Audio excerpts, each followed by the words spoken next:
Part 1 I. All her life, Miss Elizabeth Dwarras had been a sore trial to her relations. A woman of means, she ruled tyrannously over a large number of impecunious cousins, using her bank balance like the scorpions of Rehoboam to chastise them, and like many another pious creature, for their souls, good making all and sundry excessively miserable. Nurtured in the evangelical ways current in her youth, she insisted that her connections should seek salvation according to her own lights, and with harsh tongue and with bitter jibe, made it her constant business to persuade them of their extreme unworthiness. She arranged lives as she thought fit, and ventured not only to order the costume and habits, but even the inner thought of those about her. The Last Judgment could have no terrors for any that had faced her searching examination. She invited to stay with her in succession various poor ladies who presumed on a distant tie to call her Aunt Eliza, and they accepted her summons, more imperious than a royal command, with gratitude by no means unmixed with fear, bearing the servitude meekly as a cross which in the future would meet due testamentary reward. Miss Dwarras loved to feel her power. During these long visits, for in a way the old lady was very hospitable, she made it her especial object to break the spirit of her guests, and it entertained her hugely to see the mildness with which were borne her extravagant demands, the humility with which every inclination was crushed. She took a malicious pleasure in publicly affronting persons, ostensibly to bend a sinful pride, or in obliging them to do things which they peculiarly disliked. With a singular quickness for discovering the points on which they were most sensitive, she attacked every weakness with blunt invective till the sufferer writhed before her raw and bleeding. No defect, physical or mental, was protected from her raillery, and she could pardon as little an excess of avoirdupois as a want of memory. Yet with all her heart she despised her victims. She flung in their face insolently their mercenary spirit, vowing that she would never leave a penny to such a pack of weak fools. It delighted her to ask for advice in the distribution of her property among charitable societies, and she heard with unconcealed hilarity their unwilling and confused suggestions. With one of her relations, only Miss Dwarras found it needful to observe a certain restraint, for Miss Ley, perhaps the most distant of her cousins, was as plain-spoken as herself, and had besides a far keener wit, whereby she could turn rash statements to the utter ridicule of the speaker. Nor did Miss Dwarras precisely dislike this independent spirit. She looked upon her, in fact, with a certain degree of affection and not a little fear. Miss Ley, seldom lacking a repartee, appeared really to enjoy the verbal contests, from which, by her greater urbanity, readiness, and knowledge, she usually emerged victorious. It confounded, but at the same time almost amused, the elder lady that a woman so much poorer than herself, with no smaller claim than others to the coveted inheritance, should venture not only to be facetious at her expense, but even to carry war into her very camp. Miss Ley, really not grieved to find someone to whom, without prickings of conscience, she could speak her whole mind, took a grim pleasure in pointing out to her cousin the poor logic of her observations or the foolish unreason of her acts. No cherished opinion of Miss Dwarras was safe from satire. Even her evangelicism was laughed at, and the rich old woman, unused to argument, was easily driven to self-contradiction. And then, for the victor took no pains to conceal her triumph. She grew pale and speechless with rage. The quarrels were frequent, but Miss Dwarras, though it was a sharp thorn in her flesh that the first advances must be made by her, in the end always forgave. Yet at last it was inevitable that a final breach should occur. The cause thereof, characteristically enough, was very trivial. Miss Ley, accustomed, when she went abroad for the winter to let her little flat in Chelsea, had been obliged by unforeseen circumstances to return to England while her tenants were still in possession, and had asked Miss Dwarras whether she might stay with her in Old Queen Street. The old tyrant, much as she hated her relatives, hated still more to live alone. She needed someone on whom to vent her temper, and through the illness of a niece, due to spend March and April with her, had been forced to pass a month of solitude. She wrote back, in the peremptory fashion which even with Miss Ley she could not refrain from using, that she expected her on such and such a day by such and such a train. It is not clear whether there was in the letter anything to excite in Miss Ley a contradictory spirit, or whether her engagements really prevented it. But at all events, she answered that her plans made it more convenient to arrive on the day following, and by a different train. Miss Dwarras telegraphed that, unless her guest came on the day, and at the hour mentioned in her letter, she could not send the carriage to meet her, to which the younger lady replied concisely, "Do." "She's as obstinate as a pig," muttered Miss Dwarras, reading the telegram, and she saw in her mind's eye the thin smile on her cousin's mouth when she wrote that one indifferent word. "I suppose she thinks she's very clever." Her hostess greeted Miss Ley, notwithstanding, with a certain grim affability reserved only for her. She was at all events the least detestable of her relations, and though neither docile nor polite, at least was never tedious. Her conversation braced Miss Dworis, so that with her she was usually at her best, and sometimes, forgetting her overbearing habit, showed herself a sensible and entertaining woman of not altogether unamiable disposition.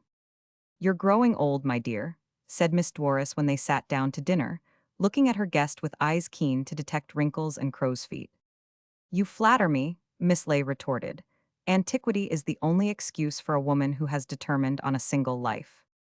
I suppose, like the rest of them, you would have married if anyone had asked you." Miss Ley smiled. "2 months ago, an Italian prince offered me his hand and heart, Eliza." "A papist would do anything," replied Miss Dworis. "I suppose you told him your income, and he found he'd misjudged the strength of his affections." "I refused him because he was so virtuous." "I shouldn't have thought at your age you could afford to pick and choose, Polly. Allow me to observe that you have an amiable faculty for thinking of one subject at one time in two diametrically opposed ways." Miss Ley was a slender woman of middle size, her hair, very plainly arranged, beginning to turn gray, and her face, already much wrinkled, by its clear precision of feature indicating a comfortable strength of character. Her lips, thin but expressive, mobile, added to this appearance of determination. She was by no means handsome, and had certainly never been pretty, but her carriage was not without grace nor her manner without fascination. Her eyes were very bright, and so shrewd as sometimes to be almost disconcerting.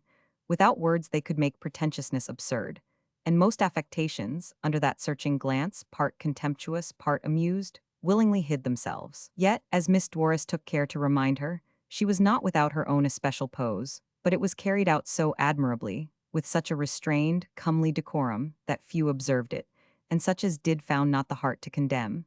It was the perfect art that concealed itself. To execute this aesthetic gesture, it pleased Miss Ley to dress with the greatest possible simplicity, usually in black, and her only ornament was a Renaissance jewel of such exquisite beauty that no museum would have disdained to possess it.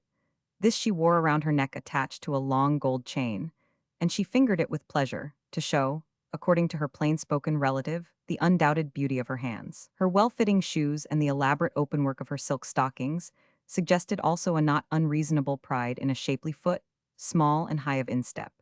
Thus attired, when she had visitors, Miss Ley sat in an Italian straight-backed chair of oak, and delicately carved, which was placed between two windows against the wall, and she cultivated already a certain primness of manner which made very effective the audacious criticism of life wherewith she was used to entertain her friends. 2 mornings after her arrival in Old Queen Street, Miss Ley announced her intention to go out. She came downstairs with a very fashionable parasol, a purchase on her way through Paris. "You're not going out with that thing?" cried Miss Dworis scornfully. "I am indeed." "Nonsense, you must take an umbrella, it's going to rain." "I have a new sunshade and an old umbrella, Eliza. I feel certain it will be fine." "My dear, you know nothing about the English climate. I tell you it will pour cats and dogs." "Fiddlesticks, Eliza." "Polly," answered Miss Dworis, her temper rising, "I wish you to take an umbrella. The barometer is going down, and I have a tingling in my feet, which is a sure sign of wet. It's very irreligious of you to presume to say what the weather is going to be.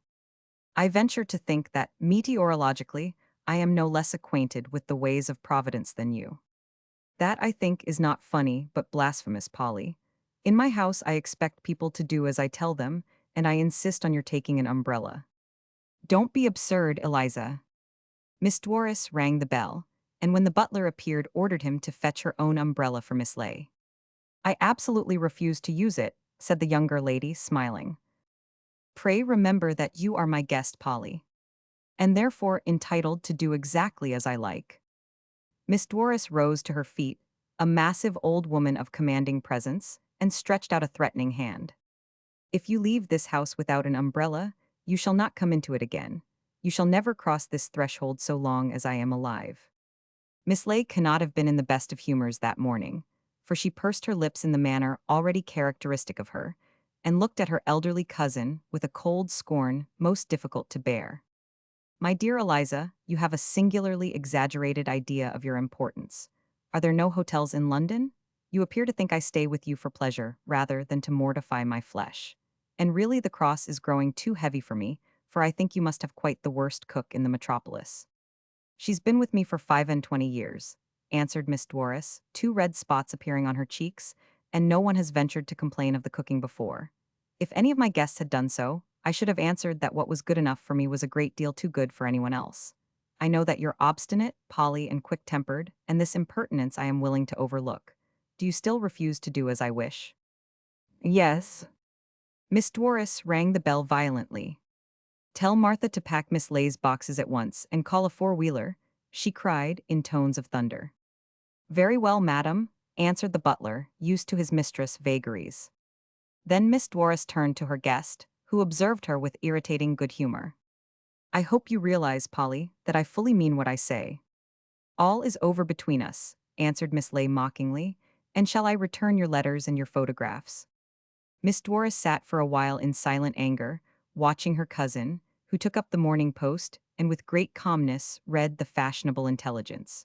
Presently the butler announced that the four-wheeler was at the door. Well, Polly, so you're really going.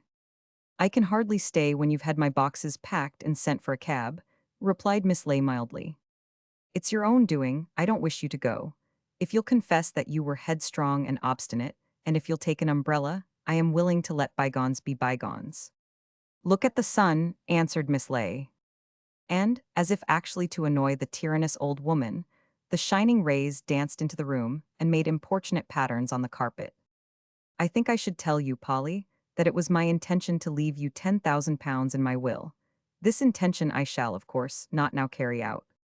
You'd far better leave your money to the Dwarris people. Upon my word, considering that they've been related to you for over 60 years, I think they thoroughly deserve it. I shall leave my money to whom I choose, cried Miss Dwarris, beside herself. And if I want to, I shall leave every penny of it in charity. You're very independent because you have a beggarly 500 a year, but apparently it isn't enough for you to live without letting your flat when you go away. Remember that no one has any claims upon me, and I can make you a rich woman. Miss Lay replied with great deliberation. My dear, I have a firm conviction that you will live for another 30 years to plague the human race in general, and your relations in particular. It is not worth my while, on the chance of surviving you, to submit to the caprices of a very ignorant old woman, presumptuous and overbearing, dull and pretentious. Miss Dwarris gasped and shook with rage, but the other proceeded without mercy. You have plenty of poor relations, bully them. Vent your spite and ill temper on those wretched sycophants, but pray, in future spare me the infinite tediousness of your conversation. Miss Lay had ever a discreet passion for the rhetorical, and there was a certain grandiloquence about the phrase which entertained her hugely. She felt that it was unanswerable, and with great dignity walked out. No communication passed between the two ladies, though Miss Dwarris, peremptory, stern, and evangelical to the end, lived in full possession of her faculties for nearly 20 years. She died at last in a passion occasioned by some trifling misdemeanor of her maid, and, as though a heavy yoke were removed from their shoulders, her family heaved a deep and unanimous sigh of relief. They attended her funeral with dry eyes, looking still with silent terror at the leaden coffin which contained the remains of that harsh, strong, domineering old woman, then, nervously expectant, begged the family solicitor to disclose her will. Written with her own hand and witnessed by two servants, it was in these terms. I, Elizabeth Ann Dwarris, of 79 Old Queen Street, Westminster, Spinster, hereby revoke all former wills and testamentary dispositions, made by me, and declare this to be my last will and testament. I appoint Mary Lay of 72 Elliot Mansions, Chelsea, to be the executrix of this my will, and I give all my real and personal property whatsoever to the said Mary Lay. To my great-nephews and great-nieces, to my cousins near and remote, I give my blessing, and I beseech them to bear in mind the example and advice which for many years I have given them. I recommend them to cultivate in future strength of character and an independent spirit. I venture to remind them that the humble will never inherit this earth, for their reward is to be awaited in the life to come, and I desire them to continue the subscriptions which, at my request, they have so long and generously made to the Society for the Conversion of the Jews and to the Additional Curates Fund. In witness whereof, I have set my hand to this my will the 4th day of April, 1883. Elizabeth Ann Dwarris. To her amazement, Miss Lay found herself at the age of 57 in possession of nearly £3,000 a year.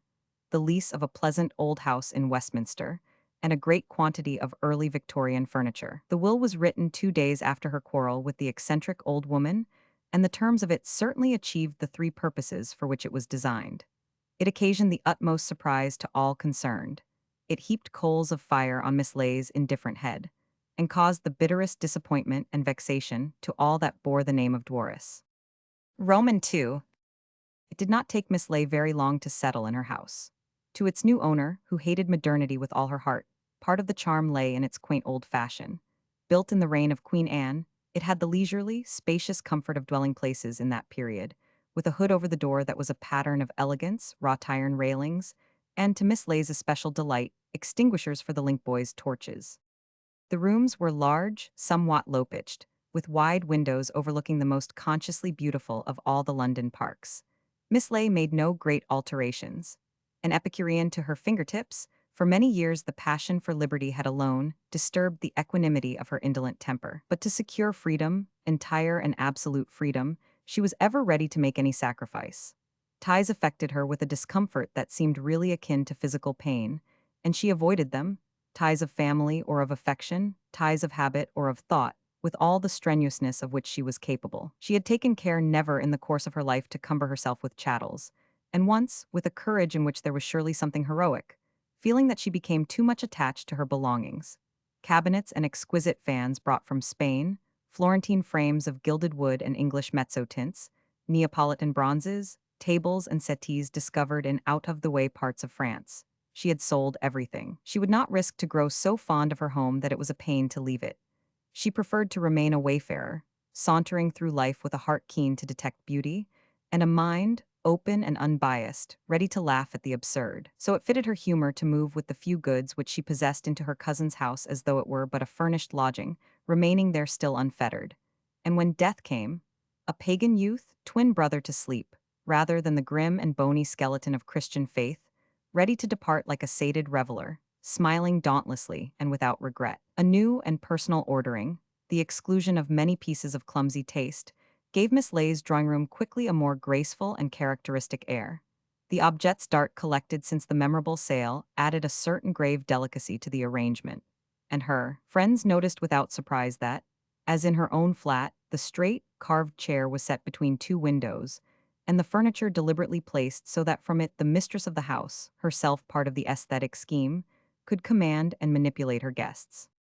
No sooner was Miss Lay comfortably settled than she wrote to an old friend and distant cousin, Algernon Langton, Dean of Tercanbury, asking him to bring his daughter to visit her new house. And Miss Langton replied that they would be pleased to come, fixing a certain Thursday morning for their arrival. Miss Lay greeted her relatives without effusion, for it was her whim to discourage manifestations of affection. But notwithstanding the good-humored, polite contempt with which it was her practice to treat the clergy in general, she looked upon her cousin Algernon with real esteem. He was a tall old man, spare and bent, with very white and a pallid, almost transparent, skin, his eyes cold and blue, but his expression singularly gentle. There was a dignity in his bearing, and at the same time an infinite graciousness, which reminded you of those famous old ecclesiastics whose names have cast forever a certain magnificent renown upon the English Church. He had a good deal of the polished breeding which made them, whatever their origin, gentlemen and courtiers, and, like theirs, his biblical erudition was perhaps less noteworthy than his classical attainments. And if he was a little narrow, unwilling to consider seriously modern ways of thought, there was an aesthetic quality about him and a truly Christian urbanity which attracted admiration and even love. Miss Lay, a student of men, who could observe with interest the most diverse tendencies, for to her skeptical mind no way of life nor method of thought was intrinsically more valuable than another, was pleased with his stately, candid simplicity, and used with him a forbearance which was not customary to her.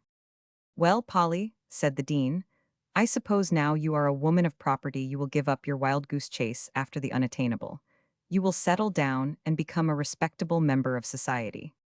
You need not insist that my hair is grayer than when last you saw me, and my wrinkles more apparent." At this time Miss Lay, who had altered little in the last 20 years, resembled extraordinarily the portrait statue of Agrippina in the museum at Naples. She had the same lined face, with its look of rather scornful indifference for mundane affairs, and that well-bred distinction of manner which the Empress had acquired through the command of multitudes, but Miss Ley more finely, through the command of herself. "But you're right, Algernon," she added. "I am growing old, and I doubt whether I should have again the courage to sell all my belongings. I do not think I could face the utter loneliness in which I rejoiced when I felt I had nothing I could call my own but the clothes on my back." "You had quite a respectable income, for which the saints be praised. No one can think of freedom who has less than 500 a year. Without that, life is a mere sordid struggle for daily bread."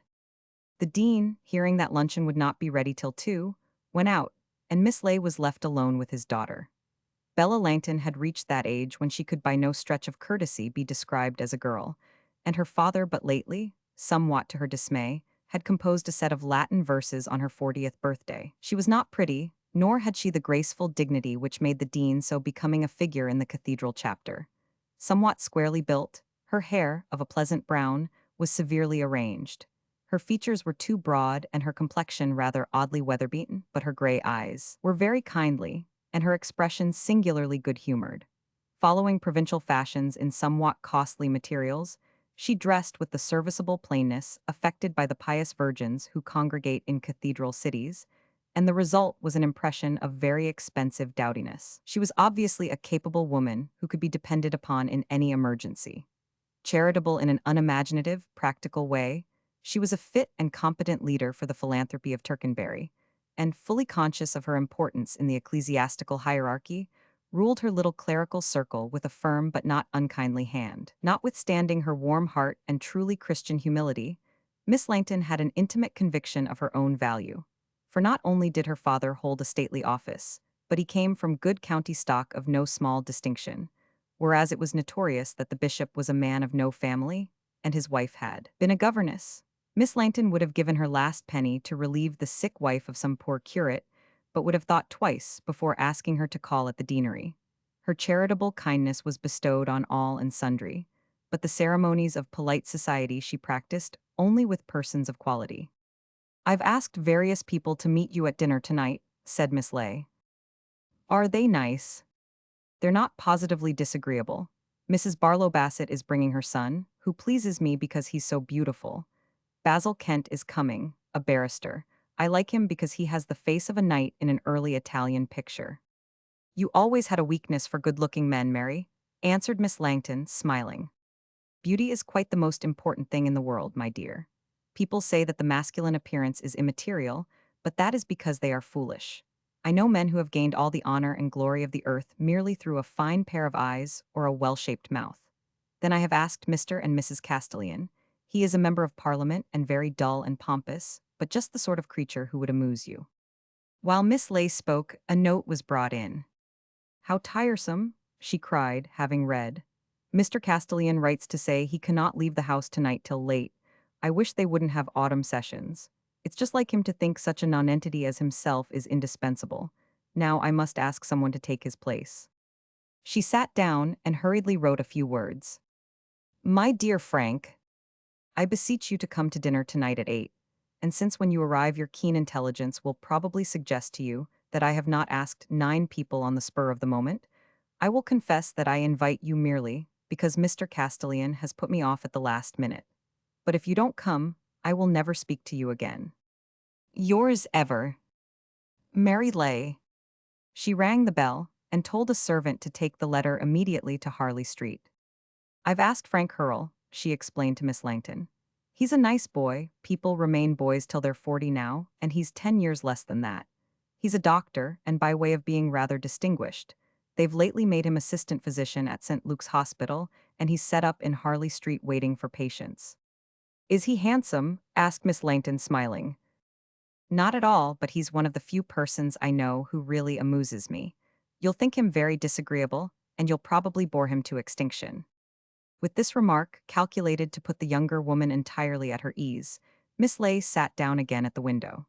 The day was warm and sunny, but the trees, yellow and red with the first autumnal glow, were heavy still with the rain that had fallen in the night. There was a grave, sensuous passion about St. James's Park, with its cool, smooth water just seen among the heavy foliage and its well-tended lawns, and Miss Ley observed it in silence with a vague feeling of self-satisfaction, for prosperity was a comfortable thing.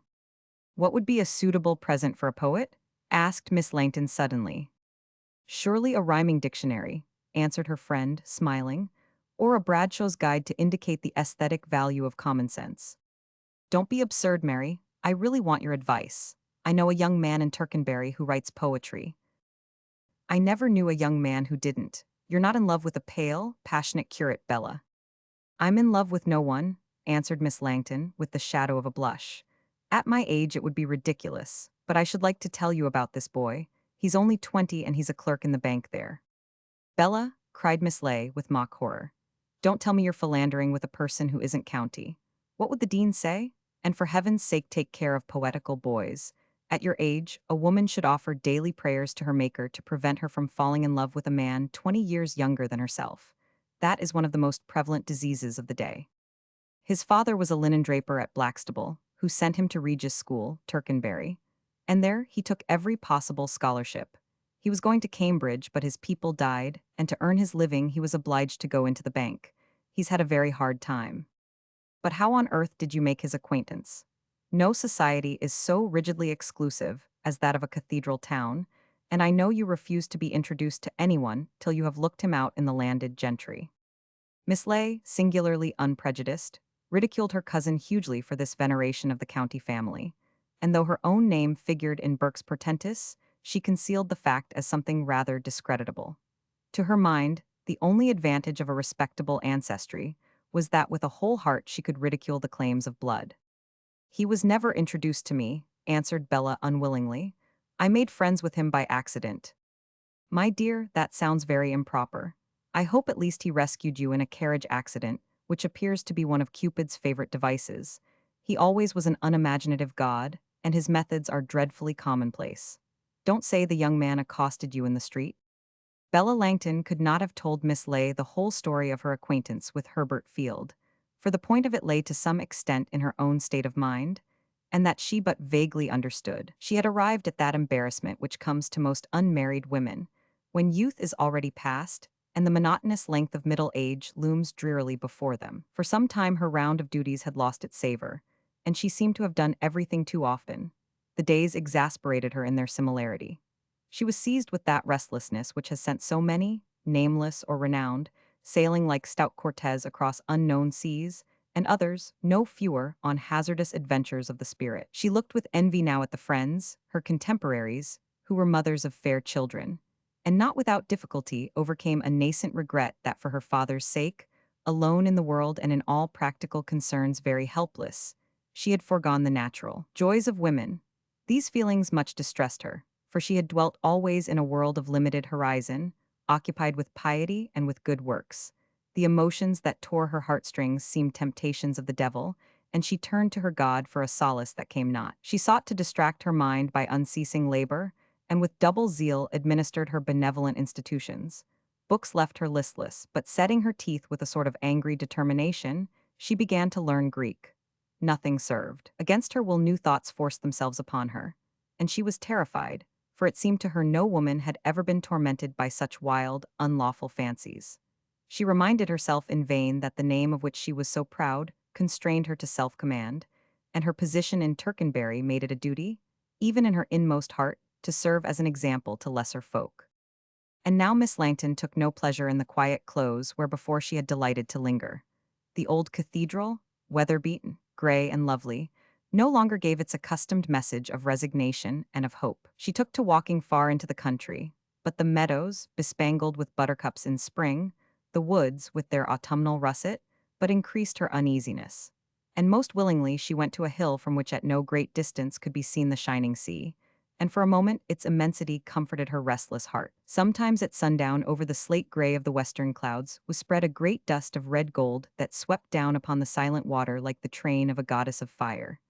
And presently, thrusting through somber cumuli, like a titan breaking his prison walls, the sun shone forth, a giant sphere of copper. With almost a material effort, it seemed to push aside the thronging darkness, filling the whole sky with brilliancy.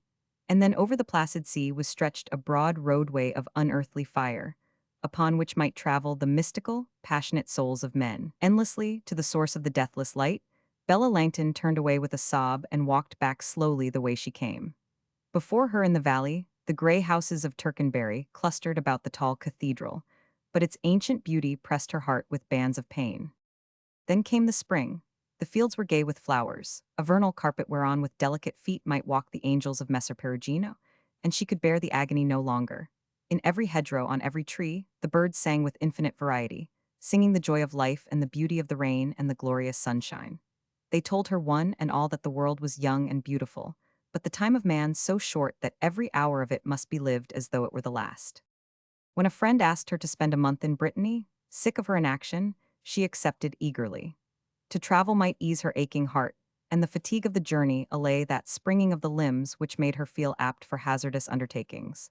Alone, the two ladies wandered along that rugged coast. They stayed at Karnak, but the mysterious antique stones suggested only the nothingness of life. Man came and went, with hope and longing, and left the signs of his dim faith to be a mystery to succeeding ages. They went to Lafayette, where the painted windows of the ruined church of St. Fiacre gleam like precious stones. But the restful charm of these scenes had no message for a heart thirsting for life and the love that quickens. They passed to the famous Calvaries of Plougastel and St. Thegonic, and those grim crosses with their stone processions, the effort at beauty of a race bowed down by the sense of sin, oppressed her under that gray western sky with dismay. They suggested only death and the grave's despair, but she was full of expectation, of longing for she knew not what. It seemed to her as though, she knew not how, she were sailing on that dark silent sea of which the mystics speak, where the common rules of life availed not. Travel gave her nothing that she sought, but increased rather her unquiet. Her hands itched for work to do, and she went back to Tercanbury. Romans 3. At last, one afternoon of that very summer, after the vesper service in the cathedral, Miss Langton, wandering listlessly towards the door, saw a young man seated at the back of the nave. It was late, so that he and she seemed to possess that vast building by themselves. With glowing eyes he stared into vacancy, as though his own thoughts blinded him to the Gothic loveliness about him, and his eyes were singularly dark. His hair was fair, and his face, womanlike in its transparent delicacy of skin, was thin and oval. Presently a verger went to him saying that the Attention Cathedral would be closed, and as he rose, paying no other attention to the man's words, he passed within a yard of Bella, but in his abstraction saw her not. She thought no more of him, but on the following Saturday, going, as her habit, to the afternoon service, she saw the youth again, seated as before in the furthermost part of the nave, well away both from sightseers and from devout. A curiosity she did not understand impelled her to remain there rather than go into the choir, separated from the nave by an elaborate screen, where by right of her dignity a seat was reserved for her not far from her father's decanal stall. The boy, for he was little more, this time was reading a book, which she noticed was written in verse. Now and again, with a smile, he threw back his head, and she imagined he repeated to himself a line that pleased him. The service began, softened by distance so that the well-known forms gained a new mystery.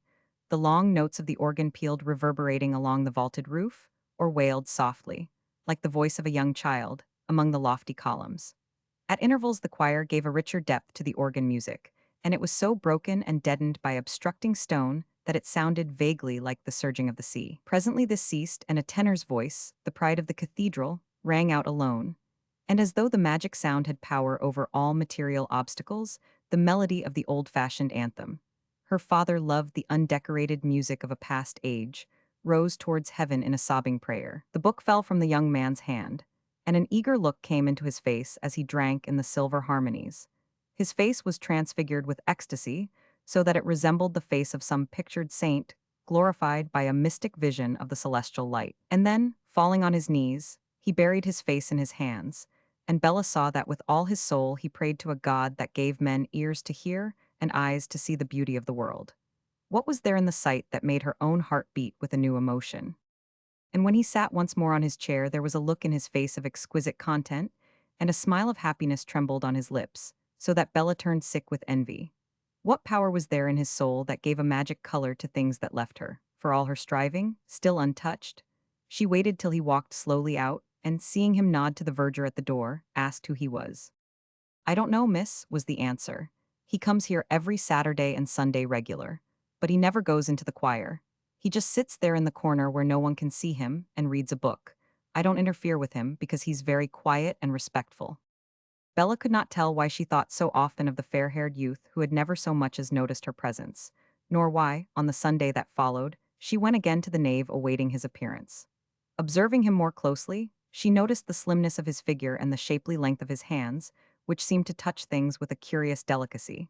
Once their eyes met, and his were blue like the summer sea in Italy, and deep. A somewhat nervous woman, she would never have ventured to address a stranger.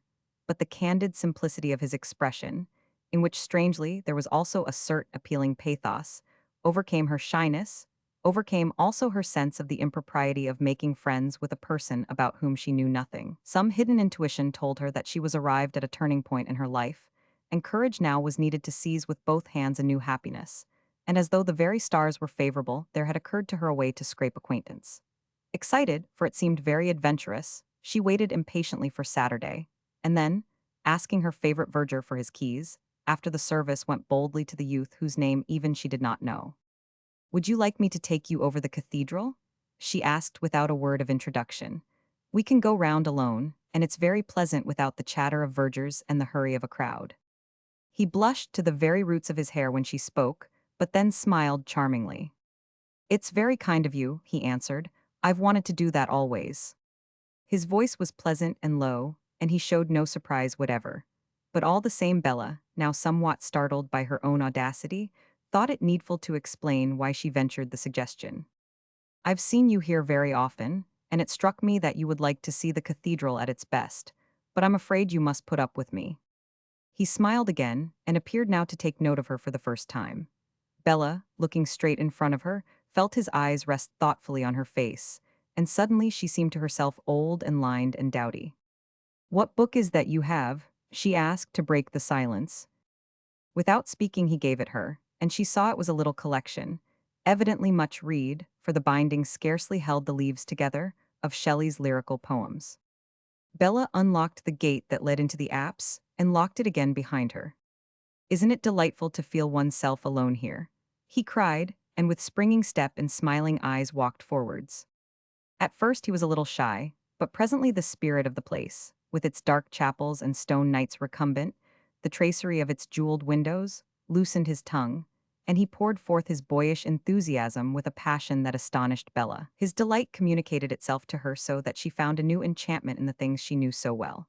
His glowing poetic fervor seemed to gild the old walls with magic sunshine, and as if those prison stones were strangely thrown open to heaven, they gained something of the outer freshness of green lawns and flowers and leafy trees. The warm breath of the west wind stole among the Gothic columns, lending a new splendor to the ancient glass, and to the groinery, a more living charm. The boy's cheeks were flushed with excitement, and Bella's heart beat as she listened, enchanted with his pleasure. He gesticulated a good deal, and under the movements of his long, exquisite hands, her own, for all her well-bred ancestry, were short, thick-set, and ungraceful.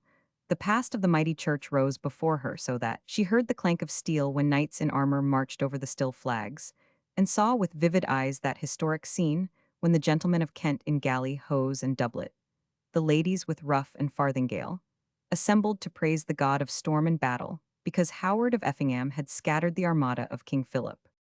"Now let's go into the cloister," he said eagerly.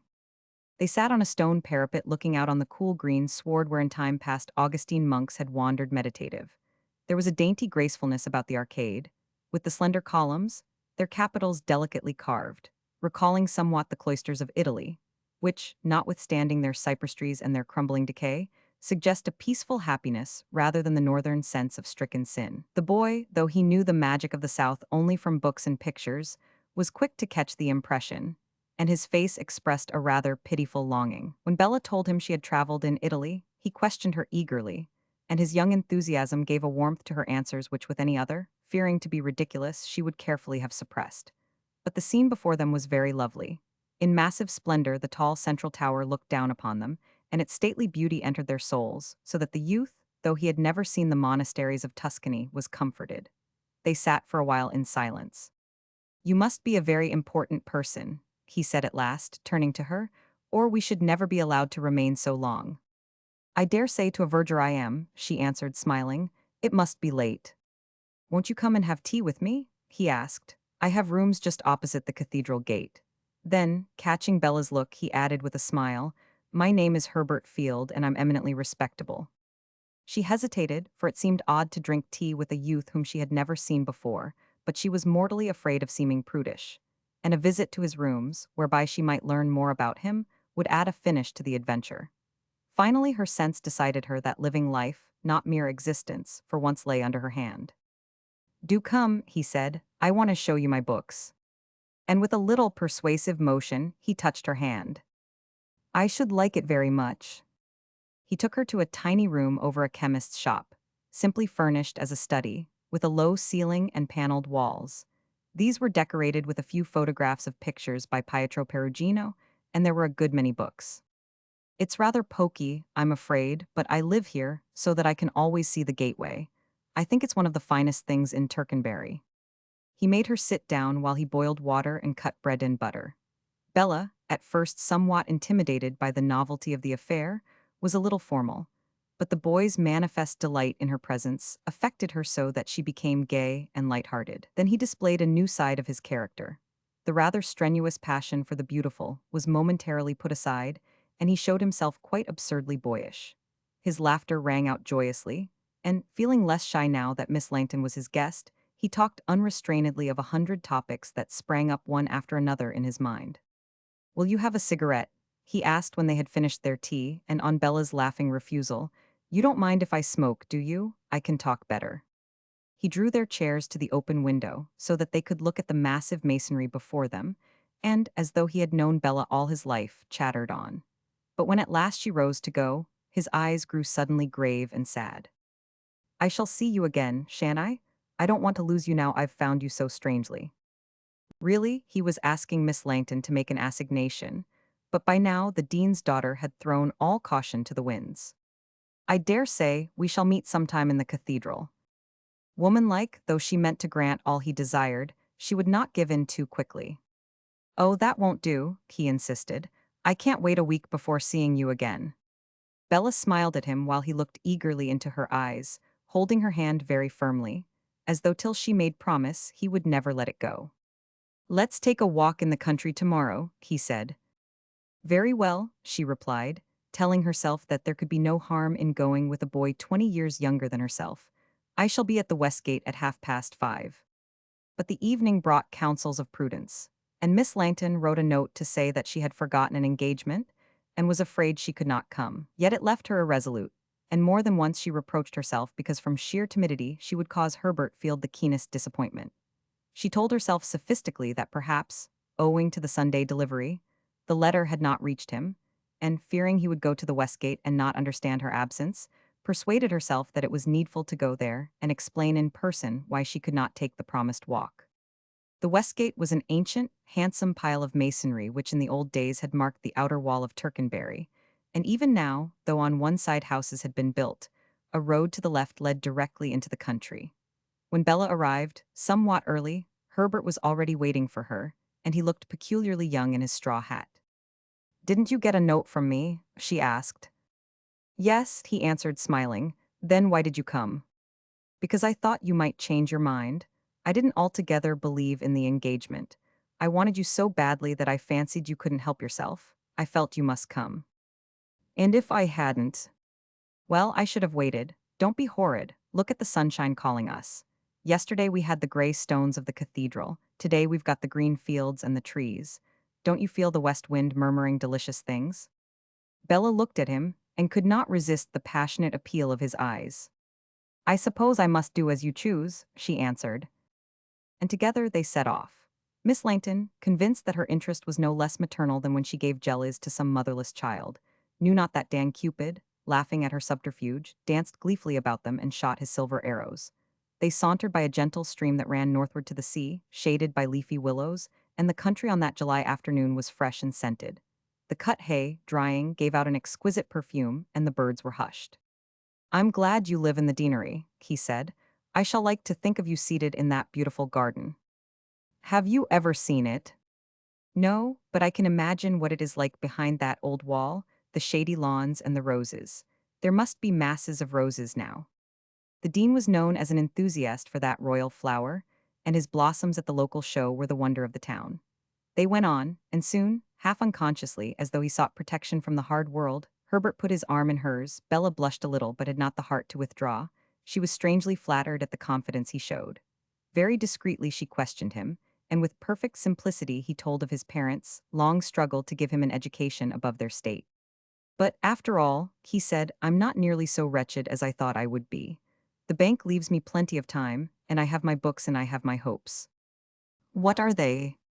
Sometimes I write verse, he answered, blushing shyly. I suppose it's ridiculous, but it gives me great happiness. And who knows? Someday I may do something that the world will not willingly let die. Later on, when Bella rested on a stile and Herbert stood by her side, he looked up at her, hesitating. I want to say something to you, Miss Langton, but I'm rather afraid. You won't drop me now, will you? Now that I've found a friend, I can't afford to lose her.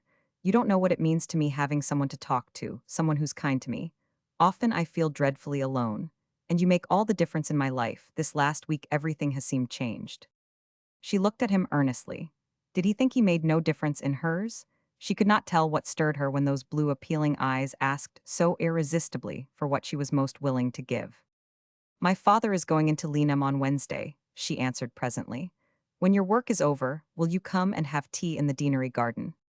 She felt herself 10 times rewarded by the look of pleasure that flashed across his face. I shall think of nothing else till then. And Miss Langton found that her restless anxiety had strangely vanished. Life now was no longer monotonous, but sparkled with magic color, for an absorbing interest had arisen which made the daily round a pleasure rather than a duty.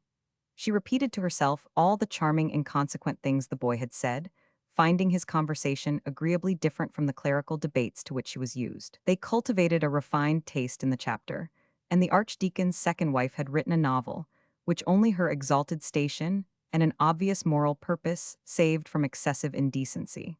The minor canons talked with gusto of the Royal Academy, but Herbert spoke of books and pictures as though art were a living thing, needful as bread and water to his existence. And Bella, feeling that her culture, somewhat ostentatiously pursued as an element of polite breeding, was very formal and insipid, listened with complete humility to his simple ardor. On Wednesday, almost handsome in summer muslin and a large hat, she went into the garden, where the tea things were laid under a leafy tree. Miss Ley would have smiled cruelly to notice the care with which the dean's daughter arranged her position to appear at her best. The privacy, the garden's restful beauty, brought out all Herbert's boyishness, and his pleasant laughter rang across the lawns, rang like silver music into Bella's heart. Watching the shadows lengthen, they talked of Italy and Greece, of poets and of flowers, and presently, weary of seriousness, they talked sheer light-hearted nonsense. You know, I can't call you Mr. Field, said Bella, smiling. I must call you Herbert. If you do, I shall call you Bella. I'm not sure if you ought. You see, I'm almost an old fossil, and it's quite natural that I should use your Christian name. But I won, let you assume any airs of superiority over me. I want you to be absolutely a companion, and I don't care tuppence if you're older than I am.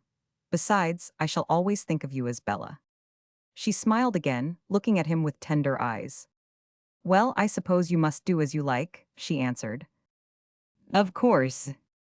Then quickly he took both her hands, and, before she realized what he was about, kissed them. Don't be foolish, cried Bella, withdrawing them hurriedly, and she reddened to her very hair. When he saw her discomfort, boylike, he burst into a shout of laughter. Oh, I've made you blush. His blue eyes sparkled, and he was delighted with his little wickedness. He did not know that afterwards, in her room, Bella, the kisses still burning on her hands, wept bitterly as though her heart would break. Roman 4. When Miss Ley entered her drawing-room, she found the punctual Dean already dressed for dinner, very distinguished in silk stockings and buckled shoes, and presently Bella appeared, attired with sombre magnificence in black satin. I went to Holywell Street this morning to look round the bookshops, said the Dean, but Holywell Street is pulled down. London isn't what it was, Polly. Each time I come I find old buildings gone and old friends scattered. With melancholy, he thought of the pleasant hours he had spent fingering second-hand books, and the scent of musty volumes rose to his nostrils. The new shops to which the Jewish vendors had removed no longer had the old dusty nonchalance. The shelves were too spick and span, the idle lounger apparently less welcome. Mrs. Barlow Bassett and her son were announced. She was a tall woman of handsome presence, with fine eyes and a confident step. Her gray hair, abundant and curling, recalled in its elaborate arrangement the fashion of the 18th century, and her manner of dress, suggested by the modes of that time, gave her somewhat the look of a sitter for Sir Joshua Reynolds. Her movements were characterized by a kind of obstinate decision, and she bore herself with the fine uprightness of a woman bred, when deportment was still a part of maidenly education. She was immensely proud of her son, a tall, strapping fellow of 22, with black hair no less fine than his mother's and with singularly beautiful features. Big-boned but unmuscular, very dark, his large brown eyes, straight nose and olive skin, his full sensual mouth made him a person of striking appearance, and of this he was by no means unconscious. He was a good-humored, lazy creature, languid as an oriental houri, unscrupulous, untruthful, whom his mother by an exacting adoration had forced into insincerity. Left a widow of means, Mrs. Barlow Bassett had devoted her life to the upbringing of this only son, and was pleased to think that hitherto she had kept him successfully from all knowledge of evil. She meant him too, and in her a friend and confidant as well as a mother, and boasted that from her he had never kept a single action nor a single thought. "I want to talk to Mr. Kent this evening, Mary," she said. "He's a barrister, isn't he? And we've just made up our minds that Reggie had better go to the bar."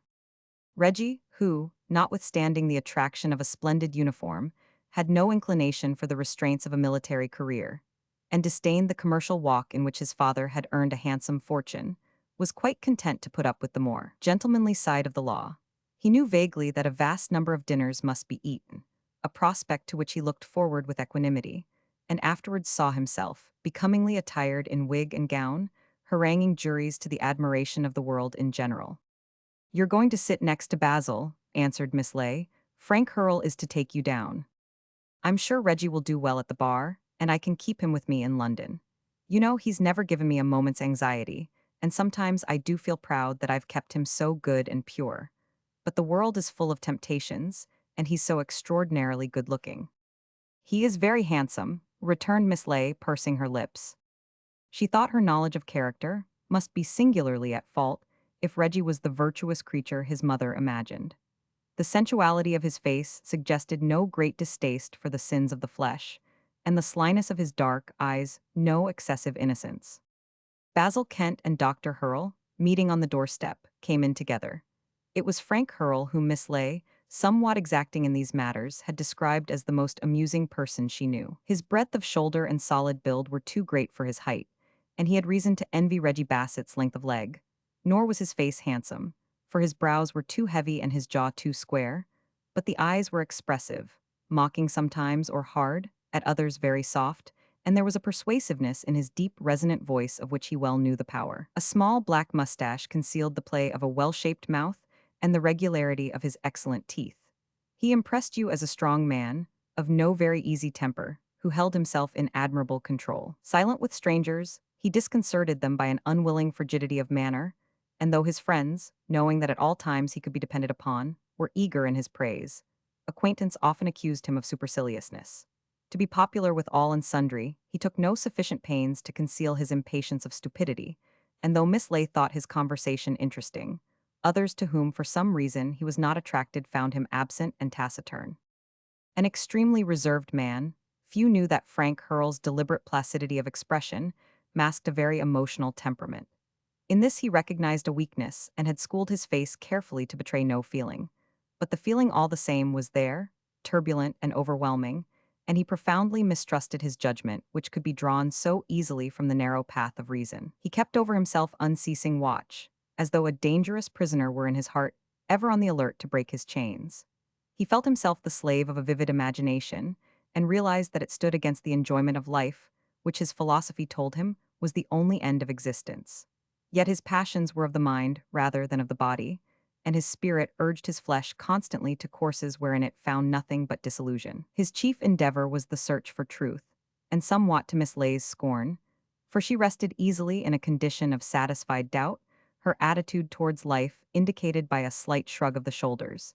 He strove after certainty with an eagerness which other men reserve for love or fame or opulence. But all his studies were directed at the last to another end.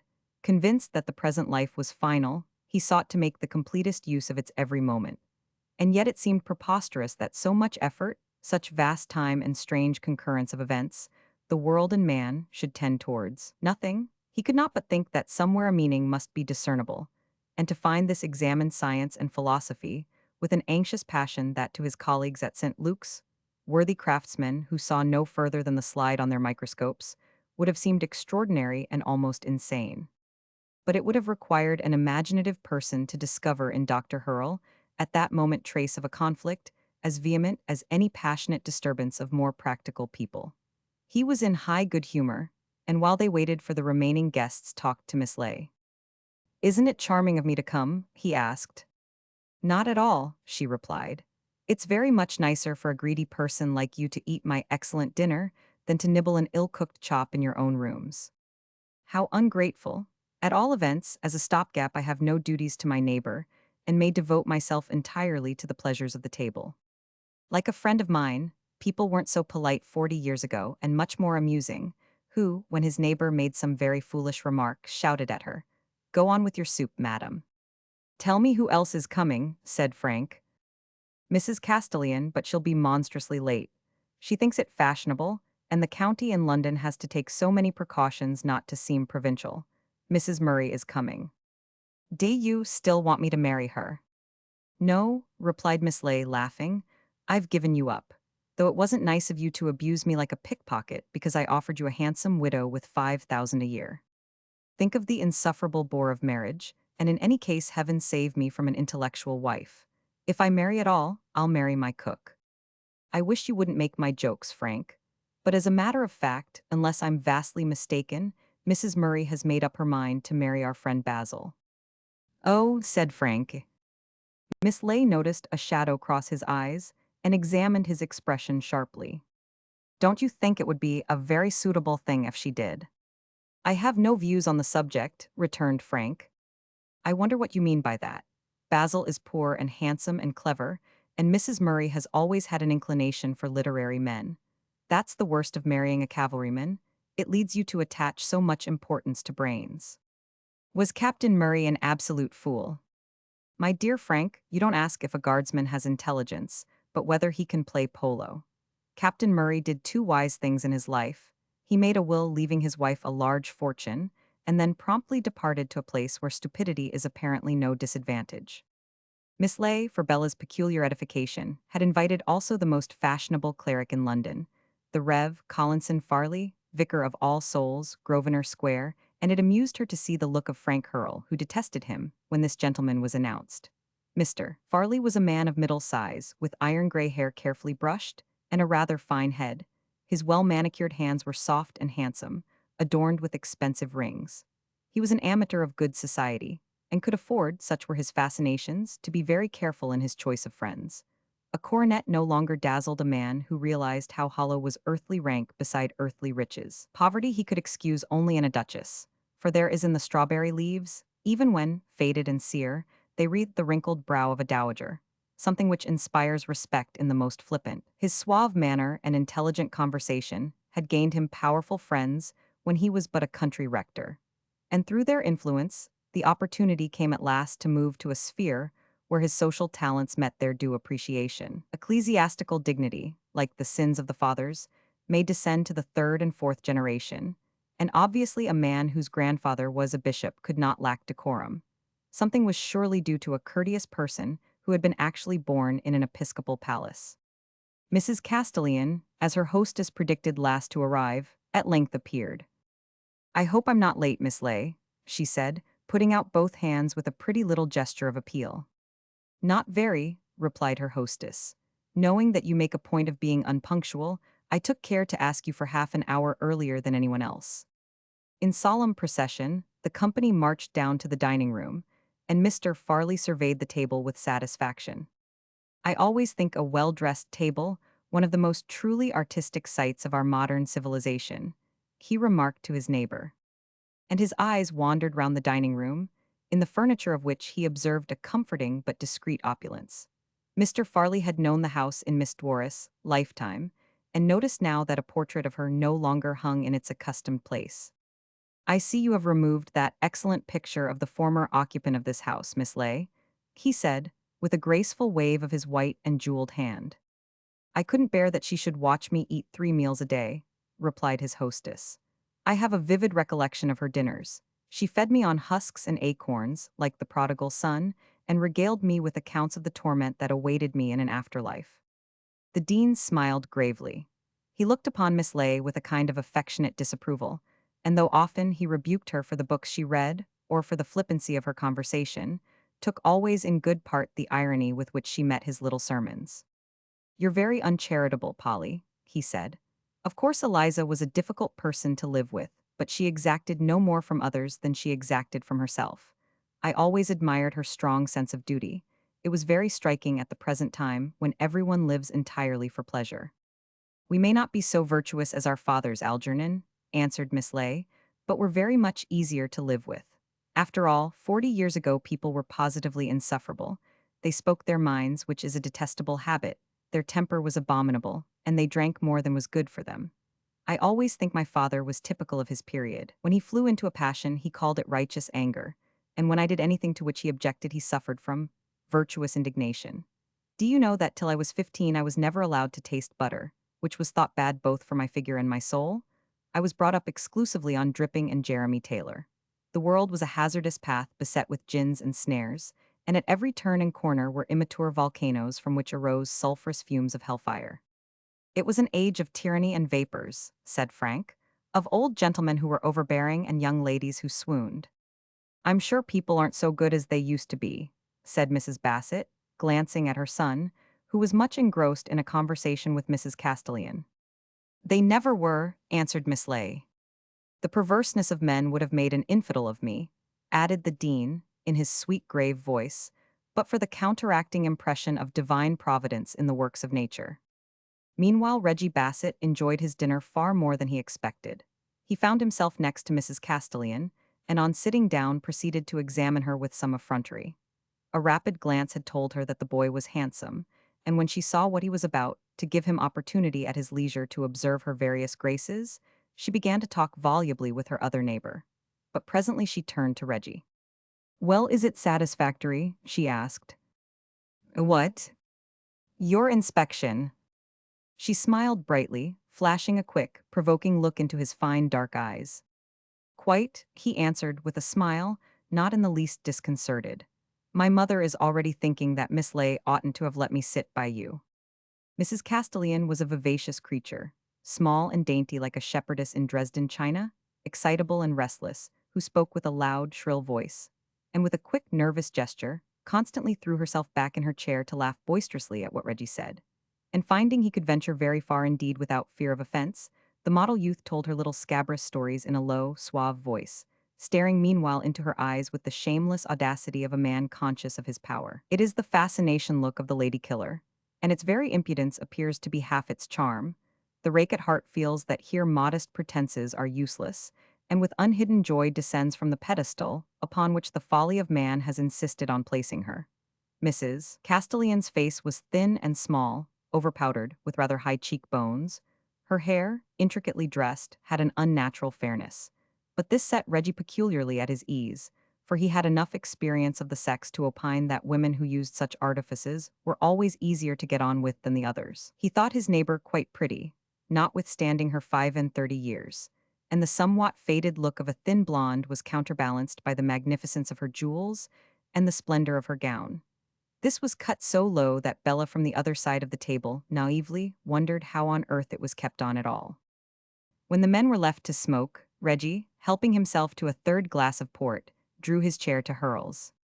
"I say, Frank," he exclaimed, "that was a nice little woman next to me, wasn't it? Had you never met Mrs. Castellan before?" "Never, regular ripper, ain't she? By Jove, I thought this dinner would be simply deadly, politics and religion and all that rot.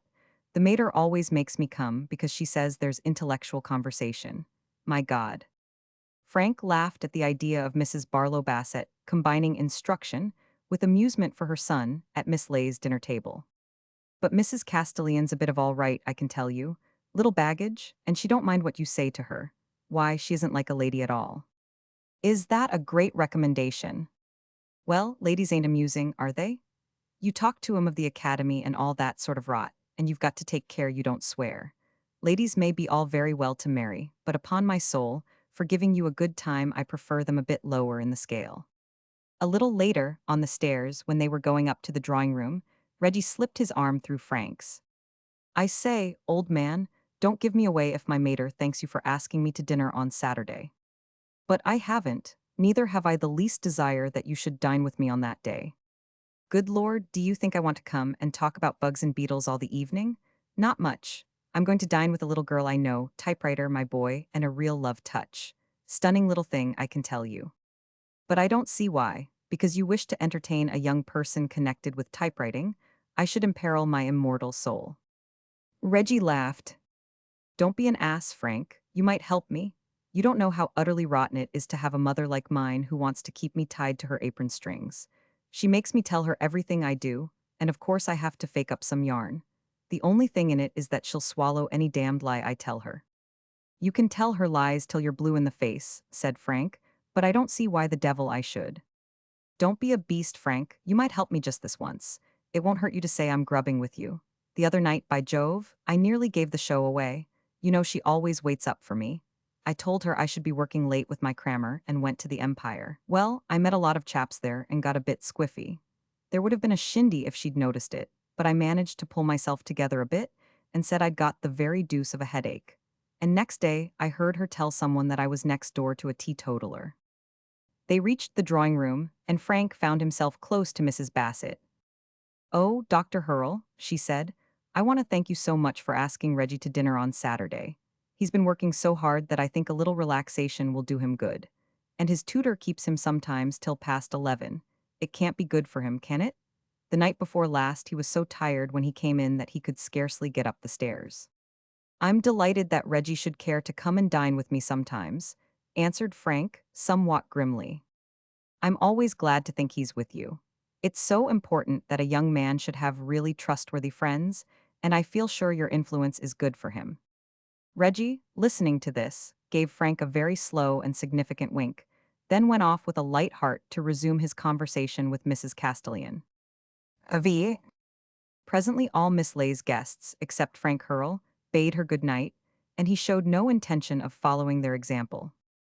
You don't want to go to bed yet, do you? She asked the dean. Let us go into the library. Here Frank took from a drawer his pipe, and helping himself from a tobacco jar placed in readiness, sat down. Miss Lay, noticing Bella's slight look of surprise, explained. Frank keeps a pipe here and makes me buy his favorite tobacco. It's one of the advantages of old age that you can sit into the small hours of the morning and talk with young men. But when he too was gone, Miss Lay, an old-fashioned hostess solicitous for her guests' comfort, accompanied Bella to her room. I hope you enjoyed my little party, she said. Very much, replied Bella. But why do you ask Mrs. Castellan? She's dreadfully common, isn't she? My dear, answered Miss Lay ironically, her husband is a most important person in Dorsetshire, and her own family has a whole page in the Gentleman's Bible or the landed gentry. I shouldn't have thought she was county, said Bella seriously. She seemed to me very vulgar. She is very vulgar, answered Miss Lay, but it's the sort of vulgarity which is a mark of the highest breeding. To talk too loud and to laugh like a bus driver, to use the commonest slang and to dress outrageously, are all signs of the grand dame. Often in Bond Street I see women with painted cheeks and dyed hair, dressed in a manner which even a courtesan would think startling, and I recognize the leaders of London fashion. Good night. Don't expect to see me at breakfast. That is a meal which only the angels of heaven should eat in company. Miss Langton sat down as though she had no wish to go to bed. Don't go just yet, I want to know all about Mr. Kent. Miss Lay, following her friend's example, made herself comfortable in an armchair. Once Miss Dwarris asserted that a virtuous person as a matter of discipline should do every day two things which he disliked, whereupon Miss Lay answered flippantly that then she must be on the direct road to everlasting happiness. For within the 24 hours, she invariably performed a brace of actions which she thoroughly detested. She got up, and she went to bed. Now, therefore, in no hurry to go to her own room, she proceeded to tell Miss Langton what she knew of Basil Kent. In truth, it was not strange that he had attracted Bella's attention, for his appearance was unusual. He managed to wear the conventional evening dress of an Englishman with becoming grace, but one felt, such was his romantic air, he should by rights have borne the armor of a Florentine knight. His limbs were slender and well made, his hands white and comely, and his brown curly hair, worn somewhat long, set off the fine color of his face. The dark eyes, thin cheeks, and full sensual mouth were set into a passionate wistfulness of expression, which recalled again those faces in early Italian pictures wherein the spirit and the flesh seem ever to fight a restless battle. To them the earth is always beautiful, rich with love and warfare, with poetry and deep blue skies. But yet everywhere is disillusion also, and the dark silence of the cloister, even amid the painted turbulence of court or camp, whispers its irresistible appeal.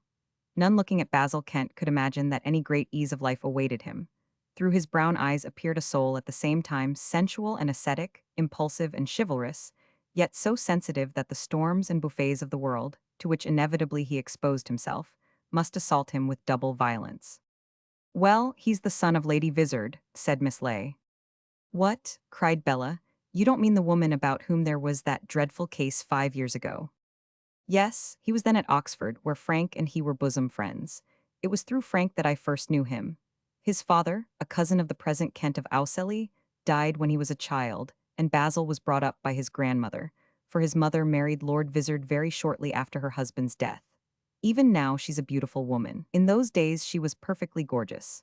Her photograph was in all the shop windows. Her prime coincided with the fashion for young men to buy the portraits of celebrated beauties they did not know, and the chastest women thought it no shame for their pictures to be exposed in every stationer's shop or to decorate the chimney-piece of a platonic counter-jumper. At that time, Lady Vizard's doings were minutely chronicled in the papers that concerned themselves with such things, and her parties were thronged with all the fashion of London. She was to be seen at every race meeting surrounded by admirers. Of course, she had a box at the opera, and at Hamburg attracted the most august attention. "Did Mr. Kent ever see her?" asked Bella. "He used to spend part of his holidays with her, and she dazzled him as she dazzled everyone else. Frank told me that Basil simply worshipped his mother. He has always had a passion for beauty, and was immensely proud of her magnificent appearance. I used at one time occasionally to meet her at parties, and she struck me as one of the most splendid, majestic women I ever saw. One felt that something like that most have looked Madame de Montespan." "Was she fond of her son?" "In her way. Naturally she didn't want him bothering around her. She kept her youth marvelously. Lord Vizard was younger than herself, and she didn't much care to produce a boy who was very nearly grown up. So she was quite pleased that old Mrs. Kent, whom she detested, should look after him. But when he came to stay, she filled his pockets with money, took him to the play every night and thoroughly amused him. I dare say she too was pleased with his good looks, for at 16 he must have been more beautiful than a Greek ephebe. But if ever he showed any signs of inconvenient attachment, I doubt whether Lady Vizard encouraged him. From Harrow he went to Oxford, and Frank, who is a very acute observer, told me that then Basil was a peculiarly innocent boy, absurdly open and frank, who never kept a secret from anybody, and said without thinking, ingenuously, everything that came into his head. Of course scandal for a good many years had been busy with Lady Vizard. Her extravagance was notorious, and Vizard was known to be neither rich nor generous. But his wife did everything that cost a great deal of money, and her emeralds were obviously worth a fortune. Even Basil cannot have helped seeing how many masculine friends she had, though perhaps when he was spending with her the occasional week to which he looked forward so intensely, she took pains that nothing too flaunting should come to his eyes, and when strange gentlemen slipped sovereigns into his hand, he pocketed them under the impression that his own merit had earned them. And now I must go to bed. Miss Ley, with a tantalizing smile, rose from her chair, but Bella stopped her. "Don't be cattish, Mary. You know I want to hear the rest of the story. Are you aware that it's past 1 o'clock? I don't care, you must finish it now." Miss Ley, having created this small diversion, sat down again, proceeding, not at all against her will, with the recital. Basil's only vanity was his mother, and he talked of her incessantly, taking a manifest pride in her social success and the admiration which everywhere she excited. He would have staked his life on her immaculate character, and when the crash came, he was simply overwhelmed. You remember the case. It was one of those in which a prudish English public takes keen delight. Every placard announced in huge letters that for the especial delectation of the middle classes, a divorce in high life was being fought at the law courts, in which there were no less than 4 correspondents. It appeared that Lord Vizard, chiefly because he was frightened of his wife's extravagance, had at last filed a petition in which he named Lord Ernest Torrens, Colonel Room, Mr. Norman Wynne, and somebody else. The pair evidently had not for some time enjoyed great connubial felicity, for Lady Vizard brought a counter-petition, accusing her husband of philandering with her own maid, and with a certain Mrs. Platter, a lady who inhabited a flat in Shaftesbury Avenue. The case was fought on both sides with the greatest acrimony, and a crowd of witnesses testified to behavior which one at least hopes is unusual in the houses of the great. But of course you read the details in the Church Times, Bella. I remember it was reported in the Standard, answered Miss Langton, but I read nothing. Virtuous creature, said Miss Ley, with a thin smile. The average Englishman would never keep his respect for titled persons if the reports of proceedings in the divorce court did not periodically give him some insight into their private life. Anyhow, the things of which Lord and Lady Vizard accused one another were enough to make the hair of a suburban paterfamilias stand right on end. Miss Ley paused for a moment, and then with calm deliberation, as though she had given this matter the attention of a lifetime and carefully weighed all sorts, proceeded. A divorce, can be managed in two ways. Respectably, when both parties are indifferent or afraid, and no more is said than is essential for the non-intervention at a subsequent stage of that absurd gentleman, the king's proctor. And vindictively, when in their eagerness to bespatter the person, whom at some previous period they solemnly vowed to love to the end of their days, they care not how much mud is thrown at themselves. Lady Vizard made a practice of detesting her husbands, and she loathed the second far more, because he had not the grace to die like the first, 4 years after the marriage. His penuriousness, ill temper, insobriety were dragged into the light of day, and he brought servants to testify to his wife's most private habits, produced letters which he had intercepted, and summoned tradesmen to swear by whom accounts for jewelry and clothes had been settled. Lord Vizard engaged the cleverest criminal lawyer of the time, and for 2 days his wife, with unparalleled wit, courage, and resource, bore a cross-examination which would have ruined a weaker woman. It was partly on this account, because they admired the good fight she made, partly because it seemed impossible that such an imposing creature should have done the quite odious things of which the husband accused her, but still more because they thought there was precious little to choose between kettle and pot, that the jury found the charges not proven, and Lady Vizard in a manner remained mistress of the position. The rest you can guess for yourself. No, I can't, Mary, go on. No word had reached Basil that proceedings were to be taken, and his first knowledge of the affair came with the morning paper and his eggs and bacon. He could scarcely believe his eyes, and he read the report with incredulity changing quickly to dismay and horror. The news dazed and crushed him. 100 trifles he had seen but never noticed came to his mind, and he knew that his mother was no better than the painted harlot who sells her body for a 5-pound note. "But how do you know all this, Mary?" asked Bella doubtfully. "You're not inventing it, are you?" "I read the papers," answered Miss Ley, with some asperity. "Frank told me a good deal, and my common sense the rest. I flatter myself I have a certain knowledge of human nature, and if Basil didn't feel what I tell you, he should have. But I shall never finish my story if you keep on interrupting me." "I beg your pardon," said Bella humbly. "Pray go on." "Frank, is somewhat older than Basil, and at that time was in Oxford, taking his 1,000. He found the poor boy overcome with shame, anxious like a stricken beast to hide himself from all strange eyes. But Frank is made of sterner stuff. He persuaded him to go about as though nothing had happened, and even to dine in hall as usual. What for the one would not have been so very difficult to the other was unendurable. Basil imagined that everyone stared at him as though he were a thing unclean. He had bragged a good deal of his wonderful parent, and he thought now that all his words must be scornfully repeated. The papers continued their edifying story. Witnesses told shameful things, and Basil, haggard and sleepless, could not conceal his torment. Frank had set him an ordeal beyond his strength, and without a word to anyone he fled to London. After the trial he went to see Lady Vizard, but what happened then I do not know. He never returned to Oxford. At that time they were recruiting for the Imperial Yeomanry, and Basil, passing by chance through St. James's Park, saw the men drilling. He wished to get out of England, where everyone seemed to point at him with scorn, and here was an opportunity. He enlisted, and a month later sailed for South Africa. "As a trooper?" asked Miss Langton. "Yes, I believe he distinguished himself, for they offered him a commission, but this he refused and was given instead the medal for distinguished conduct in the field. He remained there 3 years, and did not return to England till the last batch of yeomanry was brought home. Then he settled down to read for the bar, and was called last year." "Does he ever see his mother, do you know?" "I believe never. He has a small income, about 300 a year, and on that in a modest way is able to live. I think he has only gone to the bar as a sort of form, for he means to write. You probably never saw the little book of South African sketches which he brought out last year. Impressions of Scenery and Studies of Character. It had no particular success, but to my mind showed a good deal of promise. I remember an account of some battle about which there was an uncommon swing and dash. He's working at a novel now, and I dare say some day will write a very clever book. Do you think he'll ever be famous? Miss Lay shrugged her shoulders. You know, to achieve great success in literature, you must have a certain coarseness in your composition, and that I don't think Basil has. Really, to move and influence men, you must have complete understanding, and you can only get that if you have in you something of the common clay of humanity. But now, I really must go to bed. You're such a chatterbox, Bella. I believe you would keep me up all night. This was somewhat hard on Miss Langton, who for an hour had barely opened her mouth. Romans 6.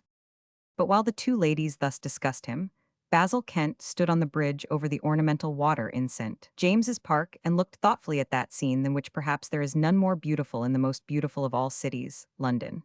The still water, silvered by the moon, the fine massing of the trees, and the Foreign Office, pompous and sedate, formed a composition as perfect and no less formally elaborate than any painted by Claude Lorraine. The night was warm and balmy, the sky clear, and the quiet was so delightful, notwithstanding the busy hum of Piccadilly, where, at that hour, all was gaiety and frolic, that it reminded Basil of some restful, old-fashioned town in France. His heart beat with a strange elation, for he knew at last, without possibility of doubt, that Mrs. Murray loved him.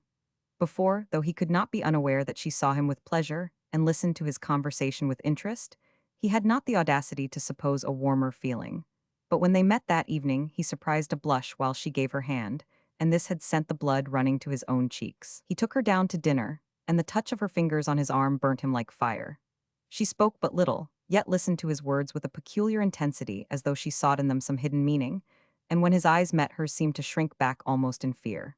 But at the same time her look had a strange, expectant eagerness, as though she had heard the promise of some excellent thing, and awaited it vehemently, yet half afraid. Basil recalled Mrs. Murray's entrance into the drawing-room, and his admiration for the grace of her bearing and the fine sweep of her long dress. She was a tall woman, as tall as himself, with a certain boyishness of figure that lent itself to a sinuous distinction of line.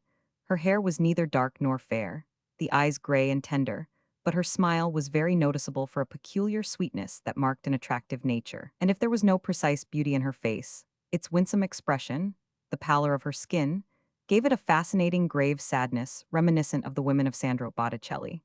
There was that same inscrutable look of melancholy eyes which suggested a passionate torment repressed and hidden, and she had that very grace of gesture which one is certain was theirs. But to Basil, Mrs. Murray's greatest charm was the protecting fondness, as though she were ready to shield him from all the world's trouble, which he felt in her. It made him at once grateful, proud, and humble. He longed to take in his own those caressing hands and to kiss her lips. He felt already round his neck the long white arms as she drew him to her heart with an affection half maternal. Mrs. Murray had never looked handsomer than that night when she stood in the hall, holding herself very erect, and spoke with Basil while waiting for her carriage. Her cloak was so beautiful that the young man remarked on it, and she, flushing slightly with pleasure because he noticed, looked down at the heavy brocade as splendid as some material of the 18th century. "I bought the stuff in Venice," she said, "but I feel almost unworthy to wear it. I couldn't resist it because it's exactly like a gown worn by Catherine Cornaro in a picture in one of the galleries." "Only you could wear it," answered Basil with flashing eyes. "It would overwhelm anyone else." She smiled and blushed and bade him good night. Basil Kent was much changed from the light-hearted youth whom Frank had known at Oxford, for at that time he gave himself carelessly, like a leaf to the wind, to every emotion, and a quick depression at the failure of something in which he was interested would be soon followed by a boisterous joy. Life seemed very good then, and without afterthought he could rejoice in its various color, in its ceaseless changing beauty. It was already his ambition to write books, and with the fertile, rather thin invention of youth, he scribbled incessantly. But when he learned with shame and with dismay that the world was sordid and vile, for his very mother was unchaste, he felt he could never hold up his head again. Yet, after the first nausea of disgust, Basil rebelled against his feeling. He loved that wretched woman better than anyone, and now his place was surely by her side. It was not for him to judge nor to condemn, but rather in her shameful humiliation to succor and protect. Could he not show his mother that there were finer things in life than admiration and amusement, jewels and fine clothes? He made up his mind to go to her and take her away to the continent, where they could hide themselves. And perhaps this might be a means to draw closer together his mother and himself. For, notwithstanding his blind admiration, Basil had suffered a good deal because he could never reach her very heart. Lady Vizard still inhabited her husband's house in Charles Street, and it was thither on the day, after the case had been dismissed, that Basil hurried. He expected to find her cowering in her room, afraid of the light of day, haggard and weeping, and his tender heart, filled only with pity, bled at the thought of her distress. He would go to her and kiss her and say, "Here am I, mother. Let us go away together where we can start a new life. The world is wide and there is room even for us. I love you more than ever I did, and I will try to be a good and faithful son to you." He rang the bell, and the door was opened by the butler he had known for years. "Can I see her ladyship at once, Miller?" he said. "Yes, sir, her ladyship is still at luncheon. Will you go into the dining room?" Basil stepped forward, but caught sight of several hats on the hall table. "Is anyone here?" he asked with surprise. But before the butler could answer, there was a shout of laughter from the adjoining room. Basil started as though he had been struck. "Is her ladyship giving a party?" "Yes, sir." Basil stared at the butler with dismay, unable to understand. He wished to question him, but was ashamed. It seemed too monstrous to be true. The very presence of that servant seemed an outrage, for he too had given evidence at the hateful trial. How could his mother bear the sight of that unctuous, servile visage? Miller, seeing the horror in the young man's eyes and the pallor of his cheek, looked away with a vague discomfort. "Will you tell her ladyship that I am here and should like to speak to her? I'll go into the morning room. I suppose no one will come there." Basil waited for a quarter of an hour before he heard the dining room door open, and several people, talking loudly and laughing, walk upstairs. Then his mother's voice rang out, clear and confident as ever it had been. "You must all make yourselves comfy. I've got to see somebody, and I forbid anyone to go till I come back." In a moment Lady Vizard appeared, a smile still on her lips, and the suspicion which Basil during that interval had vainly combated now was changed to naked certainty.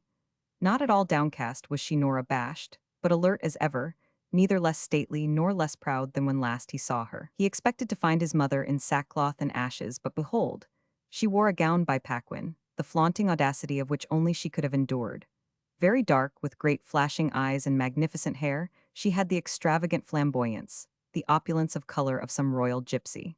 Her height was unusual, her figure splendid, and holding herself admirably, she walked with the majesty of an Eastern queen.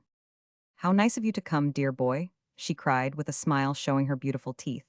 "I suppose you want to congratulate me on my victory, but why on earth didn't you come into the dining room? It was so amusing, and you really should begin to decrasse yourself a little." She put forward her cheek for Basil to kiss. This was surely as much as could be expected from a fond though fashionable mother, but he stepped back. Even his lips grew pale. "Why didn't you tell me that this action was coming?" he asked hoarsely. Lady Vizard gave a little laugh, and from a box on the table took a cigarette.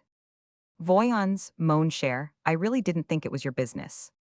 Lighting a cigarette, she blew into the air two neat smoke rings, and watched her son with somewhat contemptuous amusement.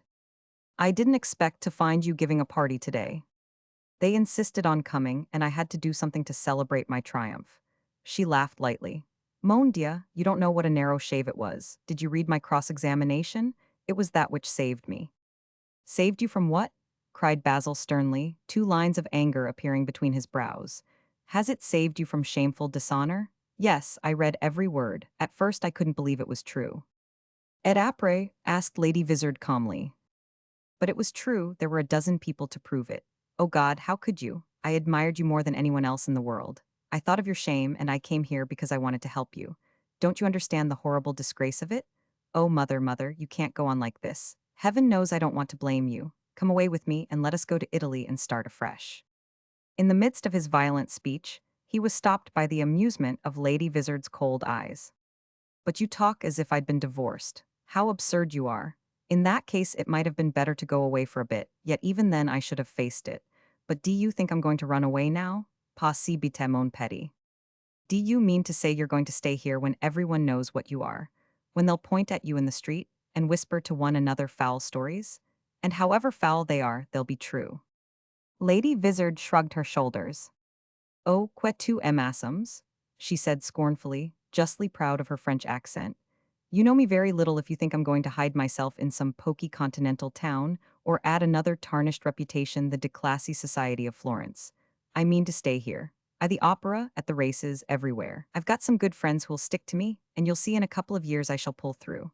After all, I've done little more than plenty of others, and if the bourgeois knows a good deal about me that he didn't know before, GMN bats LOL. I've got rid of my pig of a husband, and for that the whole thing was almost worth it. After all, he knew what was going on. He only rounded on me because he was afraid I spent too much. Aren't you ashamed? Asked Basil in a low voice. Aren't you even sorry? Only fools repent, my dear. I've never done anything in my life that I wouldn't do over again, except marry the two men I 999. And you're just going to remain here as if nothing had happened. Don't be foolish, Basil, answered Lady Vizard ill-temperedly. Of course, I'm not going to stay in this particular house. Ernest Torrens has rather a nice little shanty vacant in Curson Street, and he's offered to lend it me. But you wouldn't take it from him, mother. That would be too infamous. For God's sake, don't have anything more to do with these men. Really, I can't throw over an old friend just because my husband makes him a correspondent. Basil went up to her and placed his hands on her shoulders. Mother, you can't mean all you say. I dare say I'm stupid and awkward. I can't say what I have in my mind. Heaven knows I don't want to preach to you, but isn't there something in honor and duty and cleanliness and chastity and all the rest of it? Don't be so hard on yourself. What does it matter what people say? Leave all this and let us go away. Tiez ridicule, mon cher, said Lady Vizard, her brow darkening. If you have nothing more amusing to suggest than that, we might go to the drawing room. Are you coming? She walked towards the door, but Basil intercepted her. You shan't go yet. After all, I'm your son, and you've got no right to disgrace yourself. And what will you do, pray? Lady Vizard smiled now, in a manner that suggested no great placidity of temper. I don't know, but I shall find something. If you haven't the honor to protect yourself, I must protect you. You impudent boy, how dare you speak to me like that? Cried Lady Vizard, turning on him with flashing eyes. And what do you mean by coming here and preaching at me? You miserable prig, I suppose it runs in your family, for your father was a prig before you. Basil looked at her, anger taking the place of every other feeling. Pity now had vanished, and he sought not to hide his indignation. Oh, what a fool I was to believe in you all these years.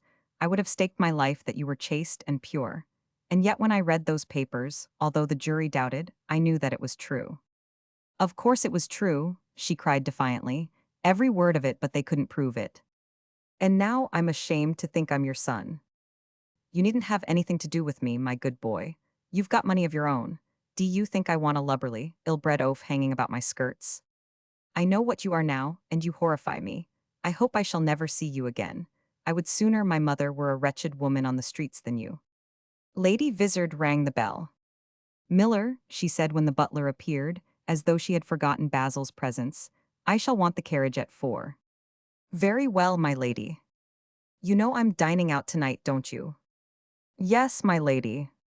Then she pretended to remember Basil, who watched her silently, pale and scarcely able to contain himself. You can show Mr. Kent out, Miller, and if he happens call again you can say that I'm not at home. With scornful insolence she saw him go, and once again remained mistress of the situation.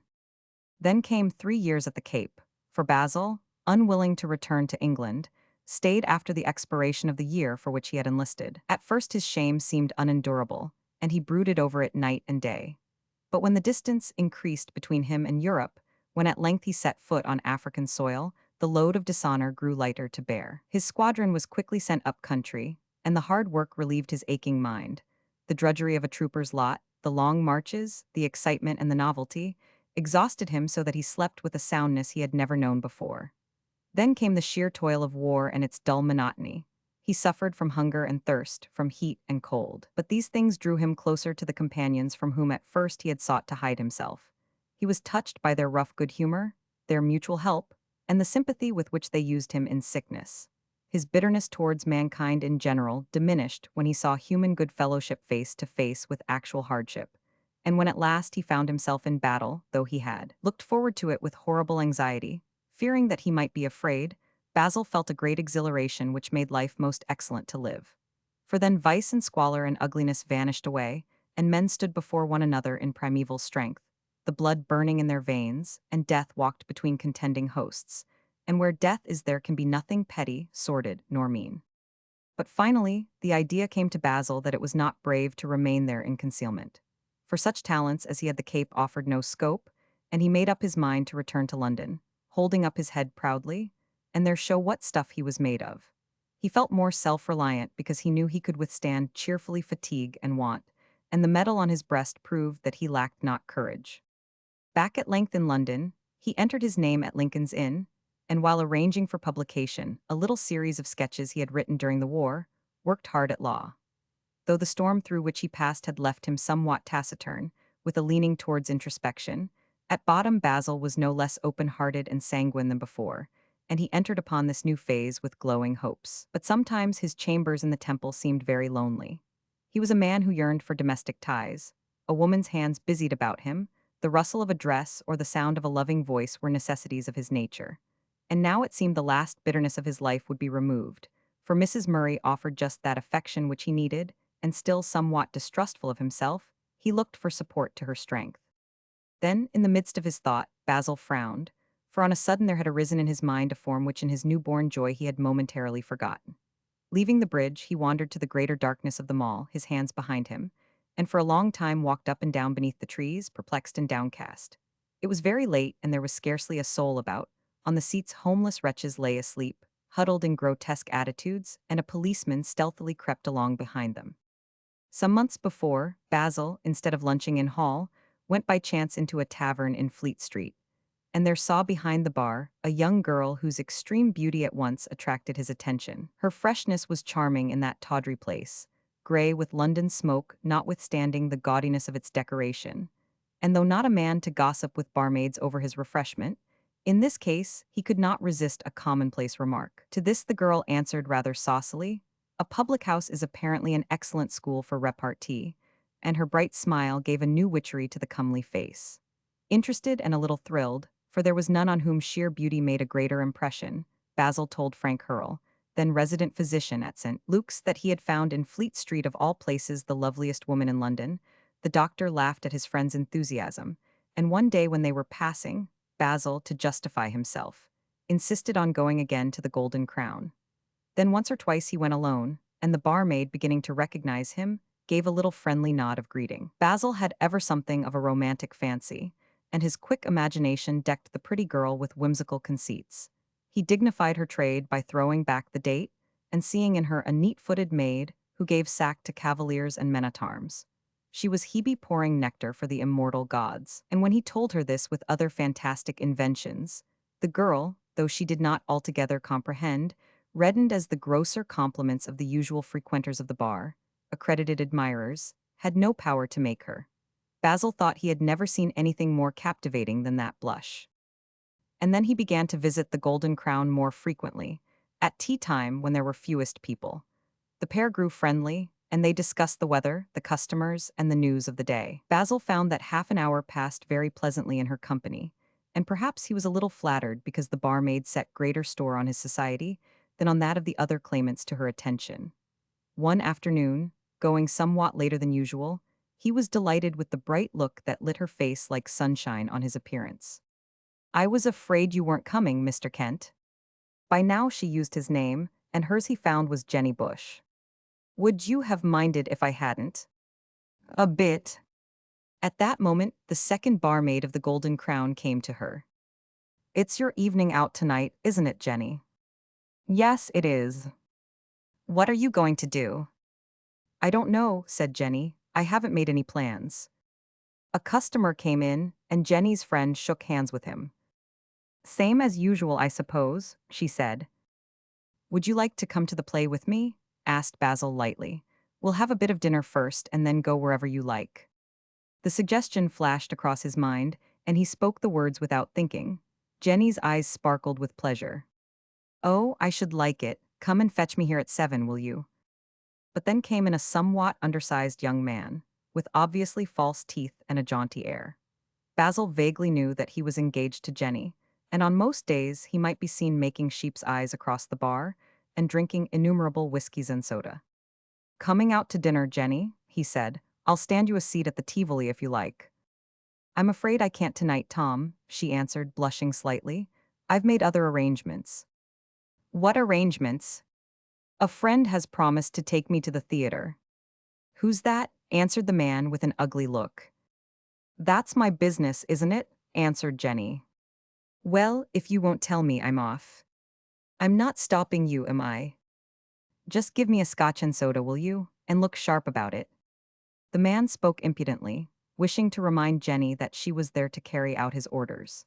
Basil reddened, and with some sharpness was about to say that he would be discreet to use greater politeness, when Jenny's eyes stopped him. Without a word, she gave the clerk what he asked for, and the three of them remained silent. Presently the newcomer finished his liquor and lit a cigarette. He glanced suspiciously at Basil, and opened his mouth to make an observation, but catching the other's steady look, thought better of it. Good night, then, he said to Jenny. When he was gone, Basil asked her why she had not thrown him over. It would have been better than to vex her lover. I don't care, cried Jenny. I'm about sick of the airs he gives himself. I'm not married to him yet, and if he won't let me do as I like now, he can just take himself off. They dined at a restaurant in Soho, and Basil, in high spirits over the little adventure, was amused with the girl's delight. It did his heart good to cause such pleasure, and perhaps his satisfaction was not lessened by the attention which Jenny's comeliness attracted. She was rather shy, but when Basil strove to entertain her laughed very prettily and flushed. The idea came to him that he would much like to be of use to her, for she seemed to have a very agreeable nature. He might give her new ideas and a view of the beauty of life which she had never known. She wore a hat and he morning dress, so they took seats in the back row of the dress circle at the Gaiety. But even this was unwanted luxury to Jenny, accustomed to the pit or the upper boxes. At the end of the performance, she turned to him with dancing eyes. Oh, I have enjoyed myself, she cried. I like going out with you much more than with Tom. He's always trying to save money. They took a cab to the Golden Crown, where Jenny shared a room with the other barmaid. Will you come out with me again? Asked Basil. Oh, I should love to. You're so different from the other men who come to the bar. You're a gentleman and you treat me as if I was a lady. That's why I first liked you, because you didn't go on as if I was a lump of dirt. You always called me Miss Bush. I'd much rather call you Jenny. Well, you may, she answered, smiling and blushing. All those fellows who hang about the bar think they can do anything with me. You never tried to kiss me like they do. It's not because I didn't want to, Jenny, answered Basil, laughing.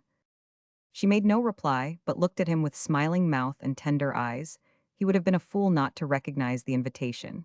He slipped his arm round her waist and touched her lips, but he was astonished at the frank surrender with which she received his embrace, and the fugitive pressure turned into a kiss so passionate that Basil's limbs tingled. The cab stopped at the Golden Crown, and he helped her out. Good night. Next day, when he went to the public house, Jenny blushed deeply, but she greeted him with a quiet intimacy which in his utter loneliness was very gratifying. It caused him singular content that someone at last took an interest in him. Freedom is all very well, but there are moments when a man yearns for someone to whom his comings and goings, his health or illness, are not matters of complete indifference. Don't go yet, said Jenny. I want to tell you something. He waited till the bar was clear. I've broken off my engagement with Tom, she said then. He waited on the other side of the street last night and saw us go out together, and this morning he came in and rounded on me. I told him if he didn't like it, he could lump it. And then he got nasty, and I told him I wouldn't have anything more to do with him. Basil looked at her for a moment silently. But aren't you fond of him, Jenny? No, I can't bear the sight of him. I used to like him well enough, but it's different now. I'm glad to be rid of him. Basil could not help knowing it was on his account that she had broken off the engagement. He felt a curious thrill of power, and his heart beat with elation and pride, but at the same time he feared he was doing her some great injury. I'm very sorry, he murmured. I'm afraid I've done you harm. You won't stop coming here because of this? She asked, anxiously watching his doubtful face. His first thought was that a sudden rupture might be best for both of them, but he could not bear that on his account pain should darken those beautiful eyes, and when he saw the gathering tears he put it aside hastily. No, of course not. If you like to see me, I'm only too glad to come. Promise that you'll come every day. I'll come as often as I can. No, that won't do. You must come every day. Well, I will. He was touched by her eagerness, for he must have been a dolt not to see that Jenny cared a good deal for him, but introspective though he was, never asked himself what were his own feelings. He wished to have a good influence on her, and vowed she should never through him come to any harm. She was very unlike his notion of the ordinary barmaid, and he thought it would be simple to lead her to some idea of personal dignity. He would have liked to take her away from that rather degrading occupation, placing her where she could learn more easily. Her character, notwithstanding 3 years at the Golden Crown, was very ingenuous, but in those surroundings, she could not forever remain unspoilt, and it would have seemed a justification of his friendship if he could put her in the way to lead a more beautiful life. The most obvious result of these deliberations was that Basil presently made it a practice to take Jenny on her free evenings to dinner and to the play. As for her, she had never known anyone like the young barrister, who impressed her by the courtesy of his manner and the novelty of his conversation. Though often she did understand the things he said, she was flattered nevertheless, and, womanlike, simulated a comprehension which made Basil think her less uneducated than she really was. At first she was intimidated by the grave stateliness of his treatment, for she was accustomed to less respect, and he could not have used a duchess with more polite decorum. But insensibly, admiration and awe passed into love, and at last into blind adoration of which Basil not for a moment dreamed. She wondered why since that first night he had never kissed her, but at parting merely gave his hand. In 3 months she had advanced only so far as to use his Christian name. At length the spring came. Along Fleet Street and the Strand flowerwomen offered for sale gay vernal blossoms, and baskets gave a dash of color to the city's hurrying gray. There were days when the very breath of the country, bland and generous, seemed to blow down the crowded thoroughfare, uplifting weary hearts despondent with long monotonous toil. The sky was blue, and it was same sky that overhung green meadows and trees bursting into leaf. Sometimes towards the west bevies of cloud, dazzling in the sunshine, were piled upon one another, and at sundown, all rosy and golden, would fill the street with their effulgence, so that the smoky vapors took a gorgeous opalescence, and the heart beat with sheer delight of this goodly London town. One balmy night in May, when the air was suave and fragrant, so that the heavy step was lightened and the tired mind eased by a strange, sad gaiety, Jenny dined with Basil at the little restaurant in Soho, where now they were well known. Afterwards they went to a music hall, but the noise and the glare on that sweet night were unendurable. The pleasant darkness of the streets called to them, and Basil soon proposed that they should go from that place of tedium. Jenny agreed with relief, for the singers left her listless, and an unquiet emotion, which she had never known, made her heart throb with indescribable yearning. As they passed into the night, she looked at Basil for a moment with wide-open eyes, in which, strangely mingled, were terror and the primitive savagery of some wild thing. "Let's go on the Embankment," she whispered. "It's quiet there." They looked at the silent flowing river and at the warehouses of the Surrey side, uneven against the starlit sky.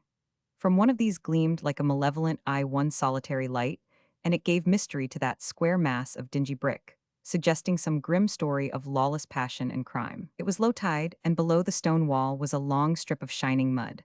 But Waterloo Bridge, with its easy arches, was oddly dapper, and its lights, yellow and white, threw gay reflections on the water. Near at hand, outlined vaguely by their red lamps, were moored 3 barges, and there was a weird magic about them.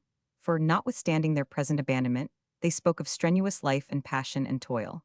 For all their squalid brutality, there was romance in the hard, strong men who dwelt there on the widening river, traveling on an eternal pilgrimage to the salt sea and the open.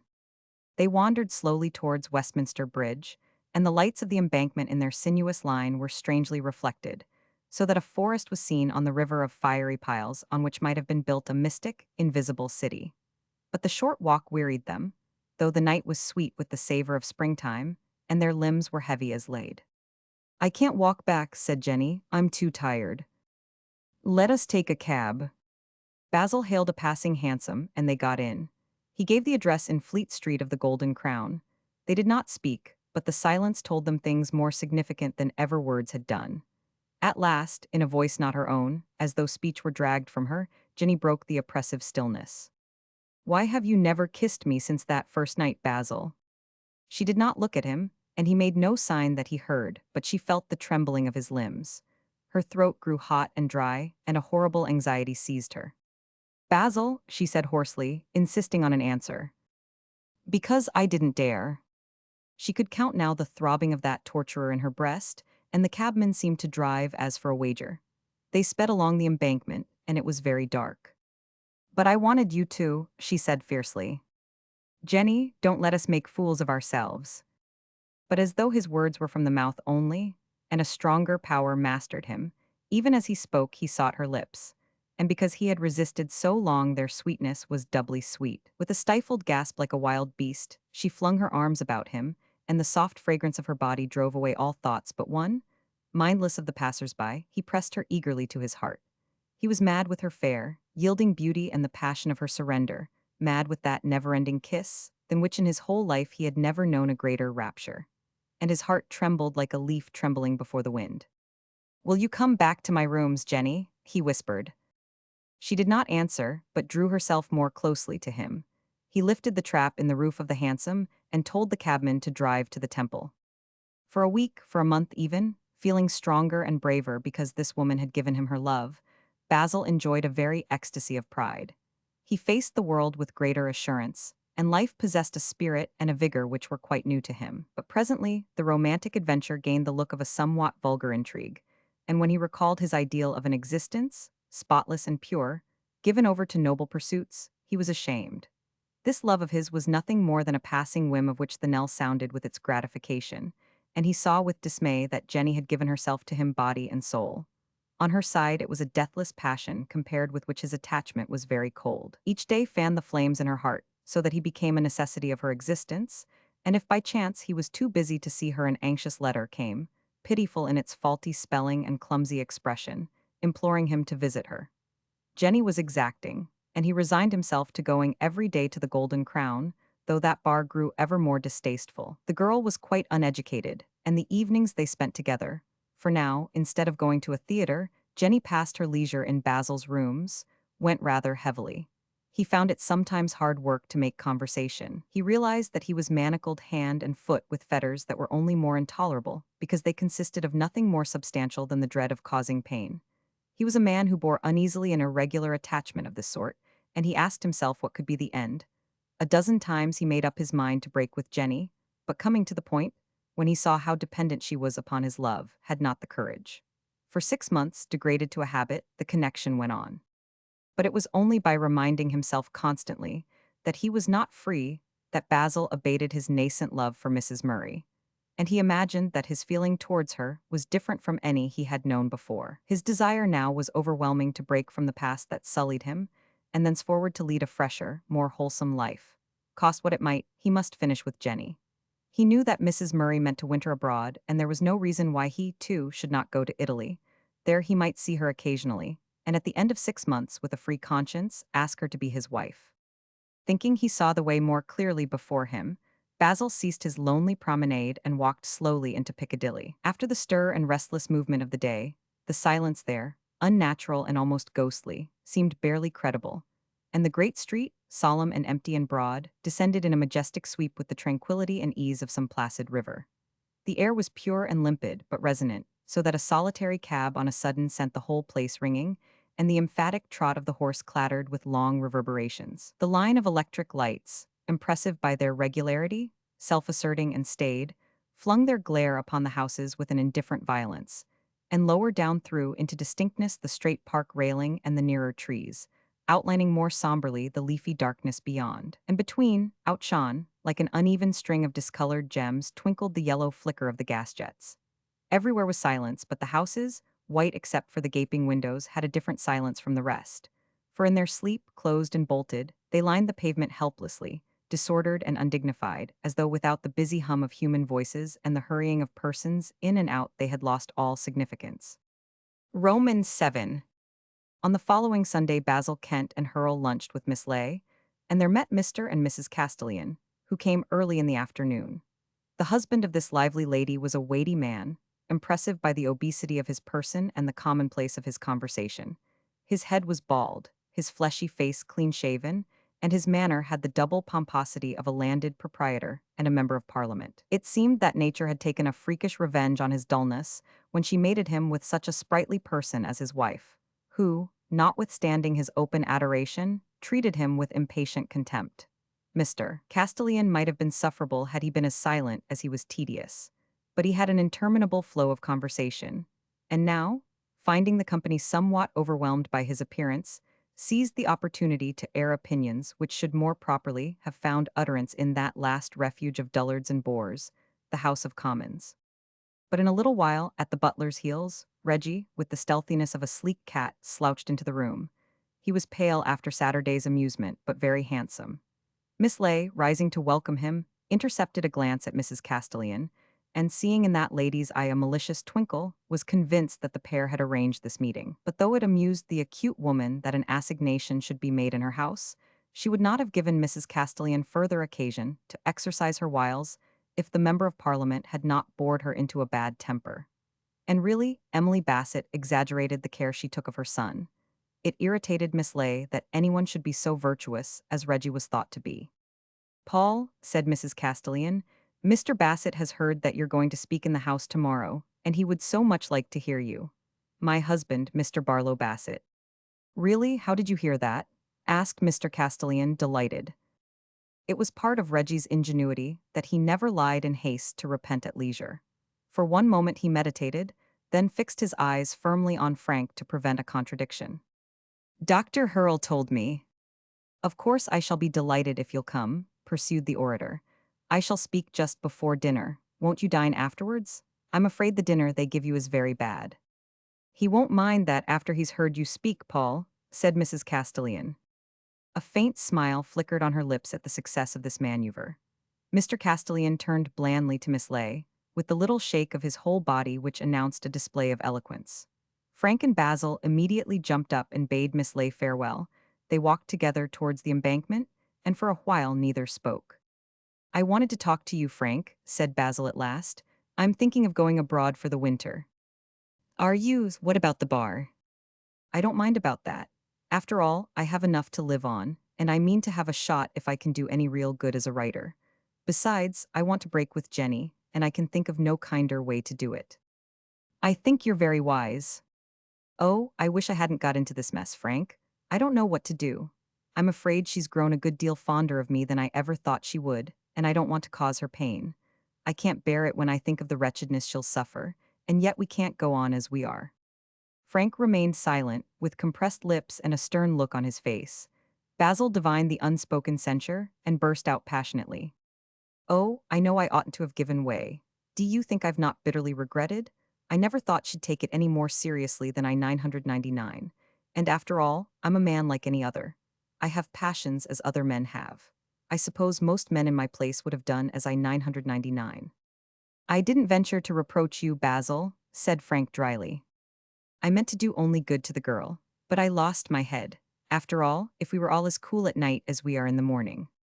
"Life would be a Sunday school," interrupted Frank. At that moment they were near Westminster Bridge, and a carriage passed them. They saw that in it sat Mrs. Murray, and she bowed gravely. Basil reddened and looked back. "I wonder if she's on the way to Miss Ley." "Would you like to go back and see?" asked Frank coldly. He looked sharply at Basil, who flushed again, and then threw off his momentary hesitation. "No," he answered firmly, "let us go on. Is it on account of Mrs. Murray that you wish to throw over Jenny?" "Oh, Frank, don't think too hardly of me. I hate the ugly sordid vulgarity of an intrigue. I wanted to lead a cleaner life than most men because of Lady Vizard, and when I've been with Jenny I'm disgusted with myself. If I'd never seen Mrs. Murray, I should still do all I could to finish." "Are you in love with Mrs. Murray?" "Yes," answered Basil, after a moment's pause. "Do you think she cares for you?" "The other night I felt sure of it, but now again I'm doubtful. Oh, I want her to care for me. I can't help it, Frank. This is quite a different love from the other. It lifts me up and supports me. I don't want to seem a prig, but when I think of Mrs. Murray, I can't imagine anything unworthy. And I'm proud of it because my love for her is almost spiritual. If she does care for me and will marry me, I think I may do some good in the world.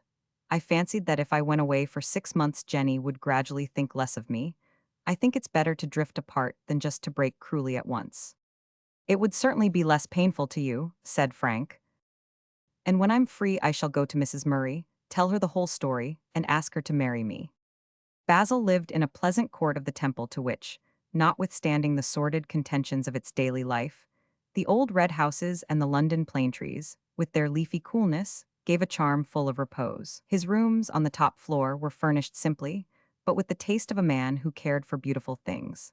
The ladies of Sir Peter Lely, with their sweet artificial grace, looked down in mezzo tint from the paneled walls, and the Sheraton furniture gave a delicate austerity to the student's room. Frank filled his pipe, but they had not been long seated when there came a knock at the door. "I wonder who the dickens that is," said Basil. "I don't often have visitors on Sunday afternoon." He went into the tiny passage and opened. Frank heard Jenny's voice. "Can I come in, Basil? Is anyone there?" "Only Frank," he answered, leading the way in. Jenny was arrayed in Sabbath garments, the colors of which to the doctor's eye seemed a little crude. The bright bow in her black hat contrasted violently with a fawn jacket, but her beauty was such as to overcome all extravagance of costume. She was rather tall, handsomely made, with the rounded hips and full breasts of a passionate woman. Her features were chiseled with the clean perfection of a Greek statue, and no duchess could have had a shorter lip or a more delicate nose. Her pink ears were more exquisite than the shells of the sea, but it was her wonderful coloring which chiefly attracted notice, with the rich magnificence of her hair, the brilliant eyes, and the creamy perfection of her skin. Her face had a girlish innocence which was very captivating, and Frank, observing her with critical gaze, could not deny that Mrs. Murray by her side, notwithstanding all the advantages of dress and manner, would have been reduced to insignificance.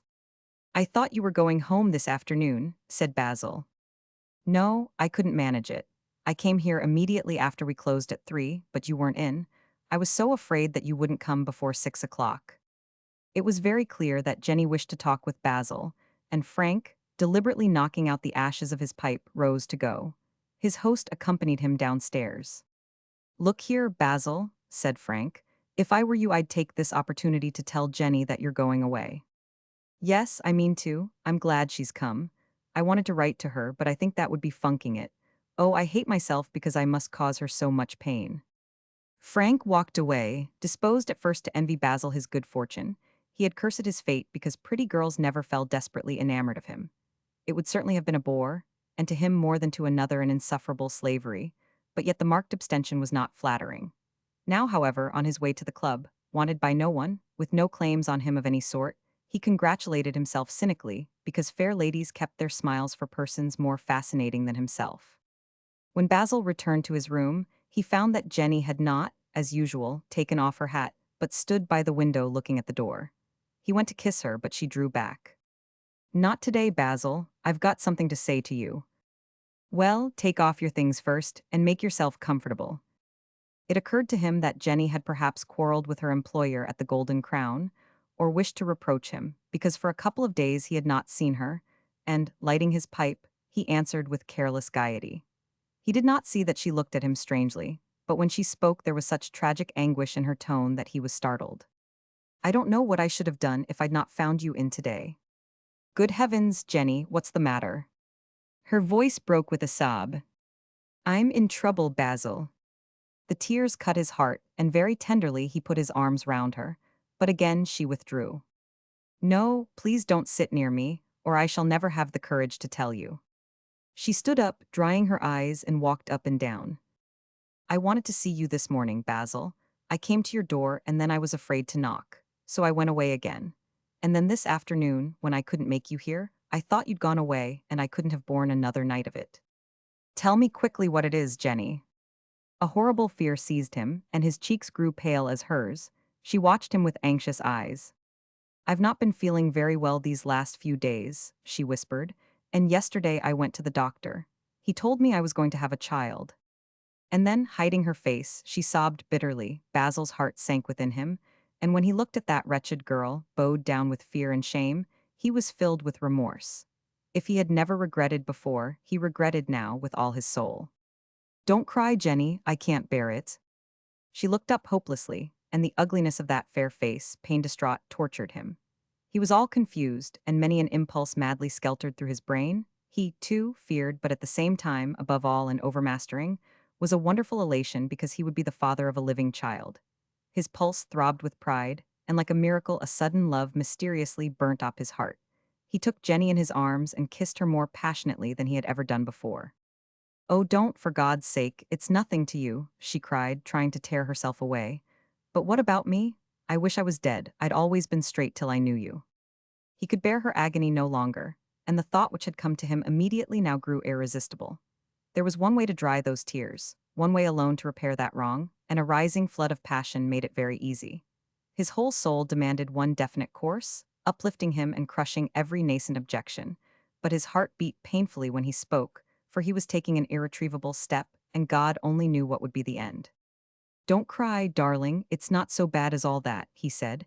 "We'd better get married at once." With a little gasp, Jenny's sobs were stilled, and quite motionless, looking down, she clung to Basil like a thing from which all life was gone.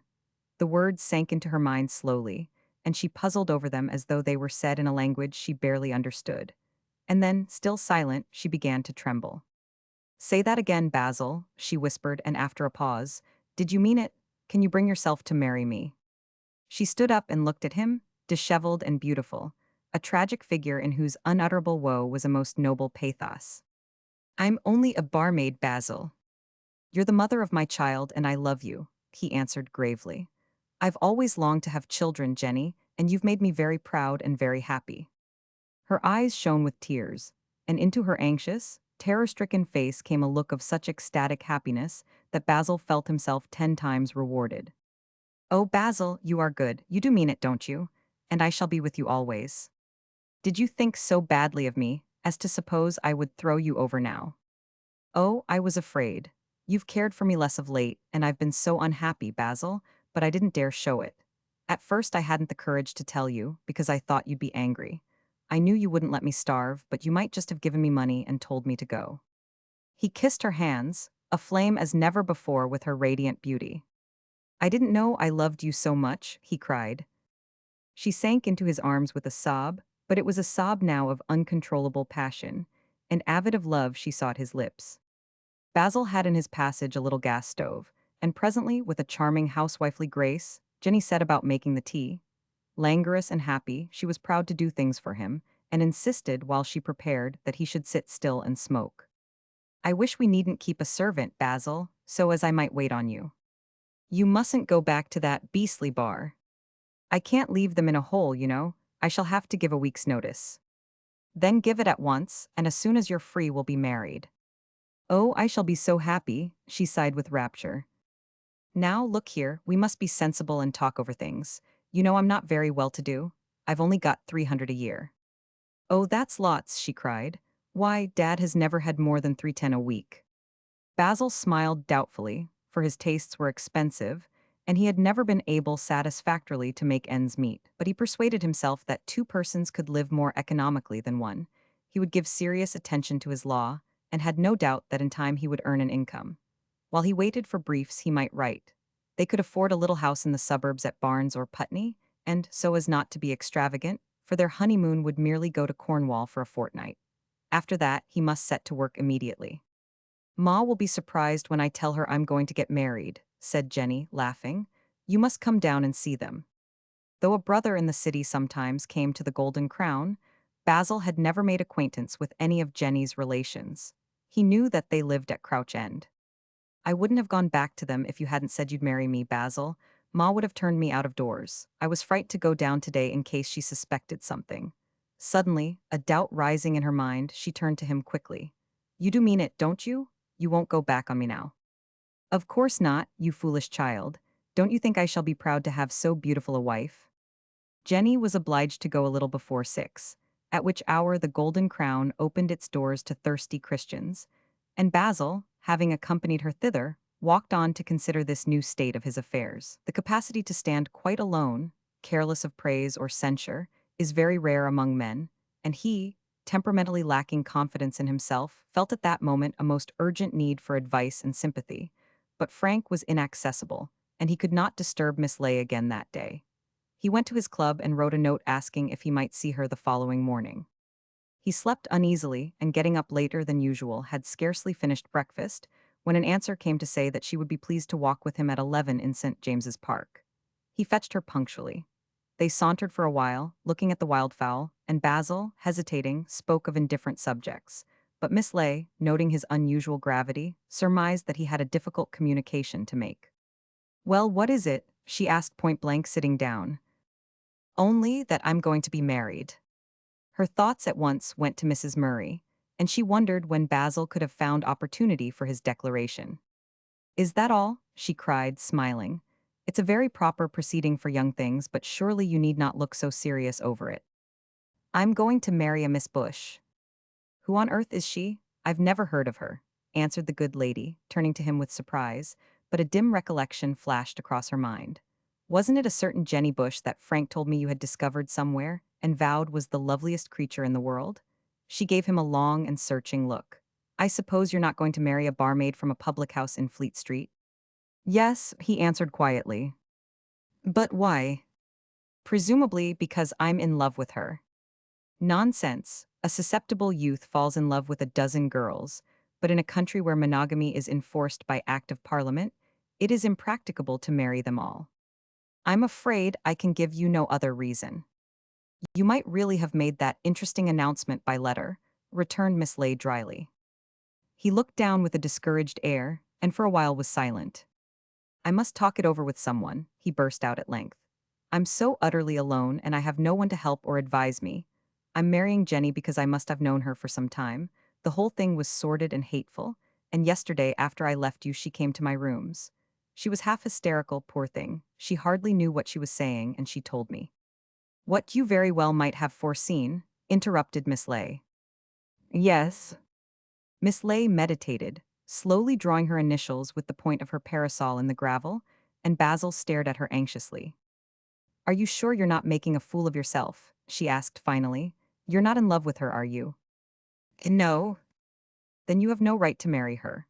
Oh, my dear boy, you don't know how tiresome marriage is sometimes, even with persons of the same class and inclinations.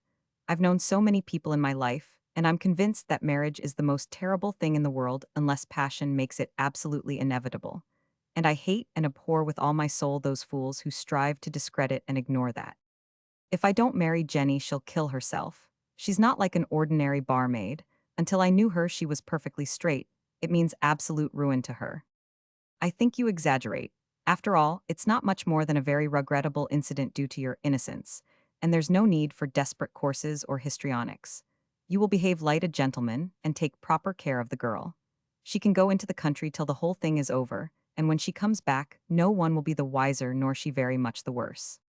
But it isn't a matter of people knowing, it's a matter of honor. Isn't it rather late in the day to talk of morality? I don't see where precisely the honor came in when you seduced her.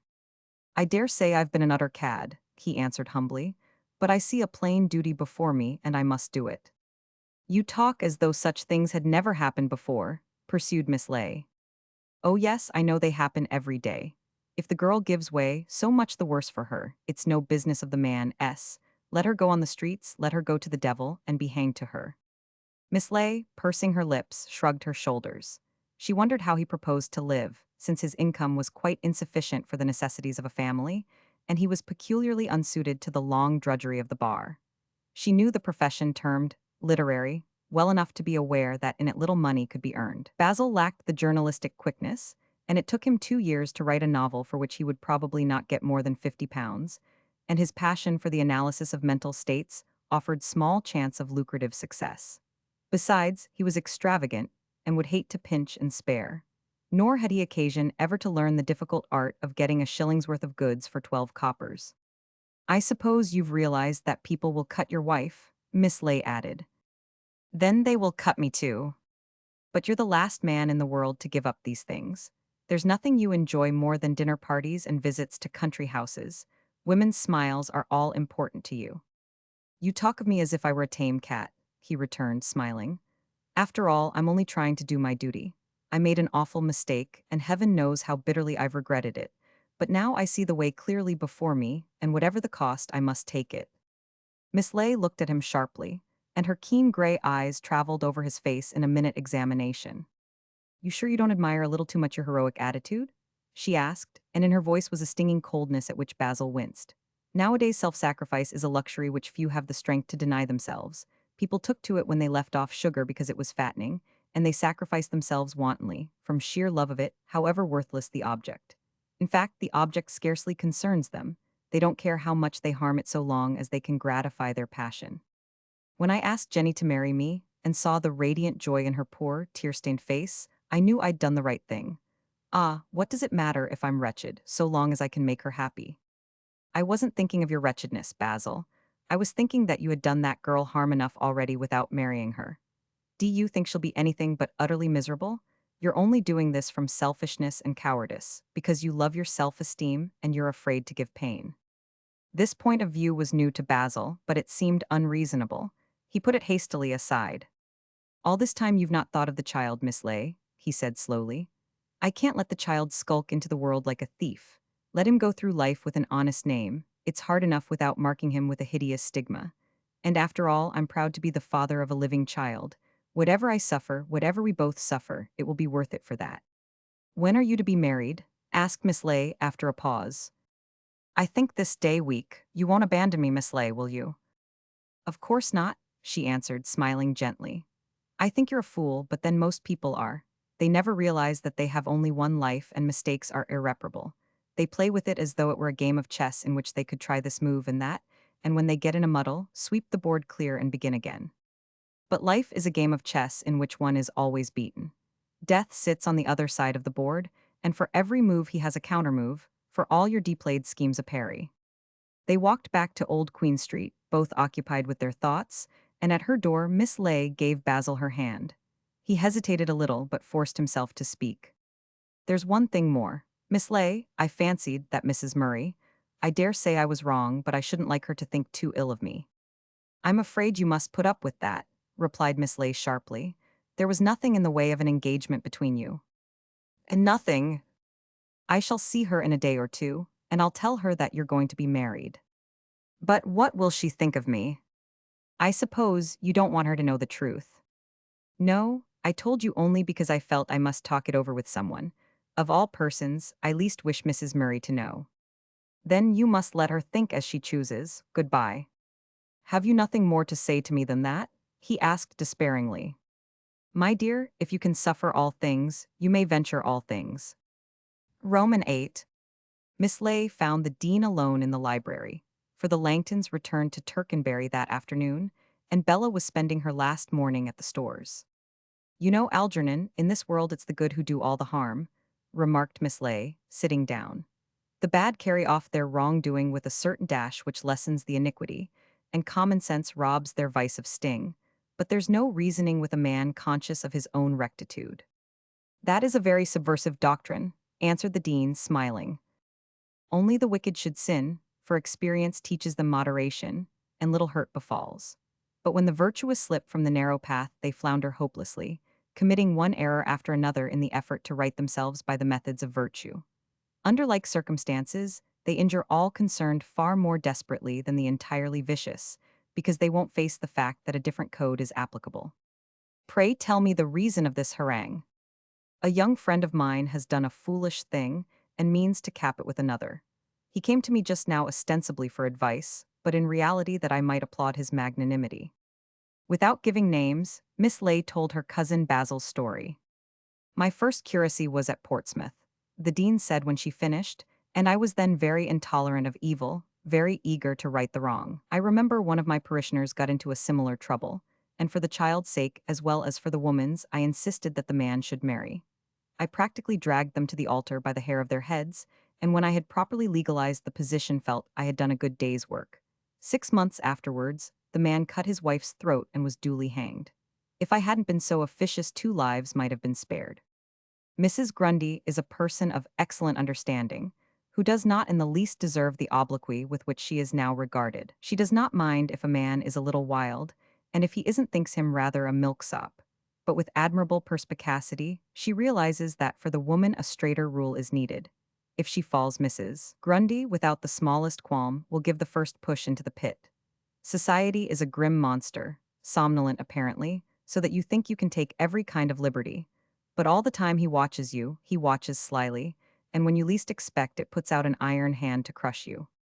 I hope Bella won't be late, said the dean. We haven't too much time after luncheon to catch our train. Society has made its own decalogue, a code just fit for middling people, who are neither very good nor very bad. But the odd thing is it punishes you just as severely if you act above its code as if you act below. Sometimes it makes a god of you when you're dead. But it takes precious good care to crucify you when you're alive, Algernon. Soon after this Bella came in, and when the dean went upstairs, told Miss Ley that on her bookseller's advice she had purchased for Herbert Field the two portly tomes of Dowden's Life of Shelley. "I hope soon he'll have enough poetry to make a little volume," said Bella, "and then I shall ask him if I may arrange for publication. I wonder if Mr. Kent will help me to find a publisher." "You will find a bank balance your best friend there, my dear," answered Miss Ley. Basil announced the approaching marriage to his solicitor, for his small fortune was held in trust, and his mother's signature was needed for various documents. In a day or two, the following letter reached him. "Cher enfant, I find that you mean to be married, and I desire to give you my maternal blessing. Do come to tea tomorrow and receive it in due form. You have sulked with me quite long enough, and the masculine boudoir is always a trifle ridiculous. In case it has escaped your memory, I venture to remind you that I am your mother. Yours affectionately, Marguerite Vizard. P.S. It is one of the ironies of nature that though a man, if his father is canaille, may console himself with the thought that this relationship is always a little uncertain, with regard to his mother he can lay no such flattering unction to his soul. Lady Vizard was shrewd when she prophesied that a couple of years would suffice for her to regain the place in society, due to her beauty, wealth, and distinction. None knew better that her position after the trial was precarious, and it required much tact to circumvent the many pitfalls. She was aware that the two best stepping stones for social aspirants are philanthropy and the Church of Rome, but the astute creature did not think her state so desperate as to need conversion, and a certain assiduity in charitable pursuits offered all that was requisite. Lady Vizard made a dead set for respectability in the person of a tedious old lady, whose rank and opulence gave her unlimited credit with the world, and whose benevolence made her an easy tool. Lady Edward Stringer was a little old woman with false teeth and a bright chestnut wig, always set awry, and, though immensely dull, managed to assemble in her drawing rooms everyone in London of real importance. A relation of Lord Vizard, she had quarreled with him desperately, and it was but natural that his wife should pour her troubles into a willing ear. Now, when she chose, Lady Vizard could assume a manner so flattering that few could resist it. She had an agile tongue, and so good a memory for the lies she told that she was never caught tripping. She unfolded the story of her matrimonial unhappiness with such pathetic skill that Lady Edward, touched, promised to do everything to help her. She appeared at the old lady's parties, was seen with her in all places where fashion congregates, and presently the world concluded it could well afford to know an amusing woman who suffered from no lack of money.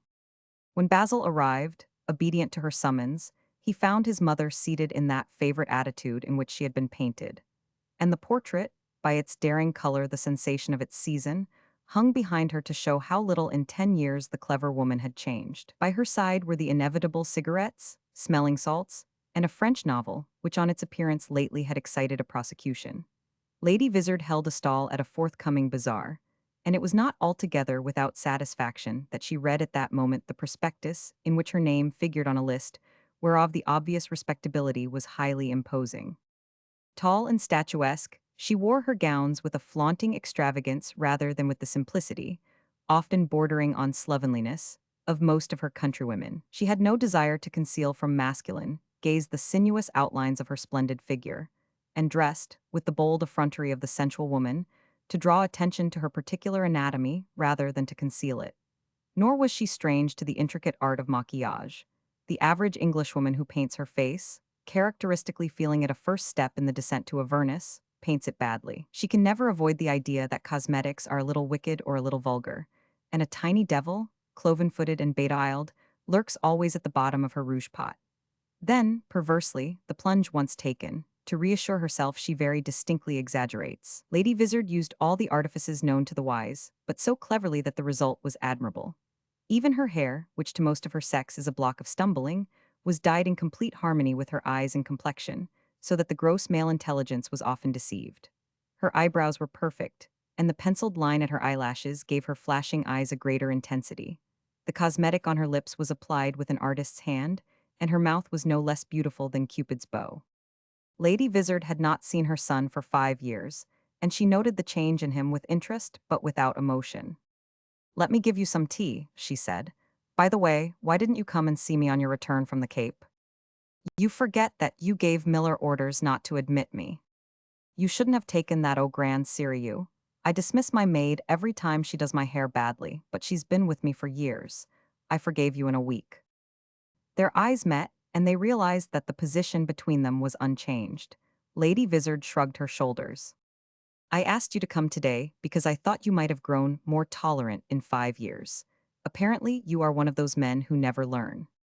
Even a year before, Basil would have answered that he hoped never to grow tolerant of dishonor, but now, ashamed, he sat in silence. His effort was to assume the air of polite indifference which his mother used so easily. He foresaw her next question, and it tortured him that he must expose part at least of his secret to that scornful woman. Yet, just because it was so distasteful, he meant to answer openly. "And whom are you going to marry?" "No one you have ever heard of," he answered, smiling. "Do you wish to make a secret of the fortunate creature's name?" "Miss Bush." "That doesn't sound very distinguished, does it? Who is her father?" "He's in the city. Rich. Very poor." Lady Vizard looked at her son keenly, then with a peculiar expression leaned forward. "Pardon me if I ask, but is she what your tedious grandmother called a gentlewoman?" "She's a barmaid in Fleet Street," he answered defiantly. Without hesitation came the next question, in a ringing voice. "And when do you expect the accouchement?" A blow could not have taken him more aback. The blood rushed to his cheeks and he sprang to his feet. Her eyes rested on him with cool scorn, and confounded by her penetration, he found nothing to say. "I'm right, am I? Virtue has had a fall, apparently. Ah, mon cher, I've not forgotten the charming things you said to me 5 years ago. Have you? Don't you remember the eloquence with which you spoke of chastity and honor? And you called me a name, which well-conducted sons don't usually apply to their mothers, but I take it your wife will have no fewer claims to it than I. If I have lust in my blood, it's because I have the misfortune to be your son," he cried fiercely.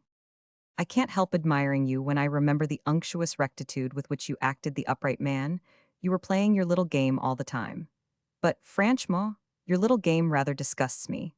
I don't like these hole-and-corner tricks with barmaids. I dare say I did wrong, but I mean to make amends. Of all fools, the saints preserve me from the fool who repents. If you can't sin like a gentleman, you'd really better be virtuous. A gentleman doesn't marry a barmaid because he seduced her, unless he has the soul of a counter-jumper. And then you dared come to me with your impudent sermons." At the recollection her eyes flashed, and she stood over Basil like some wrathful, outraged goddess. "What do you know of life and the fiery passion that burns in my veins? You don't know what devils tear at my breast. How can you judge me? But what do I care? I've had a good time in my day, and I'm not finished yet. And after all, if you weren't such a prig, you'd see that I'm a better sort than most women, for I've never deserted a friend nor hid an enemy that was down."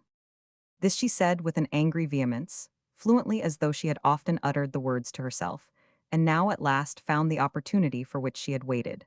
But quickly, she regained that cutting irony of manner which she well knew was most effective. "And when I grow old, I shall go into the Catholic Church and finish my days in the odor of sanctity." "Have you anything more to say to me?" asked Basil coldly. "Nothing," she replied, shrugging her shoulders. "You were born to make a fool of yourself. You're one of those persons who are doomed to mediocrity because you haven't the spirit to go to the devil like a man.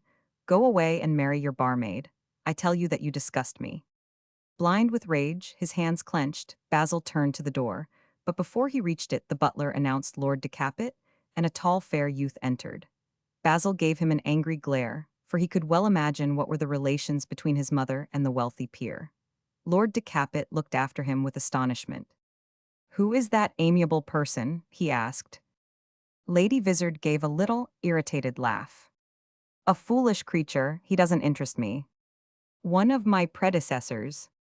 "No, of course not," answered Lady Vizard, amused. "Give me a kiss, child." Profoundly despondent, Basil walked back to the temple, and when he came to his door it was opened by Jenny. He remembered then that she had promised to come that afternoon to hear the final arrangements for their marriage, which was to take place at a registry office. "I met my brother Jimmy in the Strand, Basil," she said, "and I've brought him up to see you." Going in, he found a weedy youth seated on the table with dangling legs. He had sandy hair, a clean-shaven, sharp face, and pale eyes. Much commoner than his sister, he spoke with a pronounced Cockney accent, and when he smiled, showing small, discolored teeth, had an expression of rather odious cunning.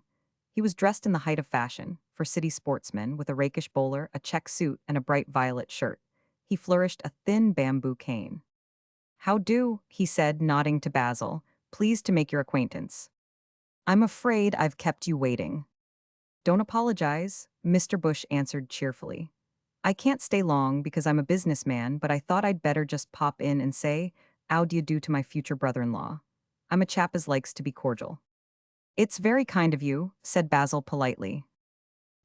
He was surprised when I told him I was going to marry you, Basil," cried Jenny, with a little laugh of pleasure. "Now then, don't mind me," said James. I am a slobber old tart." "Go on, Jimmy, you are a caution." "Oh, I see you ray bashful, well, I'll be toddling." "Won't you have some tea before you go?" asked Basil. "Bless you, I don't want to disturb you canary birds. And I'm not much of an and at tea, I leave that to females. I like something stronger myself."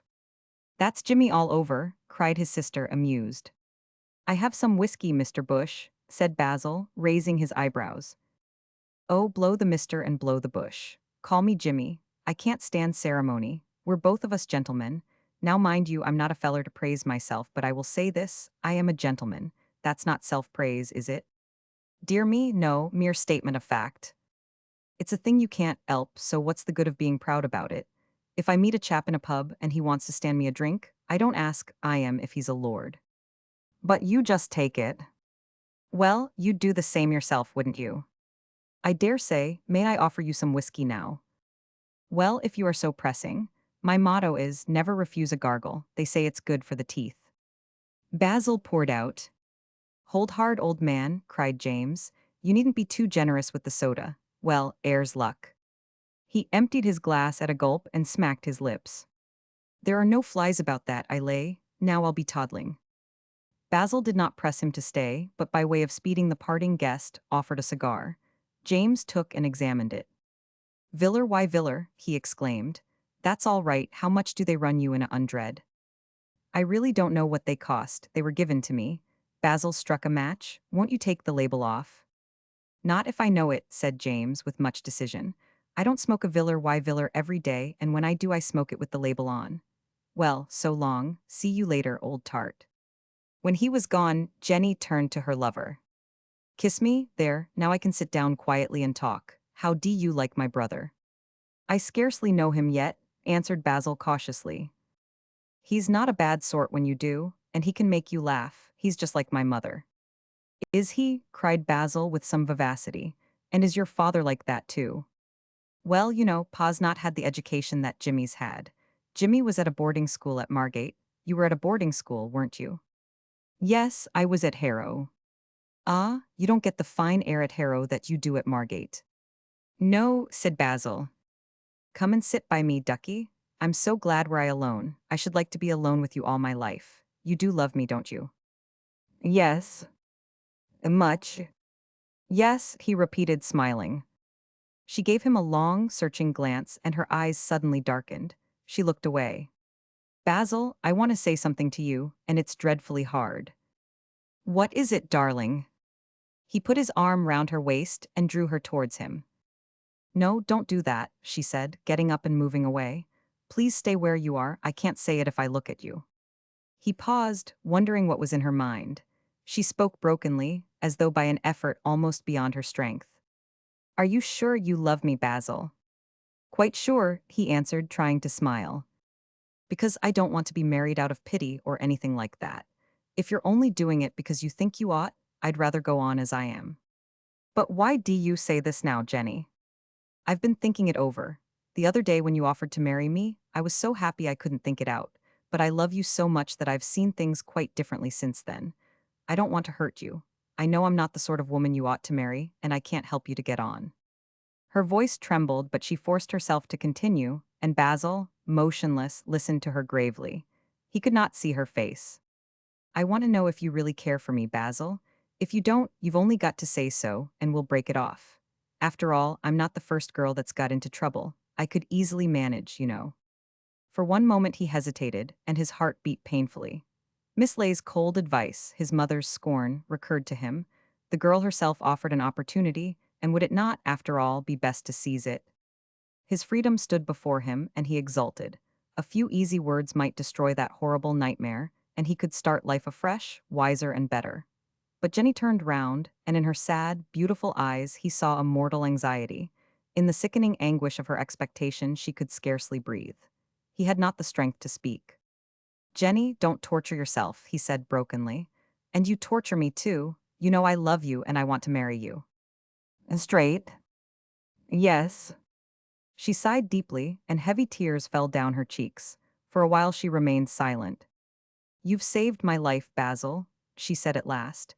"I made up my mind that if you didn't want to marry me, I'd do away with myself." "What nonsense you talk." "I mean it, I couldn't have faced it. I'd fixed it all up in my head. I should have waited till it was dark, and then I'd have gone over the bridge." "I will do my best to be a good husband to you, Jenny," he said.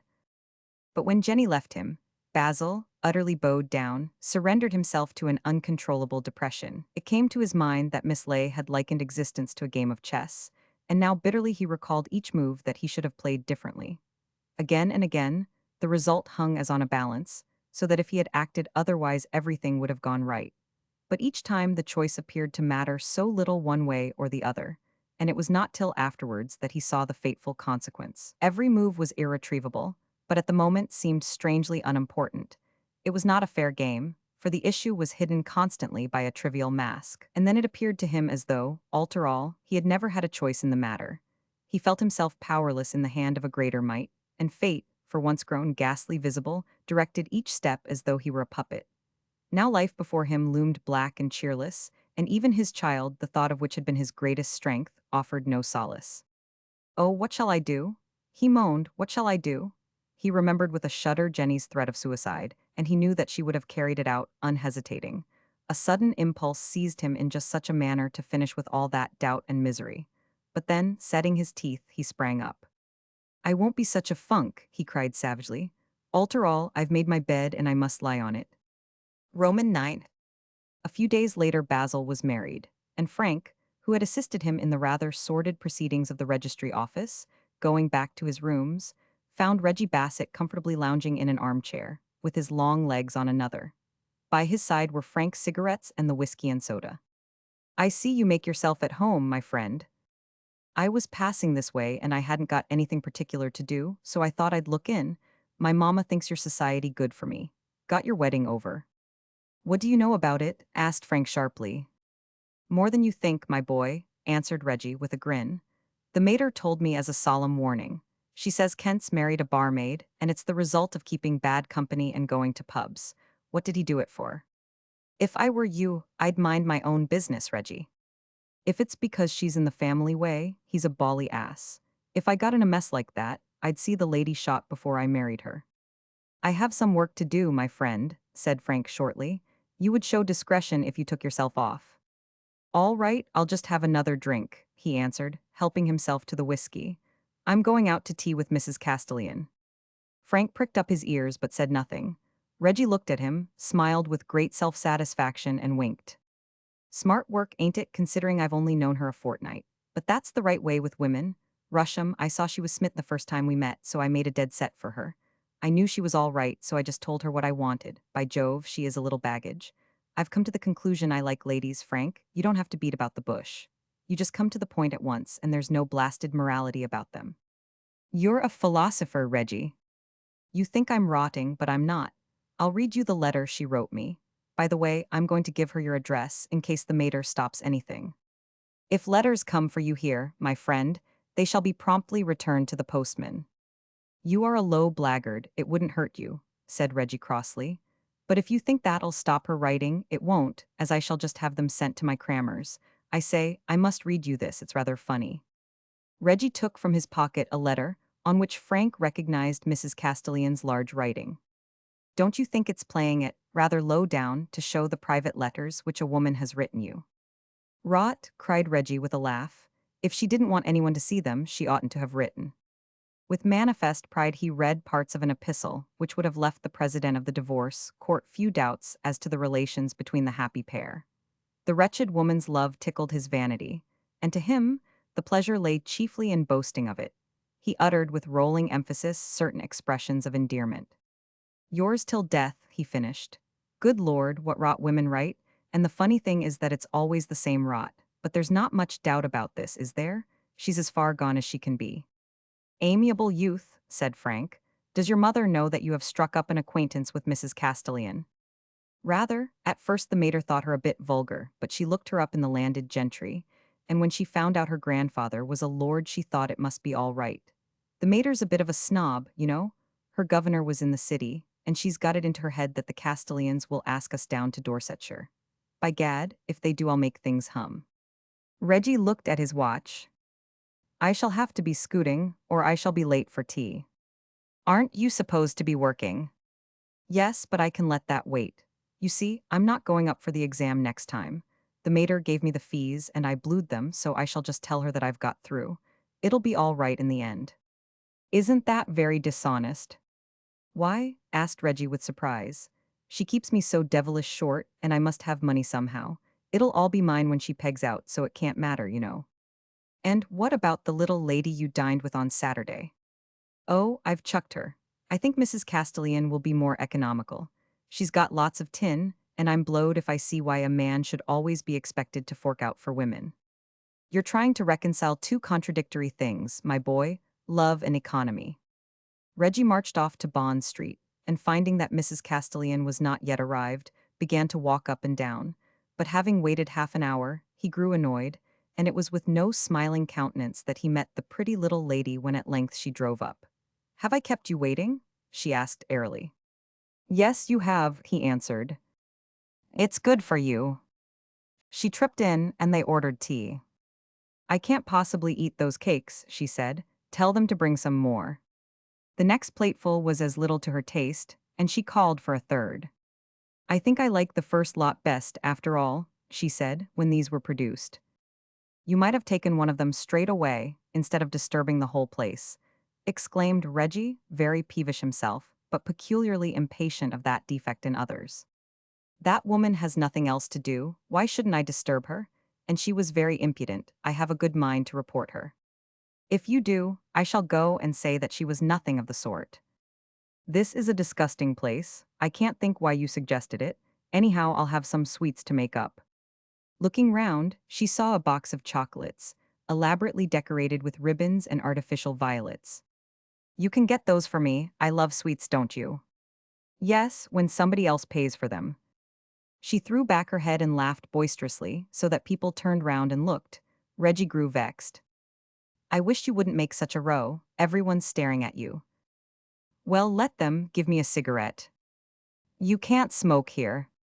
Why not? There's a woman over there smoking. Yes, but she's no better than she should be. Nonsense, it's Lady Vizard. It's only your friends in Piccadilly who are always thinking of propriety. They're so afraid of not behaving like ladies, and you can always tell them because they're so prim. Mrs. Castellan, powdered and scented, was dressed in the most outrageous taste, but no one could have been more fashionable, and she displayed uncommon sagacity when she said that her flaunting manners alone distinguished her from persons of easy virtue. She looked across at Lady Vizard, no less strikingly attired, but with a sort of flamboyant discretion which marked the woman of character. She sat with the young Lord de Capet, and Mrs. Castellan told Reggie the latest scandal about the pair. You know she's Mr. Kent's mother, don't you? By the way, is it true he married a creature off the streets? Yes, said Reggie, silly ass. He gave a vivid account of the affair according to his lights. Unaccountably, for Frank and Miss Ley, both highly discreet, alone knew the circumstances, Basil's adventure in a very elaborate form was current among all his friends. I say, Reggie, will you come to the play tomorrow? Lady Paperley's got a box for the Belle of Petersburg, and she's asked me to bring my man.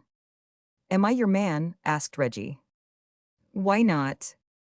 It sounds bally vulgar. I should have thought it meant your valet. At this Mrs. Castellan laughed as she spoke at the top of her voice, so that people, to Reggie's confusion, again turned round. How prim you are, is it your mamma's bringing up, Reggie? She's rather an old frump, you know. Thanks. But I intend to ask her down to Jayston for Christmas. We're going to have a house party, and I mean to get Miss Ley and Dr. Hurl. I don't like him much, but Miss Ley won't come without him. Pity she's not younger, isn't it? They could talk philosophy to more purpose then. They say she has a passion for young men. I wonder what she does with them. Do you think she was very gay in her youth? She's a regular ripper, I know that, answered Reggie, remembering the frequent tips which in his school days the generous creature had slipped into his hand. I'm sure there was something, expostulated Mrs. Castellan, or she wouldn't have lived so long in Italy. My mother thinks her about the straightest woman she's ever known. I wish you wouldn't keep thrusting your mother down my throat, Reggie. It's bad enough having to put up with Paul S. without getting yours as well. I suppose I shall have to ask that old cat for Christmas. She's awful, as rich as they make 'em, and she'll get on with your mother first rate. Let's go, I'm sick of this hole. When Reggie asked for the bill, he found the box of chocolates cost 15 shillings, and preferring to spend his money exclusively on himself, was consequently none too pleased. Mrs. Castellan had kept the cab, and offered to drive her cavalier to Grosvenor Gardens, where she was going for a second tea. I've had a good time, she said when they arrived. You'd better give the driver 5 bob. Goodbye, Reggie. Mind you're not late tomorrow. Where shall we dine? I don't mind as long as it's cheap, he said, ruefully handing the cabman 5 shillings. Oh, I'll stand you a dinner, said Mrs. Castellan. All right, he answered, his face brightening. Let's go to the Carlton then. Mrs. Castellan skipped into the house, and Reggie, who hated walking, to save money trudged sulkily home to Sloane Gardens. Frank showed much wisdom when he asserted that love and economy went seldom hand in hand. It's cost me over a quid, he muttered. I could have dined Madge 3 times for that, and I'm blowed if she's so damned vulgar as that little baggage. But next day he met her in the Carlton vestibule, and they sat down to dinner. The waiter brought him a wine card. What would you like to drink? He asked. Something fizzy. This entirely agreed with Reggie's ideas, and since he was not to pay the bill, he took care to order the champagne he liked best, which was by no means the least expensive.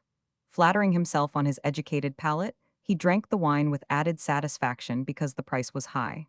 Mrs. Castellan, overpowdered, with somewhat the look of a faded rose arranged under careful lights in a shop window to delude the purchaser that it had still its first freshness, was in high spirits. Pleased with her own appearance and with that of the handsome youth in front of her, languid and sensual as the waking Adam of Michelangelo, she talked very quickly in an excessively loud voice. Reggie's spirits rose with the intoxicating liquor, and his doubts whether an amour with a woman of distinction was quite worthwhile were soon dissipated. Looking at the costly splendor of her gown, the boy's flesh tingled, and his eyes rested with approval on the diamonds about her neck and in her yellow hair. It was a new sensation to dine with a well-dressed, rich woman in a crowded restaurant, and he felt himself with pride a very gay Lothario. Handing something, he touched her fingers. Don't, she said, you give me the shivers. And seeing the effect she created, Mrs. Castellan displayed all her arts and graces. Confound this theater, I wish we weren't bound to go to it. But we are. Lady Paperley is going with her man, and we've got to chaperone her. It pleased Reggie to sit in a box with a person of title, and he knew it would gratify his mother. Why don't they make your hubby a baronet? He asked ingenuously. My mother-in-law won't fork out. You see, Paul ain't what you might call a genius.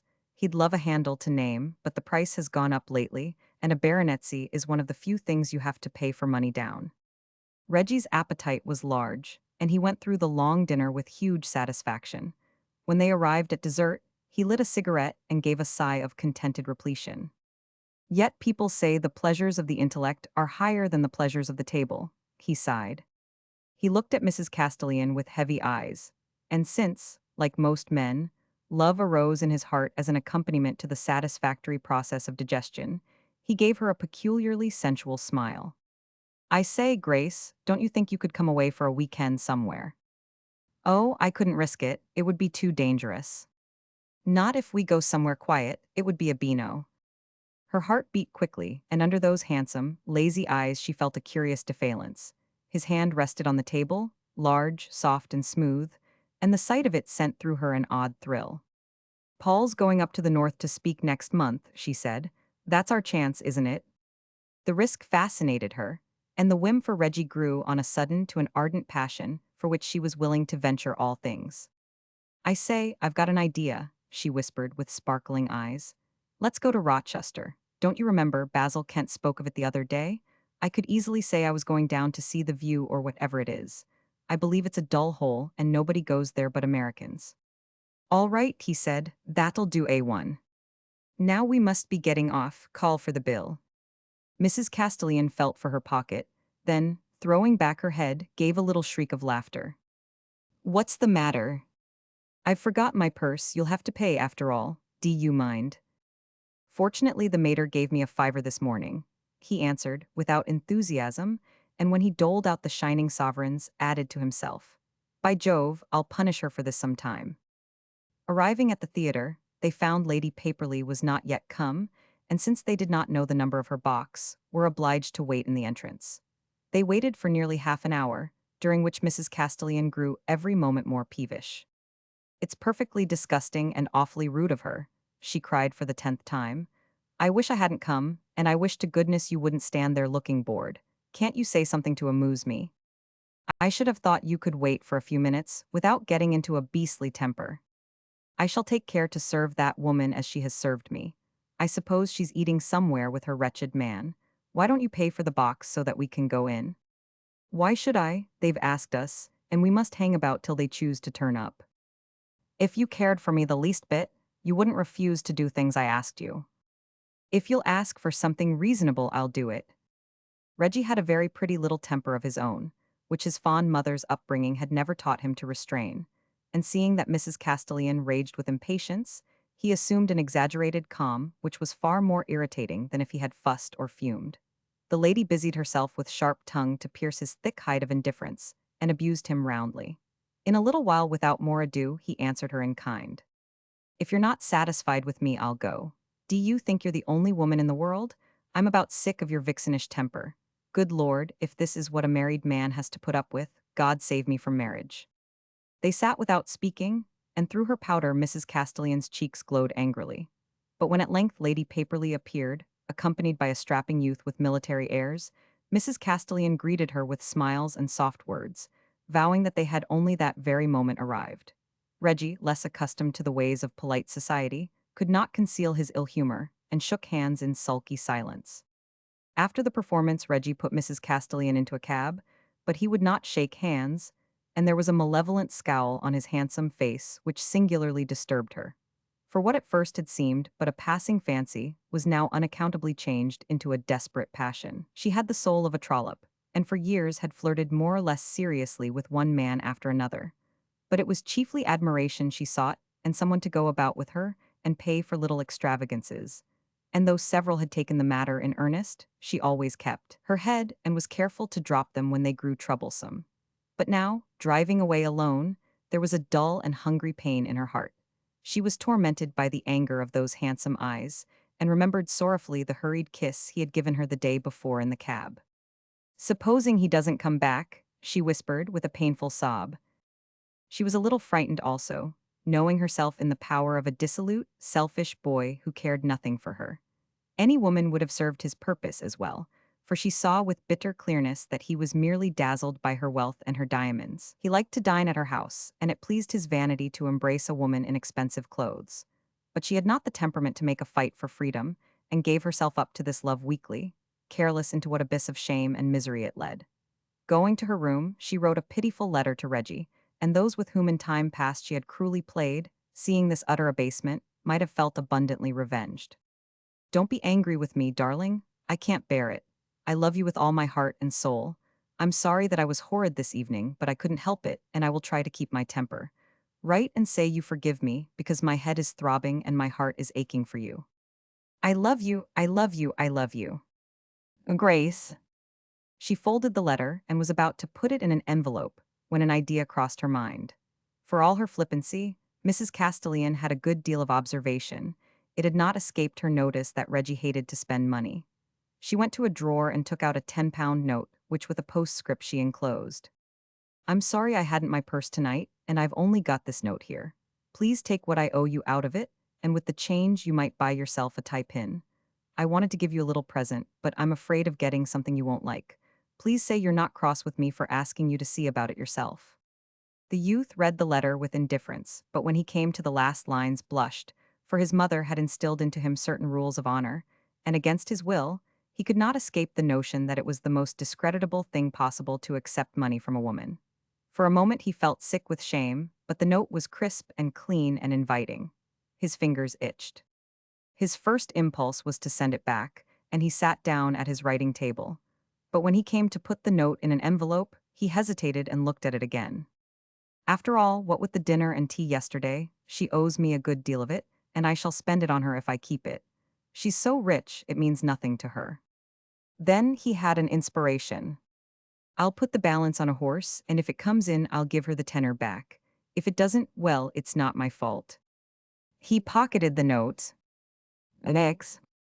The Kents spent their honeymoon in a fisherman's cottage at Carbis Water, the very name of which, romantic and mufflical, enchanted Basil's ear. And from their window the cliff, grown over with odorous broom, tumbled lazily to the edge of the colored sea. There was an amiable simplicity about the old man from whom they hired rooms, and Basil delighted to hear his long stories of the pilchard fishery, of storms that had strewn the beach with wreckage, and of fierce battles fought between the fishers of St. Ives and the foreigners from Lowestoft. He told of the revivals which burned along the countryside, calling sinners to repentance, and how himself on a memorable occasion had found salvation. Now he confessed his late-found faith with savage ardor, but notwithstanding made the most he could out of the strangers in his house. And the tall, gaunt figure of that ancient seaman, with furrowed cheeks and eyes bleared with long scanning of the sea, seemed a real expression of that country, wild with its deserted mines, yet tender, barren, yet with the delicate color of a pastel. To Basil, weary with the conflicting emotions of the last month, it had a restful charm unrivaled by the distincter glories of more southern lands. One afternoon they walked up a hill to see the local curiosity, a gravestone which crowned its summit, and Basil wandered on while Jenny, indifferent and tired, sat down to test. He sauntered through the firs, saffron and green, and the heather rich with the subdued and decorous richness of an amethyst.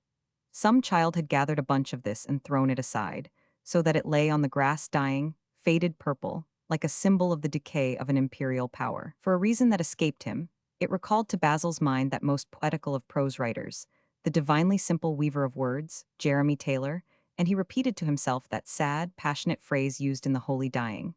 Break the beds, drink your wine, crown your head with roses, and besmear your curled locks with nard, for God bids you to remember death. Standing on the brink, he overlooked the valley of the sea, Hale in the distance, with its placid river, like some old Italian town colored and gay even under that somber heaven. The sky was gray and overcast, and the clouds, pregnant with rain, swept over the hilltop like the gauzy drapery of some dying pagan spirit, lingering solitary among the grotesque shapes of Christian legend. There was a line of dead trees on the crest of the hill, and Basil, visiting this place earlier in the year, had found them then incongruous with the summer, a hideous darkness against the joyous color of the Cornish June. But now all nature drew into harmony with them, and they stood, gnarled and leafless with a placid silence, as though in a sense of the eternity of things they felt a singular content. The green leaves in the flowers were vanity, ephemeral as the butterflies in the light breeze of April, but they were changeless and constant. Dead ferns lay all about, brown as the earth, and they were the first of the summer plants to go, chilled to death by the mild wind of September. The silence was so great that Basil seemed to hear the wings of the rooks as they beat the air, flying overhead from field to field, and in his mind, curiously, he listened to the voice of London calling. Basil peculiarly enjoyed his solitude, for he was used to be much alone, and the constant companionship since his marriage at times proved irksome. He began to plan out his future. There was no reason why Jenny should not be induced to a wider view of things than she then possessed. She was by no means a fool, and little by little, with patience on his side, she might gain interest in the things that interested him. It would be wonderful to disclose a human soul to its own beauty. But his enthusiasm was short-lived, for, walking down the hillside, he found Jenny asleep, her head thrown back and her hat slouched over one eye, her mouth open. His heart sank, for he saw her as he had never seen her before. Amid the soft grace of that scene her clothes looked tawdry and crude, and with keen eyes he detected, under her beauty, the commonness of nature for which already he loathed the brother. But, fearing it would rain, he woke her and proposed that they should go home. She smiled at him lovingly. "Have you been looking at me asleep? Had I got my mouth open?" "Yes." "I must have looked a sight." "Where did you buy your hat?" he asked. "I made it myself, don't you like it?" "I wish it weren't so very bright." "Colors suit me," she answered. "They always 999. The Cornish drizzle hovered over the earth, all penetrating like human sorrow, and at length, With the closing day, the rain fell. In the mist and in the night, the country sank into darkness. But in Basil's heart was a greater darkness, and already, after one short week, he feared that the task he had confidently undertaken was beyond his strength. On their return to London, Basil moved such furniture as he possessed into the little house he had taken in Barnes. He liked the old-fashioned high street of that place, because it had preserved a certain village simplicity, and the common made up for the dreary look of the long row of villas in which was his own. The builder, careful of his invention, had placed on each side 50 small houses so alike that they were distinguishable only by their numbers and the grandiloquent names on the fanlight. For 2 or 3 weeks, the young couple were engaged in putting things to rights, and then Basil settled to the monotonous life he liked because it gave most opportunity for work. He went away every morning early to chambers, where he devilled for the silk in whose room he sat, waiting for briefs that came not, and about 5 took the train back to Barnes, then followed a stroll along the towpath with Jenny, and after dinner he wrote till bedtime. Basil felt now a certain quiet satisfaction in his marriage. His affairs settled for good, and he could surrender himself to his literary ambition. Apparently there was a magic in the nuptial tie, since there arose within him by degrees a sober but deep affection for Jenny. He was flattered by her adoration, and touched at the humility wherewith she did his bidding. With all his heart, he looked forward to the birth of their child. They talked of him incessantly, for both were convinced that it must be a son, and they never tired of discussing what to do with him, how he should wear his hair, when be breeched, and where go to school. When Basil pictured the beautiful woman nursing her child, and she had never been lovelier than then, his pulse throbbed with thankfulness and pride, and he chid himself because he had ever hesitated to marry her, or for a moment during the honeymoon bitterly regretted his rashness. Jenny was radiantly happy. She was of indolent temper, and it delighted her, after the bondage of the golden crown, to do nothing from morning till night. It was very amusing to have at her beck and call a servant who called her ma'am, and hugely satisfactory to watch her work while she sat idly. She was proud also of the little house and the furniture, and dusted the pictures with greater complacency because she thought them rather ugly. Basil said they were very beautiful, and she knew they cost a lot of money. In the same way, Jenny admired her husband all the more because she neither understood his ideas nor sympathized with his ambitions. She worshipped him like a dog his master. It was a daily torment when he went to town, and invariably she accompanied him to the door to see the last of him. When he was due to return, she listened with held breath for his step on the pavement, and sometimes in her impatience walked to meet him.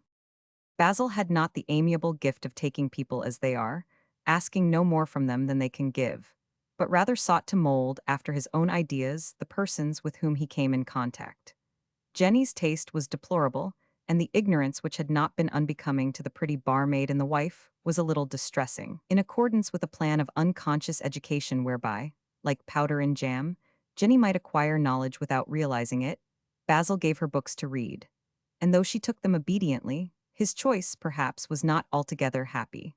For alter a diligent quarter of an hour she would mostly drop the volume, and for the rest of the morning chat familiarly with the maid-of-all-work. If, however, at any time she yearned for literary pabulum, she much preferred to buy a novelette at the station bookstall, but took care to hide it when Basil came in, and once he found by chance a work entitled Rosamund's Revenge, explained that it belonged to the servant. For 1 penny Mrs. Kent could get a long and blood-curdling romance, the handsome, aristocratic hero of which bore an unusual similarity to Basil, while the peerless creature for whom doughty deeds were so fearlessly performed was none other than herself. Under the mattress in the spare bedroom she kept her favorite story, wherein a maid of high degree nobly sacrificed herself, and Jenny's heart beat fast when she thought how willingly under similar circumstances she would have risked her life for Basil. Ignorant of all this, Kent talked frequently of the books himself had given her, but in his enthusiasm was apt to be so carried away as not to notice how small her knowledge thereof remained. "I wish you'd read me your book, Basil," she said one evening. "You never tell me anything about it. It would only bore you, darling. Do you think I'm not clever enough to understand it?" "Of course not. If you'd like me to, I shall be only too pleased to read you bits of it. I'm so glad you're a novelist. It's so uncommon, isn't it? And I shall be proud when I see your name in the papers. Read me some now, will you?" No writer, however violent his protests, really dislikes being asked to read an unpublished book. It is the child of his heart, and has still the glamour which, when it is coldly set up in type and bound in cloth, will be utterly destroyed. Basil especially needed sympathy, for he was distrustful of himself and could work better when someone expressed admiration for his efforts. It had been his ardent hope that Jenny would take interest in his writing, and it was only from diffidence that hitherto he had said little about it. The idea of his novel, the scene of which was Italy in the early 16th century, came to him one day in the National Gallery, soon after his return from South Africa, when his mind, fallow after the long rest from artistic things, was peculiarly sensitive to the impression of beauty. He wandered among the pictures, visiting old favorites, and the sober quiet of that place filled his soul with a greater elation than love or wine. He recalled the moment often for its singular happiness, spiritual and calm, yet very fruitful. At last he came to that portrait of an Italian nobleman by Morto, which to an imaginative mind seems to express the whole spirit of the later Renaissance. It fitted his mood strangely. He thought that to make lovely patterns was the ultimate end of the painter's art, and noticed with keen appreciation the decorative effect of the somber coloring and of the tall man, lining, melancholy and languid, in that marble embrasure. Nameless through the ages, he stood in an attitude that was half weariness and half affectation, and his restrained despair was reflected by the tawny landscape of the background, blank like the desert places of the spiritual life. The turquoise sky even was cold and sad. The date was given, 1526, and he wore the slit sleeves and hose of the period. The early passion for the new birth was past already, or Michelangelo was dead, and Caesar Borgia rotted in far Navarre. The dark cerise of his party-colored dress was no less mournful than the black, but against it gleamed the delicate cambric of his shirt and ruffles. One hand, ungloved, rested idly on the pommel of his long sword, the slender, delicate hand, white and soft, of a gentleman and student. On his head he wore a strange-shaped hat, part buff, part scarlet, with a medallion on the front of St. George and the Dragon. The face haunted Basil, paler by reason of the dark beard, and out of it looked wistfully the eyes, as though sight were weariness and the world had naught to offer but disillusion. Presently, brooding over the character which seemed there expressed, he invented a story, and to work it out for some months, steeping himself in the poets and historians of the period, spent much time in the British Museum. At last he began actually to write. Basil wished to describe Italian society at that time, its profound disenchantment after the vigorous glow with which it had welcomed the freedom of mind when the fall of Constantinople threw open to the human intellect a new horizon, and devised a man who waged life as though it were a battle, vehemently, seeking to enjoy every moment, and now, finding all things vain, looked back with despair because the world had nothing more to offer. Acquainted with the courts of princes and the tents of condottieri, he had experienced every emotion, fought bloodily, loved and intrigued, written poetry, and talked Platonism. The incidents of this career were stirring, but Basil referred to them only so much as was necessary to explain the state of mind, for he desired to show his scorn of commonplace by eschewing sensation and giving merely detailed analyses of a spiritual condition. His theme gave opportunity for the elaborate style Basil affected, and he began to read, emphasizing the rhythm of his sentences and rejoicing in their music. His vocabulary, chosen from the Elizabethans, was rich and sonorous, and the beauty of certain words intoxicated him. But at last he stopped suddenly. "Jenny," he said. No answer came, and he saw that she was fast asleep. Taking care not to disturb her, he put aside the book and rose from his chair. It was not worth while to ask him to read if she could not keep awake, and with some vexation he went to his desk. But his sense of humor came the rescue. "What a fool I am," he cried with a laugh. "Why should I think it would interest her?" Yet Mrs. Murray had listened to that same chapter with most flattering attention, and afterwards was loud in its praise. Basil remembered that Molière read comedies to his cook, and if she was not amused, rewrote them. By that test he should have destroyed his novel, but then impatiently he told himself that he wrote, not for the many, but for a chosen few. No longer feeling him near her, Jenny presently awoke. "Well, I haven't been to sleep, have I?" Snoring. "I am sorry, did I disturb you?" "Not at all. I couldn't help it, I felt so drowsy with you reading. I did enjoy it, Basil." "It's something to write a book which is a soporific," he answered, smiling grimly. "Do read me some more, I'm wide awake now, and it was beautiful. I think, if you don't mind, I'll do a little work." A few days later Jenny's mother, who had seen neither Basil nor the house, paid them a visit. She was a stout woman with a determined manner, and wore a black satin dress so uneasily as to suggest it was her Sunday best. It gave her a queer feeling that the days had got mixed, and a Sabbath come somehow in the middle of the week.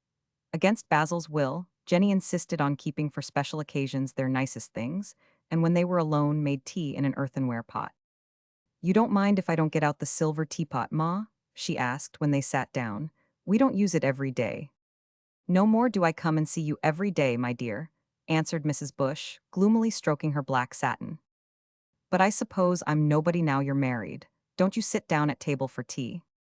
Basil likes to have it in the drawing room, answered Jenny, pouring milk in the bottom of each cup. Well, I think it's messy. My tea is my best meal, you know that, Jenny.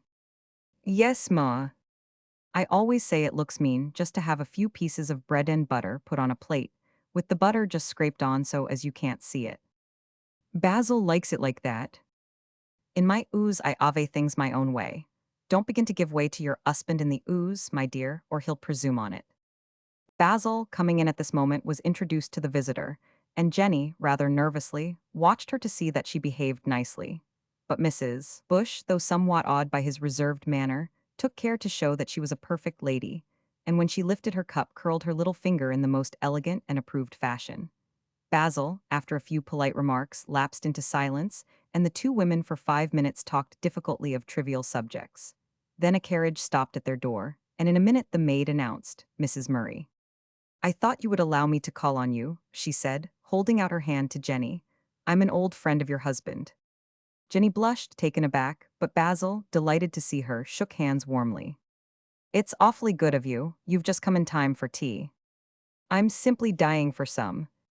She sat down, looking very handsome and self-possessed, and Mrs. Bush deliberately examined her gown. But Jenny remembered that they had only the common teapot. I'll just go and get some fresh tea, she said. Fanny will get it, Jenny. Oh no, I must get it myself, and I keep the tea locked up. You know I have to, she added to Mrs. Murray. These girls are so dishonest. She went out hurriedly, and while she was gone, Basil eagerly asked Mrs. Murray how she had found them out. It was horrid of you not to write and tell me where you were. Miss Lay gave me your address. Don't you think it's an amusing place? You must go into the High Street. Bits of it are so odd and quaint. They chattered gaily, almost taming their backs on Mrs. Bush, who watched them with lowering brows. But she often said that she was not a woman to be put upon. It's a fine day, isn't it? She interrupted aggressively. Beautiful, said Mrs. Murray, smiling.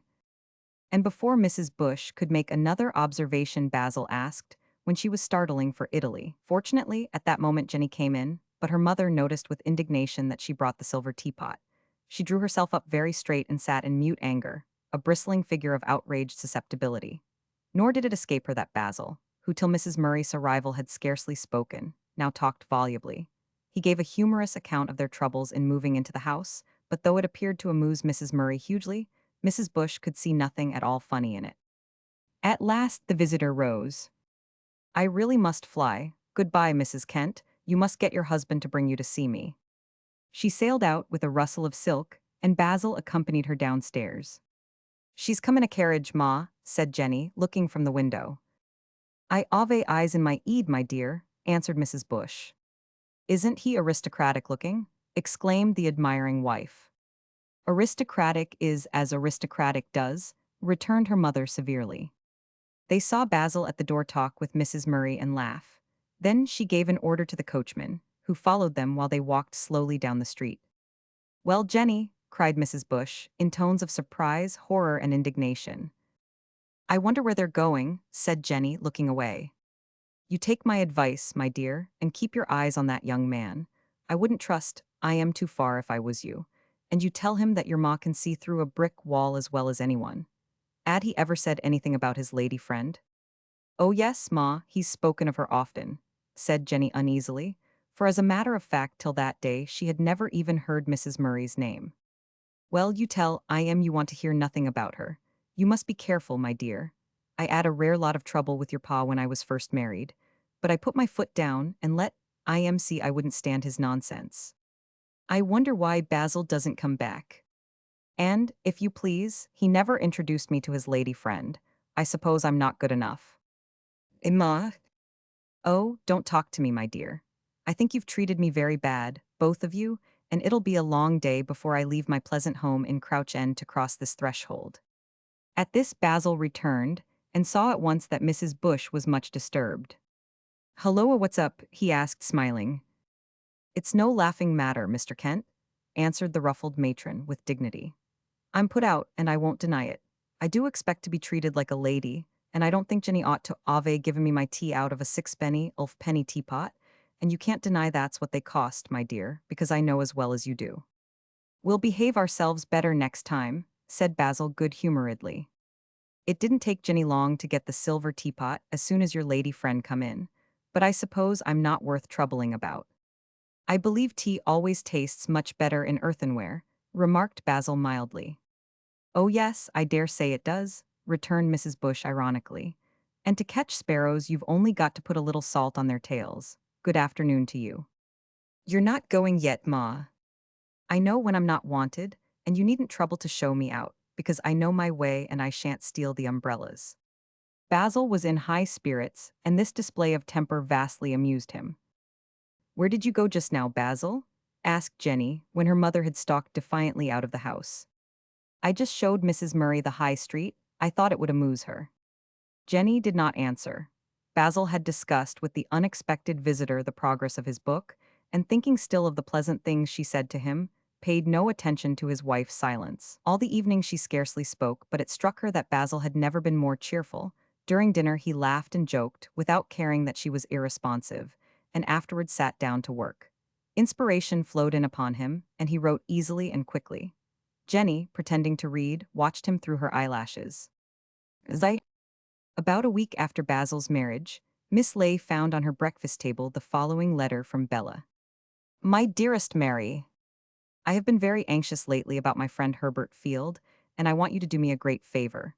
You know that he is not very strong, and some time ago he caught a horrid cold which he seems quite unable to shake off. He refuses to take proper care of himself, and he looks very ill and thin. Our doctor has been attending him, but he grows no better, and I am dreadfully alarmed. I don't know what I should do if anything happened to him. At last I have been able to persuade him to come to London to see a specialist. Do you think Dr. Hurrell would look at him if I brought Mr. Field up next Saturday? Of course I would pay the ordinary fees, but there is no need that Herbert should know this. He can manage to get away early on Saturday morning. If you will get me an appointment, we would drive straight to Dr. Hurrell. May we come to luncheon with you afterwards? Yours affectionately, Bella Langton." When Frank came in to tea, as was his habit whenever he had time, Miss Ley showed him the letter, and afterwards wrote back to say that Dr. Hurrell would be pleased to see the invalid at 12 on the following Saturday. "I don't suppose he has anything the matter with him," said Frank, "but I don't mind having a look, and tell her she can keep her confounded fees." "Don't be an idiot, Frank," replied Miss Ley. At the appointed hour Bella and Herbert were shown into his consulting room. The youth was shy and ill at ease. "Now, will you go into the waiting room, Miss Langton?" said Frank. "I'll send for you later." Bella, somewhat impressed by his professional manner, retired, and Frank examined his patient's face slowly, as though he sought the hidden springs of character. Herbert watched with apprehension the grave man in front of him. "I don't think I've really got anything much the matter with me, only Miss Langton was anxious."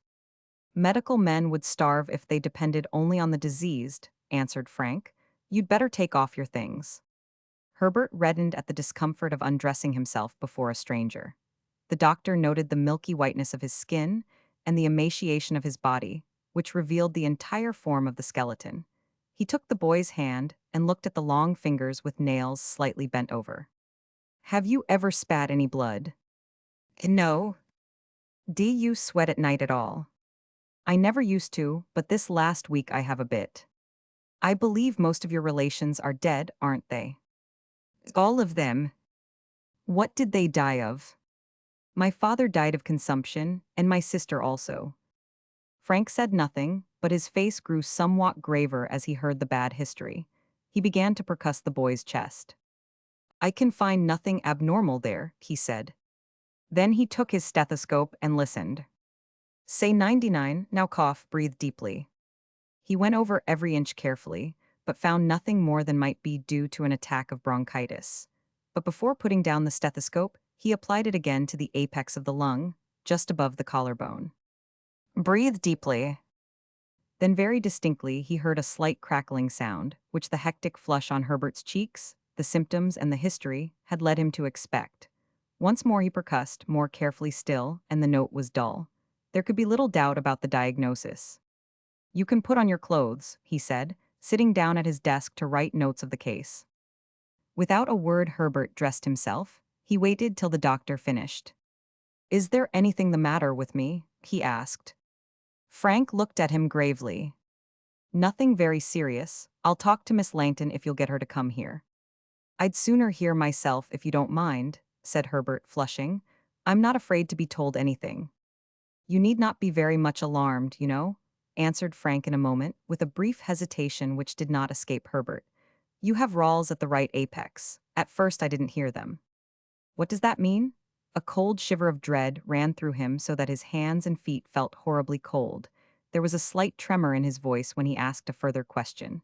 "Is it the same as my father and my sister?" "I'm afraid it is," said Frank. And the shadow of death stood suddenly in the room, patient and sinister. And each knew that henceforward it would never leave the young man's side. It would sit by him at table silently, and lie in his bed at night.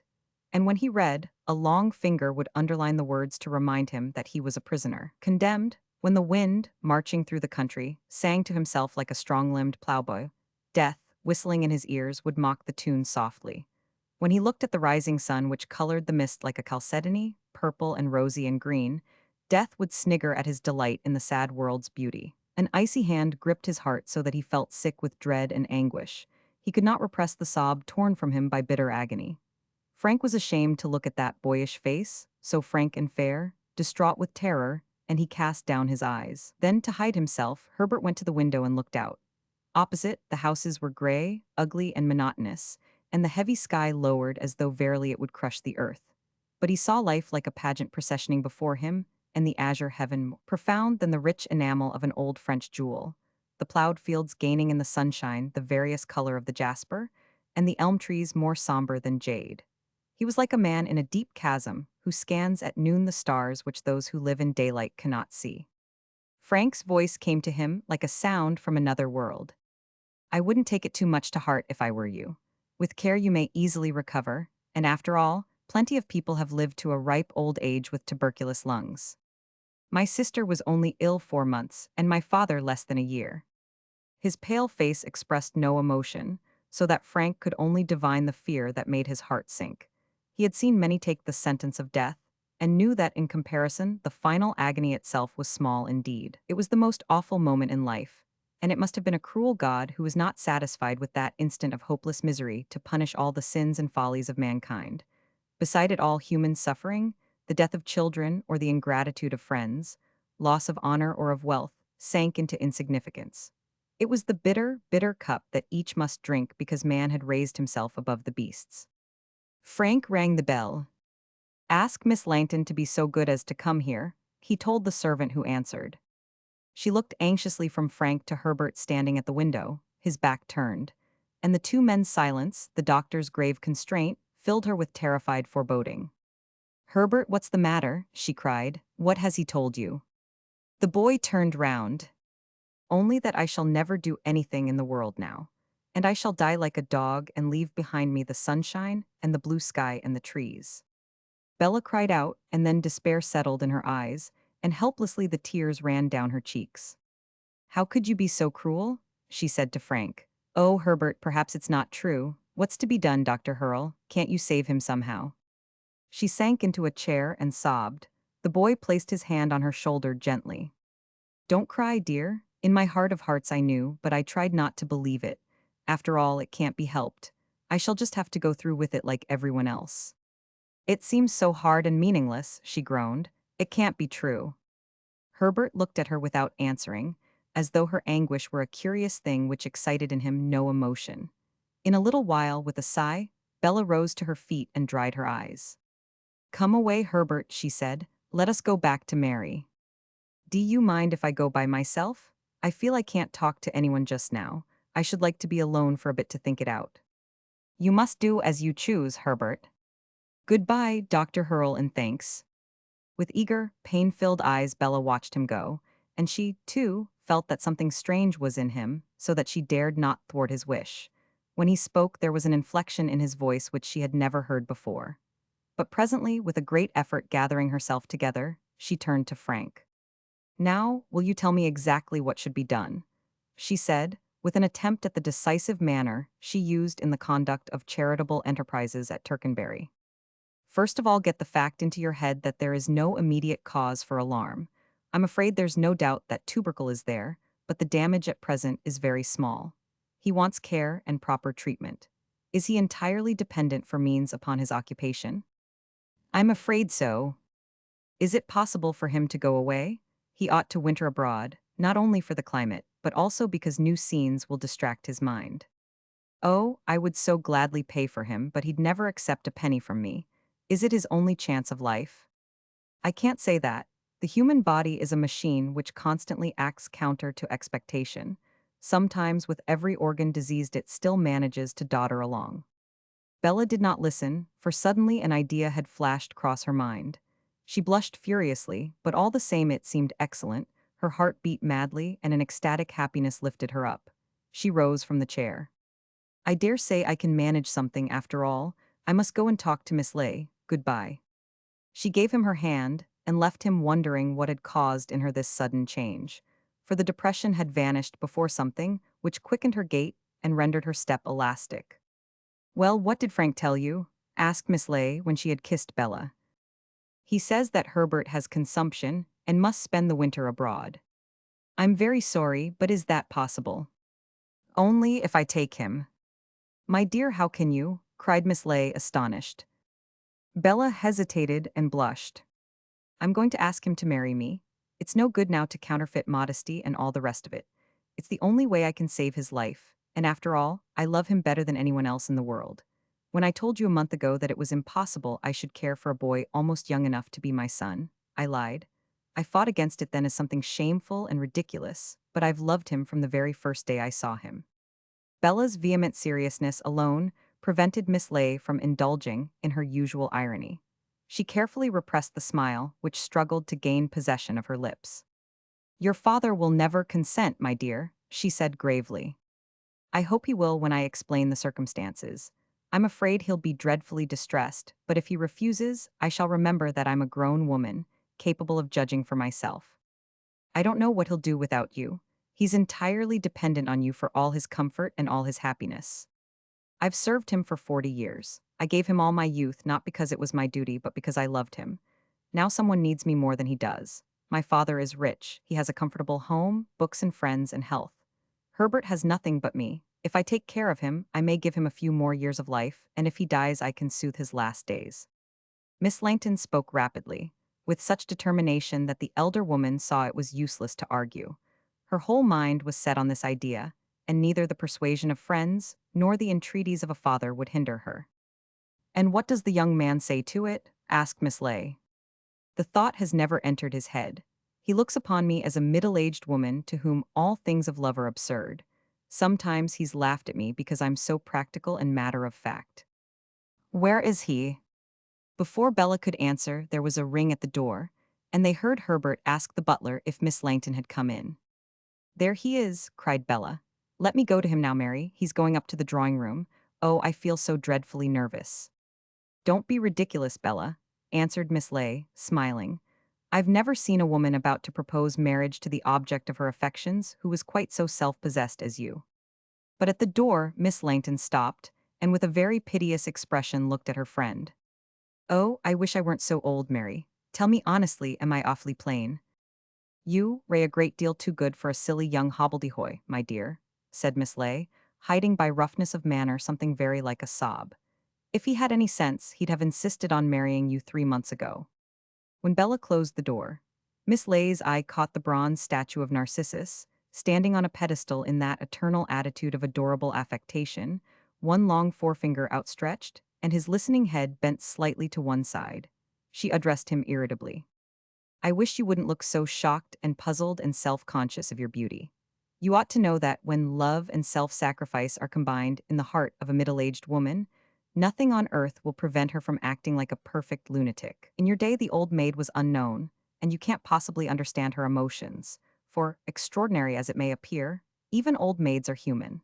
And if you're scandalized at this disproportion of ages, know that you are an idiot, ignorant of the elements both of psychology and of physiology. and I myself have adored generations of young men, though the relations between us have invariably remained strictly platonic.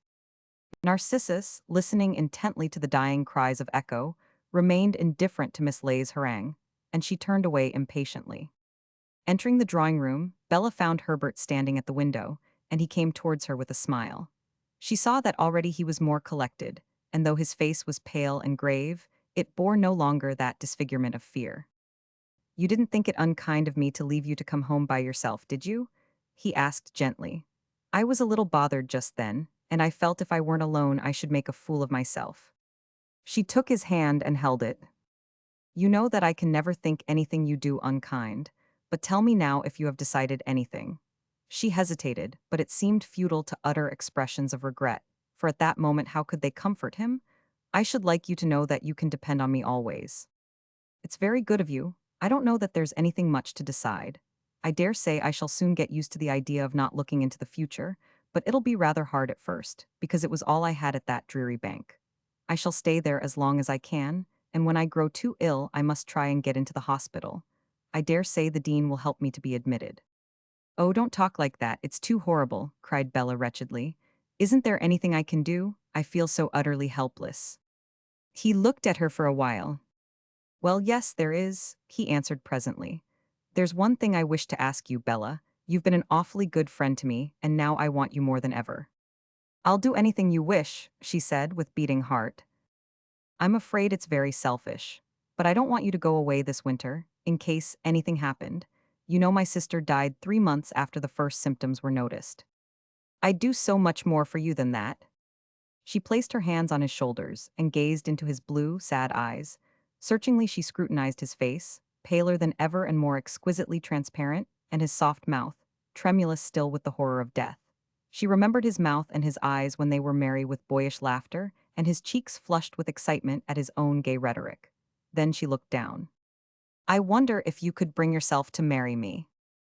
Although her eyes were turned away, she knew that he blushed deeply, and hopelessly, full of shame, she dropped her hands. It seemed an intolerable time before he answered. "I'm not so selfish as all that," he whispered, his voice trembling. "Yes, I was afraid the thought would disgust you," she said with a sob. "Bella, how can you say that? Don't you know that I should have been proud? Don't you know that you're the only woman I've ever liked? But I won't let you sacrifice yourself for me. I've seen people die of consumption, and I know the ghastliness of it. Do you think I would let you nurse me and do all the odious things that are needful? And you might get ill too. Oh no, Bella, don't think me ungrateful, but I couldn't marry you." "Do you think it would be a sacrifice to me?" she asked in tragic tones. "My poor boy, you never saw that I loved you with all my soul, and when you were so happy and careless my heart felt as though it would break because I was old and plain. You've forgotten that one day you kissed my hands. It was only a joke to you, but when you'd gone I cried bitterly. You'd never have done it except that you thought I was 40 and it couldn't matter. And when you took my arm sometimes I felt sick with love. And now, I suppose, you utterly despise me." She broke down, sobbing, but in a little while impatiently, she brushed away her tears and faced him with a sort of despairing pride.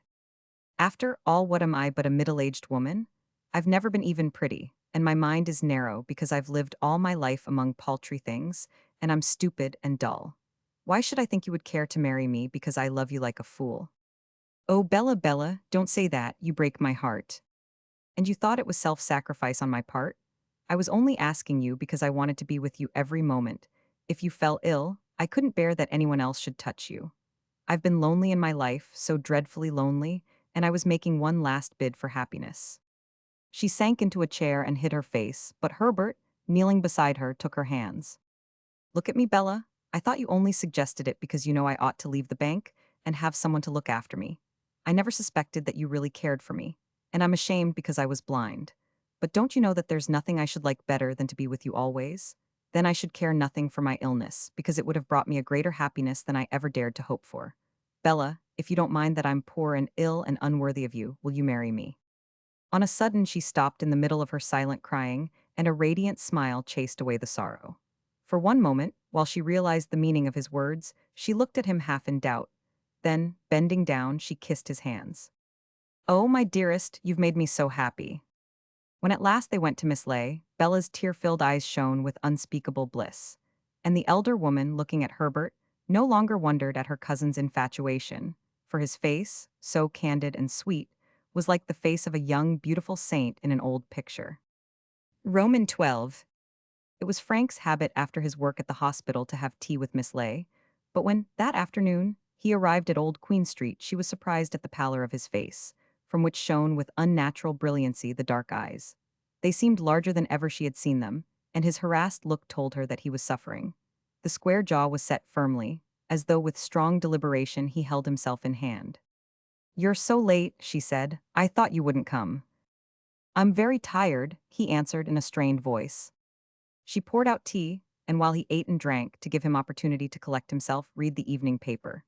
With admirable insight, she, alone of his friends, had divined Frank's emotional temper, and though never hinting at the knowledge, for she was aware it humiliated him to have so little self-control, could in consequence handle him with very subtle skill.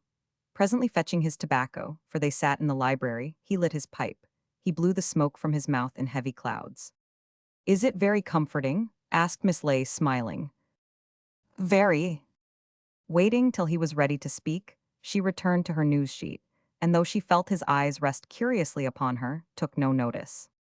"I wish to goodness you put that paper down," he cried at last irritably.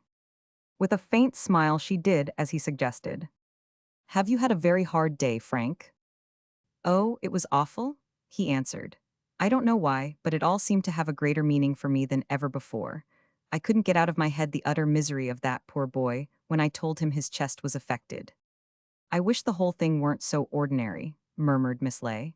"The consumptive poet and the devoted old maid, it's so fearfully hackneyed, but the gods have no originality. They always make their aesthetic effects by confounding the tragic and the commonplace. I suppose you're quite certain he has phthisis?" "I found bacilli in the sputum. Where are they both now?" "Bella took him back to Tercanbury, and I've promised to follow on Monday. She's going to marry the boy." "What?" cried Frank. "She wants to take him abroad. Don't you think if he winters in the south nature will have some chance with him? In 9 cases out of 10 nature doesn't want to cure a man. She wants to put him in his coffin." Rising from his chair, Frank walked restlessly up and down the room. On a sudden he stopped short in front of Miss Ley. "Do you remember your friend Mr. Farley telling us the other day that pain ennobles a man? I should like to conduct him through the wards of a hospital. I have no doubt that when he has a tooth drawn, Mr. Farley takes care that gas should be properly administered. I suppose divines can only justify pain by ascribing to it elevation of character," cried Frank savagely. "If they weren't so ignorant they'd know it requires no justification. You might as well assert that a danger signal elevates a train, for, after all, pain is nothing more than an indication by the nerves that the organism is in circumstances hurtful to it." "Don't lecture me, Frank, there's a dear," murmured Miss Ley mildly. "But if that man had seen as much pain as I have, he'd know that it doesn't refine, it brutalizes. It makes people self-absorbed and selfish. You can't imagine the frightful egoism of physical suffering, querulous, impatient, unjust, greedy. I could name a score of petty vices that it engenders, but not a single virtue. Oh, Miss Ley, when I look at all the misery of the world, I am so thankful I don't believe in God." As though seeking to break through the iron bars of the flesh, like a wild beast unquietly, he paced the room. "For years I've toiled night and day to distinguish truth from falsehood. I want to be clear about my actions. I want to walk with sure feet. But I find myself in a labyrinth of quicksands. I can see no meaning in the world, and sometimes I despair. It seems as senseless as a madman's dream. After all, what does it tend to? The effort and the struggle, hope, love, success, failure, birth, death? Man emerged from savagery merely because he was fiercer than the tiger and more cunning than the ape. And nothing seems to me less probable than that humanity advances to any ideal condition. We believe in progress, but progress is nothing but change." "I confess," interrupted Miss Ley, "that I sometimes ask myself how it benefits the Japanese that they have assumed the tall hat and the trousers of Western civilization. I wonder if the Malays in their forests, or the Kanakas on their islands, have cause vastly to envy the London slummer." "What does it all end in?" pursued Frank, too much absorbed in his own thoughts to listen. "Where is the use of it? For all my labor, I haven't the shadow of an answer. And even yet I don't know what is good and what is evil, what is high and what is low. I don't even know if the words have any sense in them. Sometimes men seem to me cripples ever seeking to hide their deformity, huddled in a stuffy room, lit by one smoky taper, and they crowd together to keep warm, and they tremble at every unexpected sound. And do you think in the course of evolution it was the best and noblest who survived to propagate their species? It was merely the shrewd, the hard, and the strong. It would bore me dreadfully to be so strenuous, dear Frank, answered Miss Ley, with a slight shrug of the shoulders. It was a wise man who said that, with regard to the universe, few questions could be asked and none could be answered. In the end, we all resign ourselves to the fact, and we find it possible to eat our dinner with no less satisfaction, because at the back of our minds stands continually a discrete mark of interrogation. For my part, I think there is as little justification for ascribing an end to the existence of man as there was for the supposition of the Middle Ages. Pardon me if I seem erudite. That the heavenly bodies moved in circles because that was the most perfect figure. But I assure you that my night's rest is not in the least impaired. I, too, went through a stormy period in my youth, and if you'll promise not to think me tedious, I'll tell you about it. Please do, said Frank. He sat down, fixing upon her his piercing eyes, and Miss Ley, as though she had given the matter frequent thought, spoke fluently, with ordered ideas and balanced phrase. You know, I was reared on the strictest evangelical principles to believe certain dogmas on pain of eternal damnation. But at 20, why I scarcely can tell, all I had learnt fell away from me. Faith presumably is a matter of temperament. Good will has nothing to do with it, and when I look back on my ignorance, I am astounded that such ill-considered reasons sufficed to destroy the prejudices of so many years. I was certain then that no God existed, but now I make a point of being certain of nothing. It saves trouble. Besides, each time you make up your mind, you rob yourself of a subject for cogitation. But theoretically, I cannot help thinking that for a quite reasonable view of life, it is necessary to be convinced that no immortality of the soul exists. How can a man lead his life uniformly on the earth if he is disturbed by the thought of another life to come? Broke in Frank eagerly. God is a force throwing man's center of gravity out of his own body. We agreed, Frank, that I was to expound my views, answered Miss Ley, with some asperity, for interruption she never suffered easily. Forgive me, said Frank, smiling, but I agree that your remark, though ill-timed, was not without point. She proceeded deliberately. When man is assured that the insignificant planet on which he lives, and the time, are everything so far as he is individually concerned, he can look about him and order himself according to the surroundings. He is a chess player with his definite number of pieces, capable of definite moves, and none asks why the castle must run straight but the bishop obliquely. These things are to be accepted, and with these rules, careless of what may befall when the game is finished, the wise man plays, not to win, for that is impossible, but to make a good fight of it. And if he is wise indeed, he will never forget that, after all, it is but a game, and therefore not to be taken too seriously. Miss Ley paused, thinking it high time to give Frank opportunity for some remark, but since he remained silent, she went on slowly. I think the most valuable thing I have learnt in my life is that there is so much to say on both sides of every question that there is little to choose between them. It has made me tolerant, so that I can listen with equal interest to you and to my cousin Algernon. After all, how can I tell whether truth has one shape only, or many? In how many errors does she linger with a smiling face and insufficient raiment? In what contrary and irreconcilable places does she dwell, more wilful than April winds, more whimsical than the will-o'-the-wisp? My art and science is to live. It is an argument of weak men to say that all things are vanity, because the pleasure of them is ephemeral. It may console the beggar to look upon the tomb of kings, but then he must be a fool as well. The pleasures of life are illusion, but when pessimists complain that human delights are negligible because they are unreal, they talk absurdly. For reality none knows, and few care about. Our only interest is with illusion. How foolish is it to say that the mirage in the desert is not beautiful merely because it is an atmospheric effect? Is life, then, nothing but a voyage which a man takes, bound nohither and tossed perpetually upon a treacherous sea?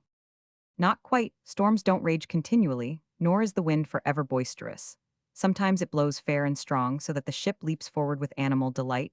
The mariner exults in his skillful power and in the joy of the limitless horizon.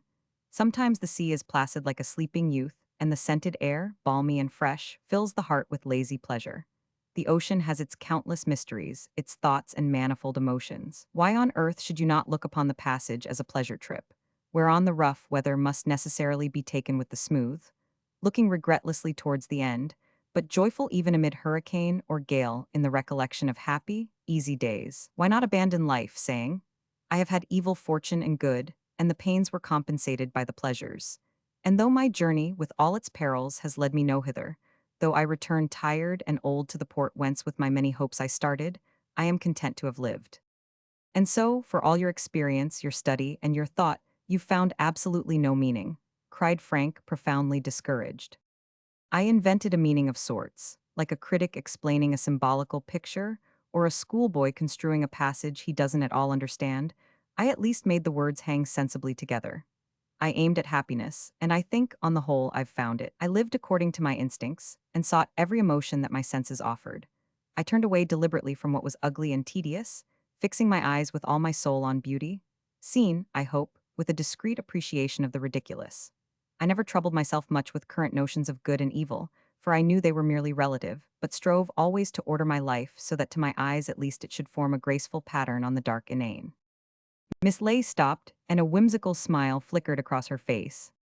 But I should tell you that, like Mr. Shandy, who was so long about his treatise on the education of his son that, by the time it was finished, Tristram's growth made it useless, I did not formulate my philosophy till it was too late to set much of it in practice. "Dinner is served, madam," said the butler, coming into the room.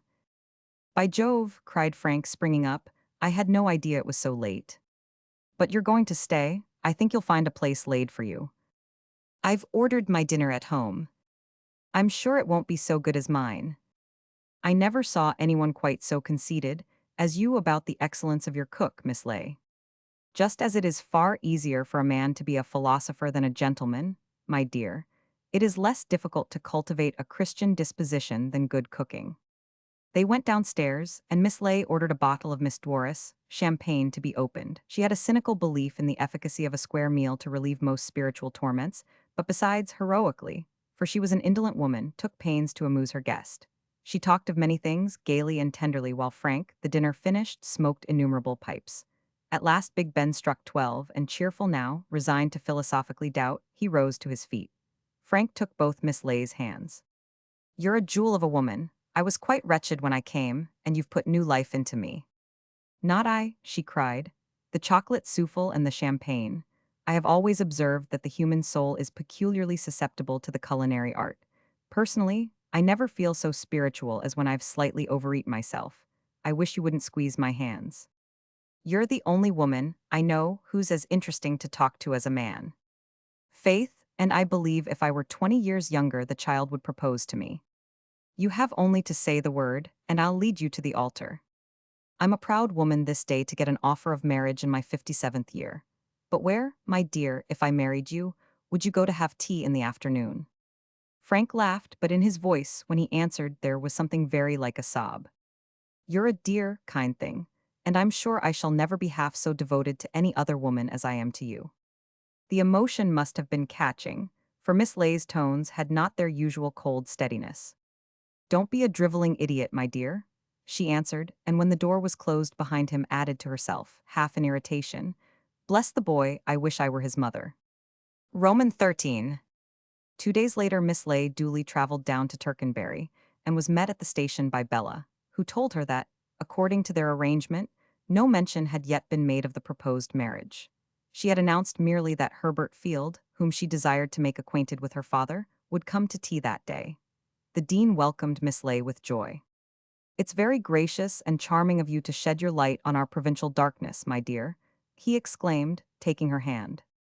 "Don't hold my hand, Algernon. I had a proposal of marriage on Saturday night, and I'm palpitating still." "Oh, Mary, do tell us all about it," cried Miss Langton with delight. "I shan't. I told Algernon simply because I notice the average man has no consideration at all for a single woman unless she's marriageable." "But why didn't you bring your friend, Dr. Hurrell?" asked the dean. "Only today I bought a Latin herbory, written in the 17th century, which I'm sure would interest him." "As if he'd understand a word of it, my dear Algernon. Besides, I thought it quite enough for you to snatch one brand at a time from the burning." "Ah, Polly, I shouldn't like to stand in your shoes on the last day," he answered with twinkling eyes. "I very much doubt if you could get into them," replied Miss Lay quickly, protruding a small and elegant foot. "The sin of pride, my dear," said the dean, shaking his finger at her. "Pride of all sorts, for not Lucifer himself was more satisfied with the excellence of his understanding." "I don't care, Algernon, if I frizzle, I frizzle," laughed Miss Lay. I know I'm no fool, and after all, my gloves are sixes. Tea was brought in, and presently Herbert Field made his appearance. The dean, who liked all young things, shook hands with him warmly. I've heard about you from Bella. I don't know why she has never before allowed me to set eyes on you. He talked to the boy about his old school, and finding him interested in the antiquities of Tercanbury, gave way to his own enthusiasm. He fetched from his study certain lately acquired plates of old churches in that city, and Bella watched the pair, the youth's fair head contrasting with her father's white hair and benign face, bending over them under the lamp. She was delighted with the friendship that seemed about to spring up between them, and wished with all her heart that they might thus spend many charming evenings interchanging views on books and pictures, while she sat by tending them as though both were her children. Now that you've broken the ice, you must come again often, said the dean, holding the boy's hand when Herbert bade him good-bye. I must show you my library, and, if you're fond of old books, I dare say there are some I have in duplicate which you might care to have. It's very kind of you, answered Herbert, flushing, for the dean's old-fashioned courtesy was a little overwhelming, and the stately kindness hard to bear when soon he must distress him so enormously by taking away his daughter. When Herbert was gone, the dean said he would return to his study to finish an article he was preparing for a learned magazine on one of the later Roman orators. Would you stay a few minutes longer, father? Said Bella. I have something I wish to talk to you about. Certainly, my dear, he replied, sitting down. He turned with a quiet smile to Miss Ley. When Bella used to announce an important communication, my heart sank to my boots, for I always expected she would inform me of her approaching marriage. But I bear it now with equanimity, because it is invariably only to wheedle me into getting a boy into the choir who has every qualification except a voice, or to provide a home for some deserving widow. Do you think I'm too old to marry now? Asked Bella, smiling. My dear, for 20 years you've refused the most eligible aspirants. Shall we tell Polly about the last one? She wouldn't tell us. Only 2 months ago, one of our canons solemnly asked me whether he might pay his addresses to Bella, but she wouldn't hear of it, because he had 7 children by his first wife. He was a singularly dull man into the bargain, answered Bella. Nonsense, my dear, he has a first edition of the Pilgrim's Progress. Did you like Mr. Field? Asked Bella quietly. Very much, answered the dean. He seems a quiet, modest young man. I'm glad of that, father, because I'm engaged to be married to him. The dean gasped. The shock was so great that for a moment he could not speak, and then he began to tremble. Miss Langton watched him anxiously. It's impossible, Bella, he muttered at last. You must be joking. Why? He's 20 years younger than you. Yes, that's true. I should never have thought of marriage, only he has consumption. I want to be his nurse more than his wife. But he isn't a gentleman, said the dean, looking at her gravely. Father, how can you say that? Cried Bella indignantly, reddening. I've never met anyone with such a gentle soul. He's all goodness and purity. Women know nothing about such things. They can never tell if a man's a gentleman or not. What was his father? His father was a tradesman, but kind hearts are more than coronets. The dean tightened his lips. He had recovered now from his surprise and stood before Bella, stern and cold. I dare say, but a kind heart doesn't make a gentleman. Polly can tell you that as well as one. Quite the biggest scoundrel I ever knew was Lord William Heather, said Miss Ley reflectively. He was a cheat and a blackmailer. He had committed every crime, great and mean, and kept out of prison only by miracle and the influence of his family. Yet no one for a moment could deny that to his very fingertips he was a gentleman. I never saw a better in my life. Gentility has nothing whatever to do with the 10 Commandments. Mary, don't go against me too, cried Bella. I want your help. She went up to the dean and took his hands. Father dear, this isn't a rash whim of mine. I've considered it gravely, and I promise you that my motives are neither low nor unworthy. I would give the world not to cause you pain, and if I do, it's only because I think my duty here is clear. I beg you to give me your consent, and I beg you to remember that for many years I've devoted myself to your comfort. The dean released his hands. I didn't know that you looked upon it as an irksome task, he answered frigidly. And why do you suppose this man wants to marry you? He seized Bella's arm, and with energy surprising in one of so fragile appearance, led her to the glass. Look at yourself. Is it natural for a boy to wish to marry a woman old enough to be his mother? With hard eyes, he scrutinized his daughter's face and the wrinkles about her mouth. Look at your hands. They're almost the hands of an old woman. I was mistaken in your friend. He can be nothing better than an unscrupulous fortune hunter. Bella turned away with a groan. She could not understand that her father, gentleness itself, should suddenly be so horribly cruel. I know I'm old and plain, she cried, and I don't think a moment that Herbert loves me. He would never have thought of marrying me unless I had asked him. But I can only save his life by taking him abroad. For a while the dean looked down in deep thought. If he's ill and must go abroad, Bella, I will willingly give him all the money he needs. But I love him, father, she answered with a blush. Do you mean that seriously? Yes. Then heavy tears came to his eyes and ran slowly down his cheeks. The hardness was gone out of his voice when he answered, and it was half choked with sobs. Would you leave me alone, Bella? Can't you wait till I'm dead? I shan't last very much longer. Oh, father, don't say that. Heaven knows I don't want to pain you. It tears my heart to think of leaving you. Let me marry him and come with us to Italy. We may be very happy, all three of us. But at this, the dean drew back from Bella's appealing hands, and brushing away his tears, drew himself up sternly. No, I will never do that, Bella. I've tried to remember all my life that first of all I'm a Christian minister, but pride of race is in my blood. I'm proud of my stock, and in my small way I've sought to add honor to it. By marrying this man you dishonor yourself and you dishonor me. How can you suffer to change the glorious name you bear for that of a miserable little counter-jumper? I have no right to ask you to refrain from marriage because I'm old and helpless, and you've made me utterly dependent on you, but I have a right to ask you not to disgrace the name of my family. Miss Ley had never before seen such severity in the gentle dean. An unwanted fire had driven away the delightful sweetness which was his most charming trait, and two red spots burned on his cheeks. His very voice was harsh, and he held himself upright, austere and cold, like some Roman senator conscious of his royal responsibility. But Bella was unmoved. I'm very sorry, father, that you should look at it in such a narrow way. I can never think it dishonorable to take the name of the man I love. I'm afraid that if you won't consent, I must still do as I think right. He gave her a long and searching look. It's a very grave step absolutely to disobey your father, Bella. I think it's the first time in your life. I realize that. Then let me tell you that, if you leave the deanery to marry this wretched tradesman, neither you nor he shall ever enter it again. You must do as you think fit, father. I shall follow my husband. Slowly, the dean walked out of the room. He'll never change his mind, said Bella in despair, turning to Miss Ley. He refused ever to see Bertha Ley because she married a farmer. His manner is so gentle, so sweet, that you might think his heart overflowed with humility, but he's right when he says pride of race is in his blood. I think I alone know how enormous it is in him. What will you do now? Asked Miss Ley. What can I do? It means that I must choose between Herbert and my father, and Herbert needs me most. They did not see the dean again till dinner, when he came down, dressed as was his fastidious habit, with silk stockings and buckled shoes in the full array of his degree. He sat at the table silently, scarcely eating, and paid no attention to the conversation, forced and trivial, between Bella and Miss Ley. Now and then a heavy tear rolled down his cheek. He was a man of methodical habits, and till 10 o'clock always remained in the drawing-room. On this occasion, therefore, as on others, he sat down and took up the Guardian, but Bella saw that he did not read, since for an hour his gaze was fixed vacantly on the same place, and now and then he drew out a handkerchief to dry his eyes. When the clock struck he rose, and his face was worn and gray with utter wretchedness. Good night, Polly, he said. I hope Bella has seen that you have everything you require.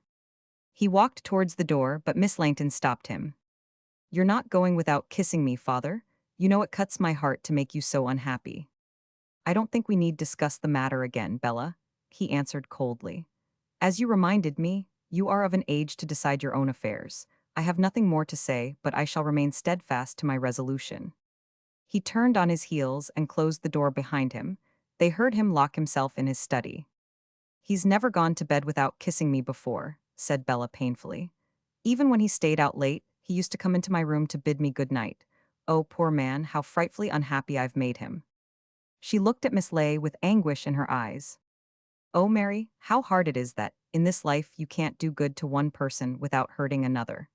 Duty so often points in two contrary directions, and the pleasure of doing the one duty is so much less than the pain of neglecting the other. Would you like me to speak to your father? You can do no good. You don't know what immovable determination lies behind his meek and gentle manner.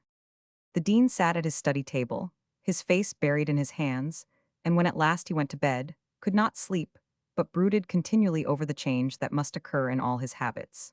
He knew not what he should do without Bella, but could have reconciled himself to the loss if the youth and station of Herbert Field had not, to his mind, made the union unnatural and outrageous. He was paler than ever next day, bowed and haggard, and went about the house restlessly, silent, avoiding Bella's compassionate eyes. With an old man's weakness, he could not restrain the tears of which he was ashamed, and hid himself that he might not excite his daughter's pity. Miss Ley attempted to reason with him, but no good came. He was by turns obstinate and imploring. "She can't leave me now, Polly," he said. "Can't she see how old I am and how much I want her? Let her wait a little. I don't want to die alone with strange hands to close my eyes." "But you're not going to die, my dear Algernon. Our family to its uttermost branches has two marked characteristics, pig-headedness and longevity, and you'll live for another 20 years. After all, Bella has done a great deal for you. Don't you realize that she wants to live her own life for a little? You haven't noticed the change in her during the last few years. She's no longer a girl, but a woman of decided views. And when a spinster develops views, there's the devil to pay, my dear. I always think the one duty of human beings is not to hinder their neighbors in fulfilling themselves. Why don't you change your mind and go with them to Italy? I would sooner remain solitary to the end of my days," he cried with sudden vehemence. "The women of our family have always married gentlemen. You pretend to despise birth and consider yourself in consequence broad-minded, but I was brought up with the belief that my ancestors had handed down to me an honored name, and I must sooner die than disgrace it. In all the temptations of my life I've remembered that, and if I've been too proud of my race I ask God to forgive me." He was immovable, and Miss Ley, to whom the point of view seemed quite ridiculous, turned away with a shrug of the shoulders. A special license had been obtained, and on the following Friday, the day fixed for the marriage, Bella with a heavy heart put on a traveling dress. They were to take the train immediately after the ceremony, catch the afternoon boat to Calais, and thence travel directly to Milan. The dean, informed by Miss Ley of the arrangements, had said no word. Before starting for church, Bella went to her father's study to bid him goodbye. She wished to make one more effort to soften him and to gain his forgiveness. She knocked at the door, but no answer came, and turning the handle, she found it locked. "May I come in, father?" she cried. "I'm very busy," he answered in a trembling voice. "Please open the door, I'm just going away. Let me say goodbye to you." There was a pause while Bella waited with beating heart. "Father," she called again. "I tell you I'm very busy, please don't disturb me." She gave a sob and turned away. "I think nothing makes one so hard as virtue," she muttered. Miss Ley was waiting in the hall, and very quietly the two women walked to the church where the marriage was to take place. Herbert stood at the chancel, and when Bella saw his bright smile of welcome she took courage. She could not doubt that she was acting wisely. Miss Ley gave her away. It was a very matter-of-fact ceremony, but afterwards in the vestry Herbert tenderly kissed his bride, then she gave a little hysterical laugh to choke down her tears. "Thank heaven it's over," she said. The luggage had preceded them to the station, whither they now walked demurely. Soon the train arrived, and the happy pair set off on their long journey. But when the dean knew that his daughter was gone from his house for good and all, he came out of his study. With aching heart he went to her room and noted the loneliness which seemed to fill it. He went to the drawing-room, and that was bare and empty, too. For a while he sat down, and since none could see, surrendered helplessly to his grief. He asked himself to what he could now look forward, and with joined hands prayed that death might soon release him from his utter misery. Presently, taking his hat, he walked through the cloister, thinking in the cathedral he loved so well to gain at least a measure of peace. But in the transept his eye caught the large plate of polished brass on which were graven the names of all the deans his predecessors. First there were strange Saxon names, half mythical in appearance, and then the sonorous names of Norman priests, names of divines remembered still in the stately annals of the English Church, great preachers, scholars, statesmen, and lastly his own. And the fire came to his cheeks, anger inflamed him, when he thought that his name, not a whit behind the proudest of them all in dignity and honor, must henceforth be utterly shameful. At luncheon the dean, exerting himself to shake off his despondency, spoke with Miss Ley of indifferent topics. In a little while she glanced at the clock. "Bella must be just leaving Dover now," she said. "I would rather you didn't talk to me of her, Polly," he answered, with a shaking voice which he strove to render firm. "I must try to forget that I ever had a daughter. I believe that the most deep-rooted of human passions is that which makes men cut off their nose to spite their face," she answered dryly. Afterwards, Miss Ley expressed a wish to drive over to Lenham and Court Leys and invited the dean to accompany her, but on his refusal ordered the carriage to be ready at 3. For several years she had not seen the house wherein her ancestors, since the time of George II, had been born, nor was it without a discreet emotion that she recognized the well-known fields, the flat marshes, and the shining sea, which at that spot, to her partial eyes, had a peculiar charm not to be found elsewhere. She drove to Lenham Church, and getting the key, walked in to look at the stones and brasses which preserved the memory of her forebears. A new tablet recorded the birth, death, and qualities of Edward Craddock, and underneath a space was left for the name of his widow. She could not repress a sigh when she remembered that herself and Bertha, wife of the said Edward Craddock, would bring that long list to an end. After them, the chapter of the family of Ley would be closed forever, and the pages of Burke know them no more. Algernon can say what he likes, she muttered, but they were a dull lot. Families, like nations, only grow interesting in their decadence. Driving on, she came to Court Leys, which stood as ever white and square, as though placed upon the ground like a house of cards. Closed since the death of Craddock, husband to her niece, it wore a desolate and forsaken look. The trim and well-mown lawns were choked with weeds, and the flower-beds bare of flowers. The closed gates, the shuttered windows, gave it a sinister appearance, and with a shudder Miss Ley turned away. She bade the coachman go back to Tercanbury, and deep in meditation, paid no more attention to the surrounding scenes. She started at hearing her name called in tones of astonishment, and noticed that Miss Glover, sister to the vicar of Lenham, was staring after her. She stopped the carriage, and Miss Glover quickly walked up. "Whoever thought of seeing you, Miss Ley? It's quite like old times." "Now, don't gush, my dear. I'm staying with my cousin at the deanery, and I thought I would come over and see if Court Leys still stood in its place." "Oh, Miss Ley, you must be very much upset. The poor dean, they say he's quite broken-hearted. You know young Field's father was a linen draper at Blackstable. It looks as if the mesalliance were endemic in my family. You must never be surprised to hear that I have married my butler, a most respectable man."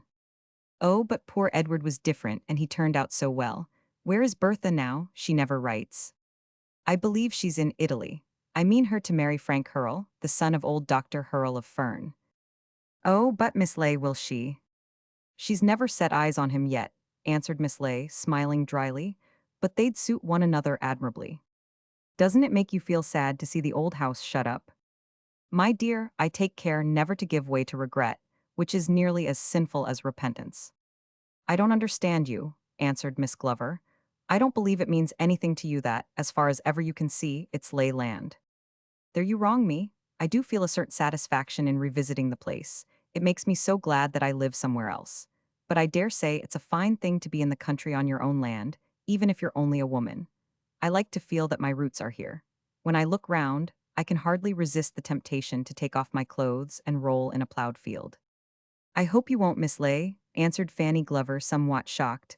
"It would look so odd." "Don't be ridiculous, my dear," smiled the other. "You're so innocent that each time I see you I expect to find wings sprouting on your shoulders. I see you're just the same as ever. Pardon me, I grow distinctly younger every year. Upon my word, sometimes I don't feel more than 18. Then Miss Glover made the only repartee of her life. "I confess I think you look quite 25, Miss Ley," she replied with a grim smile. "You impudent creature," laughed the other, and telling the coachman to drive on, with a wave of the hand bade good-bye to Miss Glover, the scenes of her youth, and the fields which seemed part of her very blood and her bones. Since the dean somewhat curtly declined her offer to stay longer with him, Miss Ley set out next day for London. But a curious unrest had seized her, and she began much to regret her determination to spend the winter in England. Mrs. Murray was already gone to Rome, and the sight of Bella leaving for the continent had excited still more in Miss Ley's veins the travel fever. She pictured to herself all the little delightful bothers of the custom house, the mustiness of hotel, buses, the sweet tediousness of long journeys by train, the grateful discomforts of foreign hostelries. She thought with dazzled eyes of the dingy grayness of Boulogne, and her nostrils inhaled the well-known odors of the port and station. Her nerves tingled with eagerness to forsake her house, her servants, and to plunge into the charming freedom of the idle tourist. But the train she was in stopped at Rochester, and her abstracted gaze fixed suddenly on that scene which, she remembered, Basil Kent had once highly extolled. The sky with its massive clouds was somber, and its restfulness was mirrored on the fiat surface of the Medway. Tall chimneys belched winding smoke, a sinuous pattern against the grayness, and the low factory buildings were white with dust. To the observant, there was indeed a decorative quality, recalling in its economy of line, in its subdued and careful color, the elegance of a Japanese print. Miss Lay sprang up. "Give me my dressing bag," she said to her astonished maid. "You can go on to London, I shall stay here." "Alone, madam. Do you think anyone will run away with me? Be quick, or I shall be taken on." She seized her bag, jumped out of the carriage, and when the train steamed away gave a great sigh of relief. It quieted her nerves to be alone in a strange town, where none knew her, and walking downstairs she felt a most curious exhilaration. She surveyed the hotel buses, chose the most elaborate, and drove off. With characteristic willfulness, Miss Lay set no great store on the more celebrated objects that tourists visited. She had an idea that a work of art could arouse but a limited amount of enthusiasm, and this, with such as were world-renowned, seemed exhausted before ever she came to them. On the continent, when she visited a fresh town, it was her practice to wander at random, watching the people, and nothing delighted her more than to discover some neglected garden or a decorated doorway, which the good Baedeker, carefully left at home, did not mention. That afternoon, then, in the lamplight, the inhabitants of Rochester might have seen a little old woman, plainly dressed, sauntering idly down the high street, observing with keen eyes, amused and tolerant, and upborne, evidently, by a feeling of great self-satisfaction. At that moment the house in Old Queen Street seemed a prison, of which the faithful butler was head jailer, and the admirable dinner, all prepared, was more abhorrent than skilly and hard bread. Presently, growing tired, Miss Lay returned to the hotel, and after resting went down to the dining room.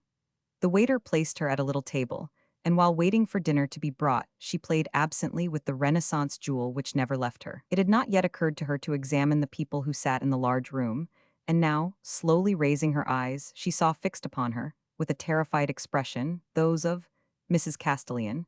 Her face was livid with anxiety. At first Miss Lay did not understand, but then she perceived that Reggie Bassett was there also. No sign of recognition passed between the two women. Mrs. Castellan looked down, and with scarcely a movement of the lips, spoke to Reggie. He started, and instinctively was about to turn round, but a quick word from his neighbor prevented him. Though seated some way from Miss Lay, they spoke in hurried whispers, as though afraid the very air should hear them. Miss Lay curiously glanced up once more, and once more Mrs. Castellan's eyes were hastily lowered. The ghastly pallor of her face was such that Miss Lay thought she would faint. Reggie poured out a tumbler of champagne, which Mrs. Castellan quickly drank. "I don't think they'll have a very pleasant dinner," murmured the elderly spinster, repressing a smile. "I wonder why on earth they chose Rochester." Then, mentally, she abused Frank for not telling her what she felt certain he very well knew. Indeed, Miss Lay was scarcely less confused than Mrs. Castellan, for she had no idea there existed such a relationship between the pair as to occasion a visit to the country from Saturday to Monday. But she put two and two together. She pursed her lips when she remembered that Paul Castellan was at that time, in the north of England, speaking at a political meeting, and again smiled quietly to herself. She was devoured with eagerness to know how her neighbors would conduct themselves, for it always amused her to see in what manner people acted in untoward circumstances. She appeared not to look at them, but was able, notwithstanding, to note the hurried colloquy, followed by an uneasy silence, with which they finished their meal. It could not be denied that Miss Lay ate her dinner not only with equanimity, but with added zest. "I didn't know they cooked so well in English hotels," she murmured. She called the waiter. "Can you tell me who that lady is at the fifth table from here?" "Mrs. Barlow, madam. They only arrived this afternoon." "And is the gentleman her husband or her son?" "Her husband, madam, I think." "Pray bring me a newspaper." Mrs. Castellan and Reggie were bound to pass her on their way to the door, and Miss Lay, somewhat ill-naturedly, determined to remain where she was. Her sight was good enough for her to notice a look of utter despair on the pretty woman's face when a Westminster Gazette accompanied the coffee. Miss Lay arranged it in front of her, and was soon engrossed in the perusal of a leading article. There was no help, and Mrs. Castellan was obliged to make the best of it.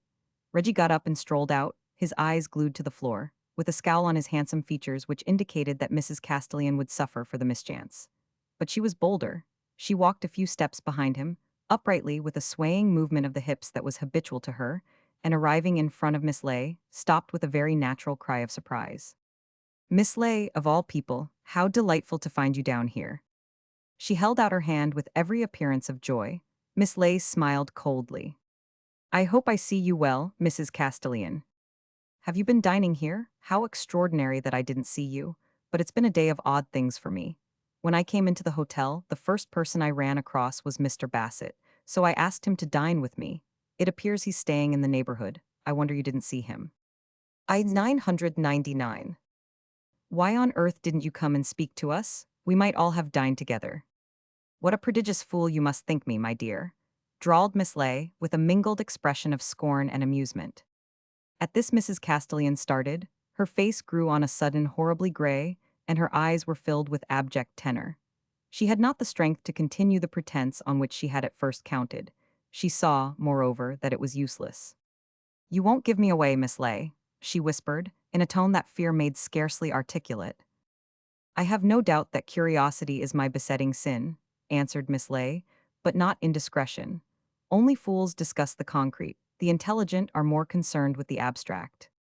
Do you know that Paul's mother would give half her fortune to know that I was down here with a man? Oh, how glad she'd be of the chance of hounding me down. For God's sake, promise that you'll never say a word. You don't want to ruin me, do you?" "I promise faithfully." Mrs. Castellan gave a sigh of relief that was half a sob of pain. The room was empty except for the waiter clearing away, but she thought he watched suspiciously. "But now I'm in your power too," she groaned. "I wish to God I'd never come here. Why doesn't that man go away? I feel I could scream at the top of my voice." "I wouldn't if I were you," answered Miss Ley quietly. Valuing nothing so much as self-restraint, she observed Mrs. Castellan with a certain scorn. For this pitiful exhibition of shame and terror somewhat disgusted her. None was more indifferent to convention than herself, and the marriage tie especially excited her ridicule, but she despised entirely those who disregarded the bylaws of society, yet lacked courage to suffer the results of their boldness. To seek the good opinion of the world, and yet secretly to act counter to its idea of decorum, was a very contemptible hypocrisy. Mrs. Castellan, divining the sense of Miss Ley's scrutiny, watched anxiously. "You must utterly despise me," she moaned. "Don't you think you'd better come back to London with me tonight?" answered Miss Ley, fixing on the terrified woman her cold, stern gray eyes. Mrs. Castellan's buoyant sprightliness had completely disappeared, and she sat before the elder woman haggard and white, like a guilty prisoner before his judge. But at this proposition, a faint blush came to her cheeks, and a look of piteous anguish turned down the corners of her mouth. "I can't," she whispered. "Don't ask me to do that." "Why?" "I daren't leave him. He'll go after some of those women in Chatham." "Has it come to that already?" "Oh, Miss Ley, I've been so awfully punished. I didn't mean to go so far. I only wanted to amuse myself. I was so bored. You know what Paul is. Sometimes he was so tedious and dull that I flung myself on my bed and just screamed." "All husbands sometimes are tedious and dull," remarked Miss Ley reflectively, "just as all wives are often peevish. But he's very fond of you. I think it would break his heart if he knew. I'm so utterly wretched. I couldn't help myself. I love Reggie with all my soul. And he doesn't care two straws for me. At first he was flattered because I was what he calls a gentlewoman, but now he only sticks to me because I pay him." "What?" cried Miss Ley. "His mother doesn't give him enough money, and I manage to help him. He pays all the bills with notes I give, and I pretend to think there's never any change. Oh, I hate and despise him, and yet if he left me I think I should die." Hiding her face in her hands, she wept irresistibly. Miss Ley meditated. In a moment Mrs. Castellan looked up, clenching her fists. "And now when I go to him, he'll abuse me like a fishwife because I suggested Rochester. He'll say it was my fault that we came here. Oh, I wish we'd never come. I knew it was madness. I wish I'd never set eyes on him." "But why did you hit upon Rochester?" asked Miss Ley. "Don't you remember Basil Kent talked about it? I thought no one ever came here, and Paul said wild horses wouldn't drag him. That settled it." "Basil must apply his aesthetic theories to less accessible places," murmured Miss Ley. "For that is why I came also. You know our place is not far from here, and I've been staying at Tercanbury." "I forgot that." For a little while they remained silent. The hotel dining room, with most of the lights extinguished, the tables clear but for white tablecloths, was gloomy and depressing. Mrs. Castellan shuddered as painfully she took in the scene, and dimly felt that this passion, which had seemed so wonderful, in Miss Ley's eyes must appear most sordid and mean. "Can't you help me at all?" she moaned. "Why don't you break with Reggie altogether?" asked Miss Ley. I know him pretty well, and I don't think he will ever bring you much happiness. I wish I had the strength. Miss Ley gently placed her hand on the thin, jeweled fingers of the unhappy woman. Let me take you up to London tonight, my dear. Mrs. Castellan looked at her with tear-filled eyes. Not tonight, she begged. Give me till Monday, and then I'll break with him altogether. It must be now or never. Don't you think it had better be now? None would have thought that Miss Ley's cold voice was capable of such persuasive tenderness. Very well, said Mrs. Castellan, utterly exhausted. I'll go and tell Reggie. If he raises any objection, say that I make it a condition of holding my tongue. Much he'll care, replied Mrs. Castellan with a sob of anger. She went away, but immediately returned. He's gone, she said. Gone? Without a word, all the things are out of his room. He's always been a coward, and he's just run away. And left you to pay the bill, how like dear Reggie. You're right, Miss Ley, no good can come of the whole thing. This is the end, I'll drop him. Take me up to London, and I promise you I'll never see him again. I will try from now to do my duty to Paul. Their traps were soon collected, and they caught the last train to town. Mrs. Castellan sat in the corner of the carriage, her face woebegone and white against the blue cushions. She looked out into the night and never spoke. Her companion meditated. I wonder what there is in respectability, she thought, that I should take such pains to lead back that woman to its dull, complacent paths. She's a poor creature, and I don't suppose she's worth the trouble, and I haven't seen Rochester after all. But I must take great care. I'm becoming quite a censor of morals, and soon I shall grow positively tedious. She glanced at the pretty woman, looking then so old and worn, the powder on her cheeks emphasizing their wan hollowness. She was crying silently. I wonder if that beast Frank knew all the time, and basely kept the secret. When at last they drew near London, Mrs. Castellan roused herself. She turned to her friend with a sort of despairing scorn. You're fond of aphorisms, Miss Ley, she said. Here's one that I've found out for myself. One can despise no one so intensely as the person one loves with all one's heart. Frank can say what he likes, answered the other, but there's nothing like mortal pain for making people entertaining. A few days later, Miss Ley, who prided herself that she made plans only for the pleasure of breaking them, started for Italy. Part 2. Miss Ley returned to England at the end of February. Unlike the most of her compatriots, she did not go abroad to see the friends with whom she spent much time at home, and though Bella and Herbert Field were at Naples, Mrs. Murray in Rome, she took care systematically to avoid them. Rather was it her practice to cultivate chance acquaintance, for she thought the English in foreign lands betrayed their idiosyncrasies with a pleasant and edifying frankness. In Venice, for example, or at Capri, the delectable isle, romance might be seized as it were in the act, and all manner of oddities were displayed with a most diverting effrontery. In those places you meet middle-aged pairs, uncertainly related, whose vehement adventures startled the decorum of a previous generation. You discover how queer may be the most conventional, how ordinary the most eccentric. Miss Ley, with her discreet knack for extracting confidence, after her own staid fashion enjoyed herself immensely. She listened to the strange confessions of men who, for their souls' sake, had abandoned the greatness of the world, and now spoke of their past zeal with indulgent irony. Of women who for love had been willing to break down the very pillars of heaven, and now shrugged their shoulders in amused recollection of passion long since dead. Well, what have you fresh to tell me? Asked Frank, having met Miss Ley at Victoria, when he sat down to dinner in Old Queen Street. Nothing much, but I've noticed that when pleasure has exhausted a man, he's convinced that he has exhausted pleasure. Then he tells you gravely that nothing can satisfy the human heart. But Frank had more important news than this, for Jenny, a week before, was delivered of a stillborn child, and had been so ill that it was thought she could not recover. Now, however, the worst was over, and if nothing untoward befell, she might be expected slowly to regain health. How does Basil take it? Asked Miss Ley. He says very little. He's grown silent of late, but I'm afraid he's quite heartbroken.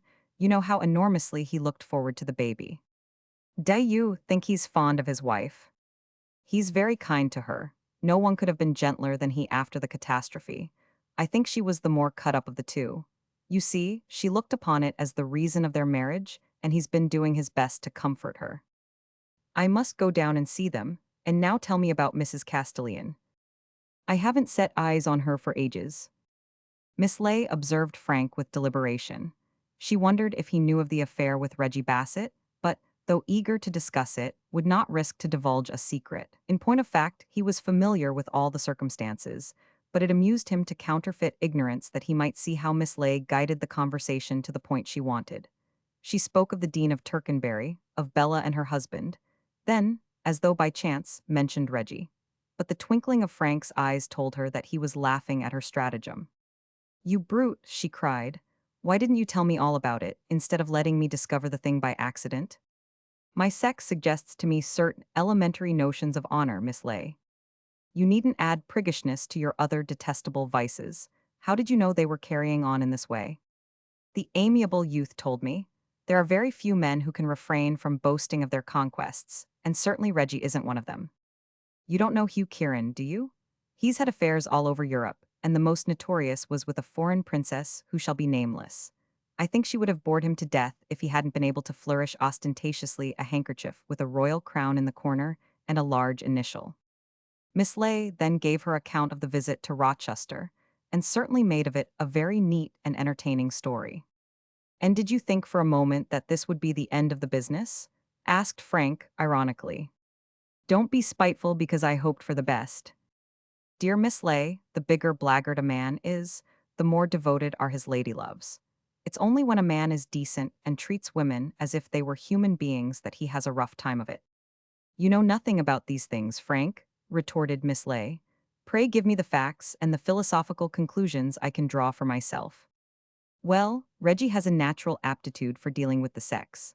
I heard all about your excursion to Rochester, and went so far as to assure him that you wouldn't tell his mamma. He perceived that he hadn't cut a very heroic figure, so he mounted the high horse, and full of virtuous indignation, for a month took no notice whatever of Mrs. Castellan. Then she wrote most humbly begging him to forgive her. And this, I understand, he graciously 999. He came to see me, flung the letter on the table, and said, 'There, my boy, if anyone asks you, say that what I don't know about women ain't worth knowing.' 2 days later he appeared with a gold cigarette case." "What did you say to him?" "One of these days you'll come the very devil of a cropper.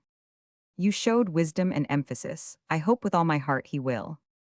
"I don't imagine things are going very smoothly," proceeded Frank. "Reggie tells me she leads him a deuce of a life, and he's growing restive. It appears to be no joke to have a woman desperately in love with you. And then he's never been on such familiar terms with a person of quality, and he's shocked by her vulgarity. Her behavior seems often to outrage his sense of decorum. Isn't that like an Englishman? He cultivates propriety even in the immoral." Then Miss Ley asked Frank about himself, but they had corresponded with diligence, and he had little to tell. The work at St. Luke's went on monotonously, lectures to students 3 times a week, and outpatients on Wednesday and Saturday. People were beginning to come to his consulting room in Harley Street, and he looked forward, without great enthusiasm, to the future of a fashionable physician. "And are you in love? You know I shall never permit my affections to wander so long as you remain single," he answered, laughing. "Beware I don't take you at your word and drag you by the hair of your head to the altar. Have I no rival?" "Well, if you press me, I will confess." "Monster, what is her name?" "Bilharzia H. Matobai." "Good heavens! It's a parasite I'm studying. I think authorities are all wrong about it. They've not got its life history right, and the stuff they believe about the way people catch it is sheer foodle. It doesn't sound frightfully thrilling to me, and I'm under the impression you're only trumping it up to conceal some scandalous amour with a ballet girl." Miss Ley's visit to Barnes seemed welcome neither to Jenny nor to Basil, who looked harassed and unhappy, and only with a visible effort assumed a cheerful manner when he addressed his wife. Jenny was still in bed, very weak and ill, but Miss Ley, who had never before seen her, was surprised at her great beauty. Her face, whiter than the pillows against which it rested, had a very touching pathos, and notwithstanding all that had gone before, that winsome, innocent sweetness which has occasioned the comparison of English maidens to the English rose. The observant woman noticed also the painful, questioning anxiety with which Jenny continually glanced at her husband, as though pitifully dreading some unmerited reproach. "I hope you like my wife," said Basil, when he accompanied Miss Ley downstairs. "Poor thing, she seems to me like a lovely bird imprisoned by fate within the 4 walls of practical life, who should by rights sing careless songs under the open skies. I'm afraid you'll be very unkind to her." "Why?" he asked, not without resentment. My dear, you'll make her live up to your blue china teapot. The world might be so much happier if people wouldn't insist on acting up to their principles. Mrs. Bush had been hurriedly sent for when Jenny's condition seemed dangerous, but in her distress and excitement had sought comfort in Basil's whiskey bottle to such an extent that he was obliged to beg her to return to her own home. The scene was not edifying. Surmising an alcoholic tendency, Kent, 2 or 3 days after her arrival, locked the sideboard and removed the key. But in a little while the servant came to him. "If you please, sir," Mrs. Bush says, "can she ave the whiskey? She's not feelin' very well." "I'll go to her." Mrs. Bush sat in the dining room with folded hands, doing her utmost to express on a healthy countenance maternal anxiety, indisposition, and ruffled dignity. She was not vastly pleased to see her son-in-law instead of the expected maid. "Oh, is that you, Basil?" she said. "I can't find the sideboard key anywhere, and I'm that upset I must ave a little drop of something." "I wouldn't if I were you, Mrs. Bush. You're much better without it." "Oh, indeed," she answered, bristling. "Perhaps you know more about me inside feelings than I do myself. I'll just trouble you to give me the key, young man, and look sharp about it. I'm not a woman to be put upon by anyone, and I tell you straight. I'm very sorry, but I think you've had quite enough to drink. Jenny may want you, and you would be wise to keep sober." "Do you mean to insinuate that I've had more than I can carry?" "I wouldn't go quite so far as that," he answered, smiling. "Thank you for nothing," cried Mrs. Bush indignantly. "And I should be obliged if you wouldn't laugh at me, and I must say it's very eartless with me daughter lying ill in her bedroom. I'm very much upset, and I did think you'd treat me like a lady, but you never ave, Mr. Kent. No, not even the first time I come here. Oh, I 'aven't forgot, so don't you think I ave. A sixpenny penny teapot was good enough for me, but when your lady friend come in out pops the silver, and I don't believe for a moment it's real silver. Blood's all very well, Mr. Kent, but what I say is, give me manners. You're a nice young feller, you are, to grudge me a little drop of spirits when me poor daughter's on her deathbed. I wouldn't stay another minute in this ooze if it wasn't for her. I was going to suggest it would be better if you returned to your happy home in Crouch End," answered Basil, when the good woman stopped to take breath. "Were you indeed? Well, we'll just see what Jenny has to say to that. I suppose my daughter is mistress in her own ooze." Mrs. Bush started to her feet and made for the door, but Basil stood with his back against it. "I can't allow you to go to her now. I don't think you're in a fit state." "Do you think I'm going to let you prevent me? Get out of my way, young man." Basil, more disgusted than out of temper, looked at the angry creature with a cold scorn which was not easy to stomach. "I'm sorry to hurt your feelings, Mrs. Bush, but I think you'd better leave this house at once. Fanny will put your things together. I'm going to Jenny's room, and I forbid you to come to it. I expect you to be gone in half an hour." He turned on his heel, leaving Mrs. Bush furious but intimidated. She was so used to have her own way that opposition took her aback, and Basil's manner did not suggest that he would easily suffer contradiction. But she made up her mind, whatever the consequences, to force her way into Jenny's room and there set out her grievance. She had not done repeating to herself what she would say when the servant entered to state that, according to her master's order, she had packed the things. Jenny's mother started up indignantly, but pride forbade her to let the maid see she was turned out. "Quite right, Fanny, this isn't the ooze that a lady would stay in, and I pity you, my dear, for aveing a master like my son-in-law. You can tell I am, with my compliments, that he's no gentleman." Jenny, who was asleep, woke at the slamming of the front door. "What's that?" she asked. "Your mother has gone away, dearest. Do you mind?" She looked at him quickly, divining from knowledge of her parents' character that some quarrel had occurred, and anxious to see that Basil was not annoyed. She gave him her hand. "No, I'm glad. I want to be alone with you. I don't want anyone to come between us." He bent down and kissed her, and she put her arms round his neck. "You're not angry with me because the baby died?" "My darling, how could I be? Say that you don't regret having married me." Jenny, realizing by now that Basil had married her only on account of the child, was filled with abject terror. His interests were so different from hers, and she had but gradually come to understand how great was the separation between them, that the longed-for son alone seemed able to preserve to her Basil's affection. It was the mother he loved, and now he might bitterly repent his haste, for it seemed she had forced marriage upon him by false pretenses. The chief tie that bound them was severed, and though with meek gratitude accepting the attentions suggested by his kindness, she asked herself with aching heart what would happen on her recovery.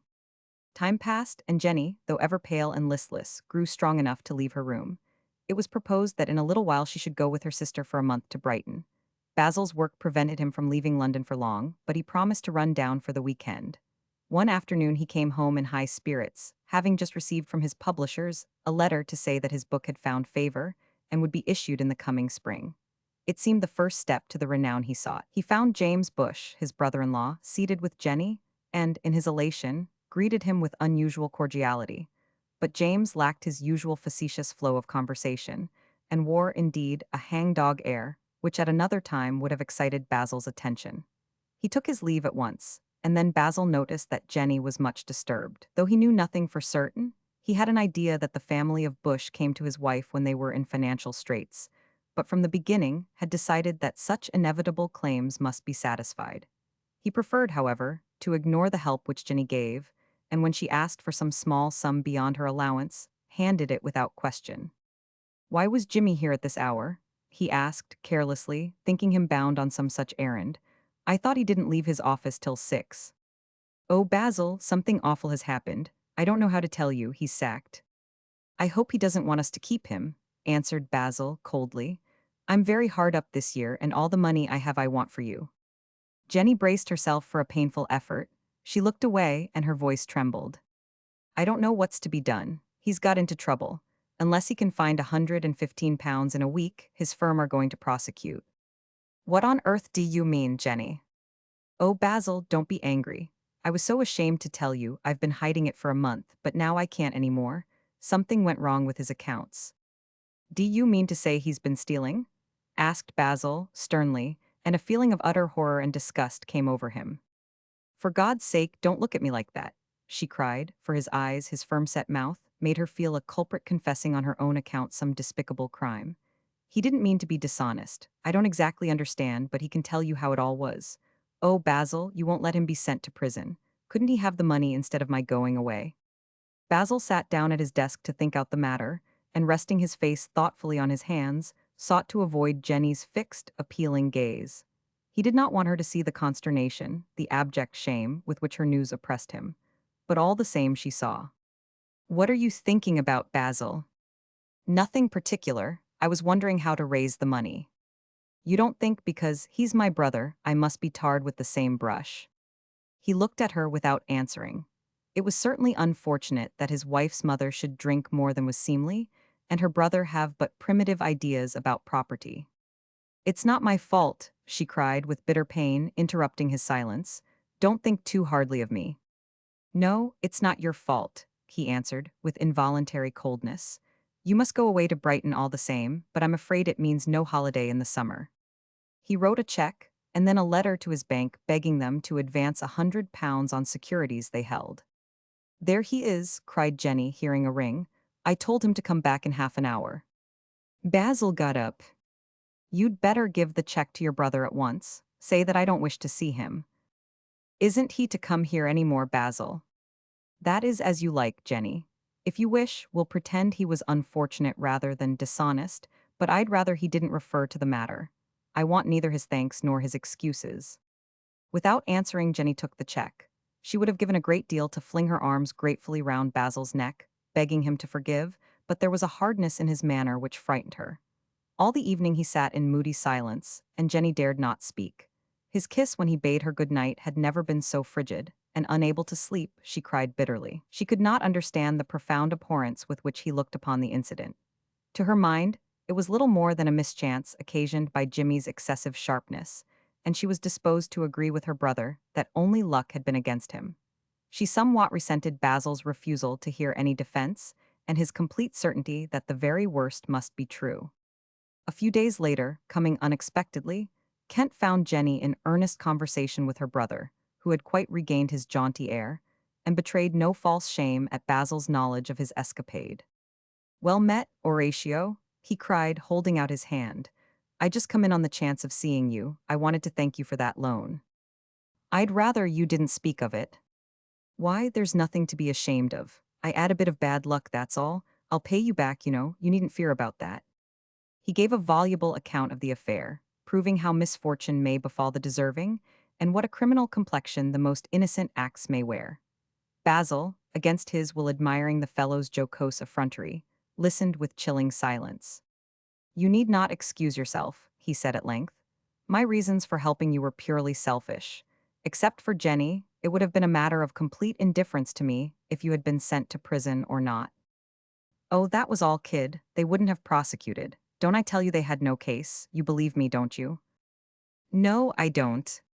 "What do you mean by that?" asked James angrily. "We won't discuss it." The other did not answer, but shot at Basil a glance of singular malevolence. "You can whistle for your money, young feller," he muttered under his breath. "You won't get much out of me." He had but small intention of paying back the rather large sum, but now abandoned even that. During the 6 months since Jenny's married life, he had never been able to surmount the freezing politeness with which Basil used him. He hated him for his supercilious air, but needing his help, took care, though sometimes he could scarcely keep his temper, to preserve a familiar cordiality. He knew his brother-in-law would welcome an opportunity to forbid him the house, and this, especially now that he was out of work, he determined to avoid. He stomached the affront as best he could, but solaced his pride with the determination sooner or later to revenge himself. "Well, so long," he cried with undiminished serenity. "I'll be toddling." Jenny watched this scene with some alarm, but with more irritation, since Basil's frigid contempt for her brother seemed a reflection on herself. "You might at least be polite to him," she said when Jimmy was gone. "I'm afraid I've pretty well used up all my politeness. After all, he is my brother." "That is a fact I deplore with all my heart," he answered. "You needn't be so hard on him now he's down. He's no worse than plenty more." Basil turned to her with flaming eyes. "Good God, don't you realize the man's a thief? Doesn't it mean anything to you that he's dishonest? Don't you see how awful it is that a man—" He broke off with a gesture of disgust. It was the first quarrel they had ever had, and a shrewish look came to Jenny's face. Her pallor gave way to an angry flush. But quickly Basil recovered himself. Recollecting his wife's illness and her bitter disappointment at the poor babe's death, he keenly regretted the outburst. "I beg your pardon, Jenny. I didn't mean to say that. I should have remembered you were fond of him." But since she did not answer, looking away somewhat sulkily, he sat down on the arm of her chair and stroked her wonderful rich tresses. "Don't be cross, darling. We won't quarrel, will we?"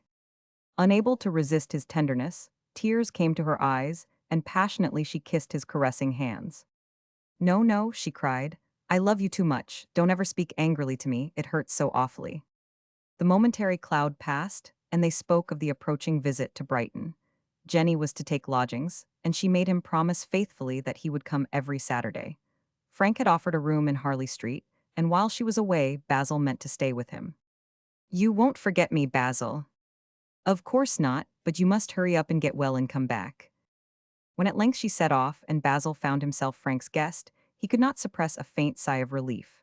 It was very delightful to live again in a bachelor's rooms, and he loved the smell of smoke, the untidy litter of books, the lack of responsibility. There was no need to do anything he did not like, and, for the first time since his marriage, he felt entirely comfortable. Recalling his pleasant rooms in the Temple, and there was about them an old-world air which amiably fitted his humor, he thought of the long conversations of those days, the hours of reverie, the undisturbed ease with which he could read books. And he shuddered at the poky villa which was now his home, the worries of housekeeping, and the want of privacy. He had meant his life to be so beautiful, and it was merely sordid. "There are advantages in single blessedness," laughed the doctor, when he saw Basil after breakfast light his pipe, and putting his feet on the chimney-piece, lean back with a sigh of content. But he regretted his words when he saw on the other's mobile face a look of singular wistfulness. It was his first indication that things were not going very well with the young couple. "By the way," Frank suggested presently, "would you care to come to a party tonight? Lady Edward Stringer is giving some sort of function, and there'll be a lot of people you know." "I've been nowhere since my marriage," Basil answered irresolutely. "I shall be seeing the old thing today. Shall I ask if I can bring you?" "It would be awfully good of you. By Jove, I should enjoy it." He gave a laugh. "I've not had evening clothes on for 6 months. Roman too." Lady Edward Stringer said she would be delighted to see Basil that evening, and Frank, whose toilet was finished in a quarter of an hour, with scornful amusement watched the care wherewith the young man dressed. At last, with a final look at the glass, he turned round. "You look very nice indeed. said the doctor ironically. Shut up, answered Basil, reddening, but it was evident all the same that he was not displeased with his appearance. They dined at Frank's very respectable club, surrounded by men of science with their diverting air of middle-aged schoolboys, and soon after 10, drove off to Kensington. Basil hated the economy, which since his marriage he had been forced to practice, and the signs of wealth in Lady Edward's house were very grateful to him. A powdered footman took his hat, another seized his coat, and after the cramped stuffiness of the villa at Barnes, it pleased him hugely to walk through spacious and lofty rooms, furnished splendidly in the worst Victorian manner. Lady Edward, her fair wig more than usually askew, dressed in shabby magnificence, with splendid diamonds round her withered neck, gave him the indifferent welcome of a fashionable hostess, and turned to the next arrival. Moving on, Basil found himself face to face with Mrs. Murray. "Oh, I am glad to see you," he cried, enthusiastic and surprised. "I didn't know you were back. Come and sit down and tell me all you've seen." "Nonsense, I'm not going to say a word. You must give me all the news. I see your book is announced." Basil was astonished to find how handsome she was. He had thought of her very frequently, against his will, but the picture in his mind had not that radiant health nor that spirited vitality.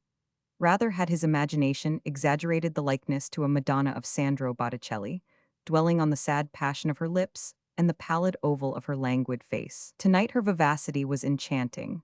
The gray eyes were full of laughter, and her cheeks delightfully flushed. He looked at her beautiful hands, recognizing the rings, and at the picturesque splendor of her gown. The favorite scent which vaguely clung to her recalled the past with its pleasant intercourse, and he remembered her drawing room in Charles Street, where they had sat so often talking of charming things. His heart ached, and he knew that for all his efforts he loved her no less than that night before his marriage, when he became convinced that she also cared. "I don't believe you're listening to a word I say," she cried. "Yes, I am," he answered, "but the sound of your voice intoxicates me.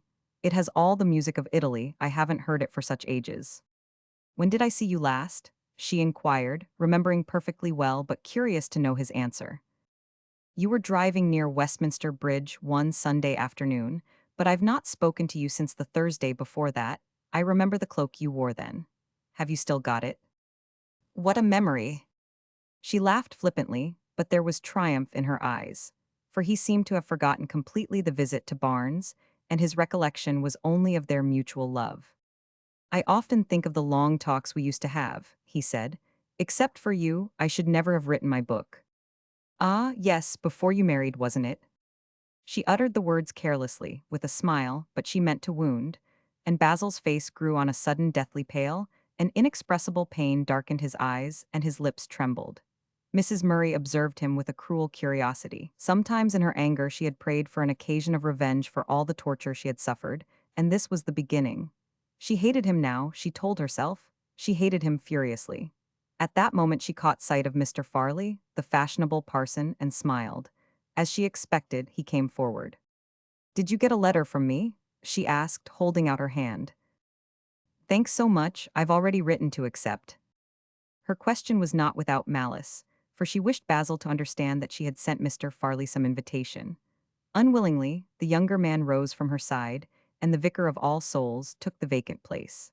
As Basil sauntered away, sore at heart, she addressed the newcomer with a flattering, though somewhat unusual, cordiality. "Tynes, there's chaste Lucretia. How on earth did you get here?" Basil started, and his face grew suddenly cold and hard, when at his elbow he heard his mother's mocking voice. "Dr. Hurrell brought me," he answered. "He showed discretion in bringing you to the dullest house in London, also the most respectable. How is Camberwell, and do you have high tea?" "My wife is at Brighton," replied Basil, feeling, as ever, humiliated by Lady Vizard's banter. "I didn't expect she was here. You're really very good-looking. What a pity it is you're so absurd." She nodded to her son and passed on. Presently she came to Miss Ley, who stood by herself watching with amusement the various throng. "How do you do?" said Lady Vizard. "I had no idea that you remembered me," answered the other. "I saw in the paper that you had inherited the fortune of that odious Miss Dwarris. Haven't you found that lots of people have remembered you since then?" She did not wait for an answer. "Aren't you a friend of my young hopeful? I've just seen him, and I can't imagine why he dislikes me so much. I suppose he thinks I'm wicked, but I'm not in the least, really. I'm not conscious of ever having committed a sin in my life. I've done foolish things and things I regret, but that's all. It's very comfortable to have the approval of one's own conscience, murmured Miss Ley. Lord Decapit at that moment advanced to Lady Vizard, and Miss Ley took the opportunity to go to Mrs. Barlow Bassett, superbly imposing as usual, who was talking with the Castellans. It's a great comfort to me to know he's such a good boy, she heard her saying. He has no secrets from me, and I can assure you he hasn't a thought which he needs to hide from anyone. Who is this admirable person? Asked Miss Ley. I was thanking Mrs. Castellan for being so good to Reggie. He's just of an age when the influence of a woman of the world, a good woman, is so important. Reginald is a compendium of all the virtues, remarked Miss Ley quietly, and Mrs. Castellan is a pattern of charity. You overwhelm me with confusion, cried the little woman with the lightest laugh, but only the powder hid a crimson blush of shame. She managed in a little while to get Miss Ley to herself, and they sat down. Mrs. Castellan's manner was so airy and flippant that none could have guessed she dealt tragic issues. You must utterly despise me, Miss Ley, she said. Why? I promised you I'd never see Reggie again, and what must you have thought when you heard Mrs. Bassett? At least it saved you the trouble of telling me fibs. I wouldn't have lied about it. I must have someone to whom I can talk openly. Oh, I'm so unhappy. These words also she said with so expressionless a countenance that an onlooker out of earshot would have been persuaded she spoke of most trivial things. I did my best, she went on. I bore it for a month. Then I couldn't do without him any longer. I feel like a woman in one of those old stories, under some love spell so that no power of hers could help her. I suppose you'll say I'm a fool, but I think Isolde or Fetter must have had just that same sensation. I haven't any will and I haven't any courage, and the worst is that the whole thing's so absolutely degrading. There's no reason why you shouldn't despise me, because I utterly despise myself. And heaven knows what'll be the end of it. I feel that something awful will happen. Some day or other Paul is certain to find out, and then it means ruin, and I shall have thrown away everything for such a miserable, poor-spirited cur. Don't talk so loud, said Miss Ley, for the other had slightly raised her voice. Do you think he'd marry you? No, he's often told me he wouldn't, and I wouldn't marry him now, I know him too well. Oh, I wish I'd never seen him. He doesn't care two straws for me, he knows I'm in his power, and he treats me as if I were a woman off the streets. I've been so bitterly punished. Her eyes wandered across the room, and she saw Reggie talking to Mrs. Murray. Look at him, she said to Miss Ley. Even now I would give my soul for him to take me in his arms and kiss me. I wouldn't mind the danger, I wouldn't mind the shame, if he only loved me. Self-possessed and handsome, immaculately attired, Reggie chatted with the ease of a man of 40. His dark, lustrous eyes fixed on Mrs. Murray, his red lips smiling sensually, indicated plainly enough that her beauty attracted him. Mrs. Castellan watched the pair with jealous rage and with agony. She's got every chance, she muttered. She's a widow, and she's rich, and she's younger than I am, but I wouldn't wish my worst enemy the wretchedness of falling in love with that man. But, good heavens, why don't you pull yourself together? Have you given up all thought of breaking with him? Yes, she answered desperately. I'm not going to struggle any more. Let come what may. It's not I that is concerned now, but fate. I won't leave him till he throws me aside like a toy he's tired of. And what about your husband? Paul's worth 10 of the other. I didn't know his value till I was so unhappy. Aren't you a little ashamed to treat him so badly? I can't sleep at night for thinking of it. Every present he gives me is like a stab in my heart. Every kindness is the bitterest anguish. But I can't help it. Miss Ley meditated for a moment. I've just been talking to Lady Vizard, she said then. I suppose there's no one in London whom a pious person would more readily consign to eternal flames, and yet she looks upon herself as a very good woman indeed. Also, I feel sure that our mutual friend Reggie has no qualms about any of his proceedings. It suggests to me that the only wicked people in the world are those who have consciences. And do you think I have a conscience? Asked Mrs. Castellan bitterly.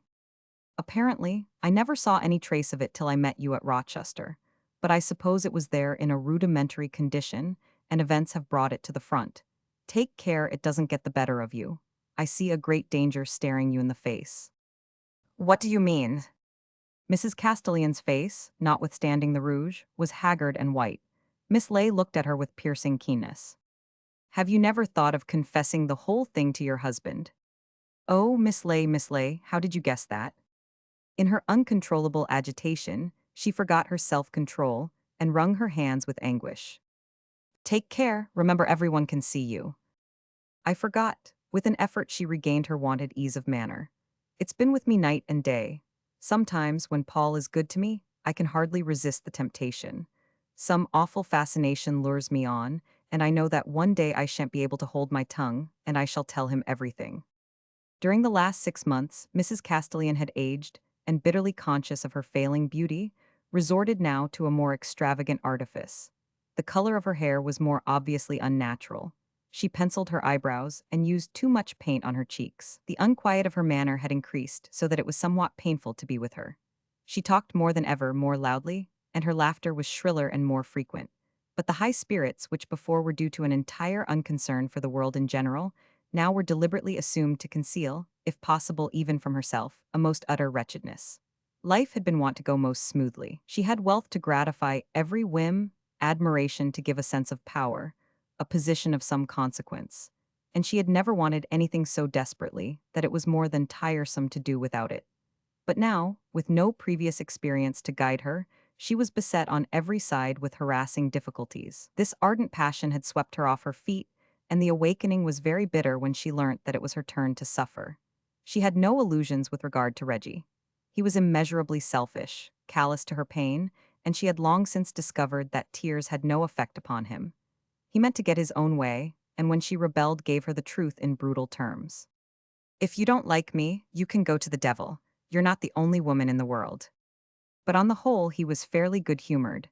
It was his best quality, and she had a certain hold over him in his immense love of pleasure. She could always avoid his peevishness by taking him to the theater. He was anxious to move in polite circles, and an invitation to some great house made him affectionate for a week. But he never allowed her to dictate, and an occasional display of jealousy was met with an indifferent cynicism which nearly drove her to distraction. Besides, she was afraid of him, knowing that to save his own skin he would not hesitate to betray her. Yet, notwithstanding, she loved Reggie still so passionately that it affected her character. Mrs. Castellan, who had never sought to restrain herself, now took care to avoid causes of offense to the dissolute boy. She made herself complacent so that he might not again throw in her face her age and waning charms. In bitter misery, she learnt a gentleness and a self-control which before she had never known. In the general affairs of life she exhibited a new charity, and especially with her husband was less petulant. His sure devotion was singularly comforting, and she knew that in his eyes she was no less adorable than when first he loved her. Romans 3.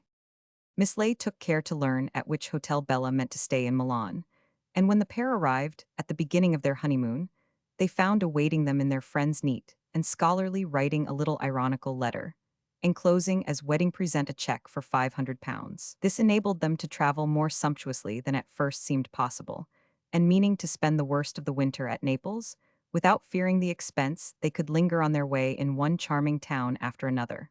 Herbert was full of enthusiasm, and for a while seemed entirely to regain health. He forgot the disease which ate away silently his living tissue, and formed extravagant hopes for the future.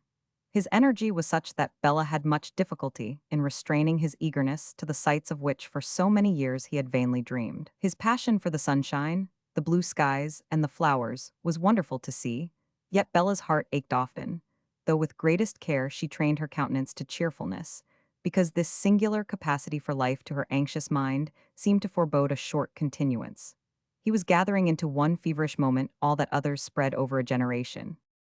In the constant companionship his character unfolded itself, and she learnt how charming was his disposition, how sweet and unselfish his temper. Admiring him each day more ardently, she enjoyed his little airs of masculine superiority, for he would not consent to be treated as an invalid, and somewhat resented her motherly care. On the contrary, he was full of solicitude for her comfort, and took upon himself all necessary arrangements, the ordering of details and so forth, of which she would most willingly have relieved him. He had ingenuous ideas about a husband's authority, to which Bella, not without a sly amusement, delighted to submit. She knew herself stronger not only in health but in character, yet it diverted her to fall in with his fancy that she was the weaker vessel.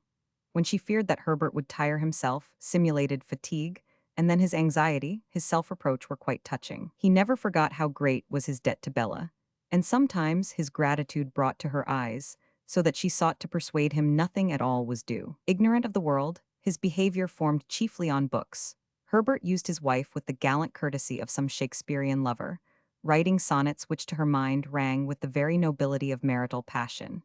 And under the breath of his romantic devotion, the dull years fell away from her heart, so that she felt younger and fairer and more gay. Her sobriety was colored by a not unpleasing flippancy, and she leavened his strenuous enthusiasm with kindly banter. But as though the sun called out his own youth, dissipating the dark northern humors, sometimes he was boyish as a lad of 16, and then, talking nonsense to one another, they shouted with laughter at their own facetiousness.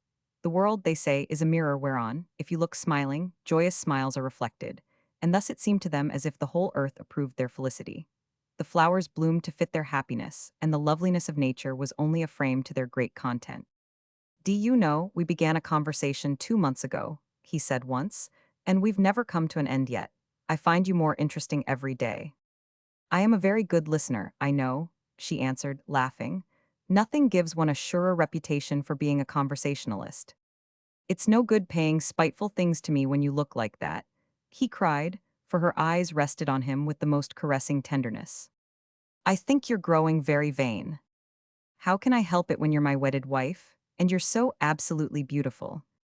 "What?" she exclaimed. "If you talk such rubbish to me, I'll double your dose of cod liver oil."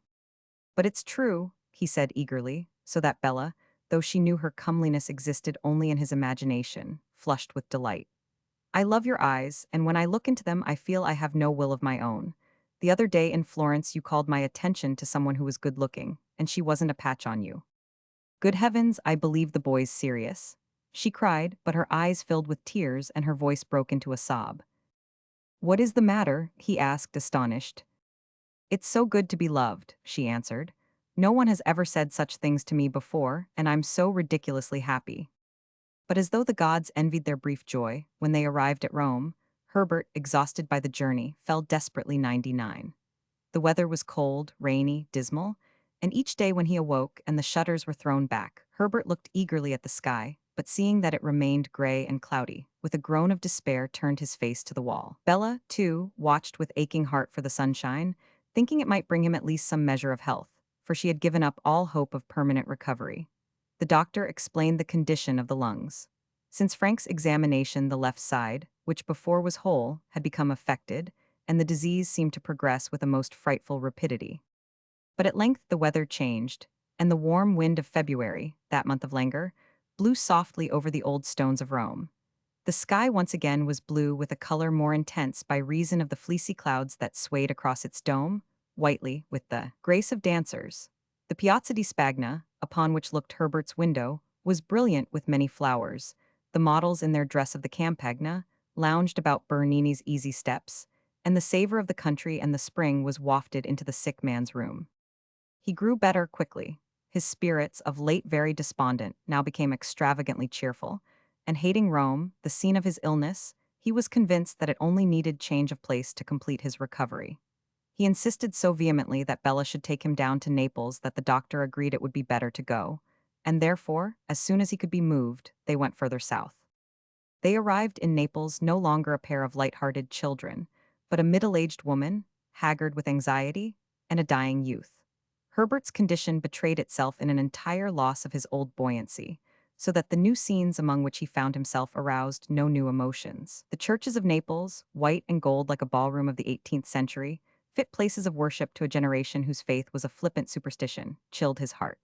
The statues in the museum were but lifeless stones, and the view itself, the glorious crown of Italian scenery, left him indifferent. Herbert, whose enthusiasm had once been so facile, now profoundly bored, remained listless at all he saw, and discovered in Naples only its squalor and its vicious brutality. But on the other hand, a restless spirit seized him, so that he could not remain quietly where he was, and he desired passionately to travel still further afield. With an eager longing for the country which above all others, above Italy, even, had fired his imagination, he wished before he died to see Greece. Bella, fearing the exertion, sought to dissuade him, but for once found him resolute. "It's all very well for you," he cried. "You have plenty time before you, but I have only now. Let me go to Athens, and then I shan't feel that I have left unseen the whole of the beautiful world. But think of the risk. Let us enjoy the day. What does it matter if I die here, in Greece or elsewhere?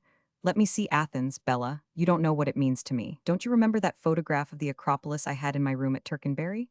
Every morning on waking I looked at it, and at night before blowing out my candle it was the last thing I saw. I know every stone of it already. I want to breathe the Attic air that the Greeks breathed. I want to look on Salamis and Marathon. Sometimes I longed for those places so enormously that it was physical pain. Don't prevent me from carrying out my last wish. After that you can do what you like with me. There was such yearning in his voice and such despair that Bella, much as she dreaded the journey, could not resist. The doctor at Naples warned her that at any time the catastrophe might occur, and she could no longer conceal from herself the frightful ravage of the disease.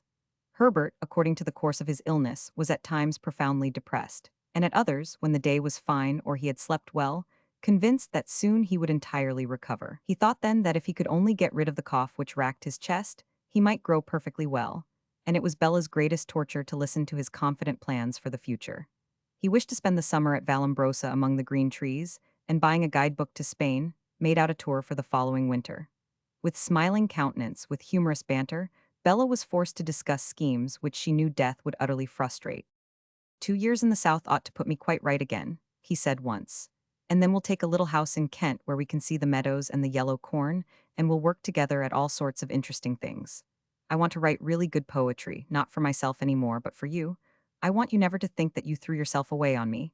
Wouldn't it be glorious to have fame? Oh, Bella, I hope someday you'll be proud of me.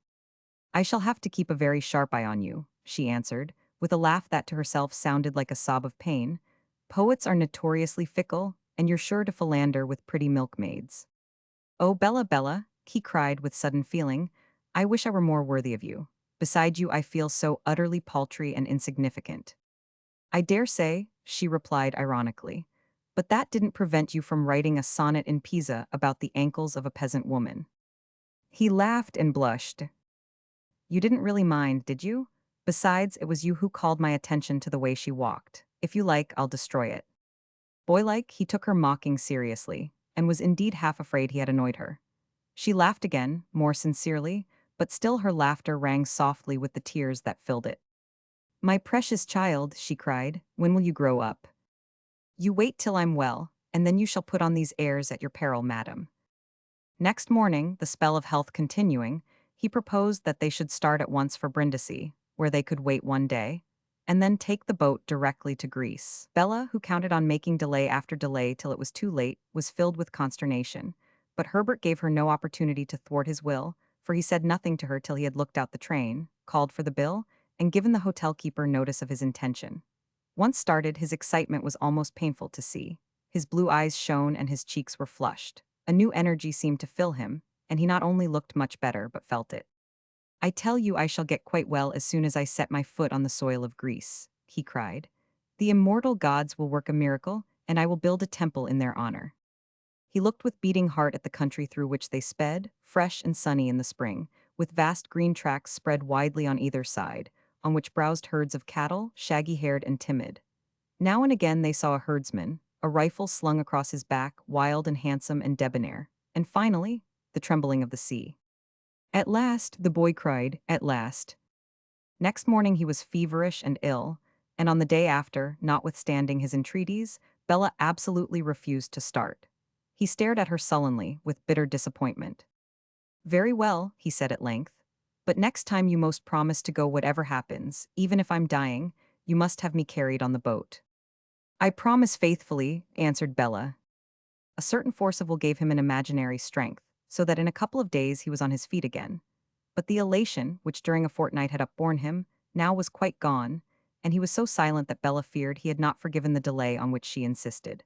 They were obliged to spend a week in Brindisi, that dull, sordid, populous town, and together wandered much about its tortuous and narrow streets. It pleased Herbert chiefly to go down to the port, for he loved the crowded ships, loading and unloading, and dreamt of their long voyages over the wild waste of the sea.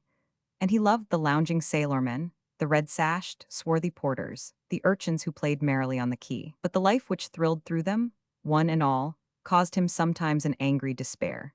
They seemed to possess such infinite power to enjoy things, and with all his heart he envied the poorest stoker because his muscles were like iron and his breathing free. The week passed, and on the afternoon before their boat sailed Herbert went out alone. But Bella, knowing his habits, was presently able to find him. He sat on a little hill, olive-clad, and overlooked the sea. He did not notice her approach, for his gaze, intent as though he sought to see the longed-for shores of Greece, was fixed upon the blue jean distance, and on his wan and wasted face was a pain indescribable. "I'm glad you've come, Bella. I wanted you."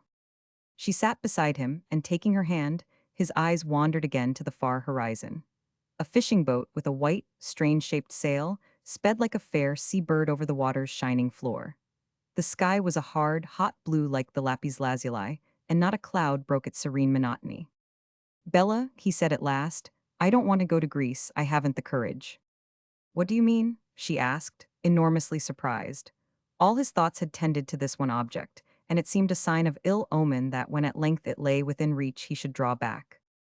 "You thought I was angry because we didn't start last week. I tried to be, but in my heart I was glad of the respite. I was afraid. I've been trying to screw up my courage, but I can't." He did not look at her, but gazed straight out to sea. "I daren't run the risk, Bella. I'm afraid to put my fancies to the test of reality. I want to keep my illusions. Italy has shown me that nothing is so lovely and enchanting as the image of it in my mind. Each time that something hasn't quite come up to my expectations, I've said myself that Greece would repay me for everything. But now I know that Greece will have just the same disappointments, and I can't bear them. Let me die with the picture still in my heart of the long-beloved country as I have fancied it. What is it to me when fawns no longer scamper through the fields and dryads aren't in the running brooks?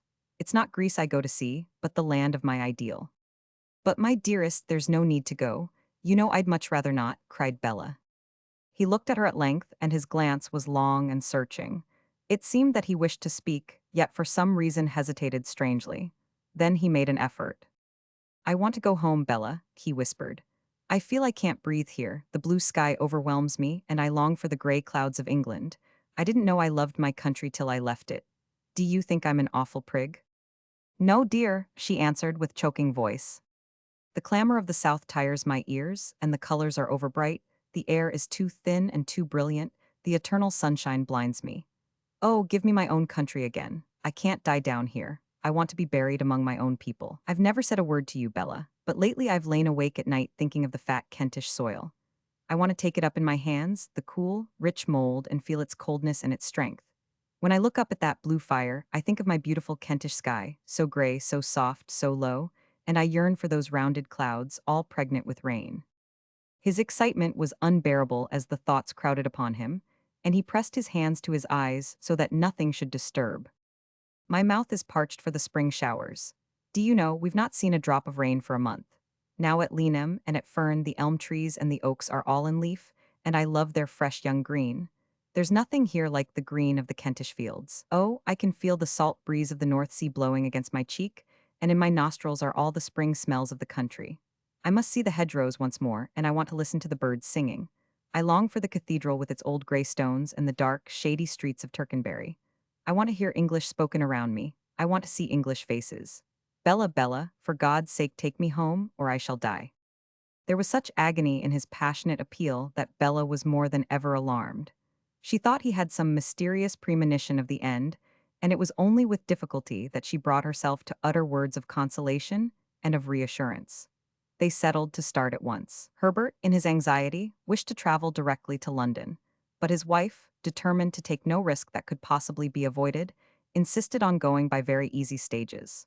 Through the winter she had written every week to the dean, telling him of their doings and the places they saw, but he had never once replied, and for news of him she had been forced to rely on friends in Tercanbury. Now she wrote to him immediately. "My dearest father, my husband is dying, and I am bringing him home at his own wish. I do not know how long he can continue to live, but at the most I'm afraid it can only be a question of very few months. I beg you most earnestly to put aside your anger. Let us come to you. I have nowhere to take Herbert, and I cannot bear that he should die in a stranger's house. I beseech you to write to me at Paris. Your affectionate daughter, Bella."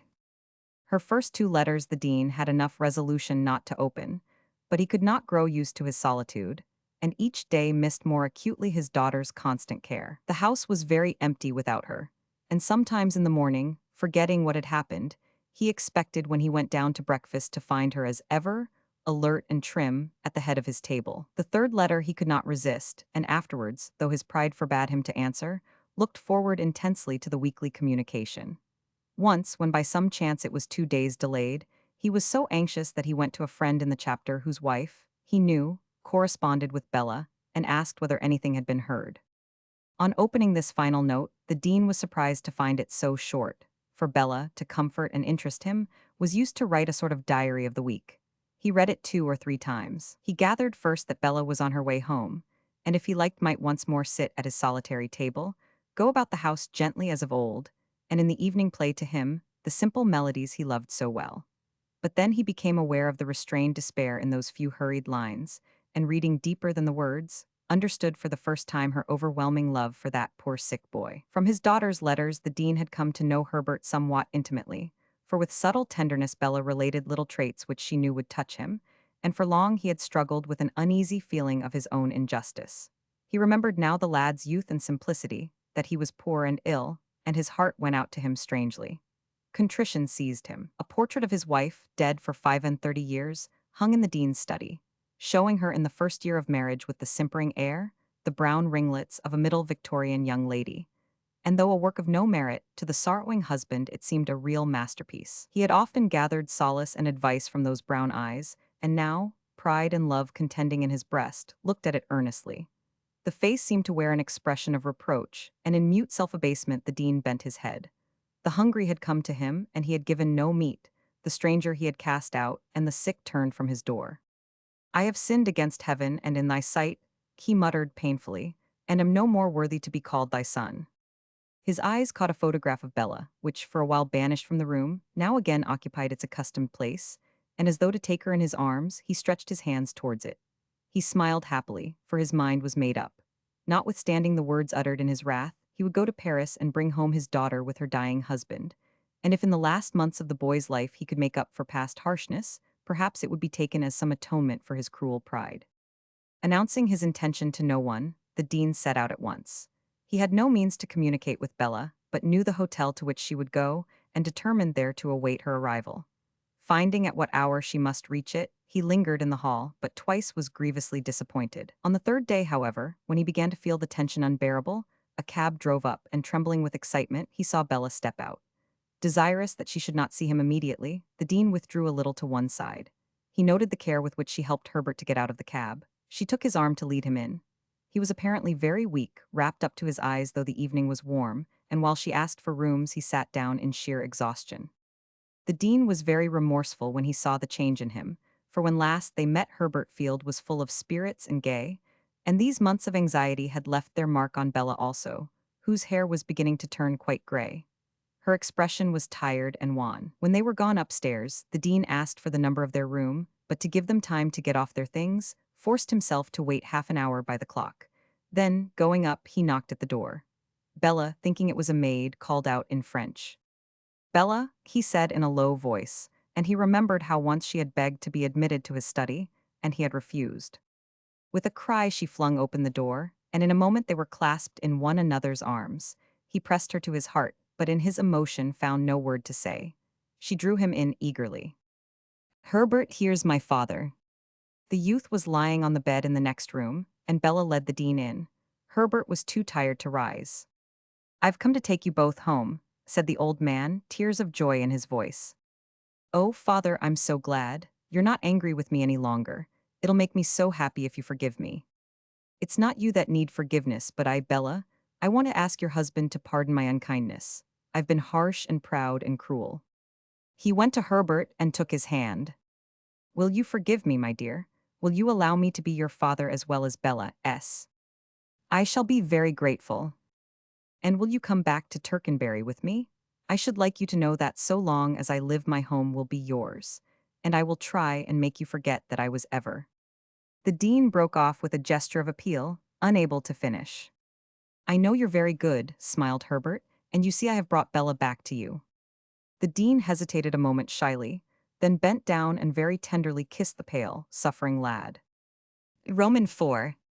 Some days after the party at Lady Edward Stringer's, Basil went to Brighton, and was met at the station by Jenny and her sister.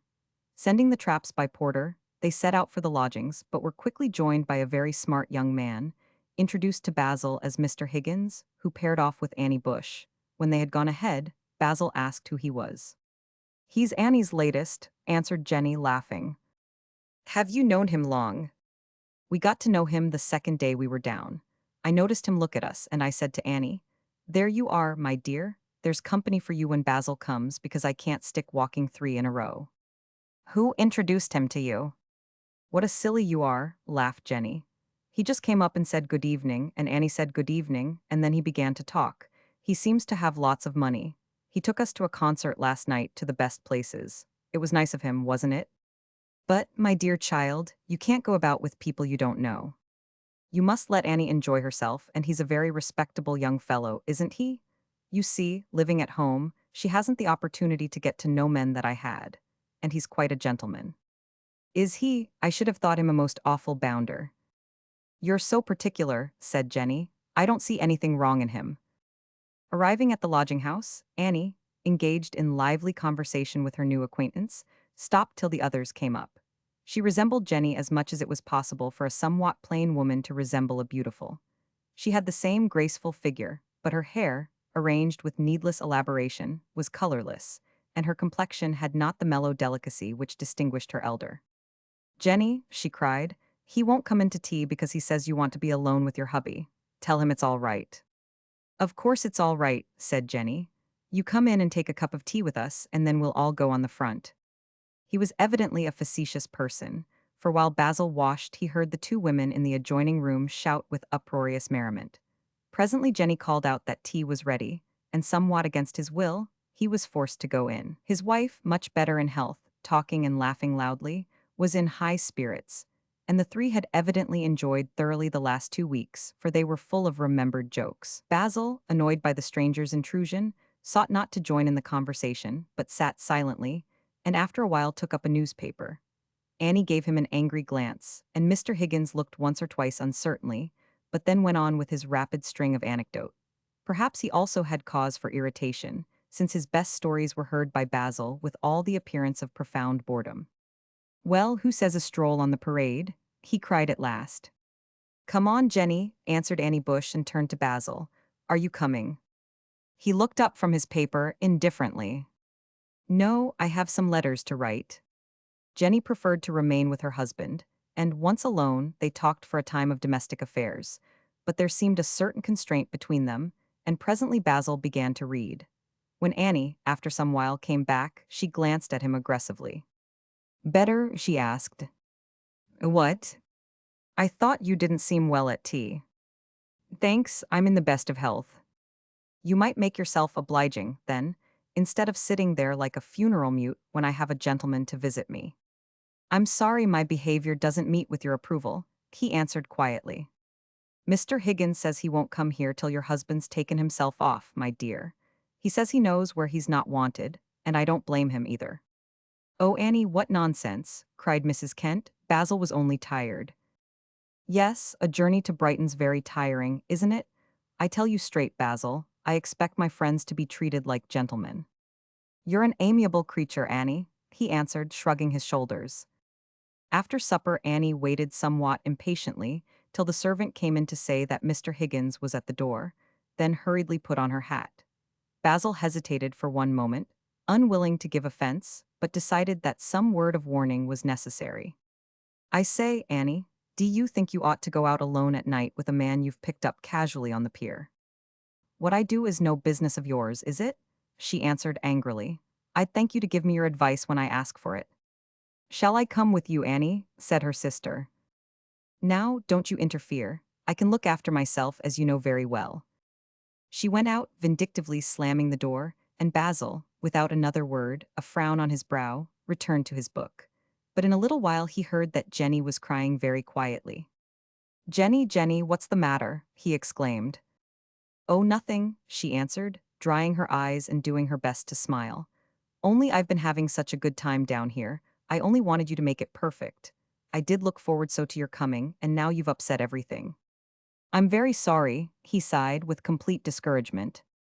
He did not know what to say nor how to comfort her, for he realized, too, that his appearance had disturbed her enjoyment, and for all his good will, he appeared able to bring her only unhappiness.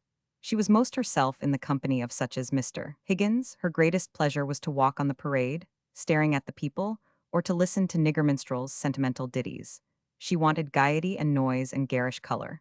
On the other hand, things which affected him painfully left her unmoved, and she was perfectly content in the sordid, vulgar lodging which overwhelmed him with disgust. It seemed that he was in a labyrinth of cross purposes, wherefrom was no issue. Next morning occurred a trifling incident which showed Basil how his wife regarded him. Annie, dressed for church, came downstairs in a costume which was positively outrageous, so that one wondered at the perverse ingenuity with which the colors were blended, and she wore much cheap finery. "Well, my dear, you're never going out like that," she cried, seeing that Jenny was no differently attired from the day before. An antipathy to Sunday clothes was to his wife one of Basil's most incomprehensible fads. "Aren't you going to put on your new hat?" Mrs. Kent looked somewhat uneasily at her husband. "I saw such a smart hat in a shop, Basil, and Annie simply made me buy it. And I must say it was dirt cheap, only 6 and 11. This is evidently an occasion to put it on," he smiled. In a few minutes she came back, radiant and flushed, but Basil could not persuade himself that her headgear was cheap at the price. "Do you like it?" she asked anxiously. "Very much," he replied, wishing to please. "There, Jenny, I knew he wouldn't mind. If you heard all the fuss she made about your being angry and not liking it, and I don't know what all." "Basil says I look best in black," said Jenny in self-defense. "Men never know what's dressy, my dear," Annie answered. "If you went by what Basil said, you would be a dowd." It was rather distressing to find that his wife still somewhat feared him. In her eyes, apparently, he was a bearish creature whose whimsical fancies must be humored, and he thought bitterly of the confidence which he hoped would exist between them, of the complete union in which not a thought nor an emotion should be unshared. And knowing that his own love was long since dead, Basil sought to persuade himself that hers also was on the wane.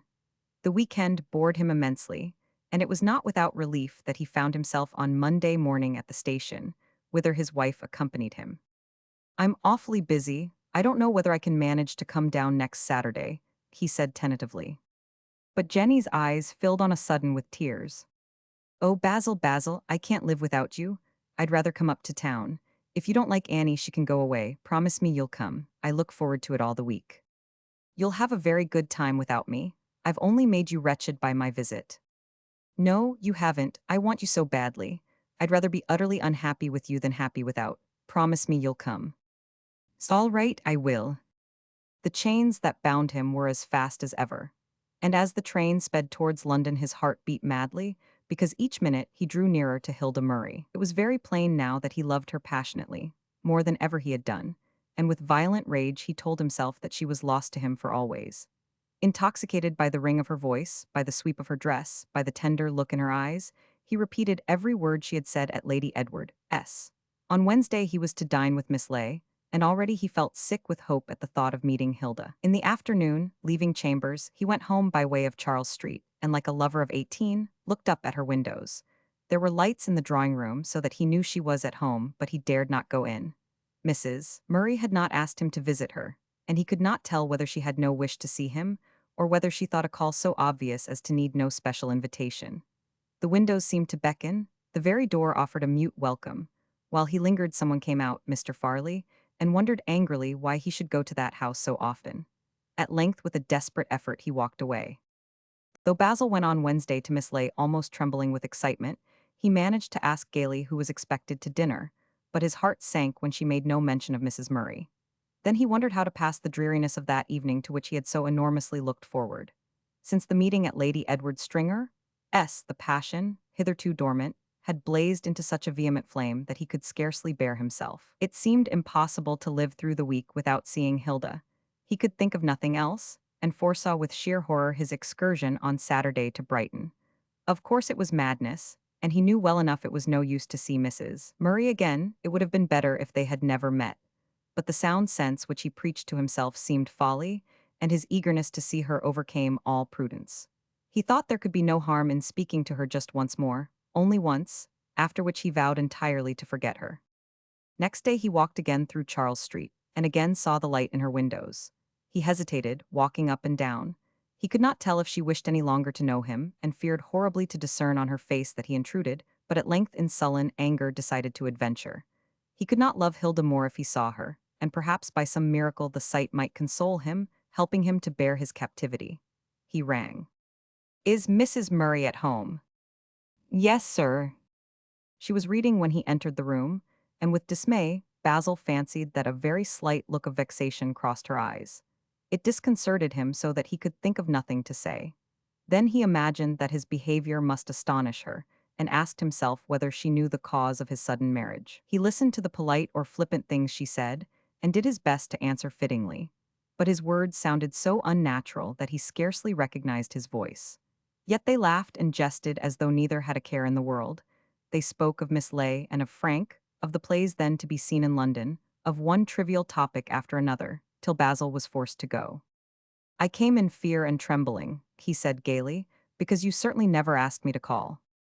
"I thought it wasn't needful," she answered, smiling, but she looked straight into his eyes with an odd air of defiance.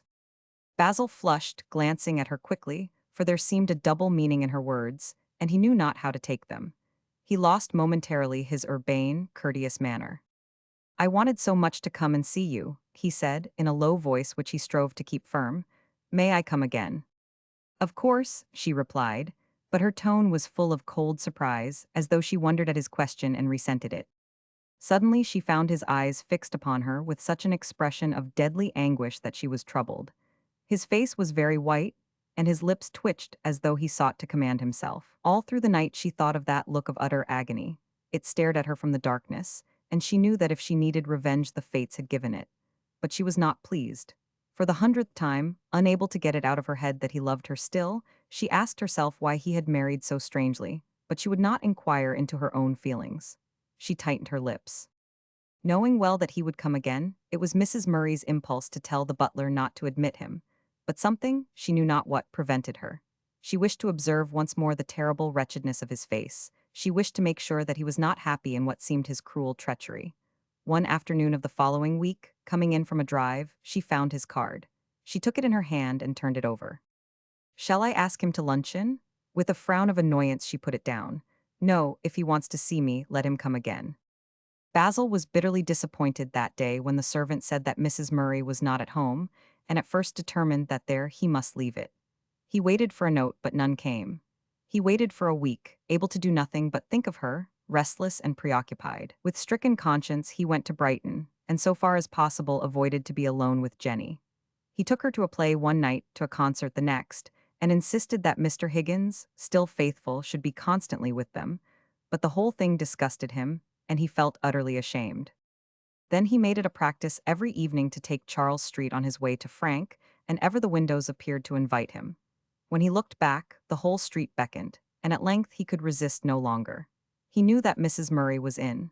If the butler sent him away, it must be taken as definite, for it would mean that Hilda had given orders he was not to be admitted. This time better fortune was his, but when he saw her the many things on the tip of his tongue seemed impossible of utterance, and it was an effort to speak commonplace. Mrs. Murray was disconcerted by the look of pain which darkened his face, and the constraint between them made conversation very difficult. Basil dared not prolong his visit, yet it was dreadfully hard to go leaving unspoken all that lay so heavily on his heart. Talk flagged, and presently silence fell upon them. "When is your book to be published?" she asked, oppressed she knew not why. "In a fortnight. I wanted to thank you for your help." "Me?" she cried with surprise. "What have I done?" "More than you know. I felt sometimes as if I were writing for you only. I judged of everything by what I thought would be your opinion of it." Mrs. Murray, somewhat embarrassed, did not answer. He looked away, as though forcing himself to speak, but nervous. "You know, it seems to me as though everyone were surrounded by an invisible ring which cuts him off from the rest of the world.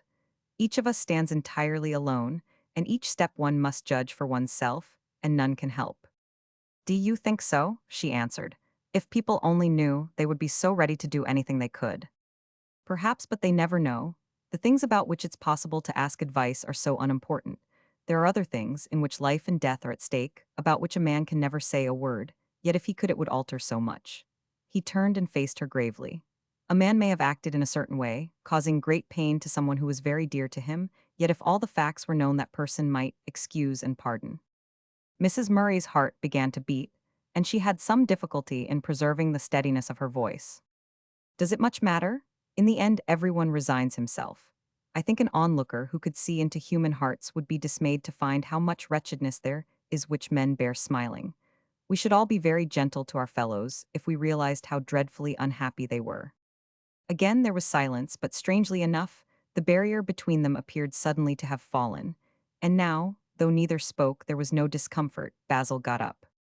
Goodbye, Mrs. Murray. I'm glad you let me come today. Why on earth shouldn't I? I was afraid your servant would say you weren't at home. He looked at her steadily, as though meaning to say far more than was expressed in the words. I shall always be very glad to see you, she answered in a low voice. Thank you.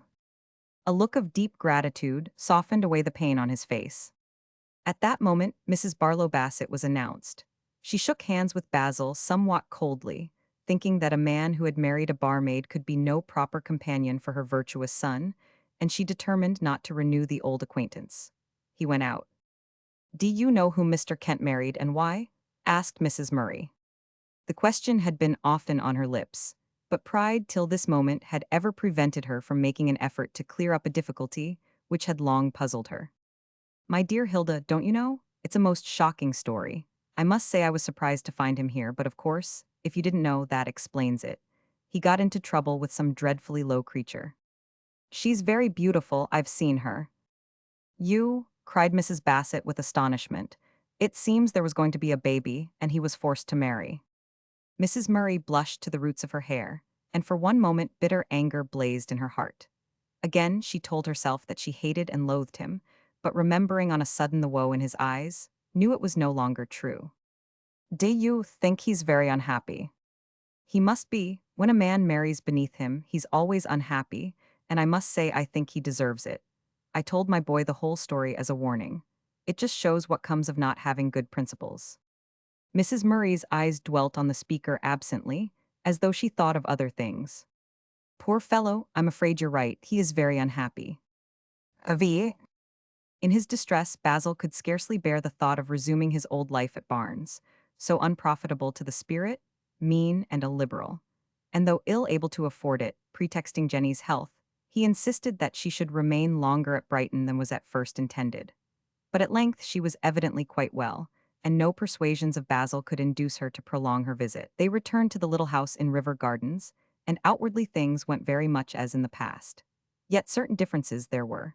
They seemed more strange to one another after the temporary separation, and on each side trifles arose occasionally to embitter their relations. Basil observed his wife now in a more critical spirit, and certain little vulgarities which before had escaped him now set his teeth on edge. He thought that the company of her sister for 2 months had affected her somewhat badly.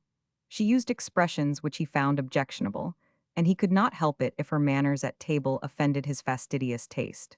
He loathed the slovenly way with which she conducted her household affairs, and the carelessness of her dress, though what she bought was ever in outrageous taste.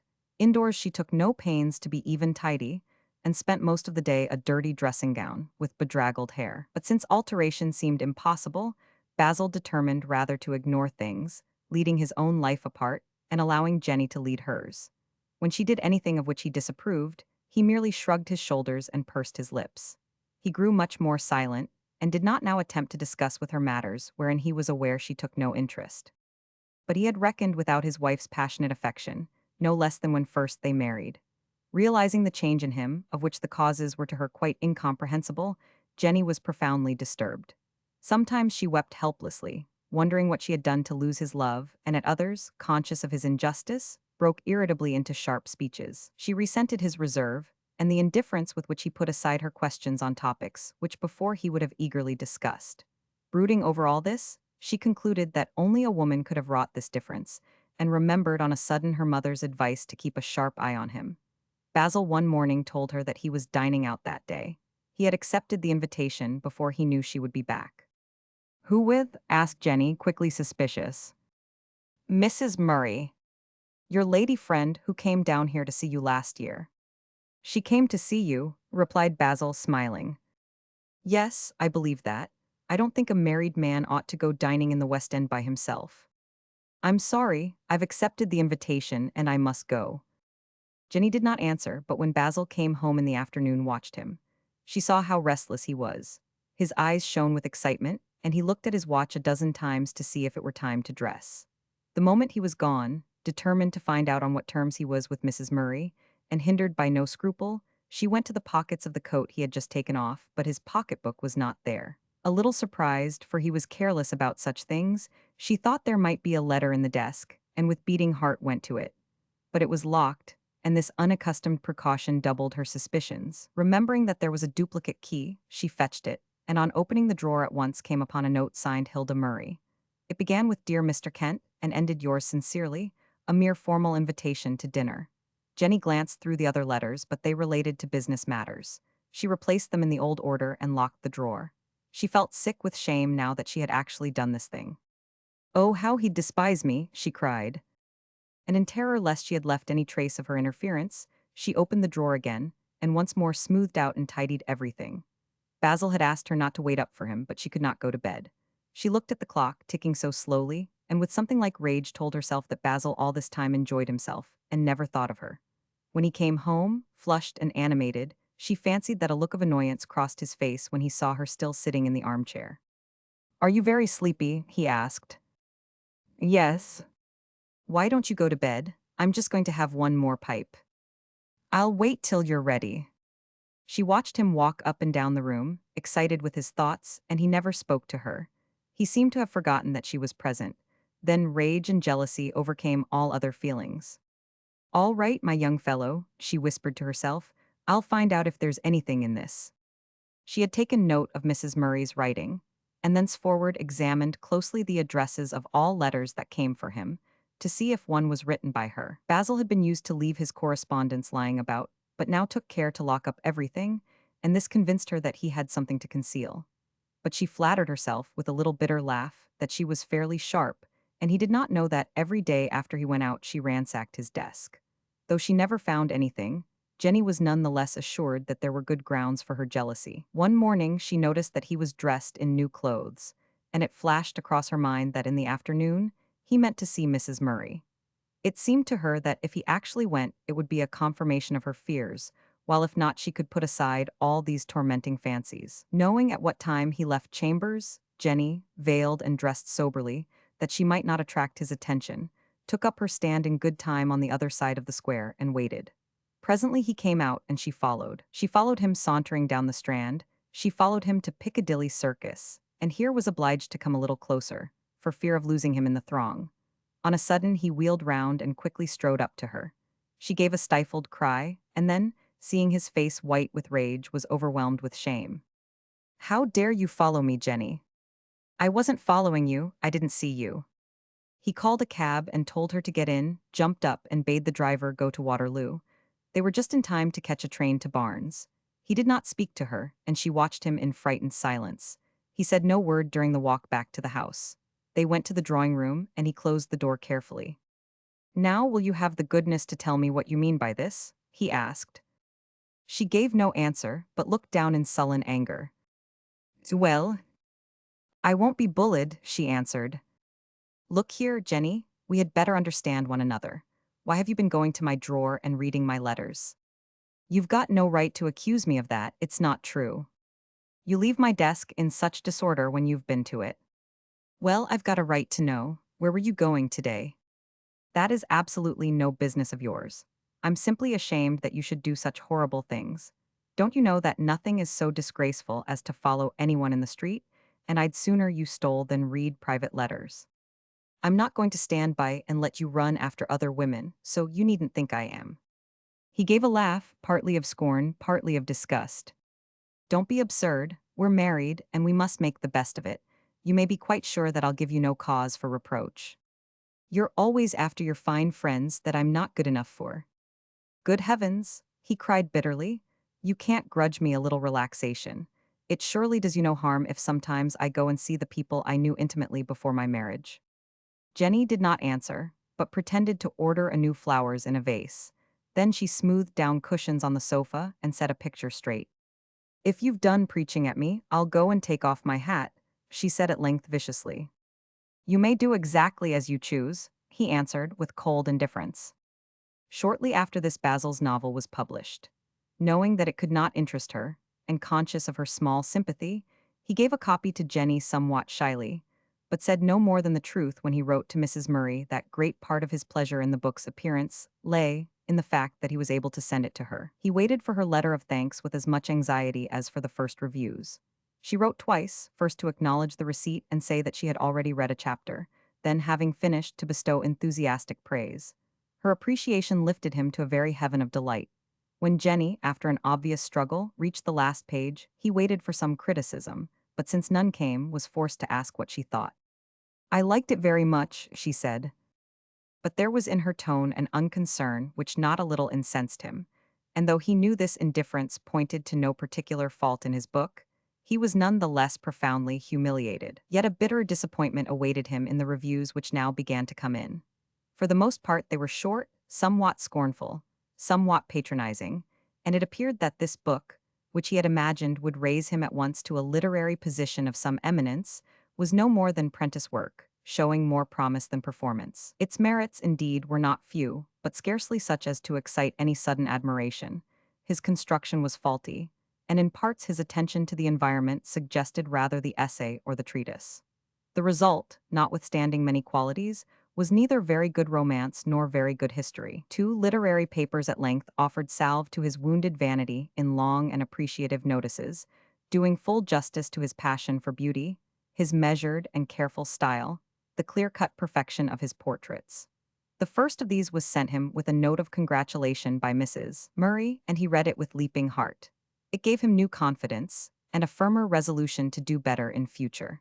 But though careful to hand over to Jenny all unfavorable criticisms, these, which from a literary standpoint were more important than all the others put together, with a kind of inverted pride he forbore to show. The consequence of this was that Jenny gained a rather false impression of the book's failure, and the idea came that Basil, after all, was perhaps not such a wonderful person as once she fancied. She sought not to analyze her feelings, but had she done so would have found in them a strange medley. She adored Basil passionately, jealously, but at the same time felt against him a sort of confused irritation which made her welcome the published sneers that wounded him so keenly.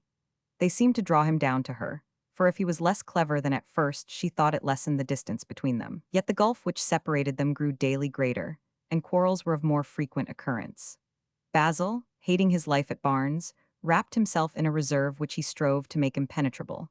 He was very silent, going about his work methodically, and doing his best to avoid the acrimonious discussions which Jenny forced upon him. He tried to relieve his unhappiness with unceasing toil, and to counter his wife's ill temper with philosophically indifference. It drove her to furious anger that, however she taunted, he seldom replied, and then only with cold sarcasm. But sometimes remorse seized her. Then she went to her husband in tears, begging him to forgive and asserting again her great love, and this for some days would be followed by a measure of peace. But one morning, a more serious quarrel arose, for Basil, somewhat pressed for money, had discovered that James Bush, still out of work, was steadily borrowing from Jenny. He had begged her not to lend any more, and finding her unwilling to give a promise, was obliged somewhat peremptorily to insist that not another penny should go into the grasping hands of the Bush family. On both sides there was a good deal of irritation, and finally Basil flung out of the house. Presently James Bush, cause of all the trouble, sauntered in. "Where's his lordship this afternoon?" he asked, helping himself to Basil's cigarettes. "He's gone out for a walk." "That's what he tells you, my dear," he answered with a malevolent laugh. "Have you seen him anywhere?" asked Jenny quickly, full of suspicion. "No, I can't say I have, and if I had I wouldn't boast about it." "What did you mean, then?" she insisted. "Well, whenever I come here he's out for a walk." He glanced at her, and then without more ado asked for the loan of a couple of sovereigns. But Jenny, mindful of the morning's dispute, and regretfully conscious that herself had brought it about, firmly refused. Since he insisted, accusing her of meanness, she was forced to explain how heavy of late had been their expenses. The doctor had sent in a bill for £50, the visit to Brighton cost a great deal, and they would have much difficulty to make both ends meet. "It was a wonderful fine thing you did when you married him, Jenny, and you thought you done precious well for yourself too. I won't have you say anything against him," she cried petuously. "All right, keep your shirt in. I'm blowed if I know what you've got to stick up for him about. He don't care much about you." She looked up with a quick drawing in of the breaths. How do you know? Think I can't see? He chuckled slyly at his own acuteness. I suppose you haven't been crying today. We had a little tiff this morning, she answered. Oh, don't say he doesn't care for me, I couldn't live. Go along with you, he laughed. Basil Kent ain't the only pebble on the beach. Jenny went to the window and looked out. She saw her husband walk slowly along, his head bent down, betraying in his whole appearance the most profound depression, and thinking of their wretchedness, she could not restrain her tears. Everything went against them, and though loving him so tenderly, some mysterious power seemed ever to force her to anger him. With entire despair, she turned to her brother and spoke words which had long been in her heart, but which till then she had not uttered to a living soul. Oh, Jimmy, Jimmy, sometimes I don't know which way to turn, I'm that unhappy. If the baby had only lived, I might have kept my husband, I might have made him love me. She sank on a chair and hid her face, but in a moment, hearing the door close, looked up. He's just come in, Jimmy. Mind you don't say anything to put him out. I'd just like to give I am a piece of my mind. Oh, Jimmy, don't. It was my fault that we quarreled this morning. I wanted to make him angry, and I nagged at him. She knew the best way to influence her brother. Don't let him see that I've said anything to you, and I'll try and send you a pound tomorrow. Well, he'd better not start patronizing me, because I won't put up with it. I'm a gentleman, and every bit as good as he is, if not better. At this Basil came in, noticed James, but did not speak. Afternoon, Basil. You here again, he remarked indifferently. Looks like it, don't it? I'm afraid it does. Are you? I suppose I can come and see my own sister. I suppose it's inevitable. Only I should be excessively grateful if you time your coming with my going, and vice versa. That means you want me to get out, I reckon. You show unusual perspicacity, dear James, said Basil with a frigid smile. Look here, Basil, let me give you a bit of advice. Don't put on quite so much side, or you'll hurt yourself. I observe that you have not acquired the useful art of being uncivil, without being impertinent. There was nothing James could brook less easily than the irony and the deliberate sarcasm with which Basil invariably answered him. And now, in his exasperation, forgetting all prudence, he jumped up. Look, I've 'ad about enough of this. I'm not going to stand you sneerin' and snarlin' at me when I come here. You seem to think I'm nobody. I should just like to know why you go on as if I was I don't know what. Because I choose, answered Basil, looking him up and down with chilling scorn. Jenny's heart beat furiously as she foresaw the approaching quarrel, and in an undertone, hurriedly, she begged James to hold his tongue. But he would not be restrained. You can bet anything you like, I don't come to see you. It has been borne in upon me that the length of my eye purse attracts you more than the charm of my conversation. I wonder why you imagined, because I married your sister, I was bound to support the whole gang of you for the rest of your lives. Would you have the intense amiability to inform your family that I'm sick and tired of giving money? I wonder you don't forbid us your house while you're about it, snarled James. Basil shrugged his shoulders. You may come here when I'm not at home, if I behave yourself. I'm not good enough for you, I suppose. No, you're not, answered Basil with deliberation. I dare say you'd like to get me out of the way, but I mean to keep my eye on you. What do you mean by that? Asked Basil, so sharply that James saw he had touched him on the raw. He pursued his advantage. You think I don't know what sort of a feller you are? I can just about see through two of you. Jenny has something to put up with, I lay. But Basil recovered himself quickly and turned to Jenny with a smile of contempt, which, since it was undeserved, most deeply wounded her. Has she been telling you my numerous faults? You must have had plenty to talk about, my dear. He saw her motion of protest and gave a laugh. Oh, my dear girl, if it amuses you, by all means discuss me with your relations. I should be so dull if I had no failings. Tell him I've not said anything against him, Jimmy, she cried. It's not for want of something to say, I'll be bound. Basil was growing bored and saw no reason for concealing the fact. He sat down at his desk to write a letter and took a sheet of note paper. Jimmy watched him viciously, smarting under the bitter things the other had said and wondering what the next move would be. Basil glanced at him indifferently. I'm getting rather tired, brother James. I'd go if I were you. I shan't go till I choose, answered Bush very aggressively. Basil looked up with a smile. Of course, we're both of us Christians, dear James, and there's a good deal of civilization kicking about the world nowadays. but the last word is still with the strongest. What do you mean by that? Merely that discretion is the better part of valor. They say that proverbs are the wealth of nations. That's just the sort of thing you'd do, to it a feller smaller than yourself. Oh, I wouldn't hit you for worlds, laughed Basil bitterly. I should merely throw you downstairs. I should just like to see you try it on, cried the other, edging a little towards the door. Don't be silly, James, you know you wouldn't like it at all. I'm not afraid of you. Of course not, but still, you're not very muscular, are you? Rage driving away prudence, James shook his fist in Basil's face. Oh, I'll pay you out before I've done, I'll pay you out.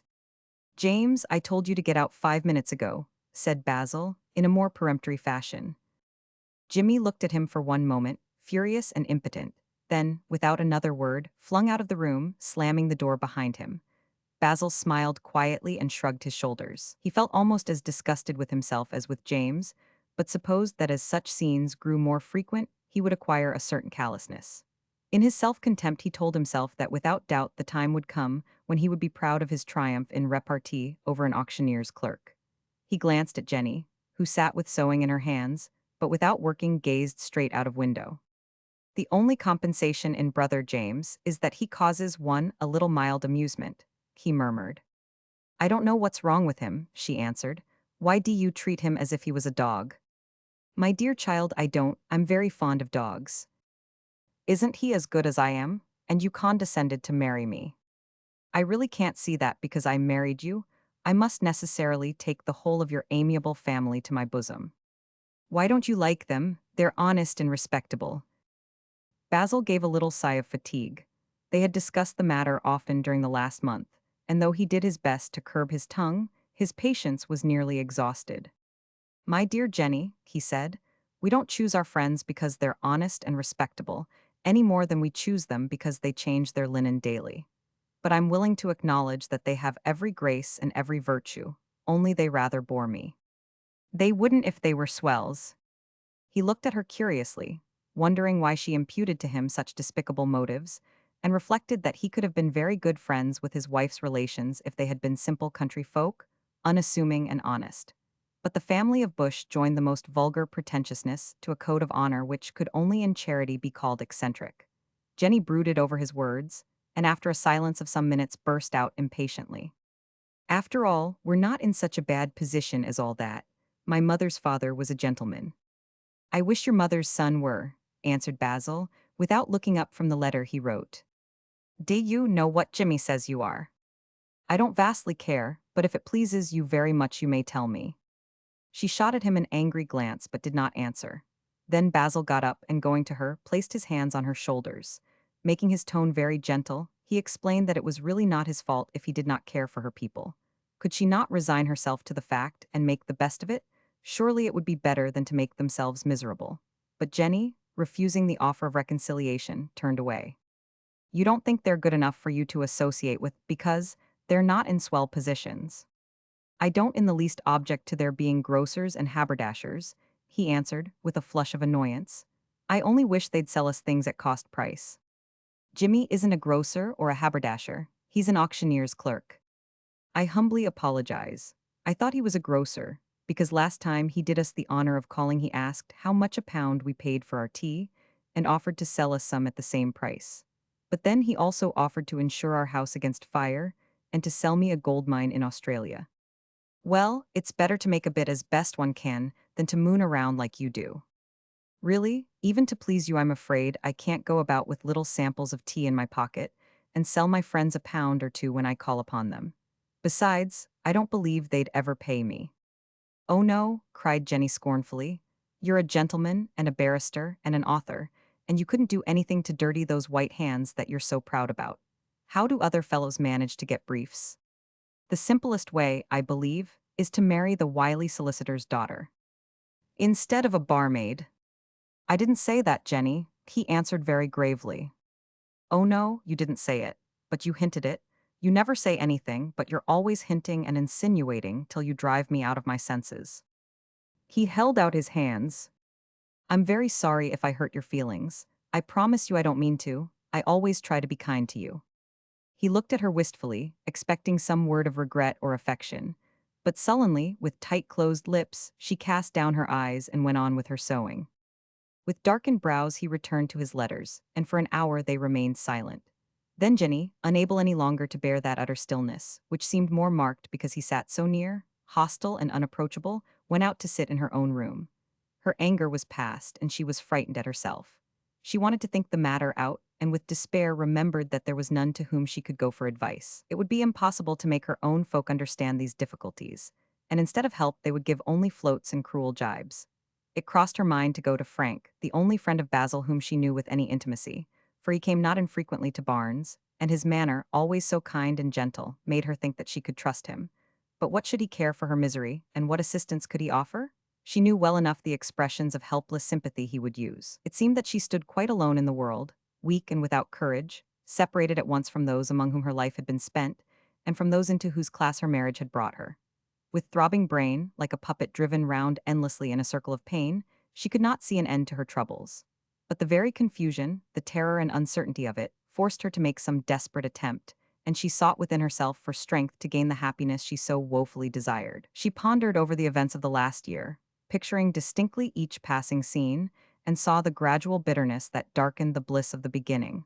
Then she told herself that some great effort was needed, or it would be too late. She was losing her husband's love, and in bitter self-reproach took all the blame therefore upon her own shoulders. The only chance now was to change herself completely. She must try to be less exacting, less insanely jealous. She must at least attempt to be more worthy of him. In an agony of repentance she reviewed all her faults. At last, with flushed cheeks and eyes still shining with tears, she went to Basil and laid her hand on his shoulder. "Basil, I've come to beg your pardon for what I said just now. I was carried away and forgot myself." There was a gentleness in her voice which he had almost forgotten. He stood up and took her hands, smiling brightly. "My dear girl, what does it matter? I'd forgotten all about it. I've been thinking it all over. We haven't been getting on very well of late, and I'm afraid I've been to blame. I did things I regret. I have been reading your letters." She blushed deeply with intense shame. "But I swear I won't do it any more. I will try to be a good wife to you. I know I'm not your equal, but I want to try to get up to you. And you must be patient with me. You must remember I've got a lot to learn." "Oh, Jenny, don't talk like that. You make me feel such a cad." She smiled through her tears. He spoke in just the same eager tone which in time past had so charmed her. But then a wistful look came to her face. "You do love me still a little, Basil, don't you?"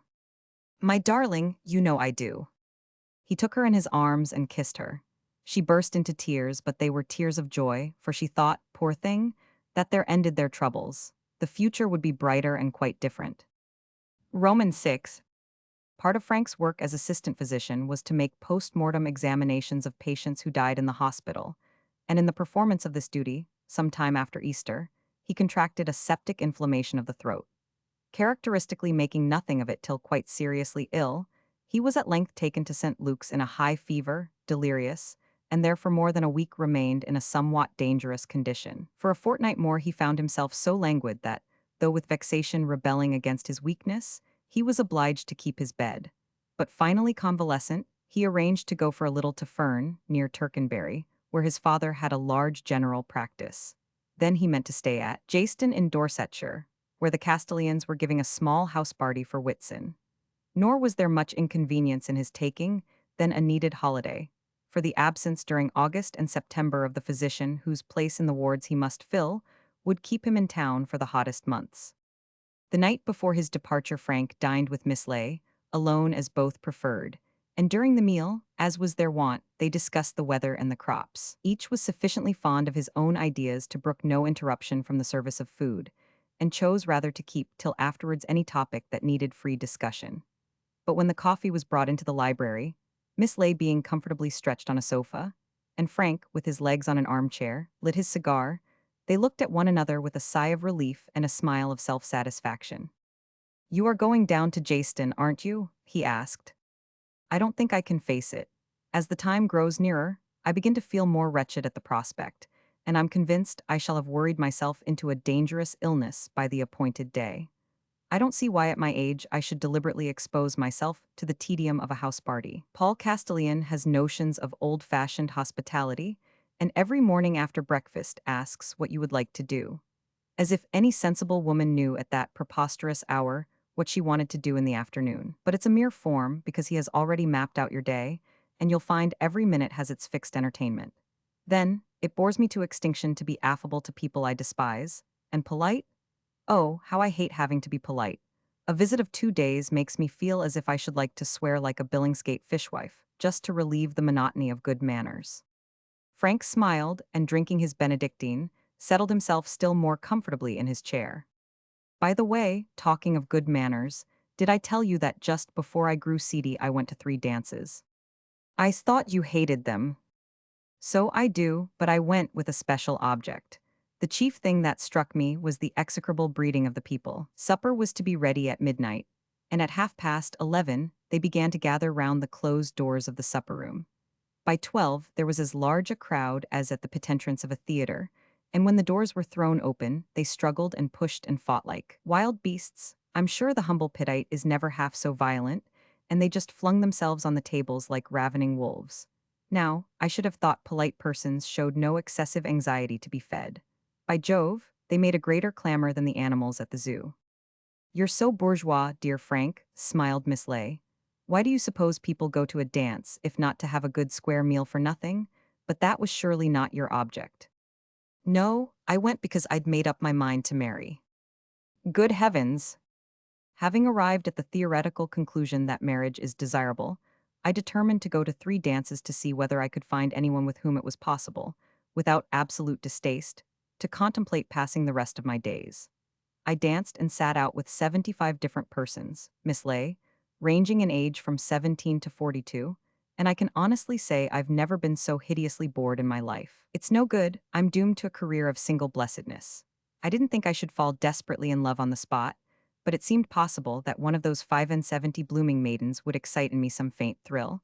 Not one disturbed my equilibrium for a single moment. Besides, they were mostly tisical or anemic or ill-developed. I hardly saw one who appeared capable of bearing healthy children. For a moment they were silent, while Miss Lay, not without amusement, pondered over Frank's fantastic scheme for finding a wife. "And what are you going to do now?" she asked. "Shall I tell you?" He put aside the light manner which prevented one from seeing how much of what he said was seriously meant, and how much deliberate nonsense, and leaned forwards, his square strong chin on his hand, looking at Miss Lay with steady gaze. "I think I'm going to chuck everything." "What on earth do you mean?" "I've been thinking of it more or less for some months, and during this last fortnight, in bed, I've put 2 and 2 together. I'm going home partly to sound my people. You know my father has toiled year after year, saving every penny he could, so that I might have the best possible medical education, and take at once to consulting work without any anxiety about my bread and butter. He knew it entailed earning very little for a long time, but he was determined to give me a chance. It's a poorish practice round Fern, and he's never had a holiday for 30 years. I want to find out if he could bear it if I told him I intend to abandon my profession." "But, my dear boy, do you realize that you wish to give up a very brilliant career?" exclaimed Miss Lay in some consternation. "I've considered it pretty carefully. I suppose no one of my years in the medical has quite such a brilliant chance as one. Luck has been on my side throughout. I fell into the post of resident at St. Luke's by the death of the man above me, and at the end of my time got the assistant physicianship at a very early age. I have friends and connections in the world of fashion, so that I shall soon have a rich and important practice. In due course, I dare say, if I stick to it, I may earn 10 or 15,000 a year, be appointed a royal physician, and eventually be baroneted. And then I shall die and be buried and leave rather a large fortune. That is the career that awaits me. I can see myself in the future portly and self-complacent, rather bald, with the large watch chain, the well-cut frock coat, and the suave manner of the modish specialist. I shall be proud of my horses, and fond of giving anecdotes about the royal personages I treat for overeating. He paused, looking straight in front of him at this imaginary Sir Francis Hurrell, who strutted pompously, sleek and prosperous, under a load of honors. Miss Lay, deeply interested in all stirrings of the soul, observed keenly his look of scorn. "But it seems to me at the end of it I may look back, intensely bored with my success, and say to myself that, after all, I haven't really lived a single day. I'm 30 now and my youth is beginning to slip away. Callow students in their first year think I'm quite middle-aged, and I haven't lived yet. I've only had time to work, and by Jove, I have worked like the very devil. When my fellow students spent their nights in revelry, at music halls, kicking up a row and getting drunk, or making love to pretty wantons. When they played poker into the small hours of the morning, reckless and light of heart.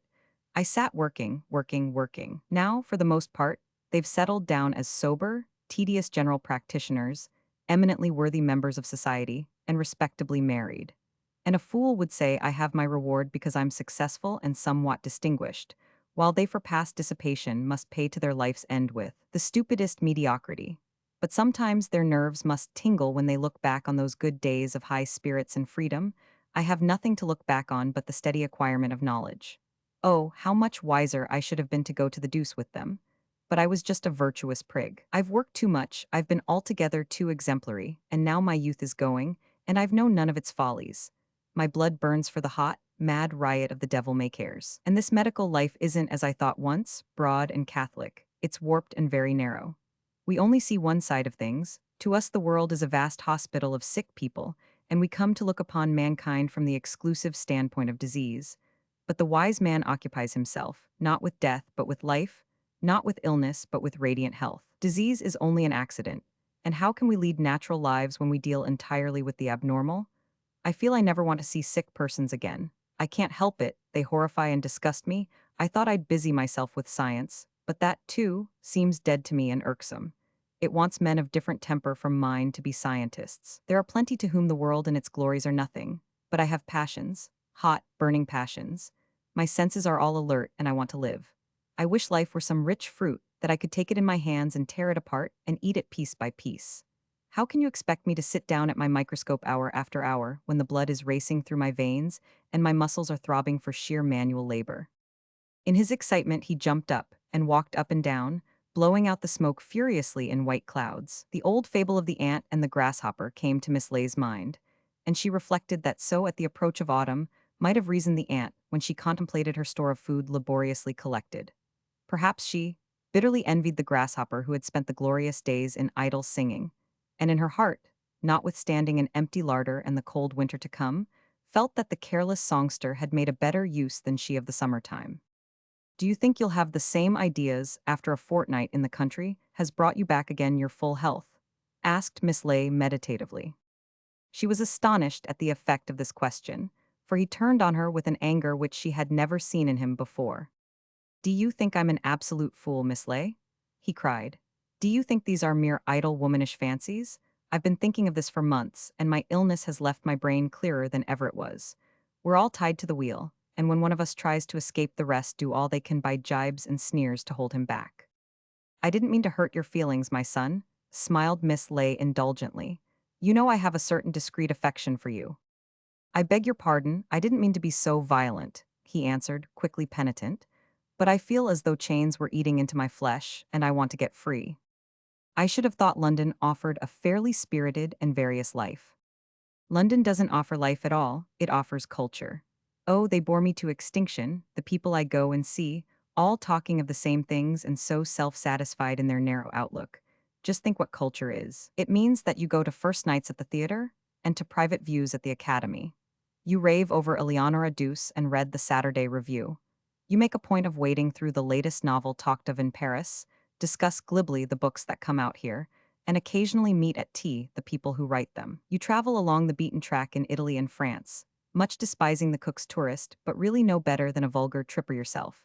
You're very fond of airing your bad French, and you have a smattering of worse Italian. Occasionally, to impress the vulgar, you consent to be bored to death by a symphony concert. You go into fashionable raptures over Wagner, collect paste buckles, and take in the Morning Post. Spare me, cried Miss Lay, throwing up her hands. I recognize a particularly unflattering portrait of myself. Frank, in his vehemence, paid no attention to her remark. And the dull stupidity of it just chokes me, so that I pant for the fresh air. I want to sail in ships and battle with hurricane and storm.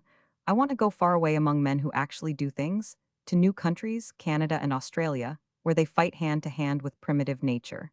I desire the seething scum of great cities, where there's no confounded policeman to keep you virtuous. My whole soul aches for the East, for Egypt and India and Japan. I want to know the corrupt, eager life of the Malays and the violent adventures of South Sea islands. I may not get an answer to the riddle of life out in the open world, but I shall get nearer to it then. Here I can get nothing more out of books and civilization. I want to see life and death, and the passions, the virtues and vices of men face to face, uncovered. I want really to live my life while there's time. I want to have something to look back on in my old age. That's all very fine and romantic, replied Miss Lay, but where are you going to get the money? I don't want money, I'll earn my living as I go, I'll ship before the mast to America, and there I'll work as a navvy, and I'll tramp from end to end picking up odd jobs. And when I know that, I'll get another ship to take me east. I'm sick to death of your upper classes. I want to work with those who really know life at the bottom, with its hunger and toil, its primitive love and hate.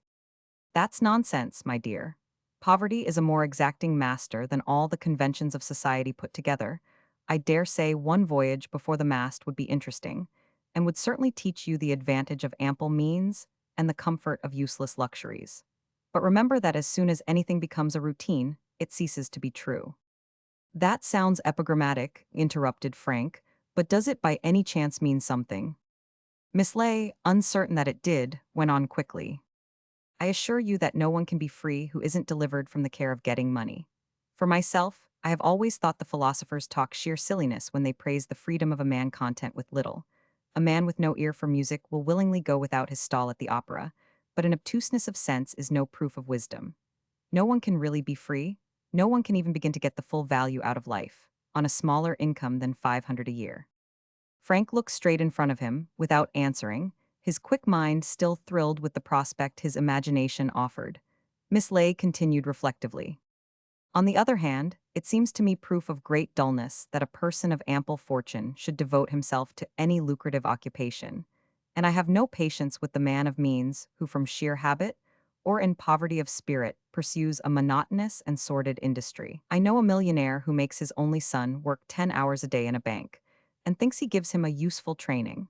Now, I would have the rich leave the earning of money to such as must make their daily bread, and devote their own energies exclusively to the spending thereof. I should like a class, leisured and opulent, with time for the arts and graces, in which urbanity and wit and comeliness of manner might be cultivated. I would have it attempt curious experiments in life, and like the court of Louis XV, offer a frivolous, amiable contrast to the dark strenuousness in which of necessity the world in general must exist. A deal of nonsense is now talked about the dignity of labor, but I wonder that preachers and such like have ever had the temerity to tell a factory hand there is anything exalting in his dreary toil. I suppose it is praised usually because it takes men out of themselves, and the stupid are bored when they have nothing to do. Work with the vast majority is merely a refuge from ennui, but surely it is absurd to call it noble on that account. On the contrary, there is probably far more nobility in indolence, which requires many talents, much cultivation, and a mind of singular and delicate constitution. And now for the application of your harangue, suggested Frank, smiling. It's merely that in this short life of ours, it's never worthwhile to be bored. I set no such value on regular occupations as to blame you if you abandon your profession, and for my part, neither honors nor wealth would tempt me to a career wherein I was imprisoned by any kind of habit, tie, or routine. There's no reason why you should continue to be a doctor if it irks you, but for heaven's sake don't on that account despise the fleshpots of Egypt. Now, I have a proposition to make. As you know, my income is much greater than my needs, and if you will graciously accept it, I shall be charmed to settle upon you 500 a year, the smallest sum, as I have often told you, on which may be played the entertaining game of life. He shook his head, smiling. It's awfully good of you, but I couldn't take it. If I can bring my father round, I shall go to Liverpool and get on a ship as ordinary seaman. I don't want anybody's money. Miss Lay sighed. Men are so incurably romantic. Frank bade her good night, and next day went to Fern. But Miss Lay considered what he had said, and the morning solemnly visited her solicitor at Lancaster Gate, an elderly, rubicund gentleman with mutton-chop whiskers. I wish to make my will, she said, but I really don't know what to do with this blessed fortune of mine. No one much wants it, and now my brother is dead, there's no one I can even annoy by leaving him nothing. By the way, can I during my lifetime settle an annuity on a person against his will? I'm afraid you can't force anyone to take money, answered the solicitor with a chuckle. How tiresome your laws are. I should have said they applied perfectly, because a man who refuses an income is certainly fit only for a lunatic asylum. Beside her house in Old Queen Street, Miss Lay had somewhat less than 4,000 a year, and the necessity of leaving it in a more or less rational fashion had of late much tormented her. I think, she said after a moment's thought, I'll just divide it into three. One part to my niece, Bertha Craddock, who won't in the least know what to do with it. One part to my nephew, Gerald Vaudrey, who's a scamp and will squander it in riotous living. And one part to my friend, Francis Hurrell. Very well, I'll have it drawn out and send it down to you. Fiddlesticks, take a sheet of paper and write it now. I'll wait till you're ready. The solicitor, sighing over this outrage to the decorum of legal delays, but aware that his client was of a peremptory nature, did her bidding, and calling in a clerk with him witnessed her signature. She departed, feeling singularly pleased with herself, for whatever happened Frank would never suffer from financial difficulties, and she thought, not without sly amusement, of his extreme surprise when he found himself at her demise a man in comfortable circumstances. Romans 7. During his fortnight at home, Frank observed his father and mother with great attention, and realized, really for the first time, how enormous were the sacrifices they had made for his sake. Every day, fine or rainy, old Dr. Hurrell drove out to visit his scattered patients, and in the afternoon trudged round on foot. From 5 till 7 he saw patients in the surgery, and often enough was called up in the middle of the night to go to a farmhouse 5 miles away in the very heart of the country.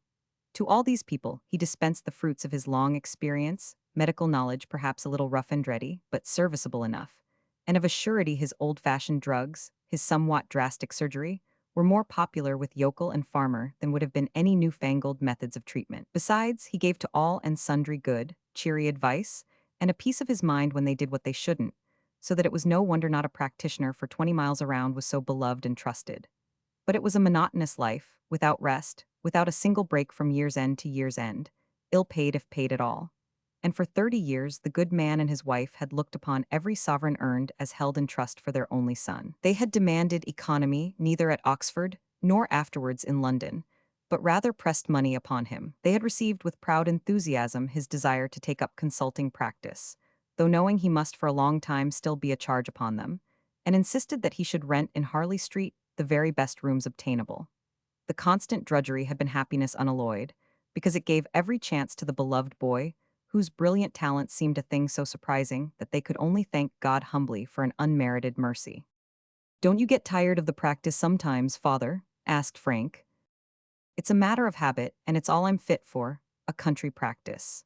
And then I have my reward, because some day you may be at the head of the profession, and when afterwards they write your life, a chapter will be devoted to the old GP at Fern, who first gave you a love for medicine.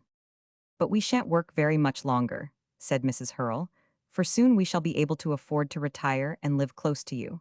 Sometimes we do want to see you often, Frank. It's very hard to be separated from you for so long at a time." There was trembling in that strong, even voice, so that Frank felt powerless. How could he, for reasons they would never understand, destroy that edifice of hope on which they had spent so many years of striving? He could never cause them such bitter, bitter pain. So long as they lived, he must bear the yoke which they had put upon him, and go on with the steady, not inglorious routine of his existence in London. "You've been very good to me," he said, "and I'll try so to live as to prove to you that I'm grateful for all you've done. I'll be very ambitious, so that you may not think you've wasted your time." But Frank's humor was inclined to the satiric when he arrived at Jayston, the Castellan's place in Dorsetshire. Miss Ley had finally decided that her health prevented her from indulging in any dissipation, but Mrs. Barlow Bassett with Reggie came by the same train as himself, and Paul's mother, who with her companion made up the small party a few hours later.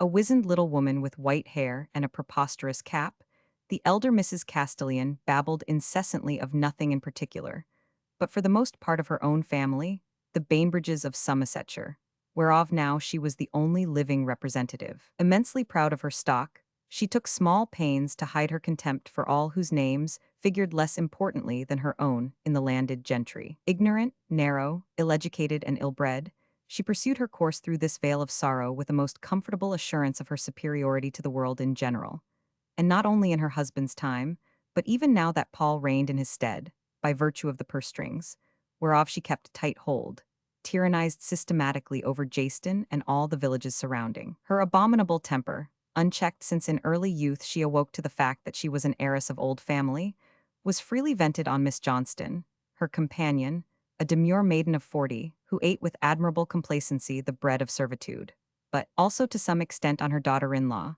whom the old lady detested heartily, never hesitating to remind her that it was her good money which she so lightly squandered. Paul alone, whom she spoke of always as the squire, had influence with her, for it was Mrs. Castellan's belief, innate as the capacity of ducks to swim, that the holder of this title was God's representative on earth, a person of superhuman attributes whose word was law, and whose commands must be obeyed.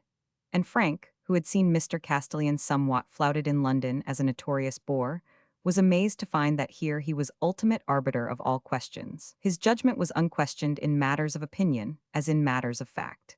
His ideas upon art or science were as necessarily final as his political theories were the only ones an honest man could hold. When he had spoken, all was said, and it would have been as rational to contradict him as to argue with an earthquake. But even Paul was relieved when his mother's periodic visits came to an end, for her forcible and unique repartee made intercourse somewhat difficult. "Thank God I'm not a Castellan," she said habitually. "I'm a Bainbridge, and I think you'll have some difficulty in finding a better family in this part of England.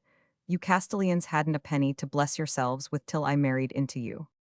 At dinner on his first evening, Frank attempted to join intelligently in the conversation, but soon found that nothing he could say in the least interested the company.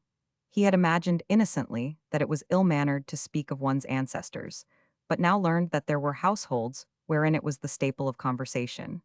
This rested chiefly between the elder Mrs. Castellan, the squire, and his brother Bainbridge, agent for the property, an obese man with a straggling beard, rather untidy and dressed in shabby old clothes, who talked very slowly, with a broad Dorsetshire accent, and to Frank seemed not a whit better than the farmers with whom he mostly consorted. They spoke besides of local affairs of the neighboring gentry, and of the rector's vulgar independence. Afterwards Grace Castellan went up to Frank. "Aren't they awful?" she asked.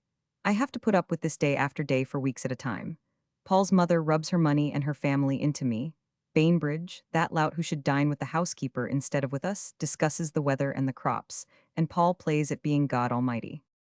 But Mrs. Barlow Bassett was somewhat impressed by the pomposity of her environment, and took an early opportunity again to peruse the account given by the worthy Burke of the family, whose guest she was. She found the page much thumbed and boldly marked with blue pencil. Every article in the house had its history, which old Mrs. Castellan the elder narrated with gusto, for though from her exalted standpoint despising the family into which she had married, she had no doubt they were a great deal better than anyone else. Here were books collected by Sir John Castellan, grandfather of the present squire. There the Eastern curiosities of the admiral his great uncle. In fine array were portraits of frail ladies in the time of Charles II, and of fox-hunting, red-faced gentlemen in the reign of King George. Mrs. Bassett had never so felt her own insignificance. After 2 days, Frank retired to his room to compose a wrathful letter to Miss Ley. "O wise woman! I know now why the thought of a visit to Jayston drove you to such a state of desperation. I am so bored that I feel perfectly hysterical, and except that I dare not risk to make myself ridiculous even in the privacy of my bedchamber, would fling myself on the floor and howl. It would have been charitable to warn me, but I take it that you had a base desire I should eat the bread of hospitable persons, and then betray to you all their secrets. To gain your ends you have stifled the voice of conscience, and deafened your ears to the promptings of good feeling. It would serve you right if I discoursed for 6 pages on things in general, but I so overflow with indignation that, even though I feel a mean swine because I abuse my hosts, I must let myself go a little. Imagine a Georgian house, spacious and well-proportioned and dignified, filled with the most delicate furniture of Chippendale and Sheraton, portraits on the walls by Sir Peter Lely and Romney, and splendid tapestries. A park with wide meadows and magnificent trees before which you feel it possible to kneel down and worship. All around the country is undulating, lovely and fertile, and it belongs, lock, stock, and barrel to people who have not a noble idea, no thought above the commonplace, no emotion that is not petty and sordid. Pray observe also that they heartily despise me because I am what they call a materialist. It makes my blood boil to think that this wonderful place is enjoyed by a pompous ass, a silly woman, an ill-tempered harridan, and a loutish boor, all of whom, if things went by deserts, would inhabit the back room of a grocer's shop in Peckham Rye, Bainbridge, who will eventually come into the estate unless Mrs. Castellan can bring herself so to endanger her figure as to produce an heir, is a curious phenomenon. He went to Eton and spent a year at Oxford, from which he was sent down because he could pass no examination, but in manners and conversation is no better than a labourer at 13 shillings a week. He has lived all his life here, and goes to London once in 2 years to see the agricultural show. But let me not think of him. The The day is passed by Mrs. Barlow Bassett listening with open mouth to Mrs. Castellan's family anecdotes, by Reggie in eating and drinking and sucking up to the squire, by myself in desperation. I fancied that I might get entertainment from Miss Johnston, the companion, and was at some pains to make myself amiable, but she has the soul of a sycophant. When I asked whether she was never bored, she looked at me severely and answered, "Oh no, Dr. Hurrell, I'm never bored by gentlefolks." Whenever there is a pause in the conversation or Mrs. Castellan is out of temper, she points to some picture or ornament of which she has already heard the history 1,000 times and asks how it came into the family. "Fancy your not knowing that," cries the old lady, and breaks into an endless rigmarole about some beery squire, happily deceased, or about a simpering dame whose portrait shows that her liver from tight lacing must have been quite out of shape. The things a single woman is driven to for £30 a year and board and lodging. I would far sooner be a cook. Oh, how I long for the smoking room in Old Queen Street and your conversation. I am coming to the conclusion that I only like two kinds of society, yours on the one hand, and that of the third-class actor on the other, where the men are all blackguards, the women frankly immoral, and no fuss is made when you drop an H. I feel thoroughly comfortable.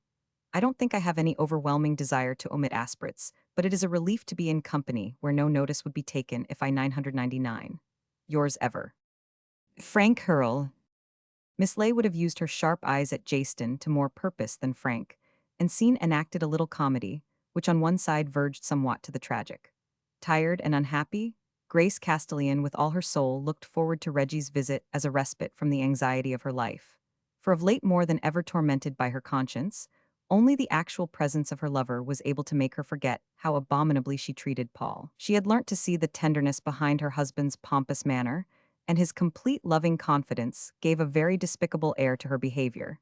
She felt guilty before him and vile, but with Reggie by her side Grace knew she would forget everything save her insatiable passion. She resolved only to see his good points and forget how ill he had used her. It seemed that she could only keep the bare shreds of her self-respect by holding on to his love, and if she lost that, nothing would remain but the dark night of despair and shame. And her heart rejoiced because at Jaston no conflicting desires would take Reggie from her side.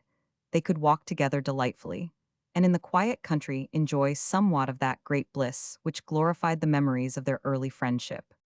But to her dismay, Mrs. Castellan found that Reggie systematically avoided to be alone with her. The morning after his arrival, she asked him to come for a stroll in the park, and he accepted with alacrity. But after going upstairs to put on her hat, she found that Paul and Mrs. Bassett waited for her in the hall. "Reggie says you've offered to show us the park," said Mrs. Bassett. "It'll be so nice for us all to go together." "Charming," answered Mrs. Castellan. She shot an angry glance at Reggie, which he sought not to elude, but took calmly, with a faint smile of amusement, and when they walked he dawdled so as to be well within earshot of the others. After luncheon again he remained with Frank, and it was not till the evening that Mrs. Castellan had opportunity even to say half a dozen words. "Why did you ask your mother to come out with us this morning?" she asked hurriedly in a low voice. "You knew I wanted to talk to you alone." "My dear girl, we must be careful. Your mother-in-law is watching us like a cat, and I'm sure she suspects something. I don't want to get you into a mess." "I must see you alone, I must talk to you," cried Mrs. Castellan desperately. "Don't be a fool." "Well, I shall wait for you here after the others have gone to bed." "You'll jolly well have to wait, because I'm not going to take any risks." She gave him a look of hatred but could not answer, for at that moment Miss Johnston joined them, and Reggie, with alertness unusual to him, engaged her in the conversation. Grace, for the moment discountenanced and careless if she betrayed her distress, stared at him fixedly, wondering what was in that mind which reveled in crooked ways. She felt horribly powerless in his hands, and knew, though it sickened her to know it, that now he would play with her cruelly, cat-like, till he was sufficiently amused, and not till then deal the final blow. For 2 days more he pursued the same tactics, more carefully still, so that he never saw Mrs. Castellan, even for a moment, except when others were present, and he appeared to take a malicious pleasure in hurting her. He made extravagant compliments which excited Paul's ponderous hilarity, and using her like an intimate friend with whom he was on confidential terms, chaffed and bantered and laughed at her. Old Mrs. Castellan, who liked to be amused, took a great fancy to him, which was no way diminished when she discovered, with the clear vision of dislike, that her daughter-in-law winced at these good-natured jokes. Grace bore them with a smiling face, with little shrieks of laughter, But it seemed there was a great raw wound in her heart, which Reggie, callously joyful because he inflicted pain, probed with a red-hot knife. When she was alone and could surrender to her wretchedness, she wept bitterly, wondering, half mad with agony, why her passionate love should be repaid by this inexplicable hatred. She had done everything possible to make Reggie love her, and beside giving him her whole soul, had been very, very good to him. "He's found me a real brick all through," she sobbed. "I'd have done anything to help him." Of late even she had sought to influence him for his own weal, persuading him to drink less and to be less extravagant. In her adoration she was capable of any sacrifice for his sake, and the result was only that he loathed her. She could not understand. At length she could bear the torment no longer, and since Reggie gave no opportunity, determined at all costs to make one. But it was the last day of the visit, and he doubled his precautions. With an inkling that Grace would force an interview, he took care not to be alone for one moment, and sighed with relief when, after a smiling good night, he retired with the other men to the smoking room. But Mrs. Castellan was decided not to let him go without an explanation of his behavior, and although the danger of her contemplated step was enormous, her frame of mind was so desperate that she did not hesitate. When Reggie, chuckling slyly because he had circumvented her, went to his bedroom, he found Grace quietly seated, waiting for him. "Good Lord, what are you doing here?" he cried, for once startled from his self-possession. "Frank might very well have come in with me." She did not answer his question, but stood up and faced him, more haggard and pale for the magnificence of her gown and the brilliancy of her diamonds. She sought to compose herself and to talk deliberately. "Why have you been avoiding me all these days?" she asked. "I want an explanation. What are you up to?" "Oh, for God's sake, don't bring that up again. I'm sick to death of it. You didn't suppose I was coming down here to stay with your husband and then play the fool with you? After all, I flatter myself I'm a gentleman." Mrs. Castellan gave a low, angry laugh. "It's rather late in the day to develop honorable sentiments, isn't it? Haven't you got some better story to me than that? What do you take me for? Why should you always think I'm lying to you?" "Because experience has shown me that you generally are." He shrugged his shoulders and lit a cigarette, then looked at Grace with deliberation, as though meditating what he should now do. "Haven't you got anything to say to me at all?" she asked, her voice suddenly breaking. "Nothing, except that you'd better go back to your own room. It's devilish unsafe for you to be here, and I don't want to get into a mess." "But what does it all mean?" she cried desperately. "Don't you care for me anymore?" "Well, if you insist, it means that I think the whole thing had better stop. Reggie, I want to turn over a new leaf. I'm going to give up racketing about and settle down. I'm sick of the whole thing." He did not look at her now, but kept his eyes away nervously. A sob caught Grace's throat, for what she feared was true. "I suppose you're gone on somebody else." "That's no business of yours, is it?" "Oh, you cad. I wonder how I could ever have been such a fool as to care for you." He gave a short, dry laugh but did not answer. She went up to him quickly and took hold of his arms. "You're hiding something from me, Reggie. For God's sake, tell me the whole truth now." He turned his eyes to her slowly, that sulky look of anger on his face which she knew so well. "Well, if you want to know, I'm going to be married." "What?" For a moment she could not believe him. "Your mother never said a word about it." He laughed. "You don't suppose she knows, do you?" "And what if I tell her?" whispered Grace hurriedly, distracted, only knowing that this horror must be prevented. "You can't marry, you haven't the right to now, it's too infamous, I won't let you. I'll do anything to stop it. Oh, Reggie, Reggie, don't leave me, I can't bear it." "Don't be a fool, it had got to come to an end some day or other. I want to marry and settle down." Mrs. Castellan looked at him, and despair and anger and vehement hatred chased one another across her mobile face. "We'll see about that," she whispered vindictively. Reggie went up to her and caught her violently by the shoulders, so that she could hardly bear the pain. "Look here, none of your little games. If I find out that you've been putting a spoke in my wheel, I'll give you away. You'd better hold your tongue, my dear, and if you don't, every letter you've written to me shall be sent to your mother-in-law." Grace turned deathly pale. "You promised me you'd burn them." "I dare say, but you're not the only woman I've had to do with. I always like to have a weapon or two in my hands, and I thought it might be useful if I kept your letters. They'd make pretty reading, wouldn't they?" He saw the effect of his words on Grace and let go. She tottered to a chair, shaken with terror. Reggie rubbed it in. "I'm not a bad-tempered chap, but when people put my back up, I know how to get even with them." For a moment she gazed straight in front of her, then looked up with a curious expression in her eyes. She spoke in a hoarse voice, jerkily. I don't think you'd come out of it very well if there were a public scandal. Don't you have any fear about me, my girl, he answered. What do you suppose I care if I'm made a co? The mater would be a bit sick, but it don't really matter a butt to a man. Not if it gets known that he's taken a good deal of money off the woman unlucky enough to fall in his clutches. You forget that I've paid you. Paid you, my friend, paid you. In the last 6 months, you've had £200 out of me. Do you think anyone would ever speak to you again if they knew?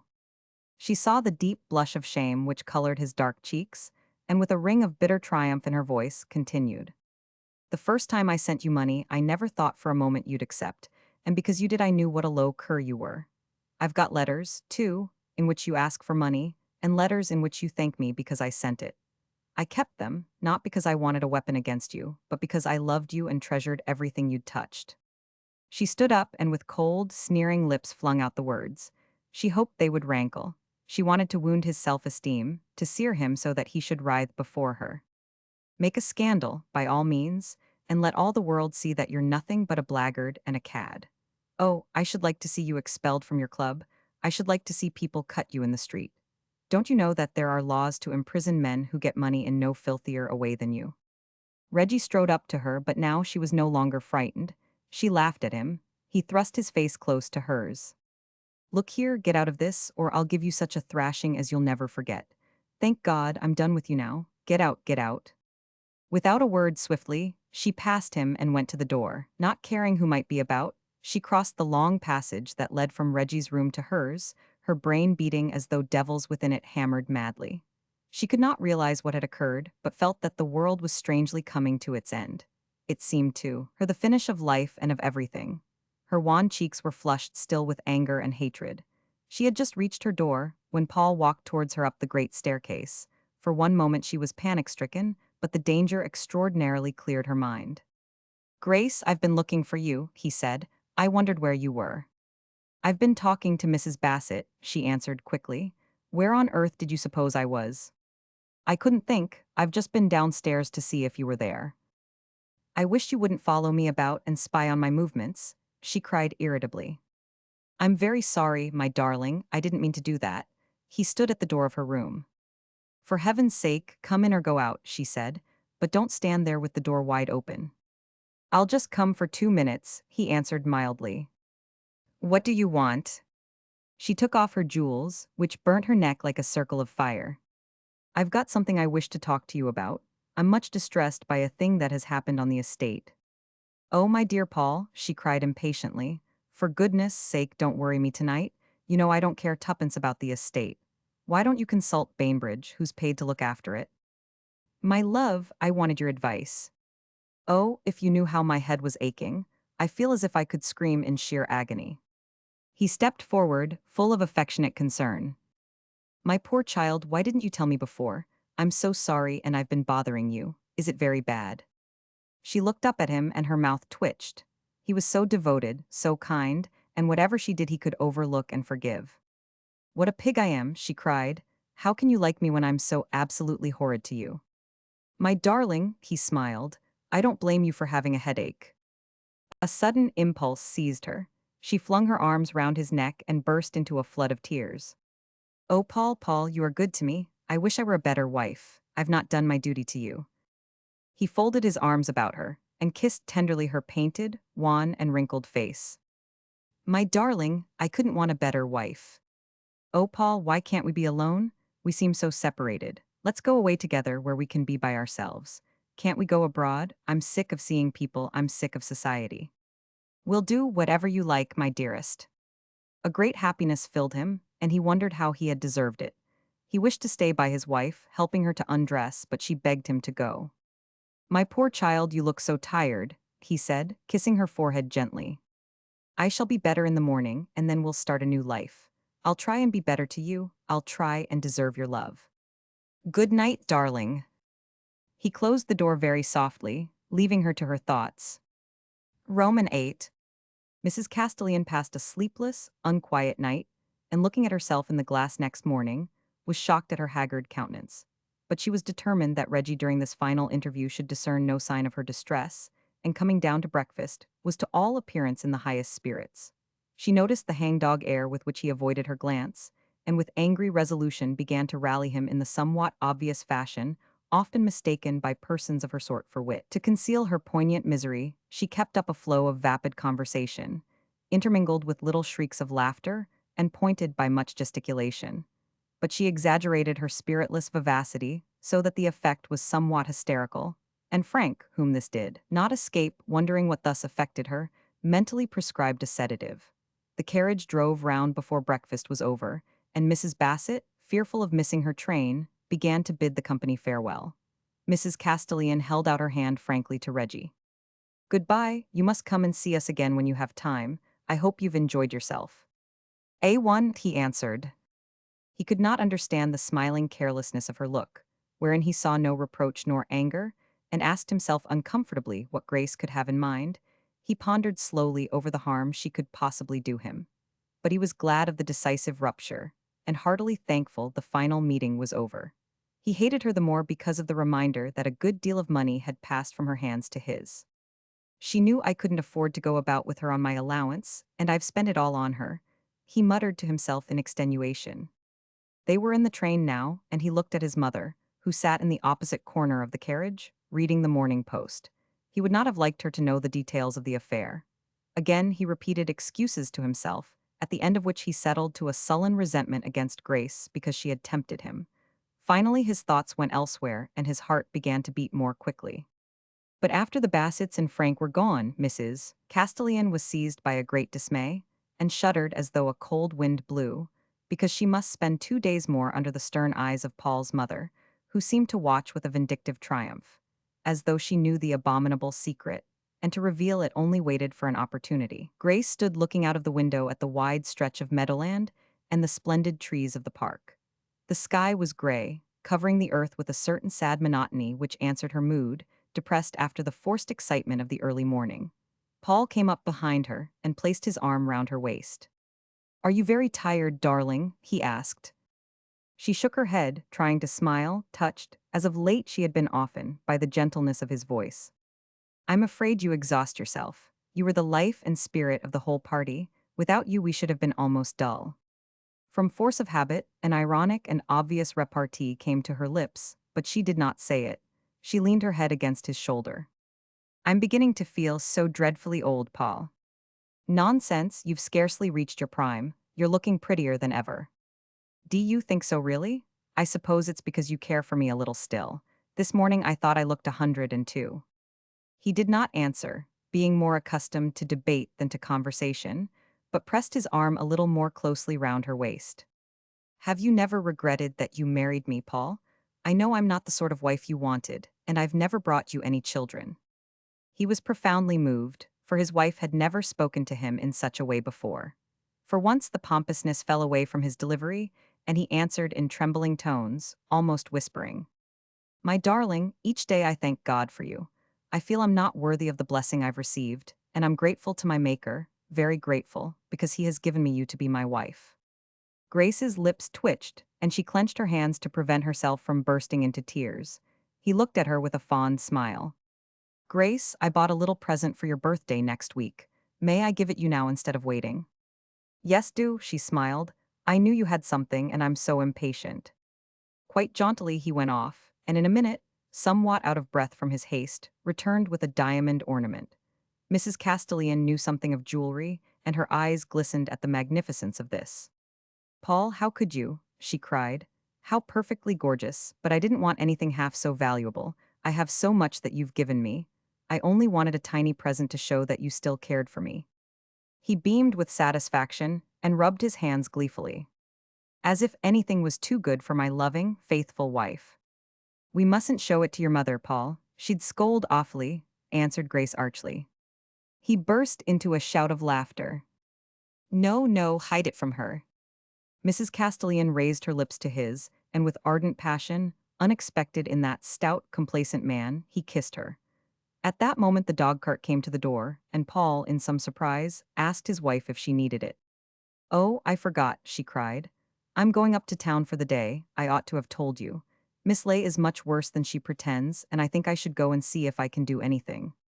The night's dreary meditation had left her with a sensible resolve to consult Miss Ley, and when the maid came to draw the blinds, she had ordered the trap to take her to the station for the train after that by which her guests were going.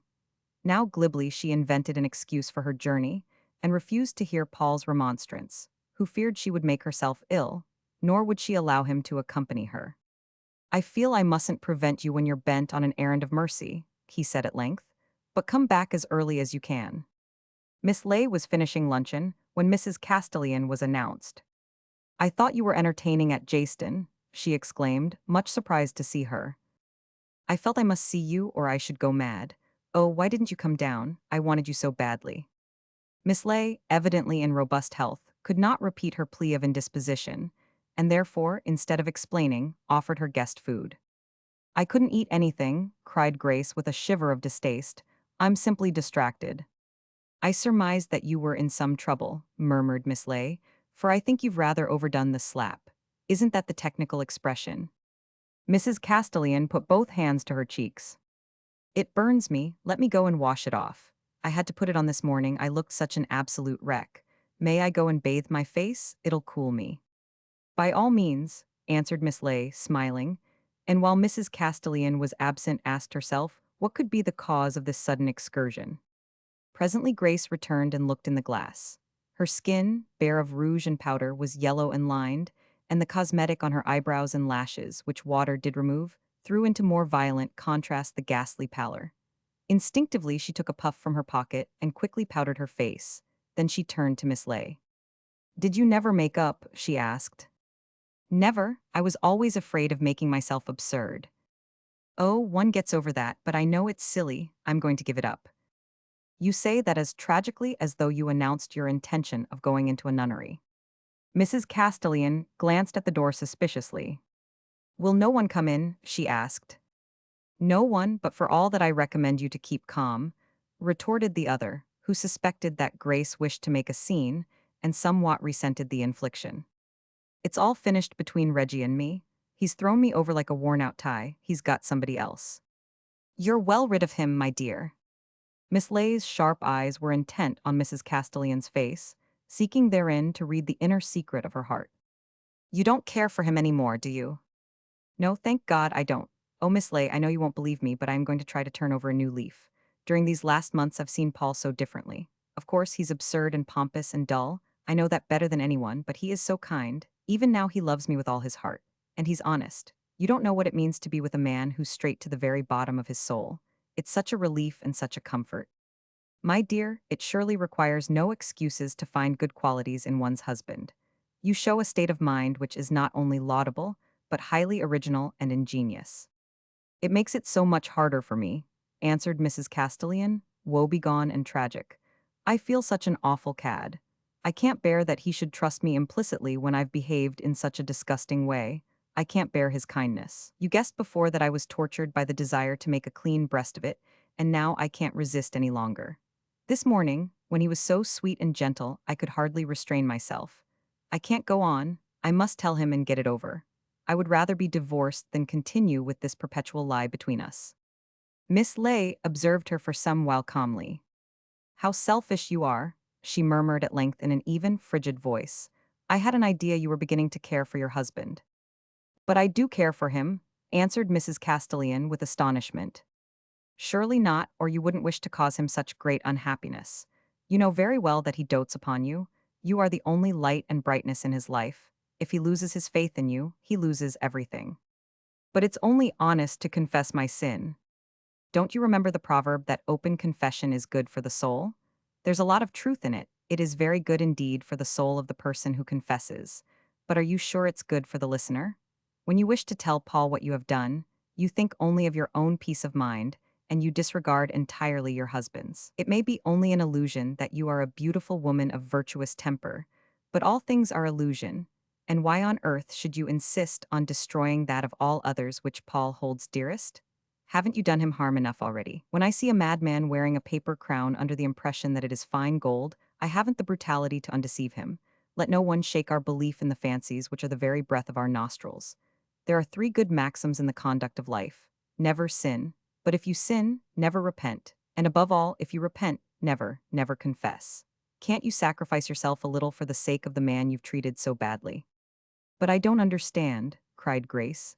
"It's not self-sacrifice to hold my tongue, it's just cowardly. I want to take my punishment. I want to start fair again so that I can look Paul in the face." "My dear, you have an incurable passion for rhodomantade. You're really not thinking of Paul in the least. You have merely an ardent desire to make a scene. You wish to be a martyr and abase yourself in due form. Above all, you want to rid yourself of the burden of a somewhat guilty conscience. And to do that you are perfectly indifferent how much you make others suffer. May I suggest that if you're really sorry for what you've done, you can show it best by acting differently in the future. And if you hanker after punishment, you can get as much as ever you want by taking care that no word or deed of yours lets your husband into this rather odious secret." Mrs. Castellan looked down, following with her eyes the pattern of the carpet. She thought over all that Miss Ley said. "I came to you for advice," she moaned helplessly, "and you've only made me more undecided than ever." "Pardon me," answered the other, with considerable asperity. "You came with your mind perfectly made up for me to approve your disinterestedness, but as I think you uncommonly stupid and selfish, I reserve my applause." The result of this conversation was that Mrs. Castellan promised to hold her tongue, but on leaving Old Queen Street to catch the train back to Jayston, she would have been puzzled to tell whether there was in her mood more of relief or of disappointment. Mrs. Castellan arrived at Jayston just in time to dress for dinner, and somewhat tired by her journey, did not notice the gravity which affected the family party. She was accustomed to their dullness, and ate her food silently, wishing the meal were over. When Paul and Bainbridge came into the drawing-room afterwards, with an effort she gave her husband a smile of welcome, and made room for him on the sofa whereon she sat. "Tell me what it is you wanted to speak about last night," she said. "You asked for my advice, and I was too cross to give it you." He smiled, but his face quickly regained its serious look. "It's too late now, I had to decide at once, but I'd better tell you about it. Fetch me my cloak then, and we'll stroll up and down the terrace. The light tires my eyes, and I hate talking to you always in the presence of other people." Paul was only too pleased to do as she suggested, and found it very delightful to wander in the pleasant starlit night. The clouds which had darkened the morning were vanished with the setting sun, and there was a delicate softness in the air. Grace took her husband's arm, and her need for support made him feel very strong and masculine. "A dreadful thing has happened," he said, "and I've been very much upset. You remember Fanny Bridger who went up to London last year in service? Well, she's come back. It appears that she got into trouble." He hesitated a moment in the discomfort of telling his wife the brutal fact. The man deserted her, and she's returned with a baby. He felt a tremor pass through his wife, and wished that he had kept his second resolution, to say nothing to her. "I know you hate to speak of such things, but I must do something. She can't go on living here." Fanny Bridger's father was an under-gamekeeper on the estate, and his two sons were likewise employed. "I saw Bridger today, and told him his daughter must be sent away. I can't in my position connive at immorality." "But where is she to go?" asked Mrs. Castellan in a voice that was scarcely more than a whisper. "That is no business of mine. The Bridgers have been good servants for many years, and I don't wish to be hard on them. I've told the old man that I'll give him a week to find somewhere for his daughter to go. And if he can't? If he can't, it'll be because he's a stupid and obstinate dolt. He began to make excuses this afternoon. He talked a deal of nonsense about keeping her in his care, and that it would break his heart to send her away, and he couldn't afford to. I thought it was no good mincing matters, so I told him if Fanny wasn't gone for good by Tuesday next I should dismiss him and his two sons." Abruptly, Mrs. Castellan snatched her arm from his, and a coldness seized her. She was indignant and horrified. "We'd better go into your mother, Paul," she said, knowing to whom this determination of her husband was due. "We must talk this out at once." Surprised at the change in her tone, Castellan followed his wife, who walked quickly to the drawing-room and flung aside her cloak. She went up to Mrs. Castellan the elder. "Did you advise Paul that Fanny Bridger should be sent away?" she asked, her eyes flaming with anger. "Of course I 999. She can't stay here, and I'm happy to see that Paul has behaved with spirit. People in our position have to take great care. We must allow no contamination to enter the parish. What do you think will happen to the wretched girl if we turn her out? The only chance for her is to remain in her family." Paul's mother, by no means a patient woman, vastly resented the scornful indignation apparent on Grace's face. She drew herself up and spoke with tight lips, acidly. Perhaps you're not very capable of judging matters of this sort, my dear. You've lived so much in London that I dare say your notions of right and wrong are not quite clear. But you see, I'm only a country bumpkin. I'm happy to say I think differently from you. I've always been under the impression that there is something to be said for morality. To my mind, Paul has been absurdly lenient in giving them a week. My father would have turned them out bag and baggage in 24 hours. Grace shuddered at the cruel self-righteousness of that narrow, bigoted face, and then slowly examined Paul, whose eyes were upon her, dreadfully pained because she was angry, but none the less assured of his own rectitude. She pursed her lips and, saying not a word more, went to her room. She felt that nothing could be done then, and made up her mind next morning to visit for herself the unlucky girl. Paul, disturbed because she did not speak to him, was about to follow further to expostulate, but his mother, sharply rapping the table with her fan, prevented him. "Now, don't run after her, Paul," she cried peremptorily. "You behave like a perfect fool, and she just turns you round her little finger. If your wife has no sense of morality, other people have, and you must do your duty, however much Grace dislikes it. I dare say we might manage to find Fanny Bridger some place." "I dare say you'll do nothing of the sort, Paul," she answered. "The girl's a little wanton. I've known her since she was a child, and she always was. I wonder she had the impudence to come back here, but if you have any sense of decency, you won't help her. How do you suppose you're going to keep people moral if you pamper those who fall? Remember that I have some claims upon you, Paul, and I don't expect my wishes to be entirely disregarded." In her domineering way, she looked round the room, and it was obvious in every repellent feature, in her narrow lips, in her thin nose and little sharp eyes, that she remembered how absolute was her power over the finances of that house. Paul indeed was the squire, but the money was hers if she chose to leave every penny to Bainbridge. Next day she came in to luncheon in a towering passion. "I think you should know, Paul, that Grace has been to Bridger's cottage. I don't know how you expect the tenants to have any regard for modesty and decorum if your wife openly favors the most scandalous indecency." Grace turned on her mother-in-law with flashing eyes. "I felt sorry for the girl and I went to see her. Poor thing, she's in great distress."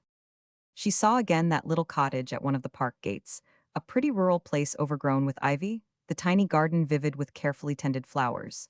Here Bridger was working, a man of middle age, hard-featured and sullen, his face tanned by exposure. He turned his back on her approach, and when she bade good morning, answered unwillingly. "I've come to see Fanny," said Mrs. Castellan. "May I go in?" He faced her with a dark scowl, and for a moment did not answer. "Can't you leave the girl alone?" he muttered at last huskily. Mrs. Castellan looked at him doubtfully, but only for a moment. She passed by quickly, and without another word entered the house. Fanny was seated at the table, sewing, and close to her was a cradle. Seeing Grace, she rose nervously, and a painful blush darkened her white cheeks. Once a pretty girl with fresh colors, active and joyful, deep lines of anxiety now gave a haggard look to her eyes. Her cheeks were sunken, and the former trimness of her person had given way to slovenly disorder. She stood before Grace like a culprit, conscience-stricken, and for a moment the visitor, abashed, knew not what to say. Her eyes went to the baby, and Fanny, seeing it, anxiously stepped forward to get between them. "Was you looking for father, Mum?" she asked. "No, I came to see you. I thought I might be of some use. I want to help you if you'll let me." The girl looked down stubbornly, white again to her very lips. "No, Mum, there's nothing I want." Facing her, Grace understood that there was something common to them both, for each had loved with her whole soul, and each had been very unhappy. Her heart went out strangely to the wretched girl, and it was torture that she could not pierce that barrier of cold hostility. She knew not how to show that she came with no thought of triumphing over her distress, but rather as one poor weak creature to another. She could have cried out that before her Fanny need fear no shame, for herself had fallen lower even than she. The girl stood motionless, waiting for her to go, and Mrs. Castellan's lips quivered in helpless pity. "Mayn't I look at your baby?" she asked. Without a word, the girl stepped aside, and Mrs. Castellan went to the cradle. The little child opened two large blue eyes and lazily yawned. "Let me take it in my arms," she said. Again the fleeting color came to Fanny's cheeks as with a softer look she took the baby and gave it to Grace. With curious motherly instinct Grace rocked it, crooning gently, and then she kissed it. Against her will a cry was forced from her. "Oh, I wish it were mine." She looked at Fanny with pitiful longing in her eyes all bright with tears, and her own emotion thawed at length the girl's cold despair, for she buried her face in her hands and burst into passionate weeping. Grace placed the child again in the cradle and gently leaned over Fanny. Don't cry, I dare say we can do something. Do talk to me and let me see how I can help. No one can help, she moaned. We've got to go in a week, the squire says so. But I'll try and make him change his mind, and if I can't, I'll see that you and the baby are well provided for. Fanny shook her head hopelessly. Father says if I go, he goes too. Oh, the squire can't turn us out. What are we to do? We shall starve, all of us. Father's not so young as he was, and he won't get another job so easy, and Jim and Harry have got to go too. Won't you trust me? I'll do whatever I can. I'm sure he'll let you stay. The squire's a hard man, muttered Fanny. When he sets his mind to anything, he does it. And now at luncheon, looking at Paul and his mother, Bainbridge and Miss Johnston, she felt a bitter enmity against them, all because of their narrow cruelty. What did they know of the horrible difficulties of life, when their self-complacency made the way so easy to their feet? Fanny Bridger is no worse than anyone else, and she's very unhappy. I'm glad I went to see her, and I've promised to do all I can to help her. Then I wash my hands of you, cried the elder Mrs. Castellan violently. But I can tell you this, that I'm shocked and scandalized that you should be quite dead to all sense of decency, Grace. I think that you should have some regard for your husband's name, and not degrade yourself by pampering an immoral woman. I think it was unwise of you to go to Bridger's cottage, said Paul gently.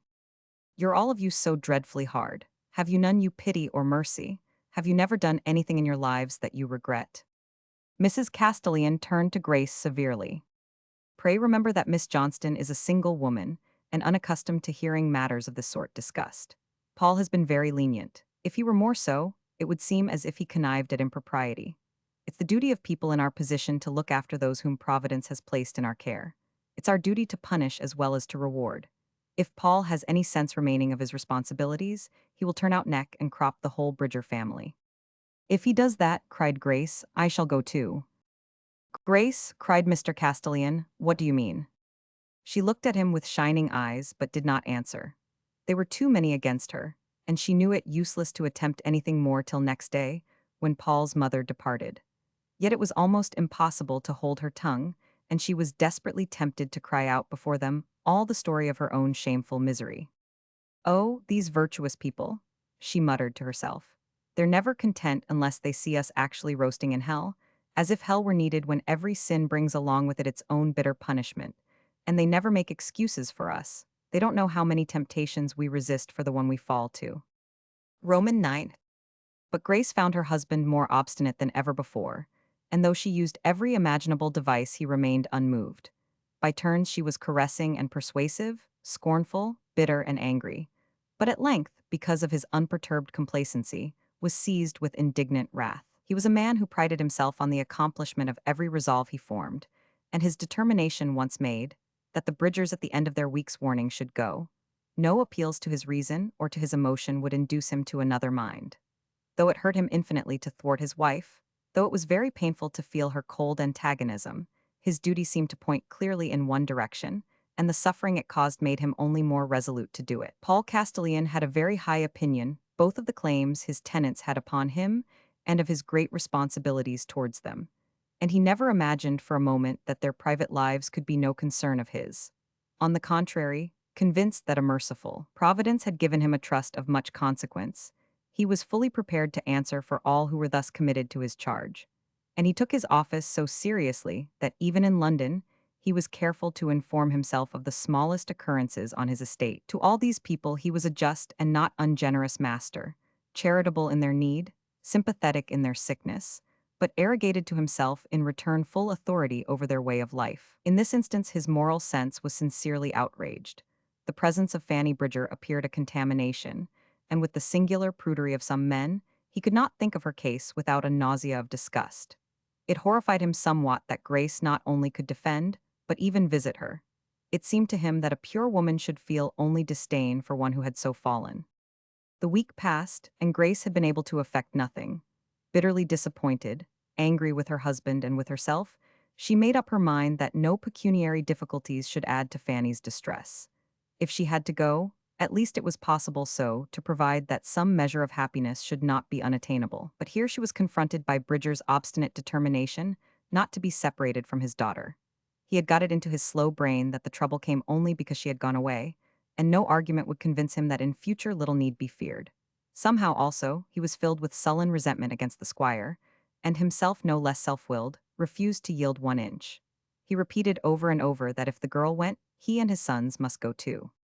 Late in the afternoon of the day before that on which Fanny was to leave forever the village of her birth, Mrs. Castellan sat moodily in the drawing-room, turning over the pages of a periodical, while Paul, now and then glancing at her anxiously, read with difficulty a late-published blue book. A servant came in to say that Bridger would like to speak with the squire. Paul rose to go to him, but Mrs. Castellan begged that he might come there. "Send him in," said the squire. Bridger entered the room somewhat timidly, and stood at the door cap in hand. It was raining, and the wet of his clothes gave out an unpleasant odor. There was a certain grim savagery about the man, as though his life spent among wild things in the woods had given him a sort of fawn-like spirit of the earth. "Well, Bridger, what do you want?" "Please, squire, I came to know if I was really to go tomorrow." "Are you accustomed to hear me say things I do mean? I told you that if you did not send away your daughter within a week, I should dismiss you and your sons from my service."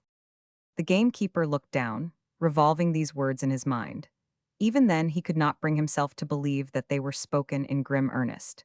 He felt that if only he could make Mr. Castellan understand how impossible was what he asked, he would surely allow him to stay. "There's nowhere Fanny can go. If I send her away, she'll go to the bad altogether. You doubtless know that Mrs. Castellan has promised to provide for her. I have no doubt there are homes for fallen women where she can be looked after." "Paul," cried Grace indignantly, "how can you say that?" Bridger stepped forward and faced the squire. He looked into his eyes with surly indignation. "I've served you faithfully, man and boy, for 40 years, and I was born in that there cottage I live in now. I tell you the girl can't go. She's a good girl in her heart, only she's 'ad a misfortune. If you turn us out, where are we to go? I'm getting on in years, and I shan't find it easy to get another job. It'll mean the workus." He could not express himself, nor show in words his sense of the intolerable injustice of this thing. He could only see that the long years of loyal service counted for nothing, and that the future offered cold and want and humiliation. Paul stood over him cold and stern. "I'm very sorry," he said. "I can do nothing for you. You've had your chance and you've refused to take it." "I've got to go tomorrow." "Yes." The gamekeeper turned his cap round nervously, and to his face came an expression of utter distress. He opened his mouth to speak, but no words came, only an inarticulate groan. He turned on his heel and walked out. Then Grace went up to Paul desperately. "Oh, Paul, you can't do it," she cried. "You'll break the man's heart. Haven't you any pity? Haven't you any forgiveness?" "It's no good, Grace. I'm sorry that I can't fall in with your wishes. I must do my duty. It wouldn't be fair to the other people on the estate if I let this go by without notice." "How can you be so hard?" He couldn't see, that it was out of the question to drive Bridger away callously from the land he loved with all his soul. In one flash of inspiration, she realized all that his little cottage signified to him: the woods and coverts, the meadows, the trees, the hedges. With all these things his life was bound up. Like a growing thing, his roots were in the earth which had seen his birth and childhood, his marriage, and the growth of his children. She took hold of her husband's arms and looked up into his face. "Paul, don't you know what you're doing? We've come nearer to one another of late. I've felt a new love grow up in my heart for you, and you're killing it. You won't let me love you. Can't you forget that you're this and that and the other, and remember that you're only a man, weak and frail like the rest of us? You hope to be forgiven yourself, and you're utterly pitiless. My darling, it's for your sake also that I must be firm with this man. It's because you are so good and pure that I dare not be lenient." "What on earth do you mean?" She disengaged herself roughly from his arms and stepped back. Her face, without powder or rouge, was ashen gray, and in her eyes was a look of panic fear. "I can't allow that creature to live in the same place as you. Because you're a virtuous and a good woman, it's my duty to protect you from all contact with evil. It horrifies me to think that you may meet her on your walks, her and her child." Mrs. Castellan's cheeks flamed with red, and there was such a catching at her throat that she put her hand to it. "But I tell you, Paul, that compared with me, that woman is innocent and virtuous." "Nonsense, my dear," he laughed. "Paul, I'm not what you think. That woman sinned because she was ignorant and unhappy, but I knew what I was doing. I had everything I wanted, and I had your love. There were no excuses for me. I was nothing better than a wanton. Don't be absurd, Grace. How can you talk such rubbish? Paul, I'm talking perfectly seriously. I've not been a good wife to you. I'm very sorry. It's best that you should know. He stared at her incredulously. Are you mad, Grace? What do you mean?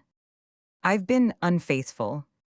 He said nothing, he did not move, but a trembling came over his fleshy limbs and his face turned deathly white.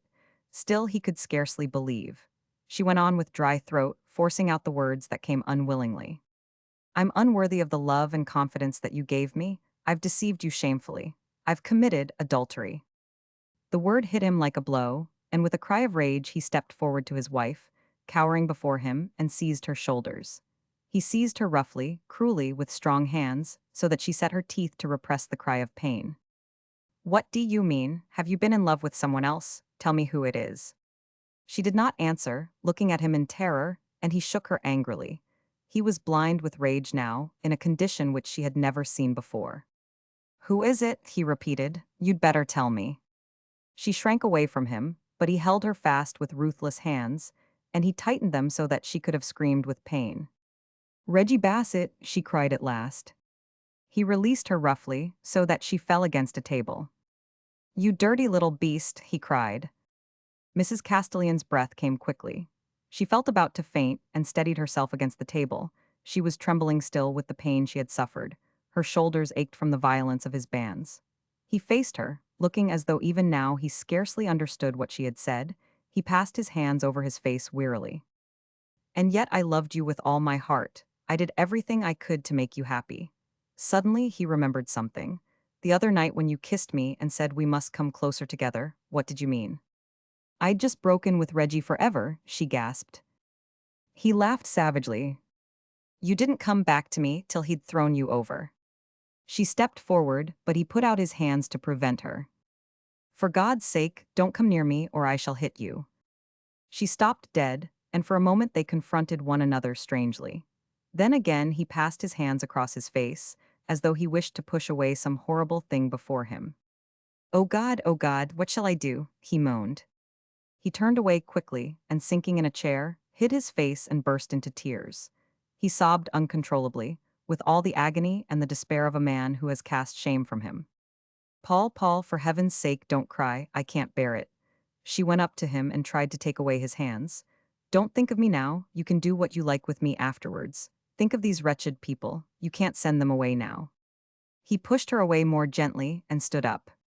No, I can't send them away now. I must tell Bridger that he and the girl can stay. Go to them at once, she implored. The man's heart is breaking and you can give him happiness. Don't let them wait a minute longer. Yes, I'll go to him at once.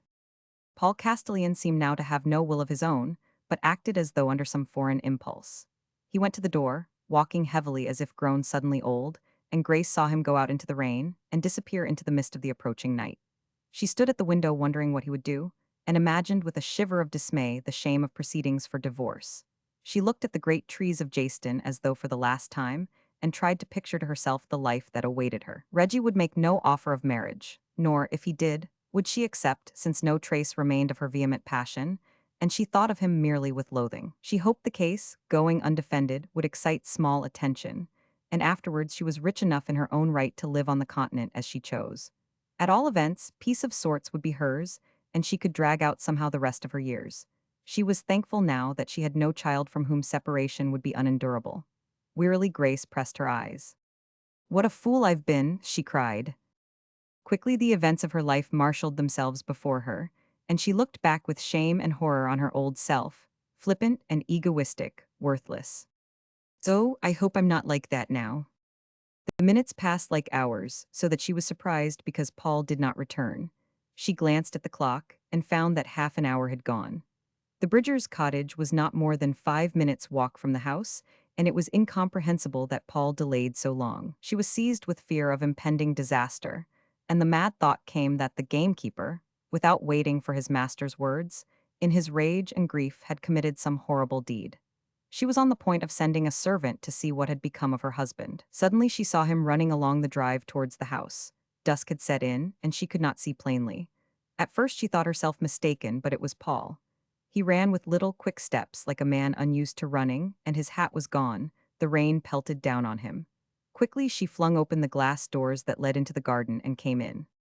"Paul, what's the matter?" she cried. He stretched out his hands to support himself against a chair. He was soaked to the skin, muddy and disheveled. His large white face was set to an expression of sheer horror, and his eyes started out of his head. For a moment he pressed his hand to his heart, unable to speak. "It's too late," he gasped, and his voice was raucous and strange. It was a dreadful sight, this pompous man, ordinarily so self-composed, all disarrayed and terror-struck. "For God's sake, get me some brandy." Quickly she went into the dining room and brought him a glass and the decanter. Though by habit so temperate that he drank little but claret and water, now with shaking hand he poured out half a tumbler of neat spirit and hastily swallowed it. He took a handkerchief and wiped his face, streaming with rain and sweat, and sank heavily into the nearest chair. Still his eyes stared at her as though filled with some ghastly sight. He made an effort to speak, but no words came. He gesticulated with aimless hands like a madman. He groaned inarticulately. "For heaven's sake, tell me what it is," she cried. "It's too late." She threw herself in front of the London Express. She stepped forward impulsively, and then some strange power seemed to pluck her back. She threw up her hands and gave a loud cry of horror. Be quiet," he cried angrily. Then words came to him and he uttered his story rapidly, voluble and hysteric. He was all out of breath and did not think of what he spoke. "I went down to the cottage and Bridger wasn't there. He was at the public house and I went on. A man met me running and said there'd been an accident on the railway. I knew what it was. I ran with him and we came to them just when they were taking her along. Oh God, I saw her. Oh, Paul, don't tell me, I can't bear it. I shall never get it out of my eyes. And the child. The child's all right, she didn't take it. Oh, what have we done, Paul, you and I? It's my fault," he cried, "only mine. Have you seen Bridger?" "No, they went to tell him and I couldn't bear it anymore. Oh, I wish I could get it out of my eyes." He looked at his hands and shuddered, then he got up. "I must go and see Bridger." "No, don't do that. Don't see him now when he's mad with drink and rage. Wait till tomorrow." "How are we going to spend the night, Grace? I feel I shall never sleep again." Next day, when Mr. Castellan came downstairs, his wife saw that he had slept as badly as herself. For though dressed now very carefully in the rough tweeds of the country gentleman, his face was drawn and white, his eyes heavy with watching. He advanced to kiss her as usual, but on a sudden stopped, and a flush rapidly darkened his cheek. He drew back, and without a word sat down to breakfast. Neither could eat, and after a decent interval, meant to impress the servants that nothing very unusual had happened, Paul rose heavily to his feet. "Where are you going?" she asked. "You'd better not go to Bridger S. He's been drinking hard all night and he might hurt you. You know he's violent-tempered." "Do you think I should care if he killed me?" He answered hoarsely, his face distorted by a look of dreadful pain. "Oh, Paul, what have I done?" she cried, breaking down. "Don't talk of that now." He moved towards the door and she sprang up. "If you're going to see Bridger, I must come too, I'm so afraid." "Would you mind if anything happened to me?" he asked bitterly. She looked at him with utter pain. "Yes, Paul." He shrugged his massive shoulders, and together in silence they walked along the drive. The fine weather of the last 3 weeks was gone, and the day was chilly, and an east wind blew. A low white mist lay over the park, and the dripping trees were very cheerless. No sign of life was seen at Bridger's cottage, but the little garden, usually so trim and neat, was trampled and torn, as though many men had gone carelessly over the beds. Paul knocked at the door and waited, but no answer came. He lifted the latch and, followed by Grace, walked in. Bridger, seated at the table, was looking straight in front of him, stupefied still with grief and liquor. He gazed vacantly at the intruders as though he recognized them not. "Bridger, I've come to tell you how dreadfully sorry I am for the awful thing that has happened." The sound of the voice seemed to bring the man to his senses, for he gave a low cry and lurched forward. "What do you want? What have you come here for? Couldn't you leave me alone?" He stared at Paul, rage gradually taking possession of him. "Do you still want me to go, me and the boys? Give us time and we'll clear." "I hope you'll stay. I want to do everything I can to make up for your horrible loss. I can't tell you how deeply I blame myself. I would give anything that this dreadful thing hadn't occurred. She killed herself so as I shouldn't be turned off. You're a hard master, you always was. I'm very sorry. In future I will try to be gentler to you all. I thought I only did my duty." Mr. Castellan, that man so conscious of his dignity, had never before spoken to his inferiors in apologetic tones. Apt to take others to account, he had never dreamed that someday himself might need to make excuses. "She was a good girl, after all," said Bridger. "In her heart she was as good as your wife, Squire." "Where the child?" asked Grace, almost in a whisper. He turned upon her savagely. "Do you want that too? Aren't you satisfied yet? Has the child got to go too before we stay?" "No, no," she cried hastily. "You must keep the child and we'll do all we can to help you." Paul looked at the man. "Won't you shake hands with me, Bridger? I should like you to tell me you forgive me." Bridger drew back his hands and shook his head. Paul saw that no good could come of staying and turned to the door. The gamekeeper's eye, following him, caught sight of his gun, which leaned against a chair. He stretched out hand and took it. Grace gave a start but managed to repress her cry of alarm. "Squire," he called. "Well?" Paul turned round, and when he saw that the man held that weapon in his hand, he straightened himself. He looked at him steadily. "Well, what do you want?" Bridger stepped forward and roughly gave the gun into his master's hand. "Take it and keep it, Squire. I swore last night I'd blow your bloody brains out and swing for it. I'm not fit to have this gun yet. Keep it, or if I get in drink I'll kill you." An indescribable look of pride came into Paul's face, and the humiliation and shame were banished. Grace's heart beat fast when she saw what he was about to do, and a sob broke from her. He gave back the gun. "You'll need it for your work," he said coldly. "I don't think I'm afraid. I will take my chance of your wanting to shoot me." The man looked with wonder at his master, and then violently flung the gun into the corner of the room. "By God," he said. Paul waited for one moment to see if Bridger had anything more to say, then gravely opened the door for his wife. "Come, Grace." He walked with long steps back to the house, and for the first time in her life Grace admired her husband. She felt that, after all, he was not unworthy of his authority. She touched his arm. "I'm glad you did that, Paul. I felt very proud." He removed his arm quickly, so that she shrank away. "Did you think I was likely to be afraid of my gamekeeper?" He answered disdainfully. "What are you going to do about me?" she asked. "I don't know yet. I must think it over. All that you told me last night was true." "Quite true." "Why did you tell me?" "It was the only way to save those people. If I'd had the courage to do it a couple of hours earlier, that poor girl wouldn't have killed herself." He said no more, and silently they reached the house. For some days Paul made no reference to his wife's confession, but went about the work of his estate, his parliamentary labors, with stolid method, and only Grace's new sympathy discerned the awful torment from which he suffered.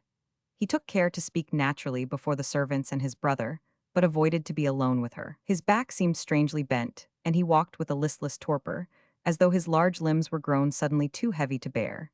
His fleshy face was drawn and sallow, his eyelids puffy from want of sleep, and his eyes 1499. At length Grace could stand her misery no longer. She went to the library, where she knew he was alone, and softly opened the door. He sat at the table with blue books and paper spread in front of him, striving industriously to fit himself for the duties which he took so seriously. But he did not read. He rested his face on his hands, staring straight in front of him. He started when his wife entered and looked at her with harassed eyes. "I'm sorry to disturb you, Paul, but we can't go on much longer in this way. I want to know what you're going to do." "I don't know," he said. "I wish to do my duty." "I suppose you're going to divorce me." He gave a groan and, pushing back his chair, stood up. "Oh, Grace, Grace, why did you do it? You know how I worshipped you. I would have given my life to save you a moment's uneasiness. I trusted you with all my soul." "Yes, I know all that. I've repeated it to myself 1,000 times." He looked at her so helplessly that she could not restrain her pity. "Would you like me to go away? Your mother can easily come down to you, and you can talk it over with her." "You know what she'd advise me to do," he cried. "Yes." "Do you want me to divorce you?"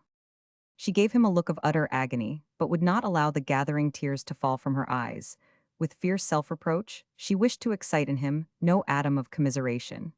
He glanced away, with a certain shame of his next question. "Do you still care for Reggie Bassett?" "No," she cried exultantly. "I loathe and detest and despise him. I know he's not worth a quarter of you." He threw up his hands helplessly. "Oh God, I wish I knew what to do. At first I could have killed you, and now? I feel we can't go on as we are, ought to do something. I can't forget the whole thing. I ought to hate you, but I can't, notwithstanding everything, I love you still. If you go, I think I shall die.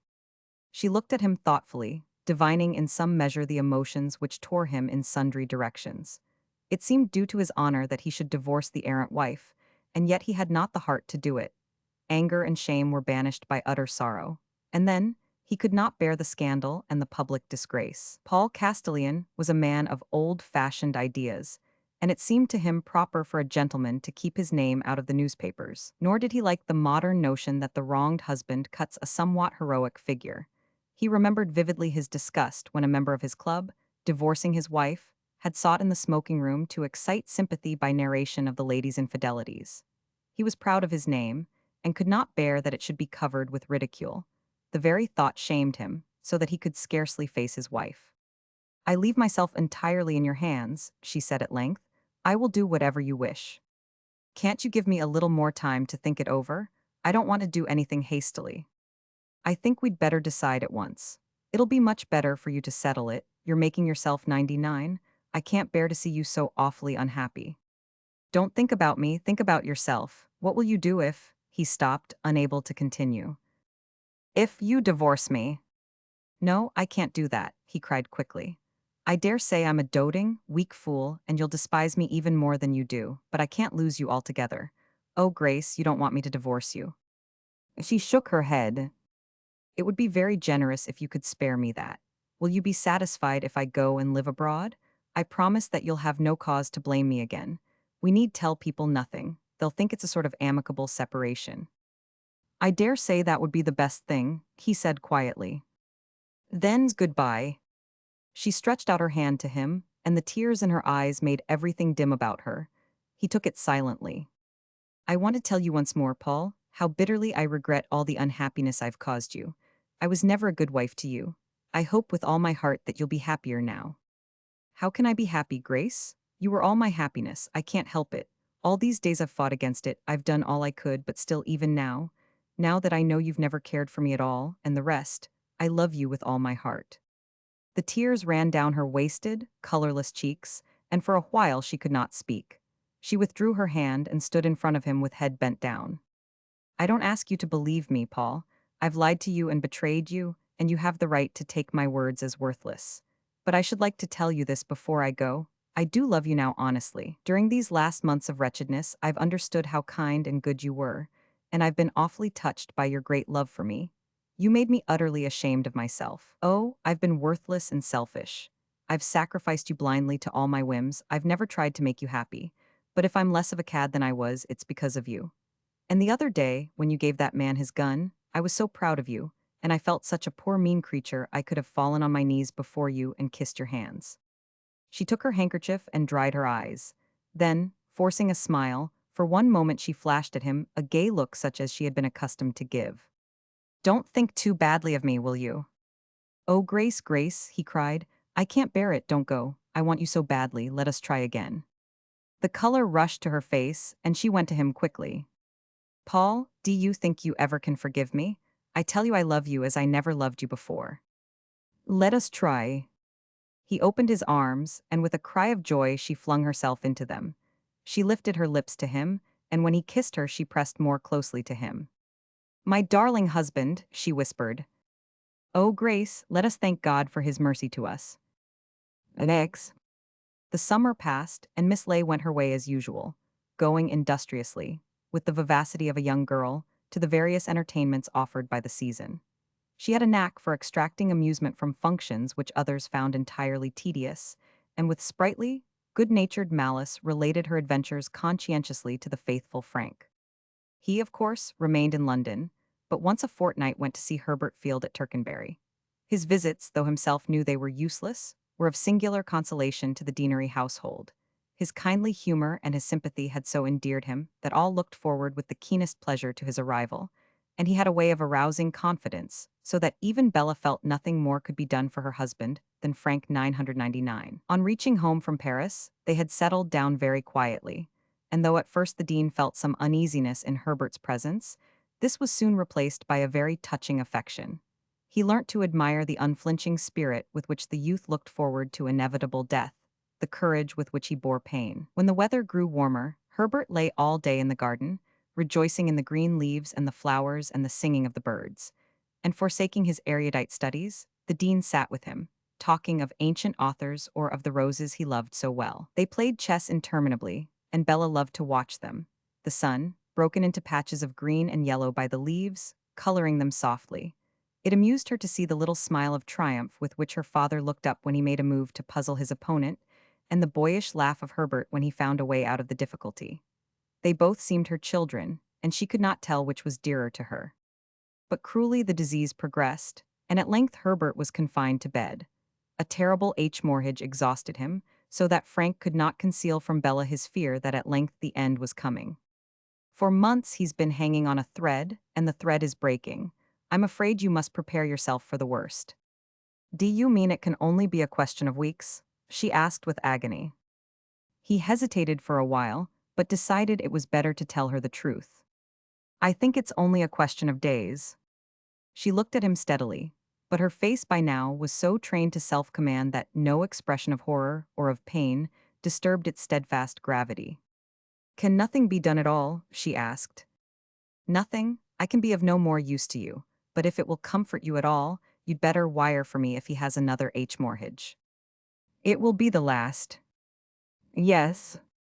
When she went back to Herbert, he smiled so brightly that it seemed impossible Frank's gloomy judgment could be true. Well, what does he say? He says you keep your strength wonderfully, she answered, smiling. I hope soon you'll be able to get up again. I feel as well as possible. In another fortnight we can go to the seaside. Each knew that the other hid his real thought, but neither had the heart to put aside the false hopes with which they had so long tried to reassure themselves. Yet to Bella, the strain was growing unendurable, and she besought Miss Ley to come and stay with them. Her father was grown so fond of Herbert that she dared not tell him the truth, and desired Miss Ley to distract his attention. She could not unaided continue much longer her own cheerfulness, and only the presence of someone else might make it possible to preserve a certain sober hilarity.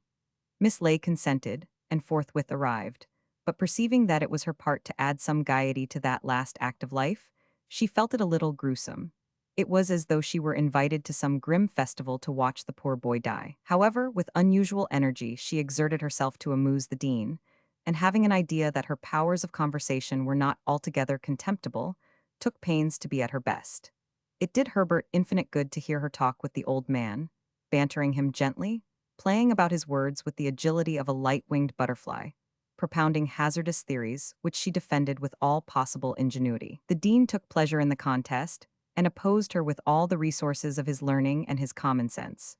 With questions apparently guileless, he strove to lure her to self-contradiction, but when he managed this it profited him little, for she would extricate herself with a verbal quip, a prance, a flourish, and a caper, or else, since the only importance lay in the aesthetic value of a phrase, assert her utter indifference to the matter of the argument. To prove a commonplace, she would utter paradox after paradox. To make the fantastic obvious, would argue with the staid logic of Euclid. Man has four passions, she said: love, power, food, and rhetoric. But rhetoric is the only one that is proof against satiety, ennui, and dyspepsia. A fortnight passed, and one morning Herbert Field, alone with Bella, had another attack of hemorrhage, so that for a while she thought him dying. He fainted from exhaustion, and in terror she sent for the local doctor. Presently he was brought round to consciousness, but it was obvious that the end had come. From this final attack he could never rally. Yet it seemed impossible that human skill should have no further power. Surely there must be some last desperate remedy for which the moment was now at hand, and Bella asked Miss Ley whether Frank might be sent for. Anyhow, we shall never trouble him again, she said. You don't know Frank, answered Miss Ley. Of course he'll come at once. A telegram was dispatched, and within 4 hours Frank arrived, only to see that Herbert's condition was hopeless.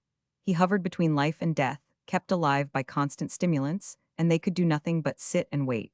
When Bella repeated to her father, from whom so far as possible she had hidden her husband's desperate state, that the boy could scarcely outlast the night, he looked down for a moment, then turned to Frank. Is he strong enough for me to administer the Holy Sacrament? Does he want it? I think so. I have talked to him before, and he told me that he wished to take it before he died. Very well. Bella went to prepare her husband, and the dean assumed the garments of his office. Frank also went into the bedroom to be at hand if needed, and stood by the window apart from those three who performed the sacred mystery. It seemed to him as though the dean were invested strangely with a greater, more benignant dignity. A certain majesty had descended upon the minister of God, and while he read the prayers, a light shone on his face like that on the face of a pictured saint. Verily, verily, I say unto you, he that heareth my word and believeth on him that sent me hath everlasting life, and shall not come into condemnation, but is passed from death unto life. Bella knelt at the bedside, and Herbert Field, emaciated and extraordinarily weak, his somber eyes shining unnaturally from his white and wasted face, listened attentively. There was no fear now, but only resignation and hope. It could be seen that with all his heart he believed those promises of life everlasting and of pardon for sins past, and Frank, storm-tossed on the sea of doubt, envied that undisturbed assurance. The body of our Lord Jesus Christ, which was given for thee, preserve thy body and soul unto everlasting life. Take and eat this in remembrance that Christ died for thee, and feed on him in thy heart by faith and thanksgiving. The dying man took the bread and wine which should mystically prepare the Christian soul for her journey to the life beyond, and they seemed to give a peace ineffable. The tortured body was marvelously eased, and a new serenity descended upon the mind. The dean read the last solemn lines of the service, and rising from his knees, kissed the boy's forehead. Herbert was too weak to speak, but the faintest shadow of a smile crossed his lips. Presently he dozed quietly. It was late in the afternoon now, and Frank suggested that he should take the dean into the fresh air. "There is no immediate danger, is there?" asked the old man. "I don't think so. He will probably live till the morning." They went out from the deanery garden into the precincts. There was a large patch of green upon which boys of Regis School played cricket at nets, but they were away for the holidays, and only the cawing rooks, flying heavily about the elm trees, disturbed the stillness. On one side was the cathedral, adorably gray in the rosy light of evening, and the stately magnificence of the central tower rose towards heaven like a strong man's ideal turned to stone. All round were the houses of the canons. The day had been hot and cloudless, but now a very light breeze fanned the cheeks of those two slowly sauntering. It was a spot which breathed a peace so exquisite that Frank wished dreamily his life had been cast in such pleasant ways. At intervals the cathedral bells rang out the quarters. Neither spoke, but they walked till the setting sun warned them that it grew late. When they returned to the house, Miss Ley said that Herbert was awake, asking for the dean. She proposed they should eat something, and then go to his room. He seemed slightly better, that she asked Frank if any hope remained. "None. It can only be a question of a few hours more or less." When they went into the bedroom, Herbert greeted them with a smile, for his mind at the end seemed to regain a greater lucidity. Bella turned to them. "Father, Herbert would like you to read to him." "I was going to suggest it," answered the dean. The night was fallen, and all the stars shone out with a vehement splendor. Through the casements, wide open, entered the fresh odors of the garden, suave and unwearied. Frank sat in a window, his face in shadow, so that none could see, and watched the lad lying so still that one might have thought him dead already. Then Bella so arranged the lamp that the dean might be able to read, and when he sat down the light fell on his face wonderfully, and it seemed transparent as alabaster. "What shall I read, Herbert?" "I don't mind," the boy whispered. The dean took the Bible which lay at his hand, and thoughtfully turned the pages. But a strange idea came to him, and he put it down. The perfume of the night, of the leaves and of the roses, the savor of the dew, filled that room with a subtle delicacy, as though some light spirit of a poet's fancy had taken possession of it. And by instinct he felt that the boy, who through life had loved so passionately the world's sensuous beauty, must desire other words than those of Hebrew prophets. His great love and sympathy lifted him from the common level of his calling to a plane of higher charity, and the knowledge came what reading would give Herbert the most delectable comfort. Bending forward, he whispered to Bella, who gave a look of utter astonishment, but none the less rose to do his bidding. She brought him a small book bound in blue cloth, and slowly he began to read. "Courting Amaryllis with song I go, while my she-goats feed on the hill, and Tityrus herds them. Ah, Tityrus, my dearly beloved, feed thou the goats, and to the well-side lead them, Tityrus." Miss Ley looked up with amazement, and even at that moment could not suppress an inward ironical laughter, for she recognized an idol of Theocritus. Very gravely, dwelling on the pictures called up to his mind stored with classical learning, the good dean read through the charming dialogue recounting preciously, with the elaborate simplicity of a decadent age, the amours of Sicilian shepherds. Herbert listened with quiet satisfaction. A happy smile set lightly on his pallid lips. And he too, his imagination curiously quickened by approaching death, saw the shady groves and babbling streams of Sicily, heard the piping of lovelorn goatherds, the coy responses of fair maids refusing the kisses so sweet. To give only that surrender at length might be the more complete. Even in the translation, a breath of pure poetry was there, and the spirit was preserved of a life consciously free from the artifice of civilization, wherein sunshine and shade, spring and summer, the perfume of flowers, offered satisfying delights. The dean finished and closed the book, and silence fell upon them all, and they sat through the night. The words whereto they had listened seemed to have left with them a singular tranquillity, so that all the stress and passion of the world were banished. And even to Bella, though her husband lay a-dying, there came a strange sense of gratitude for the fullness and the beauty of life. The hours passed marked by the deep-tongued chiming of the cathedral bells. Every quarter they pealed their warning, ominous, yet not terrifying, and to all it seemed that the parting soul waited only for the day to take her flight. The silence was extraordinary, more lovely than sweet music. It seemed a living thing that filled the chamber of death with peace unspeakable, and the night was dark, for the stars now were vanished before the full moon, but the goddess spared the room her frigid brilliancy and left the garden tenebrous. No breath of wind touched the trees, and not a rustle of leaves disturbed the stilly calm. The muteness of the sleeping town seemed all about them, so profound that one felt some spirit had descended thereon, throwing over all things, to emphasize the wakefulness of those who watched, a shroud of death. Then a sound stole through the air, so gradual and delicate a sound that none could tell how it began. One might have thought it born miraculously of the very silence. It was a silvery, tenuous note that traveled through the stillness like light through air, and all at once, with a suddenness that startled, broke into passionate, vehement song. It was the nightingale. The placid night rang like a sounding board, and each breath of air took up the tremulous magic. The bird sang in a hawthorn tree below the window, and its rapture rang through the garden, rang into the large room to the ears of the dying youth. He started from his sleep, and it seemed as though he were called back from death.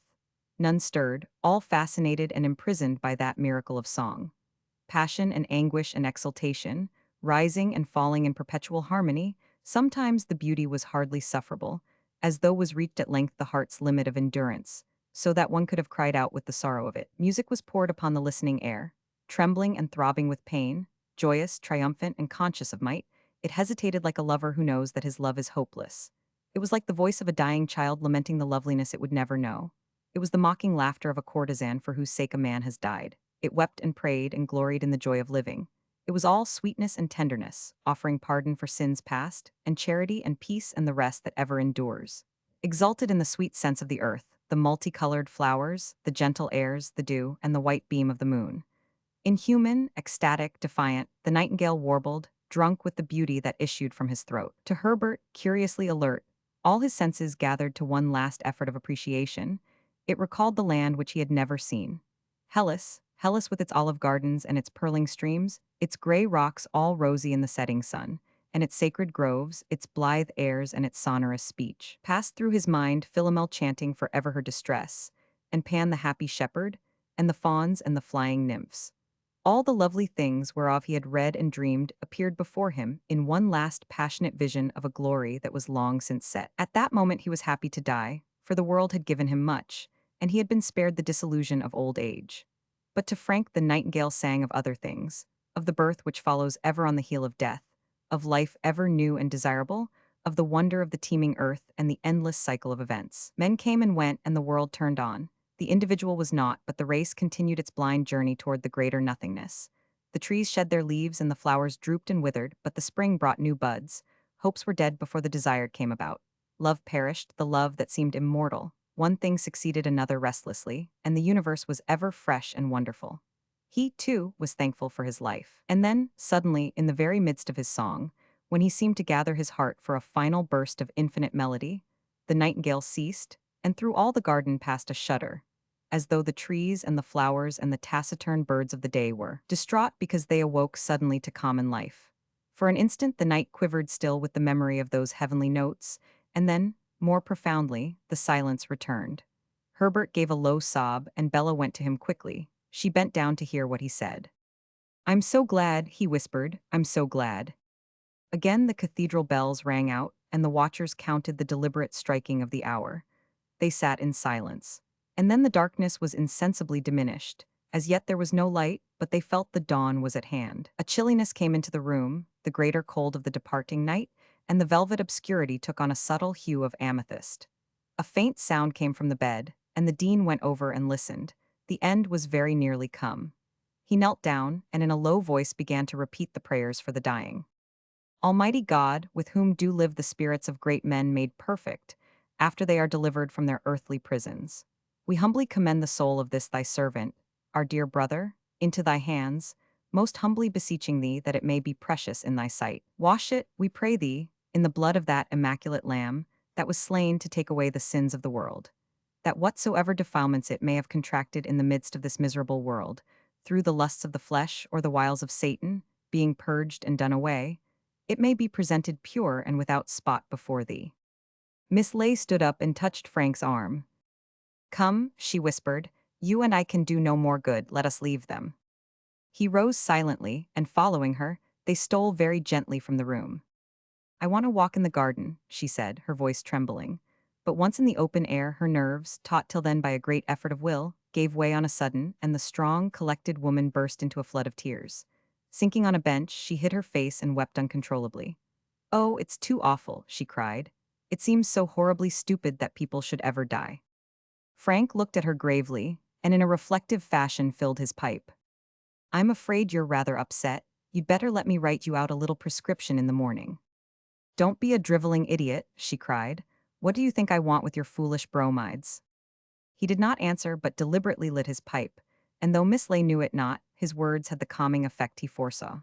She brushed away the tears and took his arm.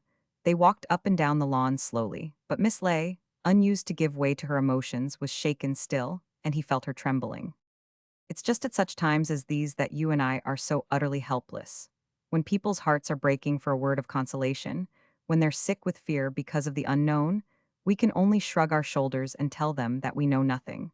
It's too awful to think that we shall never see again those we have loved so deeply. It's too awful to think that nothing awaits us but cold extinction. I try to put death from my thoughts. I wish never to think of it, but it's hateful, hateful. Each year I grow older, I'm more passionately attached to life. After all, even if the beliefs of men are childish and untrue, isn't it better to keep them? Surely superstition is a small price to pay for that wonderful support at the last hour, when all else fades to insignificance. How can people have the heart to rob the simple-minded of that great comfort? But don't you think most of us would give our very souls to believe? Of course we need it, and sometimes so intensely that we can hardly help praying to a God we know is not there. It's very hard to stand alone and look forward, without hope. They wandered still, and the birds began to sing blithely. Nature awoke from her sleep slowly, with languid movements. The night was gone, and yet the day was not come. The trees and the flowers stood out with a certain ghostly dimness, and the air in those first moments of dawn was fresh and keen. All things were swathed in a strange violet light that seemed to give new contours and new hues. There was a curious self-consciousness about the morning, and the leaves rustled like animate beings. The sky was very pale, cloudless, gray, and amethystine, and then suddenly a ray of yellow light shot right across it, and the sun rose. Do you know, said Frank, it seems to me that just as there is an instinct for life, there must be an instinct for death also. Some very old persons, here and there, long for the release just as the majority long for existence. Perhaps in the future this will be more common. And just as certain insects, having done their life's work, die willingly, without regret, from sheer cessation of the wish to live, so it may happen that men, too, will develop some such feeling. And then death will have no terrors, for we shall come to it as joyfully as after a hard day we go to our sleep. And meanwhile, asked Miss Ley with a painful smile, meanwhile we must have courage. In our sane moments we devise a certain scheme of life, and we must keep to it in the hour of trouble. I will try to live my life so that when the end comes I can look back without regret and forward without fear. But now the sun flooded the garden with its magnificence, and there was a beauty in the morning that told more eloquently than human words the good lesson that life is to the living and the world is full of joy. Still the birds sang their merry songs, throstle and merle and finch and twittering sparrow, and the flowers defiant squandered their perfume. There were roses everywhere, and side by side were the buds and the full-blown blossoms and the dead, drooping splendors of yesterday. The great old trees of the deanery garden were fresh and verdant as though they had not bloomed and faded for 100 years. The very air was jocund and gay, and it was a delight merely to stand still and breathe. But while they walked, Miss Ley gave a cry, and leaving Frank's arm, stepped forward, for Bella was seated on a bench under a tree, with the sun shining full on her face. She stared in front of her with wide-open eyes, unblinded by the brilliance, and the lines of care were suddenly gone from her face. Her expression was radiant, so that for a moment she was a beautiful woman. "Bella, what is it?" cried Miss Ley. "Bella." She lowered her eyes and passed her hand over them, for now they were dazzled with shining gold. An ecstatic smile broke upon her lips. "He died when the sun came into the room. A bridge of gold was set for him, and he passed painlessly into the open." "Oh, my poor child." Bella shook her head and smiled again. "I'm not sorry, I'm glad that his suffering is over. He died so gently that at first I didn't know it. I could hardly believe he was not asleep, I told father. And then I saw a lovely butterfly, a golden butterfly such as I've never seen before, hover slowly about the room. I couldn't help looking at it, for it seemed to know its way, and then it came into the sunbeam and floated out along it, floated into the blue sky, and then I lost it."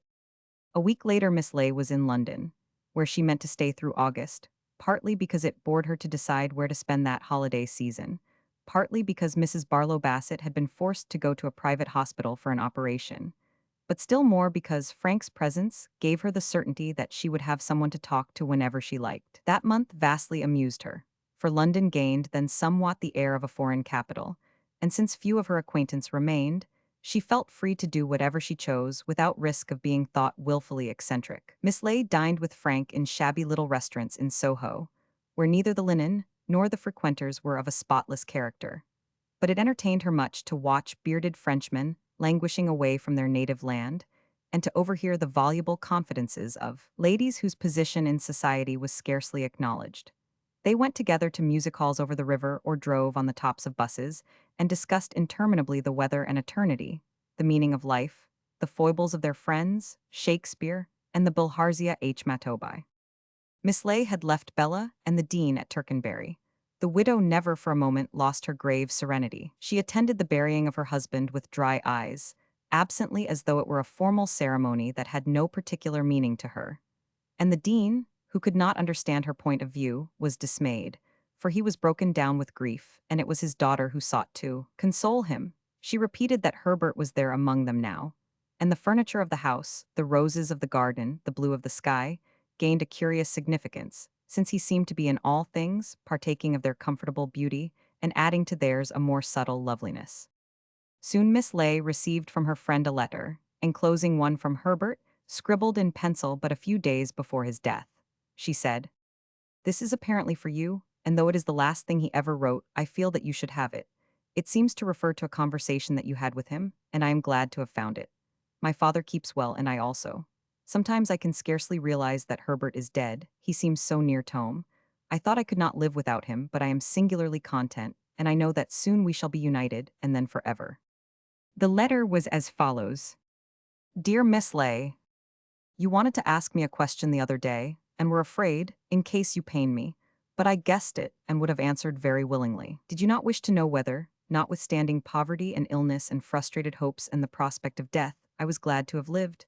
Yes, notwithstanding everything. Except that I must leave Bella, I am not sorry to die, for I know at last well enough that I should never have been a great poet, and Bella will join me soon. I have loved the world passionately, and I thank God for all the beautiful things I have seen. I thank God for the green meadows round Tercanbury, and the elm trees, and the grey, monotonous sea. I thank him for the loveliness of the cathedral on rainy afternoons in winter, and for the jeweled glass of its painted windows, and for the great clouds that sway across the sky. I thank God for the scented flowers and the caroling birds, for the sunshine and the spring breezes, and the people who have loved me. Oh yes, I am glad to have lived. And if I had to go through it all again, with the sorrows and disappointments and the sickness, I would take it willingly, for to me at least the delight of life has been greater than the pain. I am very ready to pay the price, and I would wish to die with a prayer of thanksgiving on my lips." The letter broke off thus abruptly, as though he had meant to say much more, but wanted opportunity. Miss Ley read the letter to Frank when next he came. "Do you notice," she asked, "that every one of the things he speaks of appeals to the senses? Yet the only point upon which philosophers and divines agree is that this is the lower part of us, and must be resolutely curbed. They put the intellect on an altogether higher plane. They lie in their throats, and you can prove that really they believe nothing of the kind by comparing the concern with which they treat their stomachs, and the negligence with which they use their minds. To make their food digestible, nourishing, and wholesome, enormous trouble is taken, but they will stuff into their heads any garbage they come across. When you contrast the heedlessness with which people choose their books from muties, and the care with which they order their dinner, you can be sure, whatever their protestations, that they lay vastly more store on their bellies than on their intellects. I rather wish I'd said that, murmured Miss Ley reflectively. I have no doubt you will, he returned. Zai.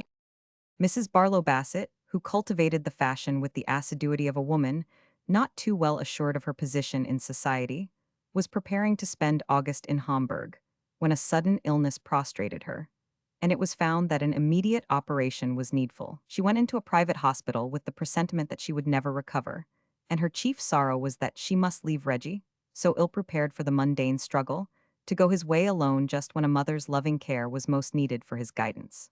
Her heart ached to keep him continually by her side, but she had trained herself to sacrifice every amiable tenderness, and when he told her of an arrangement to read in the country with his tutor, would not hear of its being disturbed. Her possible demise made it all the more necessary that he should be standing on his own feet as a professional man, and resolutely she crushed, not only her natural inclinations, but also all evidence of anxiety for her own condition. She made light of the approaching ordeal, so that his attention should be in no way diverted from his work. Reggie promised to write every day and went so far, a trait which touched her deeply, as to insist on remaining in London till after her operation. He would not be able to see her, but at least could inquire how she had borne it. Mrs. Barlow Bassett drove to Wimpole Street with her son and bade him a very tender farewell. At the end, just before he left, her courage partly failed, and she could not prevent a cry of distress. And if something happens, Reggie, and I don't recover, you will be a good boy, won't you? You will be honest and straightforward and loyal. What do you think? Answered Reggie. She folded him in her arms, and with a firmness not becoming her appearance, fashioned somewhat in the grand style, let him go with dry eyes and with smiling lips. But Mrs. Bassett had exaggerated a little the perils of her condition. She bore the operation admirably, and after the first 2 days proceeded without interruption to complete recovery. Reggie wrote with considerable regularity from Brighton, where it appeared the tutor had established himself for the summer, and gave his mother accounts of the work he did. He went into considerable detail, and indeed seemed so industrious that Mrs. Bassett was minded to remonstrate with his tutor. After all, it was holiday time, and scarcely fair that Reggie's goodwill should be thus taken advantage of. Towards the end of the month she was well enough to move back to her own house, and the morning after her return came downstairs in a very contented frame of mind, rejoicing in her new health and in the splendid summer weather. Carelessly she opened her morning post, and as usual ran her eye down the announcements of birth, death, and marriage. Suddenly it caught her own name, and she read the following intelligence. Barlow Bassett Higgins, on the 30th ult. At St. George's, Hanover Square, W. Reginald, only son of the late Frederick Barlow Bassett, to Annie, Loria Galbraith, second daughter of Jonathan Higgins of Wimbledon. For a moment Mrs. Bassett did not understand, and she read the paragraph twice, hopelessly mystified, before she realized that it announced to the world in general the marriage of her son. The date of the occurrence was the day after her operation, and on that very morning Reggie had called at Wimpole Street to inquire after her. The butler was still in the room, and helplessly Mrs. Bassett handed him the paper. "Do you know what this means?" she asked. "No, madam." Her first thought was that it must be a practical joke, and then, what was the meaning of that second name in parentheses, Loria Galbraith? She rang for the servant and told him at once to send a wire, which she directed to Reggie at Brighton, asking for an explanation of the extraordinary announcement. After breakfast she telegraphed to her solicitor and to the tutor's London address.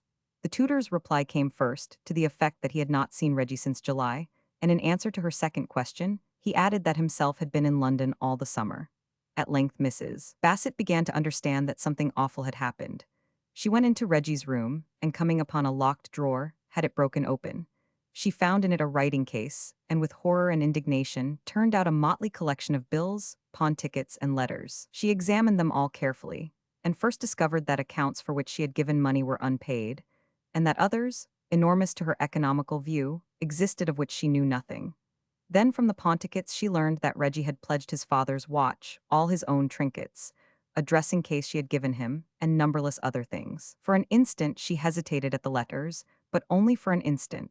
It seemed her right now to know the worst, and little by little it dawned upon her that hitherto she had lived in a strange fool's paradise. First there came epistles from duns, polite, supplicatory, menacing.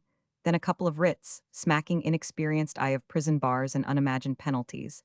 Letters from women in various writings, most of them ill-spelt, and the cheap stationery betrayed the sender's rank. With frowning brow she read them, horrified and aghast. Some were full of love, others of anger, but all pointed distinctly to Reggie's polygamous tendency. At length came a bundle whereof the paper was quite different, thick, expensive, scented, and though not at once recognizing the hand when she opened the first, Mrs. Bassett cried out. On the left side at the top, in little letters of gold, surrounded by a scroll, was the name Grace, and though there was no address she knew that they were from Mrs. Castellan. She read them all, and her dismay tamed to abject shame and anger. It appeared that this woman had given Reggie checks and banknotes. One letter said, "I hope you can change the check." Another, "So sorry you're hard up, here's a fiver to go on with." A third, "What a pig dog your mother is to be so mean. What on earth does she spend her money on?" At first they were with passion, but soon began to complain of unkindness or cruelty, and one letter after another was filled with bitter reproaches. Mrs. Bassett took the whole contents of the writing case and locked them in her own cabinet, then hurried to Reggie's tutor. Here she discovered that what she already suspected was true. She went home again and called the upper servants. It humiliated her enormously that she must catechize them on the conduct of her son, but now she had no scruples. At first they would say nothing, but by dint of promise and threat, she extracted the full story of how Reggie had lived during the last 2 years. At length, as a final blow, came an epistle from Reggie himself. 371, Vauxhall Bridge Road. My dear Mater, you will have seen in this morning's post that I was married at the end of last month to Miss Higgins, professionally known as Loria Galbraith, and we are now staying at the above address. I am sure you will like Loria, who is the best woman in the world and has saved me from going to the dogs. You might let us have a line to say when we can come and see you. Loria is most anxious to make your acquaintance. I should tell you that I have decided to chuck the bar, and I am going on the stage. Loria and I have got an engagement for the autumn tour of the Knave of Hearts, and we have come up to town for rehearsals. I am sure this will meet with your approval, because law is a rotten profession, awfully overcrowded, and as Loria says, on the stage there is always room for talent. I know I shall get on, and Loria and I hope in a few years to run our own company. I am working very hard, for although I'm only walking on in this drama, I wouldn't have accepted the offer. Only Loria has a ripping part, and of course, as I hadn't been on the stage before, I had to take what I could get. I am learning Hamlet. Loria and I think of giving some recitations of that and Romeo and Juliet in town next spring. Your affectionate son, Reggie. P.S. You needn't worry about the money, because on the stage I can earn far more than I ever should have done at the bar. An actor-manager simply makes thousands. Mrs. Bassett burst into tears, for she had never imagined that Reggie could be so callous, so inanely flippant. But rage succeeded all other emotions in her breast, and she wrote angrily, telling her son never again to show his face at her house, or the servants would throw him into the street, telling him that no farthing of her money should ever be his. Then silence seemed more dignified, and she determined merely to leave unanswered that impudent letter. But it was necessary to express her indignation to someone, and she sent an urgent note to Miss Ley, begging her at once to come. When the good lady, obedient to the summons, arrived, she found Mrs. Bassett in a very hysterical condition, walking up and down the room excitedly. And in the disorder of her majestic manner, she reminded her somewhat of a middle-aged bacchante. "Thank God you've come," she cried. "Reggie S. married an actress and I've disinherited him. I won't ever see him again, and for all I care he may starve." Miss Ley made no movement of surprise, merely noting the fact that herself was a woman of prevision. All she had expected was come about. "I've been utterly deceived in him. He's not passed a single examination, and the servants have told me that he often came home at night tipsy. He's lied to me systematically. He's deceived me in every possible way. And all the time I flattered myself he was a good, honest boy, he's been leading the life of a rip and a libertine." Her words were interrupted by a fit of crying, while Miss Ley watched her reflectively. Presently Mrs. Bassett recovered herself. "I confess the marriage surprises me," murmured Miss Ley. "Your daughter-in-law must be a woman of character and tact, Emily, but all the rest has been known to your friends for the last year. Do you mean to say you knew he was a drunken sot, and little better than a thief and a liar?" "Yes." "Why didn't you tell me? I thought you'd find out quite soon enough, And really, Emily, you're such a fool you would probably have only made things worse. Mrs. Bassett was too much crushed to resent this plain speech. But you don't know everything. I've found a lot of letters from women. It's they who have led him astray. And do you know whose are the worst? Mrs. Castellan S. Did you know that too? Did everyone know my shame and that my boy was being ruined and did no one warn me? But I'm going to pay her out. I shall send everyone to her husband. It's she who's done the mischief. She took from a drawer the bundle of letters and excitedly gave them to Miss Ley. Is this all? She asked. Yes. Miss Ley had with her a black satin bag, in which she kept her handkerchief and her purse, and swiftly opening it, she put the letters in. What are you doing? My dear, don't be a fool. You're not going to send these letters to anyone, and as soon as I get home I mean to burn them. Reggie was a dissolute rip before ever he met Grace Castellan, and the only woman who ruined him is yourself. You were very angry when I told you once that the greatest misfortune which could befall a man was to have a really affectionate mother, but I assure you, except for your bad influence, Reggie would have been no worse a boy than any other. Mrs. Bassett turned 553. I think you must be mad, Mary. I've done all I could by example and precept to make him a gentleman. I've devoted my life to his education, and I've sacrificed myself to him absolutely from the day he was born. I can honestly say that I've been a good mother. Pardon me, answered Miss Ley coolly. You've been a very bad mother, a very selfish mother, and you've systematically sacrificed him to your own whims and fancies. How can you talk to me like that when I want sympathy and help? Haven't you any pity for me? None. All that has happened you've brought entirely on yourself. You made him a liar by compelling him to tell you his most private affairs. You drove him to deception by expecting from him an impossible purity. You warned him of temptation so as to make it doubly attractive. You never let him have a free will or a natural instinct, but insisted on his acting and feeling like a middle-aged and rather ill-educated woman. You thwarted all inclinations and forced upon him yours. Good heavens! You couldn't have been more selfish, cruel, and exacting if you detested the boy. Mrs. Bassett stared at her, overwhelmed. But I only asked common honesty and truthfulness. I only wanted to keep him from spot and stain. And I only expected the morality which religion and everything else enforces upon us. You starved his instincts, the natural desire of a boy for gaiety and amusement, the natural craving of youth for love. You applied to him the standards of a woman of 50.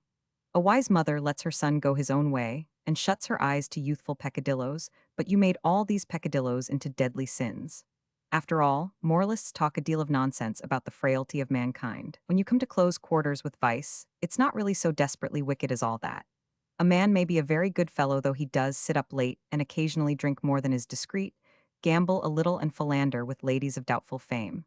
All these things are part of human nature, when youth and hot blood are joined together, and for some of them foreign nations, wiser than ourselves, have made provision. I wish I'd never had a son, cried Mrs. Bassett. How much luckier you are than I. Miss Ley got up, and a curious expression came over her face. Oh, my dear, don't say that. I tell you that even though I know Reggie to be idle and selfish and dissolute, I would give all I have in the world if he were only mine. There's not a soul on this wide earth that cares for me except Frank because I amuse him, and I'm so dreadfully lonely. I'm growing old. Often I feel so old I wonder how I can continue to live, and I want someone so badly to whom it's not a matter of absolute indifference if I'm well or ill, dead or alive. Oh, my dear, thank God for your son. I can't now, I know he's wicked and vicious. But what is vice and what is wickedness? Are you sure we know? I suppose I have been a virtuous woman. I've done nobody any harm, I've helped a good many. I've done the usual moral things that women do, and when anything was possible that I particularly wanted, I've withstood because it was ingrained in me that nice things were naughty. But sometimes I think I've wasted my life, and I dare say I should be a better woman if I hadn't been so virtuous. When I look back now, it's not the temptations I fell to that I regret, but the temptations I resisted. I'm an old woman, and I've never known love, and I'm childless and forsaken. Oh, Emily, if I had my time over again, I promise you I wouldn't be so virtuous. I would take all the good that life offered, without thinking too much of propriety. And above all things, I would have a child. Mary, what are you saying? Miss Ley shrugged her shoulders and was silent. Her voice was broken, and she could not trust herself to speak. But Mrs. Bassett's thoughts went back to the injury which Reggie had done her, and she gave Miss Ley his letter to read. There's not a word of regret in it. He seems to have no shame and no conscience. He was married on the very day of my operation, when I might have died any moment. He must be absolutely heartless. Do you know what I would do if I were you? Asked Miss Lay, pleased to get away from her own emotions. I would go to him and ask forgiveness for all the harm you've done him.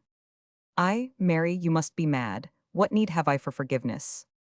Think it over. I have an idea that presently it will occur to you that you never gave the boy a chance. I'm not sure whether you don't owe him a good deal of reparation.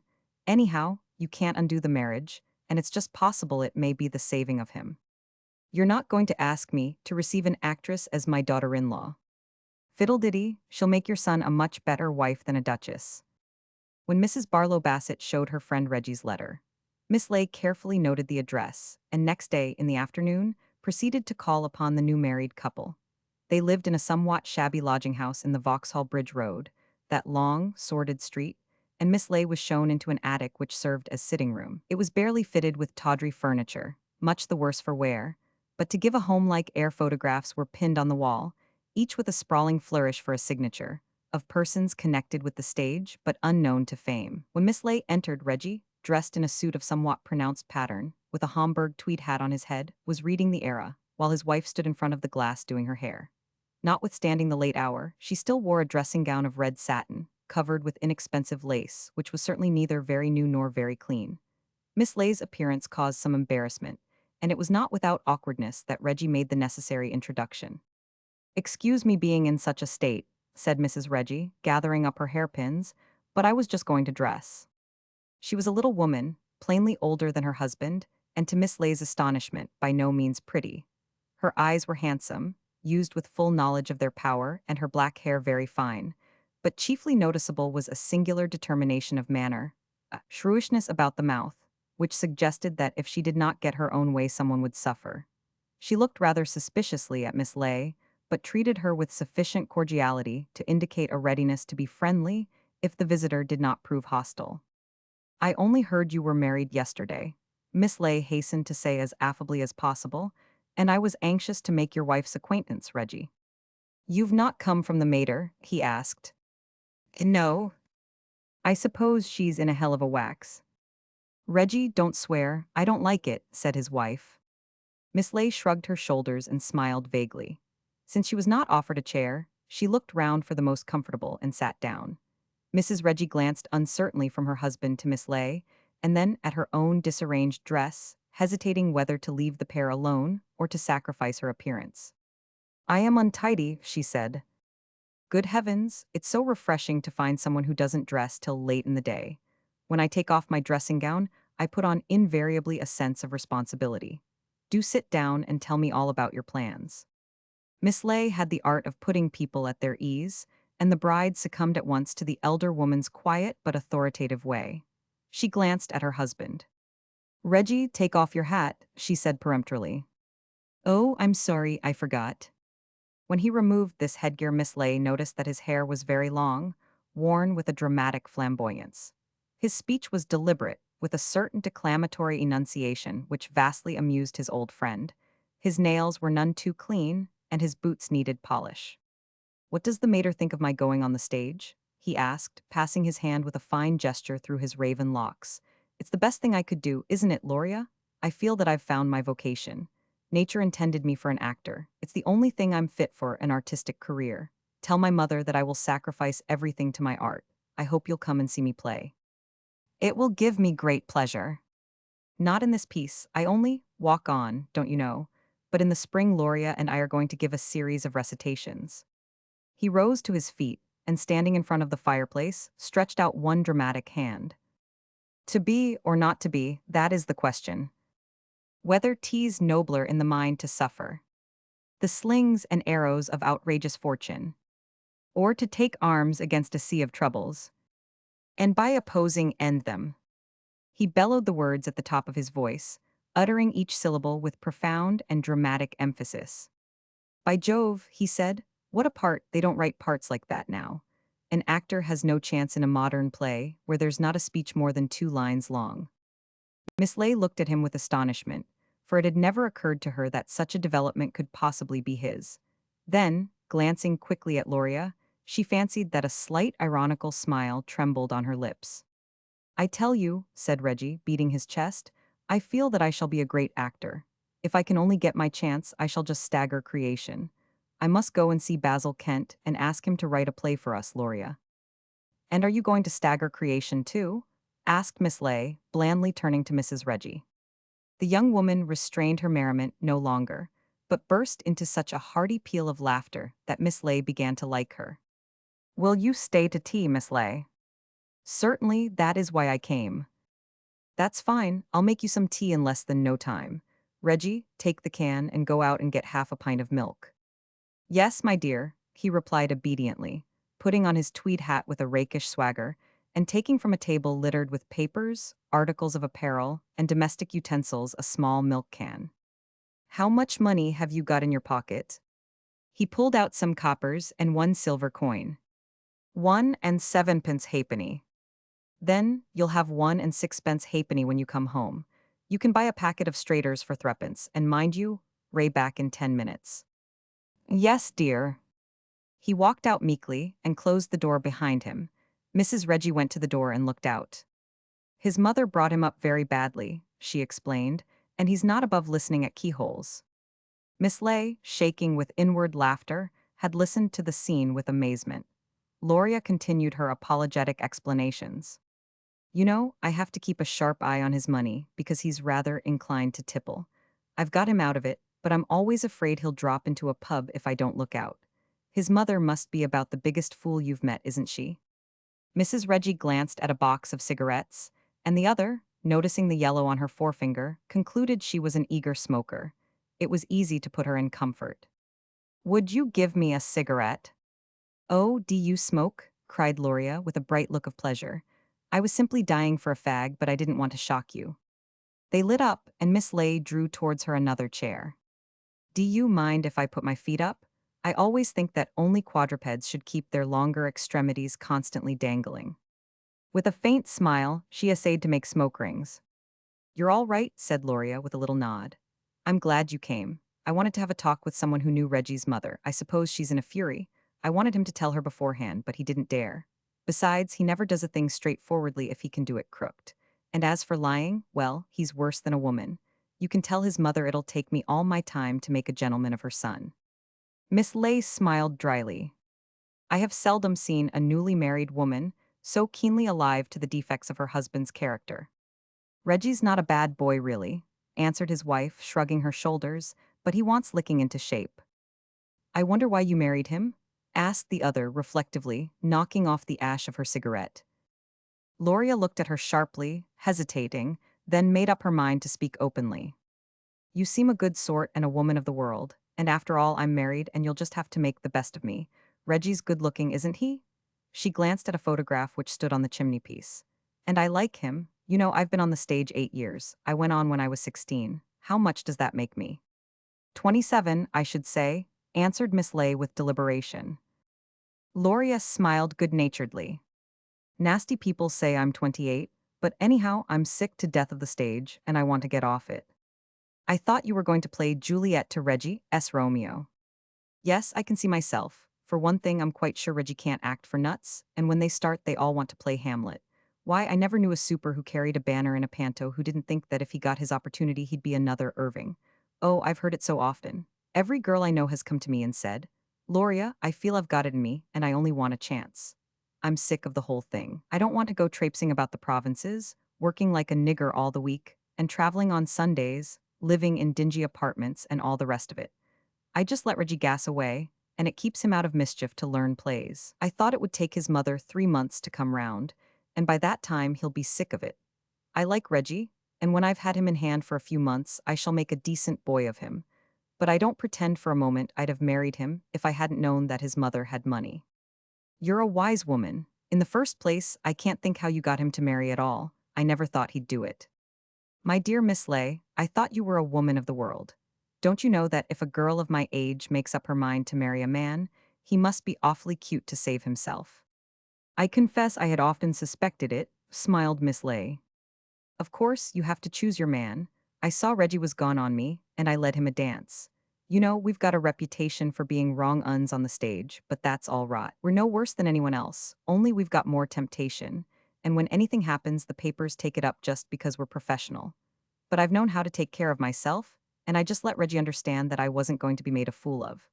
I played up to him for a fortnight, and then told him I wouldn't see him anymore, and by that time he was fairly stage struck, and so he asked me to marry him. It sounds very simple, and how did you manage to tame him? I just let him see that if he wanted to have a decent time, he'd got to be nice to me, and he very soon tumbled to it.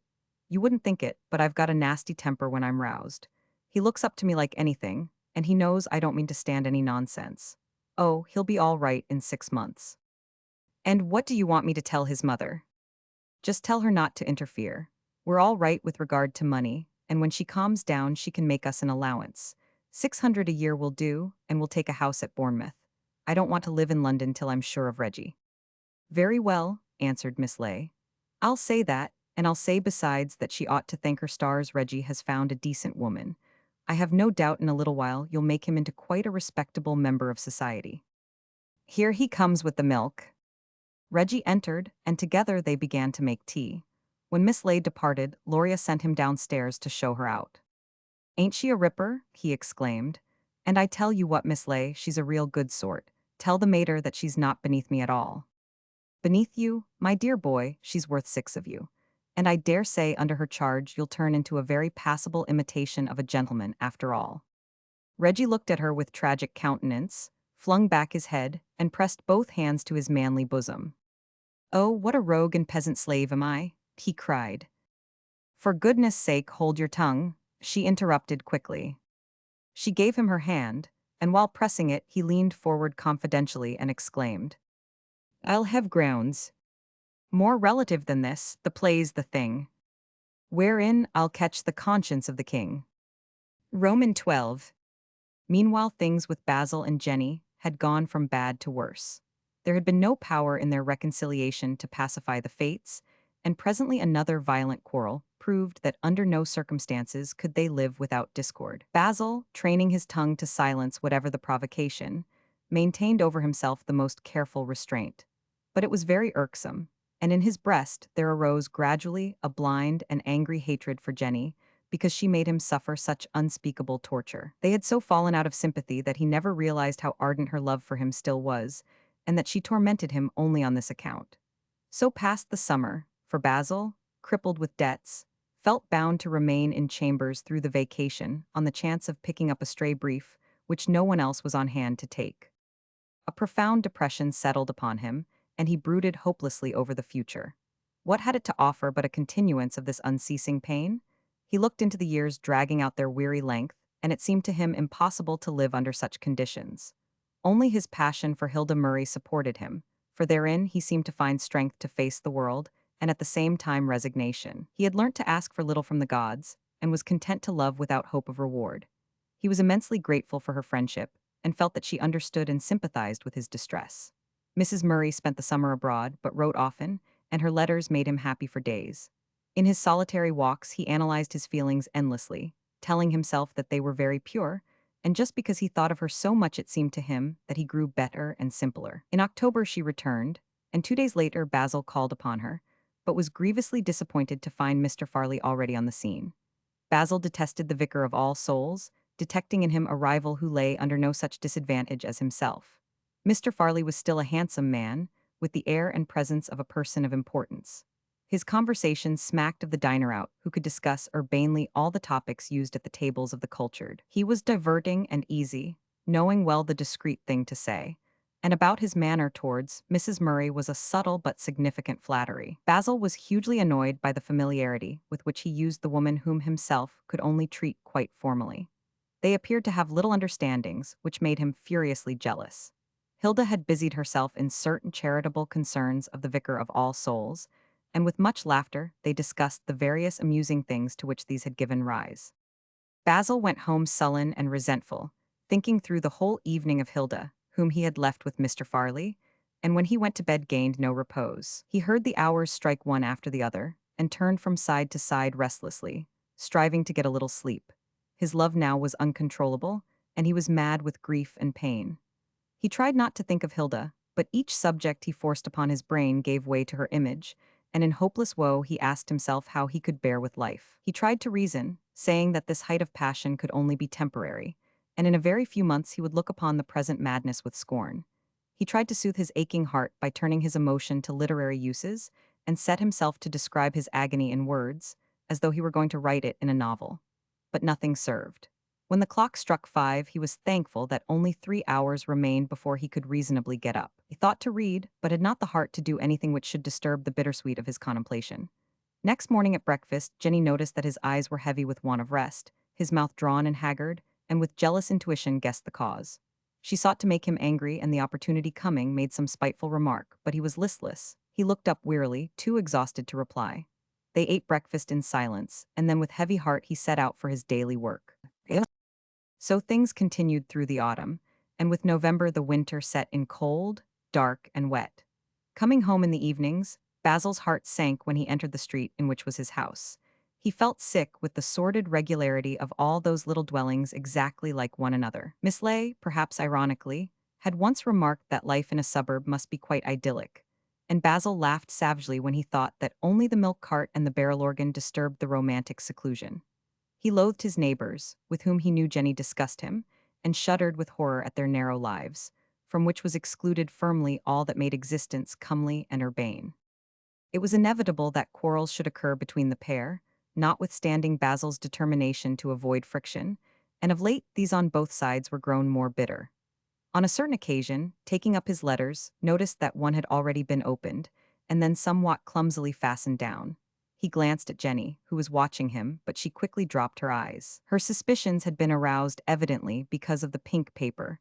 Private was written above the address, and on the back was a golden initial. It was merely an offer from a moneylender to accommodate him with any sum between £5 and 5,000, and he could not help a little laugh of scorn because Jenny, on steaming it open, had found nothing but an impudent circular. When she heard this, she colored furiously. She waited for him to speak, but he, only wondering why she had not the sense altogether to suppress that communication, said nothing. In a minute or two he gathered up his correspondence, and taking some paper, walked towards the door. "Where are you going?" she asked abruptly. "Can't you write in here?" "Certainly, if it pleases you, but I have some rather bothering letters, and I want to be perfectly quiet." She flung aside the work on which she was engaged, and faced him angrily, stung to the quick by the indifference of his tone and manner. "I suppose you have no objection to my talking to you when I want to say something? You seem to think only fit to see after the house and mend your clothes. After that I can go and sit in the kitchen with the servant.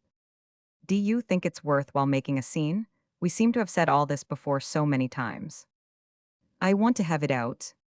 We've been having it out twice a week for the last 6 months," he answered, bored to extinction, "and we've never got anywhere yet. Am I your wife or not, Basil? You have your marriage lines carefully locked up to prove it." He looked at her reflectively, putting back the letters in his desk. "They say the first year of marriage is the worst. Ours has been bad enough in all conscience, hasn't it? I suppose you think it's my fault?" She spoke aggressively, with a sort of brutal sneer, but somehow it seemed no longer to affect him. He was able in a manner to look on this scene with a curious detachment, as though he were a spectator at a theater watching players acting their parts. "After all, I tried my best to make you happy." "Well, you haven't succeeded very well. Did you think I was likely to be happy when you left me alone, all day and half the night, for the swell friends for whom I'm not good enough?" He shrugged his shoulders. "You know very well that I scarcely ever see any of my old friends." "Except Mrs. Murray, eh?" she interrupted. "I've seen Mrs. Murray a dozen times in the last year." "Oh, you needn't tell me that, I know it. She's a lady, isn't she?" Basil stared coolly at his wife. Though asking himself why that name had occurred to her, it never dawned on him that she could suspect how violent was his passion. But he meant to ignore the charge. "My work takes me away from you," he said. "Think how bored you'd be if I were always here." "A precious lot of good your work does," she cried scornfully. "You can't earn enough money to keep us out of debt."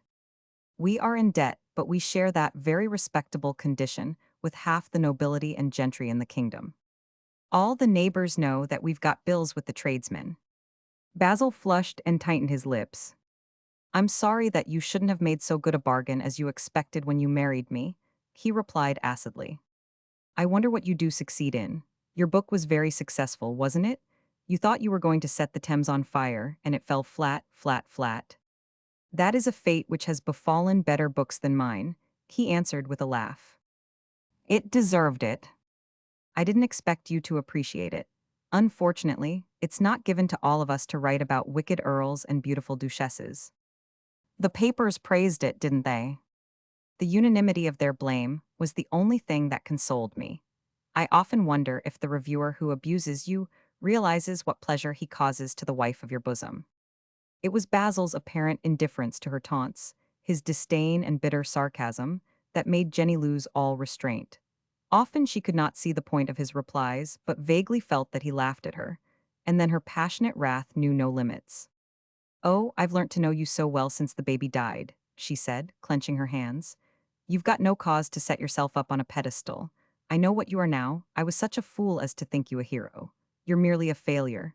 In everything you try, you're a miserable failure. He faced her steadily, but a look of complete despair came into his eyes, for she had voiced with sufficient emphasis the thought which for so many months had wormed its way into his soul, destroying all his energy. He saw the future like a man condemned to death, for whom the beauty of life is only bitterness. Perhaps you're right, Jenny, he replied. I dare say I'm only a rotten failure. He walked up and down the room, reflecting bitterly, and then stared out of the window at the even row of houses, somehow more sordid than ever in the dim light of gas jets. He shuddered when he looked round this parlor, so common, so uninteresting, and like a sudden rush of water overwhelming, came the recollection of all the misery he had suffered within those four walls. Jenny had again taken up her sewing and was hemming dusters. He sat down beside her. Look here, Jenny, I want to have a rather serious talk with you. I should like you to listen quietly for a few minutes, and I want to put away all passion and temper so that we may discuss the matter quite reasonably. We don't seem able to get on very well, and I see no chance of things going any better. You're unhappy, and I'm afraid I'm not very happy either. I don't want to seem selfish, but I can't do any work or anything while this sort of thing continues. And I feel that all these quarrels are so awfully degrading. Don't you think it would be better for both of us if we lived apart for a bit? Perhaps later on we might try again. While he spoke, Jenny had watched with startled eyes, but, though vaguely alarmed, did not till quite the end understand to what his words tended. Then she could scarcely answer. Do you mean to say you want to separate? And what'll you do? I should go abroad for a while. With Mrs. Murray? She cried excitedly. Is that it? You want to go away with her? You're sick of me. You've had all you want out of me, and now I can go. The fine lady comes along, and you send me away like a housemaid. Do you think I can't see that you're in love with her? You'd sacrifice me without a thought to save her a moment's unpleasantness. And because you love her, you hate me. How can you talk such nonsense? You've got no right to say things like that. Haven't I? I suppose I must shut my eyes and say nothing. You're in love with her. Do you think I've not seen it in these months? That's why you want to leave me. It's impossible for us to live together, he answered desperately. We shall never agree, and we shall never be happy. For God's sake, let us separate and have done with it. Basil was standing up now, and Jenny went up to him close, so that they stood face to face. Look here, Basil, will you swear that you're not in love with that woman? Certainly, he answered scornfully. It's a lie, and she's just as much in love with you as you are with her. What do you mean by that? He cried, the blood running to his head and his heart beating painfully. He seized her wrists. What do you mean, Jenny? Do you think I haven't got eyes in my head? I saw it that day she came here. Do you suppose she came to see me? She despises me because I'm not a lady. She came here to please you. She was polite to me to please you. She asked me to go and see her to please you. It's absurd, of course she came. She was an old friend of mine. I know that sort of friend. Do you think I didn't see the way she looked at you and how she followed you with her eyes? She simply hung on every word you said. When you smiled, she smiled. When you laughed, she laughed. Oh, I should think she was in love with you. I know what love is, and I felt it. And when she looked at me, I knew she hated me because I'd robbed her of you. Oh, what a dog's life it is we lead. He cried, unable to contain himself. We've both been utterly wretched, and it can't go on.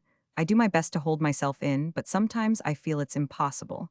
I shall be led to saying things that we shall both regret. For heaven's sake, let us part. No, I won't consent. We can't go on having these awful quarrels. It was a horrible mistake that we ever married. You must see that as well as one. We're utterly unsuited to one another, and the baby's death removed the only necessity that held us together. You talk as if we only remained together because I was convenient. Let me go, Jenny, I can't stand it anymore, he cried passionately. I feel as if I shall go mad. He stretched out his hands, appealing. I did my best for you a year ago. I gave you all I had to give. It was little enough in all conscience. Now I ask you to give me back my freedom. She was perfectly distracted. It had never occurred to her for a moment that things would go so far. You only think of yourself, she exclaimed. What's to become of me? You'll be much happier, he answered eagerly, thinking she would yield. It's the best thing for both of us. But I love you, Basil. You? He stared at her with dismay and consternation. Why, you've tortured me for 6 months beyond all endurance. You've made all my days a burden to me. You've made my life a perfect hell. She stared at him, sheer panic in her eyes. Each word was like a death blow, and she gasped and shuddered. Like a hunted thing, she looked this way and that for means of escape, but nothing offered. And then, groping strangely, seeking to hide herself, she staggered to the door. Give me time to think it over, she said hoarsely. Next morning at breakfast, Basil, with elaborate politeness, spoke of trivial things, but Jenny noticed that he kept his eyes averted, and it cut her to the quick because he used her as he might a chance acquaintance. It seemed then that even stony silence would have been more easy to endure. Rising from the table, he asked whether she had considered his proposal. No, I didn't think you really meant it. He shrugged his shoulders and did not answer. He made ready to go out, and she watched him with trembling heart, hoping with most sickening anguish that he would say one kind word to her before he left. You're going very early this morning, she remarked. I've got to devil a case at 11, and I want to see someone before I go into court. Who? He colored and looked away. My solicitor. This time it was she who kept silence, but when he went out into the street, she watched him from the window, carefully, so that he should not see her if he looked up. But he never turned back. He walked slowly with bowed shoulders as though he were very tired, then she gave way to her bitter sorrow and wept uncontrollably. She did not know what to do, and more than ever before needed advice. On a sudden, she made up her mind to see Frank Hurrell, for during the summer he had come fairly often to Barnes, and she had been always grateful for his sober kindness. Him at least she could trust, and unlike the others, he would not scorn her because she was of mean birth. Part of her difficulties arose from the fact that of late she had grown quite out of sympathy with her own people, seeing things from a different standpoint, so that it impossible to appeal to their sympathy. She was a stranger to all the world, disaccustomed now to her own class, and still outside that into which she had married. Desperately she fancied that the very universe stood against her, and it appeared vaguely that she struggled like a drowning man against the overwhelming waters of humanity. Jenny hurriedly dressed and took the train to Waterloo. She did not know at what time Frank went out and was terrified at the thought of missing him. But her training prevented her from taking a cab, and she got into a bus. It seemed to crawl along, and the minutes were hours. Each stoppage drove her to such a pitch of nervous exasperation that she could scarcely sit still, and only persuaded herself with difficulty that, however slowly it went, the omnibus must go faster than she could walk. Arrived at length, Jenny to her great relief found that Frank was in, but he was so obviously surprised to see her that for a moment, disconcerted, she knew not how to explain her visit. May I speak to you for a few minutes? I won't keep you long. By all means, where is Basil? He made her sit down and tried to take from her the umbrella which she held firmly, but she refused to be parted from it, and sat on the edge of the chair, ill at ease, with the awkward formality of a person unused to drawing rooms. To Frank, seeking to make her comfortable, she seemed like a housekeeper applying for a situation. Can I trust you? She broke out abruptly, with an effort. I'm in awful trouble. You're a good sort, and you've never looked down on me because I was a barmaid. Tell me I can trust you. There's no one I can speak to, and I feel if I don't speak I shall go off my head. But, good heavens, what's the matter? Everything's the matter. He wants to separate. He's gone to his solicitor today. He's going to turn me out in the street like a servant, and I shall kill myself. I tell you I'll kill myself. She wrung her hands and the tears rolled down her cheeks. Before you, we've always kept up appearances because he was ashamed to let you see how he regrets having married me. Frank knew well enough that for some months things had not gone very smoothly with the pair, but it had never occurred to him that they were come to such a pass. He did not know what to say nor how to reassure her. It's nonsense, it can only be a little passing quarrel. After all, you must expect to have those. No, it is. I shouldn't mind if I thought he loved me, but he doesn't. He calls it a dog's life, and he's right. She hesitated, but only for an instant. Will you tell me the truth if I ask you something, on your honor? Of course. Is there anything between Basil and Mrs. Murray? No, certainly not, he cried emphatically. How can such an idea have come to you? You wouldn't tell me if there was, she answered distractedly, and now the words, which before had come so hardly, poured out in a disordered torrent. You're all against me because I'm not a lady. Oh, I'm so unhappy. I tell you he's in love with Mrs. Murray. The other day he was going to dine there, and you should have seen him. He was so restless he couldn't sit still. He looked at his watch every minute. His eyes simply glittered with excitement, and I could almost hear his heart beating. He was there twice last week, and twice the week before. How do you know? Because I followed him. If I'm not ladylike enough for him, I needn't play the lady there. You're shocked now, I suppose. I wouldn't presume to judge you, he answered quietly. He never loved me, she went on, feverish and overwrought. He married me because he thought it was his duty. And then, when the baby died, he thought I'd entrapped him. He didn't say so. No, she shouted hysterically. He never says anything, but I saw it in his eyes. She clasped her hands passionately, rocking to and fro. Oh, you don't know what our life is. For days he never says a word except to answer my questions, and the silence simply drives me mad. I shouldn't mind if he blackguarded me. I'd rather he hit me than simply look and look. I could see he was keeping himself in, and I knew it was getting towards the end. I'm very sorry, said Frank helplessly. Even to himself, the words sounded formal and insincere, and Jenny broke out vehemently. Oh, don't you pity me too? I've had a great deal too much pity, I don't want it. Basil married me from pity. Oh God, I wish he had, I can't stand the unhappiness. You know, Jenny, he's a man of honor, and he'd never do anything that wasn't straight. Oh, I know he's a man of honor, she cried bitterly. I wish he had a little less of it. One doesn't want a lot at fine sentiments in married life, they don't work. She stood up and beat her breast. Oh, why couldn't I fall in love with a man of my own class? I should have been so much happier. I used to be so proud that Basil wasn't a clerk or something in the city. He's right, we shall never be happy.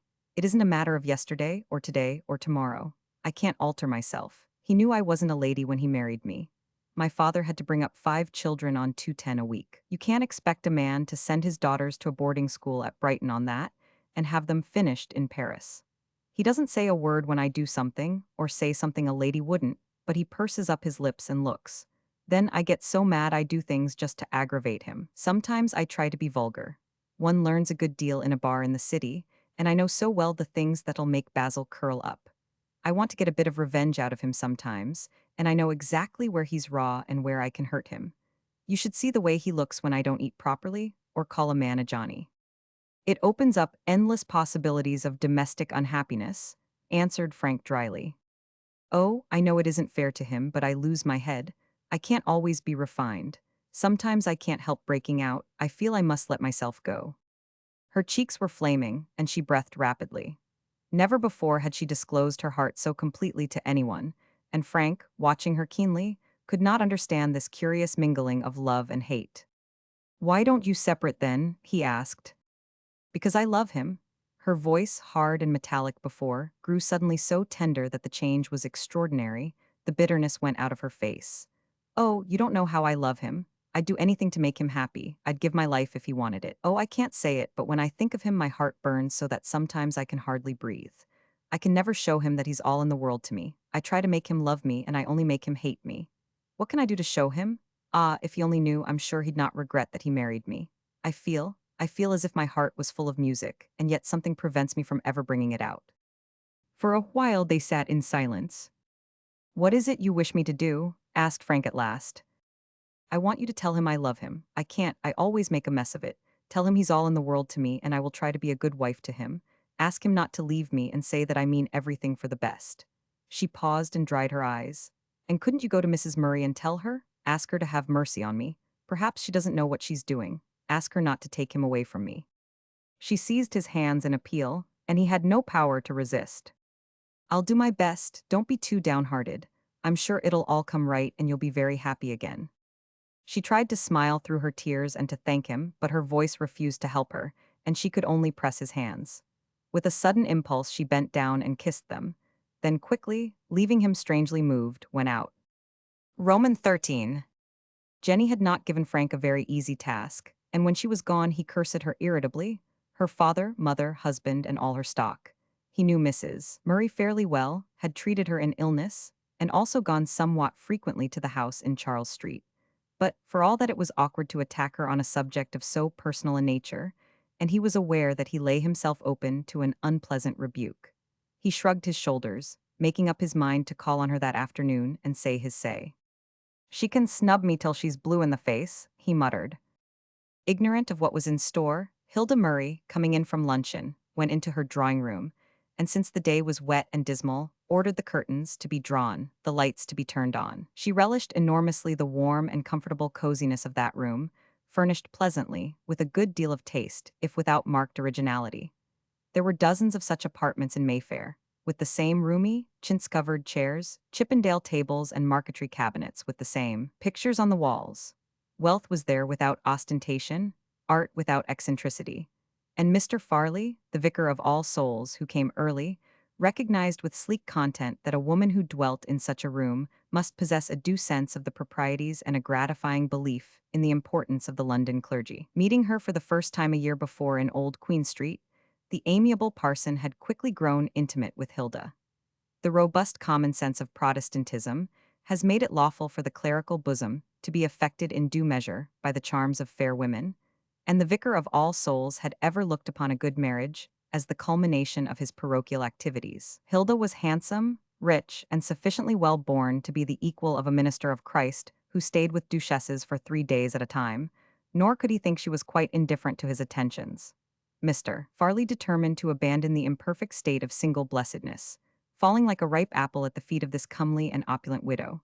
And as Othello, making love to Desdemona, poured into her astonished ears brave tales of pillage and assault, of hairbreadth scapes and enterprises perilous, the Rep. Collinson Farley spoke of charities and sales of work, encounters with churchwardens, and the regeneration of charwomen. Hilda took great interest in All Souls, and willingly presented the church with an entire set of hassocks, so that, as the vicar said, the pious should have no excuse for not kneeling at their prayers. Somewhat later she consented to take a stall at a bazaar for getting a new organ, and then, the Rubicon of philanthropy once crossed, her efforts were untiring. These things brought them constantly together and afforded endless matter for conversation, but Mr. Farley flattered himself he was a brilliant talker, and it would have been contrary to all his principles to allow their intercourse to be confined to affairs of business. The claims of culture were not forgotten. He lent Hilda books and went with her to picture galleries and to exhibitions. Sometimes they read Tennyson together, at others visited the theater and discussed the moral aspects of the English drama.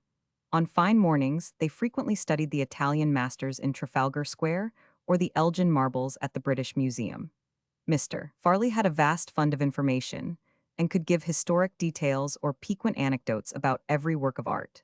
And Hilda, with a woman's passion for being lectured, found him in consequence an entertaining and instructive friend. But it had never occurred to her that any warmer feeling agitated the heart which lay beneath his immaculate silk waistcoat, and it was not without alarm that now she found the conversation verging to topics that before they had never touched upon. Mr. Farley had at length made up his mind, and since he was not a man to hesitate from feelings of diffidence, went straight to the point. "Mrs. Murray," he said, "I have a matter of some importance which I desire to impart to you." "More charities, Mr. Farley," she cried, "you'll ruin me. You are a veritable angel of mercy, and your purse is ever open to the needs of the parish. But on this occasion, it is of a more personal matter that I desire to speak." He stood up and went to the fireplace, against which he stood so that no heat should enter the room at all. "I feel it my duty to preface the question I am about to ask by some account of my position and of my circumstances. I think it better to run the risk of being slightly tedious than to fail to make myself perfectly clear." Certainly Hilda could not help seeing to what his words tended, and after the first moment of consternation was seized with an almost irresistible desire to laugh. Perhaps because her love for Basil was so great, she had never dreamed that another man could desire her, and Mr. Farley in this connection had not for a moment occupied her thoughts. When she looked at him now, well dressed, his gray hair carefully done, his hands manicured with his easy assurance and his inclination to obesity, the vicar of All Souls seemed a profoundly ridiculous object. Gravely, with deliberation, he set out the advantages of his state, and not without decorum explained that he was no penniless fortune hunter. It was a fair exchange that he offered, and many women would have been grateful. Hilda knew she should stop him, but had not the readiness. Nor was she without a malicious desire to know in what precise terms he would make the proposal. He paused abruptly, smiled, and stepped forward. "Mrs. Murray, I have the honor to ask you to be my wife." Now she was confronted by the necessity to answer, and with all her heart wished she had possessed strength of mind to prevent the man from going so far. "I'm sure I feel enormously flattered," she replied awkwardly.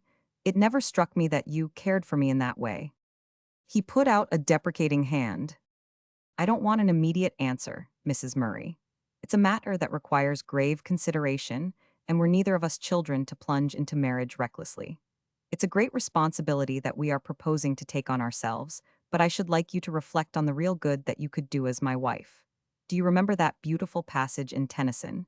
And hand in hand we will go towards higher things." The door opened, and the vicar of All Souls was able to conceal his annoyance only because he was a very polite man. But Hilda, enormously relieved, turned to Frank Hurrell, the incoming visitor, with the greatest cordiality. Frank had been to Basil's chambers, but not finding him, was come to Charles Street resolved, whatever the cost, to speak with Mrs. Murray about Jenny. It looked, however, as though the opportunity would not present itself, for other callers appeared, and the conversation became general. In a little while Basil was announced, and Frank saw Mrs. Murray's hurried, anxious glance. With one sweep of her eyes she took in his whole person, his harassed air, his stem pallor and deep depression. She spoke laughingly, but he scarcely smiled, gazing at her with such an expression of anguish that her heart was horribly troubled. It was very painful to see his utter wretchedness. At length Frank found himself with Hilda out of earshot of the others. "Basil looks very ill, doesn't he? His wife came to see me this morning. I dare say you remember that he was married about a year ago." Mrs. Murray colored and stared at Frank with cold suspicion. She tightened her lips, wondering what he had in mind. "I went down to see her," she answered frigidly. "She seemed to me vulgar and pretentious. I'm afraid I can take no great interest in her. She loves Basil with all her heart, and she's desperately unhappy." He looked steadily at Mrs. Murray and dropped his voice so that it seemed no sound issued from his mouth, but Hilda heard every word so emphatically that it struck her heart as though with a hammer. "She asked me to give you a message. She knows that Basil loves you, and she begs you to have mercy on her." For a moment Hilda could not reply. "Don't you think it's rather impertinent of you to say such things to me?" she returned, uttering the words disjointedly, as though she forced them out one by one. "Excessively," he answered. "And I wouldn't have ventured, only she told me her love was like music in her heart, and something prevented it from ever coming out. It seemed to me that for a rather stupid, narrow, common woman to have got hold of a thought like that she must have gone through a perfect hell of suffering. And I was sorry." "And do you think I've not suffered?" Hilda could not preserve that mask of cold decorum.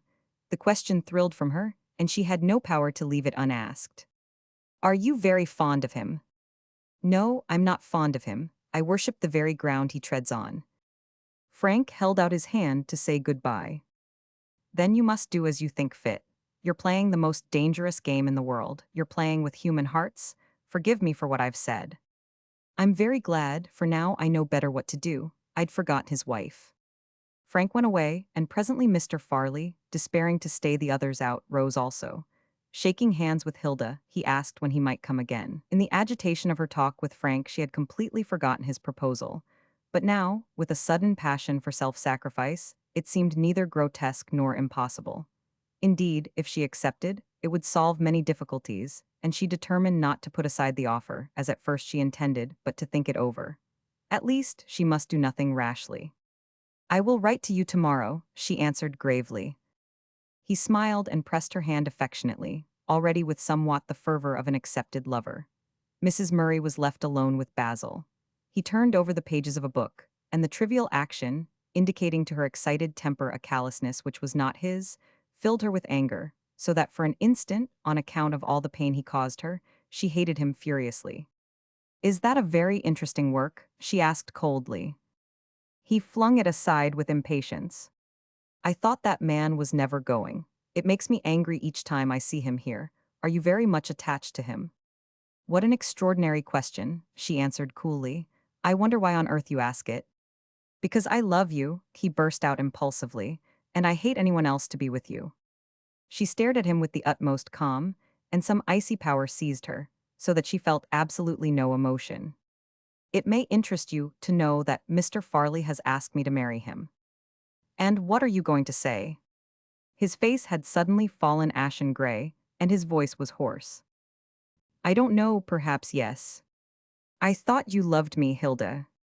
It's because I love you that I shall marry Mr. Farley. He sprang forward passionately and seized her hands.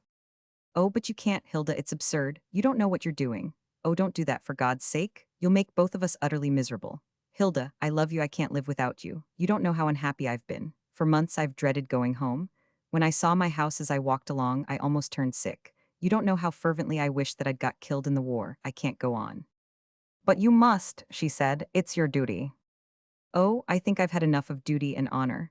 I've used up all my principles in the last year. I know I brought the whole thing on myself. I was weak and stupid, and I must take the consequences. But I haven't the strength. I don't love my wife. Then, don't let her ever find it out. Be kind to her and gentle and forbearing. I can't be kind and gentle and forbearing day after day for weeks and months and years. And the worst of it is there's no hope for me. I've tried honestly to make the best of things, but it's no good. We're too different, and it's impossible that we should continue to live together. Everything she says, everything she does, jars upon me so frightfully. A man, when he marries a woman like that, thinks he's going to lift her up to his own station. The fool, it's she who drags him down to hers. She walked from end to end of the room distracted, and mingled feelings tore her breast. She knew how overwhelming was her own love, and knew that his was no less.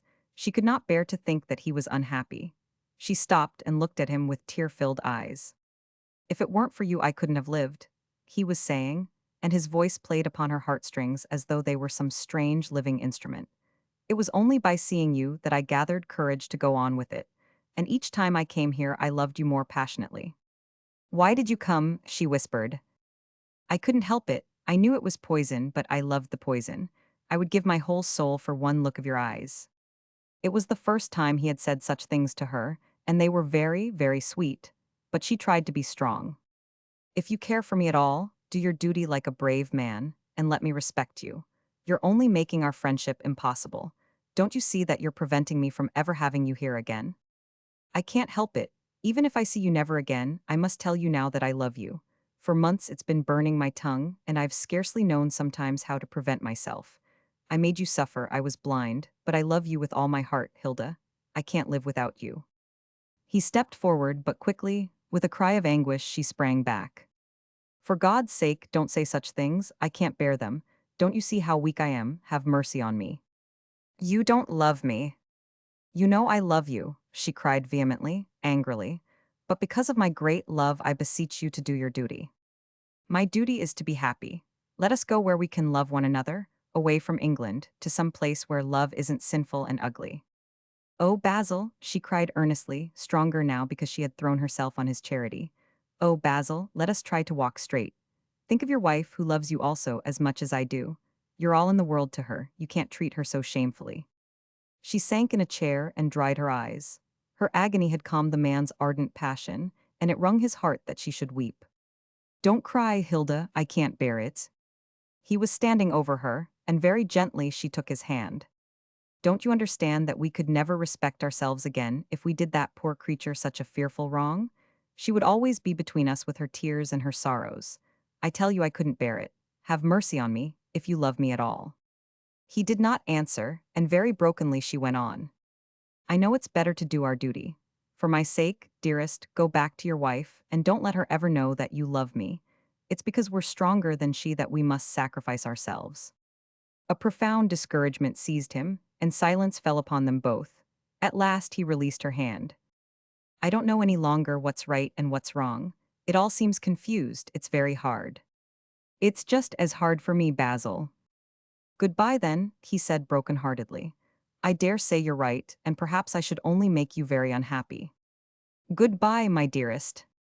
She got up and gave him both her hands, and he bent down and kissed them. She could hardly stand the pain, and when he turned away and walked towards the door, all resolution left her. She could not bear him to go, at all events, not thus coldly, not yet. She thought that perhaps this was the last time she would ever see him, and her passion, so long restrained, rose up and overpowered her, and it seemed that nothing mattered but love. Don't go, Basil, she cried, don't go. With a cry of joy he turned, and she found herself in his arms. He kissed her violently, he kissed her mouth and her eyes and her hair, and she wept with the extremity of her desire. She cared now for nothing. All might go, and the very heavens fall, nothing in the world signified but this divine madness. "Oh, I can't bear it," she moaned. "I won't lose you, Basil, say you love me." "Yes, yes, I love you with all my heart and soul." He sought her lips again, and she nearly fainted with the rapture. She yielded herself to his strong, encircling arms, and felt that there she could happily die. "Oh, Basil, I want your love badly. Now nothing can separate us, you belong to me forever." He passed his hands over her face, and his eyes were flaming. She exulted in his ardent passion, proud that a man on her account should be thus frenzied. "Say again that you love me," she whispered. "Oh, Hilda, Hilda, at last. We'll go to a land where the whole earth speaks only of love, and where only love and youth and beauty matter. Let's go where we can be together always. We have so short a time, let's snatch all the happiness we can." He kissed her again, and in her ecstasy she burst into tears. They talked madly of their love and past anguish, making venturesome plans for the future, forgetting all but the passion that devoured them. At that moment only the present existed, and they wondered how it had been possible to live so long apart. She pressed his hands joyfully when he said that nothing now could separate them, for they belonged to one another forever and always, and it signified not if they lost their souls, for they gained the whole world. But suddenly Hilda sprang up. "Take care, there's somebody coming." And the words were scarcely out of her mouth when the butler came in, followed immediately by Jenny. Basil gave a cry of surprise. The servant closed the door, and for one moment, embarrassed, Hilda did not know what to say. Basil recovered himself first. "I think you know my wife, Mrs. Murray." "Oh yes, I know her. You needn't introduce me," Jenny burst out with a loud and angry voice. She went up quickly to Hilda. "I've come for my husband." "Jenny, what are you saying?" cried Basil, foreseeing a hideous scene. He turned to Hilda. "Would you mind leaving us alone?" "No, I want to speak to you," interrupted Jenny. "I don't want any of your society shams. I've come here to speak out. I've caught you at last. You're trying to get my husband from me." "Be quiet, Jenny. Are you mad? For God's sake, leave us, Mrs. Murray shall insult you. You think of her, you don't think of me. You don't care how much I suffer." Basil took his wife's arm, trying to get her away, but vehemently she shook him off. And Hilda stood before her pale and conscience-stricken. That sudden eruption showed her the sordid ugliness of what she had meant to do, and she was horrified. She motioned to Basil that he was to allow his wife to say what she would. "You're stealing my husband from me?" exclaimed Jenny threateningly. "Oh, you—" She was at a loss for words violent enough, and she trembled with impotent rage. "You wicked woman." Hilda forced herself to speak. "I don't want to make you unhappy, Mrs. Kent. If you like, I'll promise never to see your husband again." "Much good your promises will do me. I wouldn't believe a word you said. I know what society ladies are. We know all about them in the city." Basil stepped forward and again begged Hilda to leave them. He opened the door, and his glance was so appealing that she could not stay. But though keeping her eyes averted, she felt that his besought her not to be angry for the hateful, odious scene to which she had been exposed. "She's frightened of me," Jenny hissed savagely. "She daren't stand up to me." He closed the door and then turned to his wife. He was pale with rage, but she heeded not. "What do you mean by coming here and behaving like this?" he said violently. "You had no right to come at all. What do you want?" "I want you. Do you think I didn't guess what was going on? I've been waiting here for hours. I saw people come in and I saw them go out, and at last I knew you were alone with her." "How did you know?" "I gave the butler a sovereign, and he told me." An icy shiver of disgust passed through Basil, and she laughed bitterly when she saw his profound scorn. Then she caught sight of a photograph of Basil which stood on a table near the window, and before he could prevent her, seized it and flung it on the floor and viciously dug her heel into it. "She's got no right to have your photo here. Oh, I hate her, I hate her. You drive me perfectly mad. For God's sake, go." "I shan't go till you come with me." He watched her for a moment, trying to command the hatred, the passionate, vindictive hatred, which now welled up uncontrollably within him. He strode up to her and seized her arm. "Look here, until today I swear to you before God that I've never done anything or said anything that you couldn't have known. I've tried to do my duty, and I've done my best to make you happy. I've struggled with all my might to love you. And now I don't wish to deceive you. It's best that you should know exactly what has happened. This afternoon I told Hilda that I loved her, and she loves me too." Jenny gave a cry of rage, and impulsively with her umbrella gave him a swinging blow on the face. He snatched it from her, and in blind anger broke it across his knee and threw it aside. "You've brought it on yourself," he said. "You made me too unhappy." He looked at Jenny as he might at some strange woman whom he saw for the first time. She stood before him, panting and bewildered, trying to control herself. "And now it's the end," he went on coldly. "The life we led was impossible. I tried to do something that was beyond my power. I'm going away. I can't and I won't live with you any longer." "Basil, you don't mean that?" she cried, feeling suddenly that he spoke in deadly earnest. Before she had fancied that he threatened only what he did not mean to perform. "You've got me to count with. I won't let you go." "What more do you want?" he asked bitterly. "Isn't it enough that you've ruined my whole life?" "You don't love me." "I never loved you." "Why did you marry me?" "Because you made me." "You never loved me?" she repeated, entirely crushed now, trembling and faint with fear. "Even at the beginning." "Never. It's too late now to keep it in. I must tell you and have done with it. You've been having it out for months, now it's my turn." "But I love you, Basil," she cried passionately, going to him to put her arms round his neck. "I'll make you love me." But he shrank away. "For God's sake, don't touch me." "Oh, Jenny, let us finish with it. I'm very sorry. I don't wish to be unkind to you, but you must have seen that I didn't care for you. What's the good of going on humbugging and pretending and making ourselves utterly miserable?" She faced him, humbled, shaken with sobs which she would not allow to come, and stared at Basil with eyes preternaturally large. "Yes, I've seen it," she cried hoarsely. "But I wouldn't believe it. When I've put my hand on your shoulder, I've seen that you could hardly help shuddering. And sometimes when I've kissed you, I've seen you put out all your strength to prevent yourself from pushing me away." After all, he was tender-hearted, and now that his first anger was gone, could not help being touched by the dreadful anguish of her tone. "Jenny, I can't help it if I don't love you. I can't help it if I love someone else." "What are you going to do?" she asked, dazed and cowed. "I'm going away." "Where?" "God knows." They stood for a while in silence, while Jenny sought to collect and order her thoughts, which throbbed horribly in her brain, like raving maniacs dancing some tumultuous, distracted measure. The butler came in softly and handed a note to Basil, saying that Mrs. Murray had ordered him to bring it. Basil did not open this till the servant was gone, and then, having read, gave it without a word to Jenny. "You may tell your wife that I've made up my mind to marry Mr. Farley. I will never see you again. H. 1000. "What does it mean?" asked Jenny. "Isn't it clear? Someone has asked her to marry him, and she means to accept." "But you said she loved you." He shrugged his shoulders and did not answer. Then a ray of hope shot through Jenny's heart, and with outstretched hands, tenderly, anxiously, she went to him.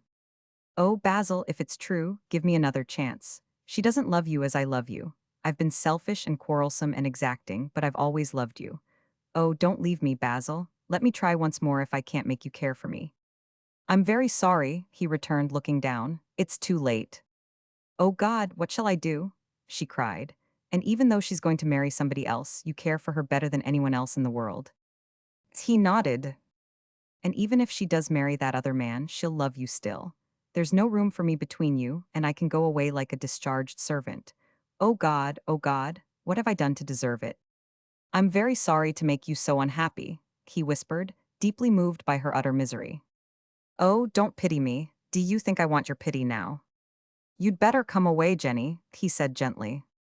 "No, you've told me you don't want me any more. I shall go my own way." He looked at her, hesitating, and shrugged his shoulders. "Then goodbye." He went out, and Jenny followed him with her eyes. At first she could hardly believe that he was gone. It seemed that he must turn back and take her in his arms. It seemed that he must come up the stairs again and say that he loved her still. But he did not come, and from the window she watched him walk down the street. "He's so glad to go," she whispered. Then, heartbroken, she sank to the door and, burying her face in her hands, broke into a passion of tears. Roman 14. But presently she got up and walked downstairs. She let herself out quietly into the street. Though much exhausted, Jenny's instinctive economy prevented her from taking a cab, and with heavy steps she set out on foot to Waterloo. The night was cold and dark, and the November drizzle soaked her clothes, but in extreme distress of mind, she noticed nothing. She went staring straight in front of her, a set despair upon her face, and her eyes saw neither houses nor people. She walked through the crowd of Piccadilly as though through an empty street. Muffled with umbrellas up, folk hurried to their homes, or, notwithstanding the inclement weather, aimlessly sauntered. Sometimes she sobbed brokenly, and then on a sudden scalding, painful tears ran down her cheeks. The way seemed endless and her strength rapidly failed.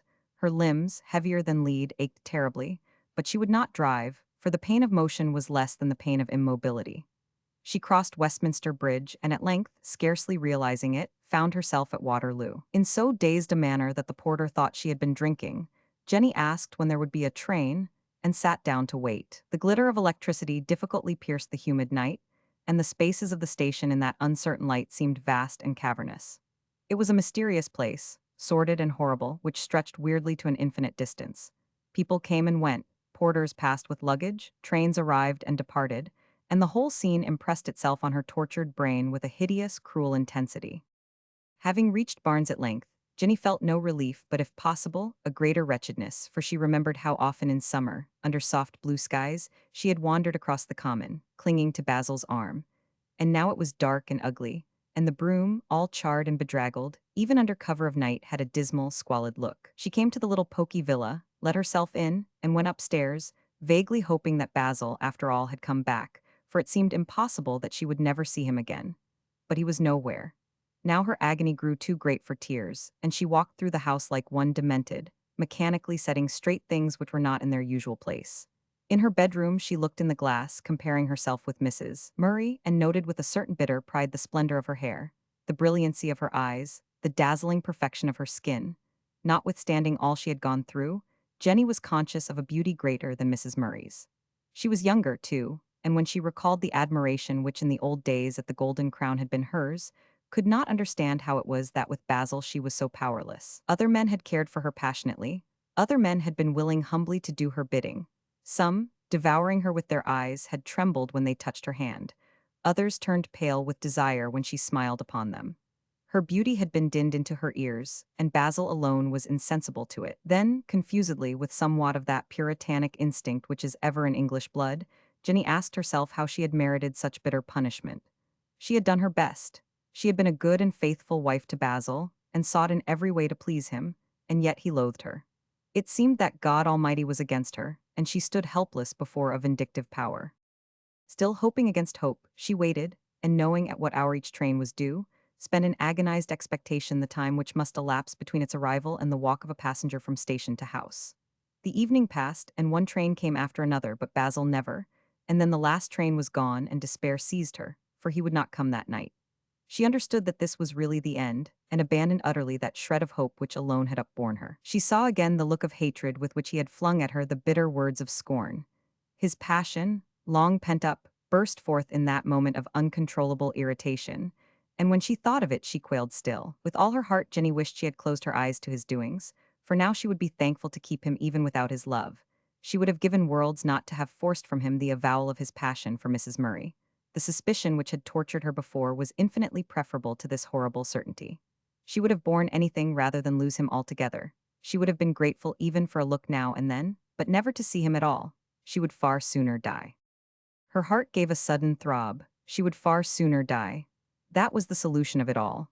It was impossible to live with this aching pain. The unhappiness was too frightful. How much better it would be to be dead, to feel nothing. "They've got no room for me," she repeated. "I'm only in the way." Perhaps by dying she would do Basil a last service, and he might be sorry for her. He might regret what he had said, and wish he had been kinder and more forbearing. Living, she knew it was impossible to regain his love, but who could tell what miracle her death might work? The temptation seized her and possessed her and mastered her. A great excitement filled the wretched woman, and gathering together the remains of her strength, without hesitation, she got up, put on her hat, and went out. She went swiftly, upborne strangely by this resolve which attracted her with an intense fascination, for she expected peace from all trouble and safety from this anguish which rent her heart as no physical pain had ever done. She came to the river which flowed silent and dark in the dark and silent night, with heavy flood, menacing and chill, but in her it inspired no terror. If her heart beat quickly, it was with fearful joy because she was about to end her torment. She was glad that the night was somber, and thanked God for the rain that kept loiterers away. She walked along the towpath to a place she knew. The year before, a woman had there thrown herself in because it was deep and the bank shelved suddenly, and Jenny had often passed the spot with a little shudder. Once, half laughing, she said she was walking over her grave. A man came towards her, and she hid in the shadow of the wall so that he went by without noticing that anyone was there. The trees in the garden above dripped heavily. She came to the spot she sought and looked about to see that none was near. She took off her hat and laid it on the ground under the wall so that it should get as little wet as possible. Then, without hesitation, went to the riverbank. She felt no fear at all. For one moment she looked at the torpid, unmerciful water and then boldly flung herself in. Basil, on leaving Mrs. Murray's, went to Harley Street, but finding Frank out, proceeded to his club, where he spent the evening in morose despair. Heartrent because Hilda had signified her intention to marry the vicar of All Souls, and repentant already of the pain he had caused his wife. At first he meant to pass the night in town, but the more he thought of it, the more necessary it seemed to return to Barnes. For though fully minded to part from Jenny, on account of all that had gone before, he could not part in anger, but he felt it impossible to see her again immediately, and determined to get home so late that she would be in bed. There was in him an absolute impossibility of sleep, and he so dreaded the long wakefulness that, thinking to tire himself out, he set out to walk. It was nearly 2 when he came to his little house in River Gardens, and when he turned to enter, Basil was much surprised to see a policeman ringing the bell. "What do you want, constable?" he asked. "Are you Mr. Basil Kent? Will you come down to the station? There's been an accident to your wife." Basil gave a cry, and with horror already upon him, asked the man what he meant. But the policeman simply repeated that he was to come at once, and together with haste they strode off. An inspector broke the news to him. "You're wanted to identify your wife. A man saw her walk along the towpath and throw herself in. She was drowned before help could be got." Unable to understand the full meaning of those words, Basil stared stupidly, aghast and terror-struck. He opened his mouth to speak, but only gasped unintelligibly. He looked from one to another of those men, who watched him with indifference. The whole room turned round, and he could not see. He felt horribly faint, and then it seemed as though someone cruelly tore apart the sutures of his skull. He stretched out his hands aimlessly, and the inspector, understanding, led him to where Jenny lay. A doctor was still with her, but it seemed all efforts to restore life had been stopped. "This is the husband," said Basil's guide. "We could do nothing," murmured the doctor. "She was quite dead when she was got out." Basil looked at her and hid his face. He felt inclined suddenly to scream at the top of his voice. It seemed too ghastly, too impossible. "Do you know at all why she did it?" asked the doctor. Basil did not answer, but gazed distraught at the closed eyes and the lovely hair disarranged and soaking wet. "Oh God, what shall I do? Can nothing be done at all?" The doctor looked at him and told a constable to bring some brandy, but Basil pushed it aside with distaste. "What do you want me to do now?" "You'd better go home. I'll walk along with you," said the doctor. Basil stared at him with abject fear, and his eyes had an inhuman blackness, shining horribly out of the death-pale face. "Go home, can't I stay here?" The other took his arm and led him away. There was not far to go, and at the door the doctor asked if he could manage by himself. "Yes, I shall be all right, don't trouble." He let himself in and went upstairs, and somehow a terror had seized him, so that when he stumbled against a chair he cried out in sheer fright. He sat down trying to gather his thoughts, but his mind seethed, so that he feared he would go mad, and ever there continued that appalling torture in his head, which seemed to combine the two agonies of physical and of mental pain. Then there fell upon his consciousness the scene at the police station, which before had been confused, and 1499. Now strangely, with keen minuteness, he saw each detail: the bare stone walls of the mortuary, the glaring light with its violent shadows, the countenances of those men in uniform. Every feature, the play of expression, was immensely distinct. And the body? That sight tore into the inmost recesses of his soul, so that he nearly fainted with horror and with remorse.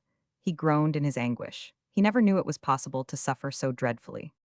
Oh, if she'd only waited a little longer. If I'd only come back sooner, I might have saved her.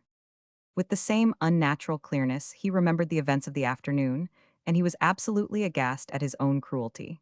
He repeated his words and hers, and saw the pitiful look on her face when she begged him to give her one more chance. Her voice trembled still in his ears, and the dreadful pain of her eyes daunted him.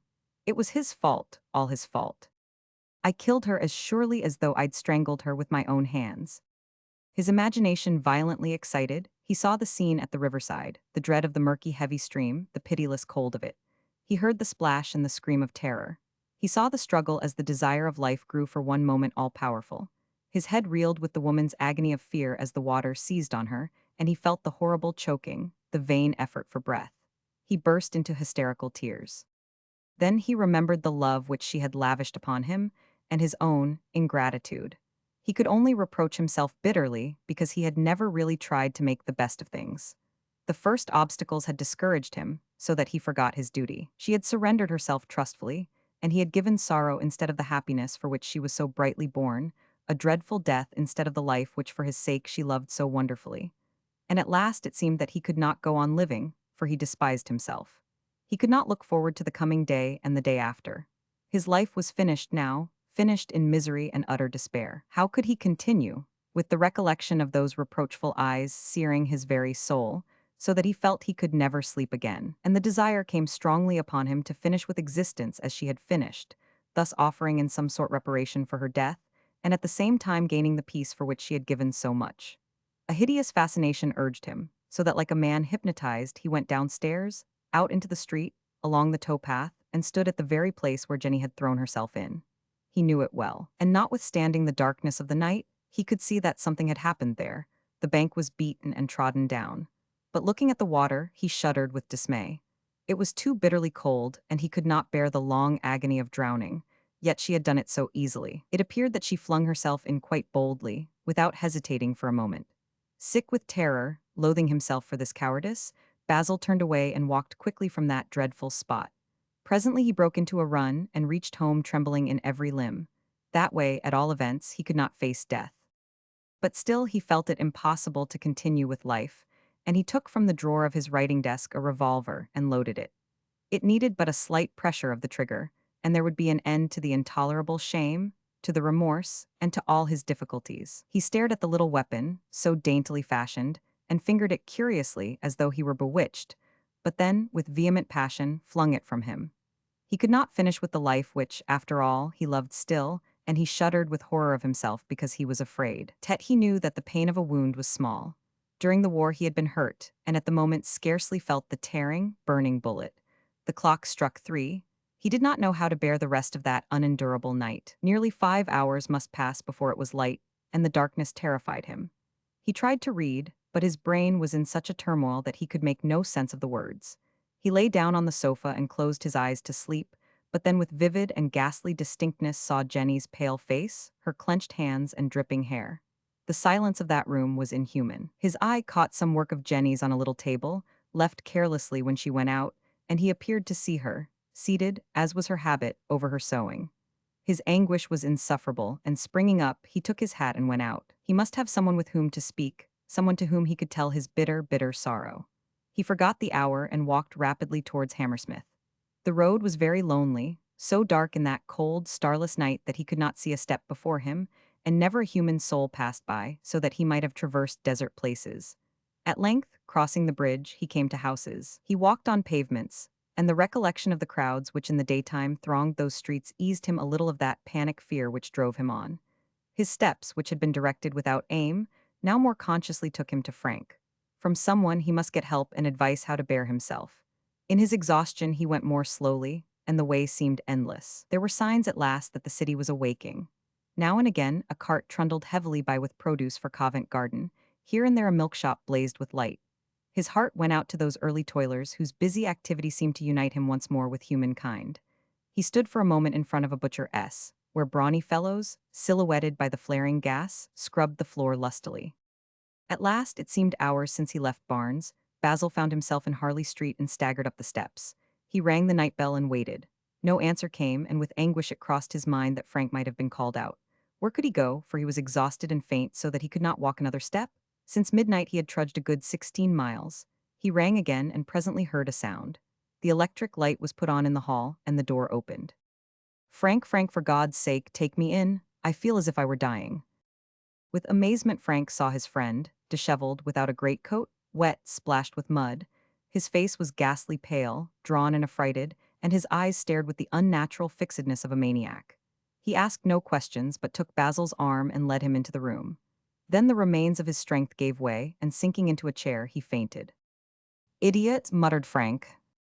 He seized him by the scruff of the neck and bent his head firmly till he forced it between the knees, and presently Basil regained consciousness. "Keep your head down till I get you some brandy." Frank was not a man to be disconcerted by an unexpected occurrence, and methodically poured out a sufficient quantity of neat spirit which he made Basil drink. He told him to sit still for a moment and hold his tongue, then took his own pipe, filled and lit it, sat down quietly, wrapping himself up as best he could, and began to smoke. The nonchalance of his movements had a marvelous effect on Basil, for it was impossible to remain in that strained atmosphere of unearthliness when Frank, apparently not in the least surprised by his strange eruption, went about things in so stolid and unemotional a way.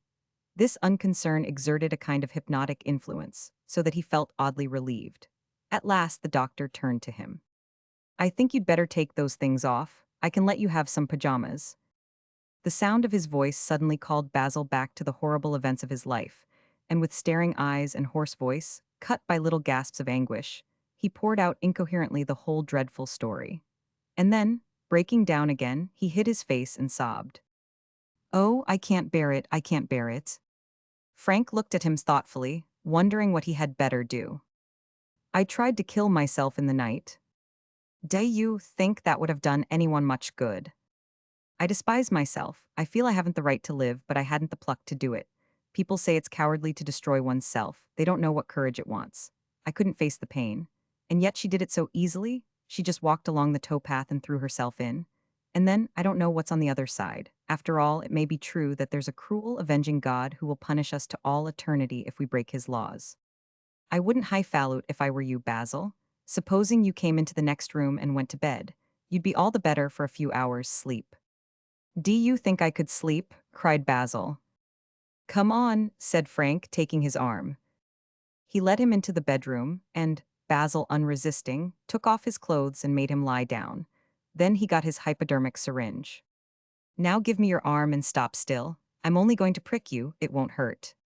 He injected a little morphia, and after a while had the satisfaction of seeing Basil fall comfortably asleep. Frank put away his syringe with a meditative smile. "It's rather funny," he muttered, "that the most tempestuous and tragic of human emotions are no match against a full dose of morphine hydrochloride. That tiny instrument could allay the troubled mind. Grief and remorse lost their vehemence under its action, the pangs of conscience were stilled, and pain, the great enemy of man, was effectually vanquished. It emphasized the fact that the finest strung emotions of the human race depended on the matter which fools have stigmatized as gross." Frank, in one white-embracing curse, expressed his wholehearted abhorrence of dualists, spiritualists, Christian scientists, quacks, and popularizers of science. Then, enveloped in a rug, settled down comfortably in an armchair to await the tardy dawn. 2 hours later, he found himself at Barnes, gathering at the police station more precise details of Jenny's tragic death than Basil had been able to give him. Frank told the inspector that Kent was in a condition of absolute collapse and able personally to attend to nothing, then gave his own address, and placed himself for all needful business at the disposal of the authorities. He discovered that the inquest would probably be held 2 days later, and guaranteed that Basil would then be well enough to attend. After this, he went to the house and found the servant amazed because neither master nor mistress had slept in bed, told her what had happened, and then wrote to James Bush some account of the facts. He promised the maid to return next morning, and went back to Harley Street. Basil was up but terribly depressed. All day he would not speak, and Frank could only divine the frightful agony he suffered. He went over in his mind eternally that scene with Hilda and his bitter words to his wife, and always he saw her in two ways, appealing for one last chance, and then dead. Sometimes he felt he could scream with anguish when he recalled those passionate words of his to Hilda, for it seemed that final surrender was the cause of the whole catastrophe. Next day, when Frank was about to go out, he turned to Basil, who was looking moodily into the fire. "I'm going to Barnes, old chap. Is there anything you want?" Basil began to tremble violently, and his pallor grew still more ghastly. "What about the inquest? Have I got to go through that?" "I'm afraid so. And the whole story will come out. They'll know it was my fault, and I shall never be able to hold up my head again. Oh, Frank, is there no way out of it?" Frank shook his head, and Basil's mouth was drawn to an expression of hopeless despair. He said nothing more till the other was on the point of leaving the room, then he jumped up. Frank, there's one thing you must do for me. I suppose you think me a cad and a brute. Heaven knows I despise myself as much as anyone else can do, but because we've been friends for such ages, do one thing more for me. I don't know what Jenny said to her people, and they'll welcome a chance of hitting me now I'm down. Mrs. Murray's name must be kept out of it at any cost. Frank stopped and meditated for a moment. I'll see what I can do, he replied.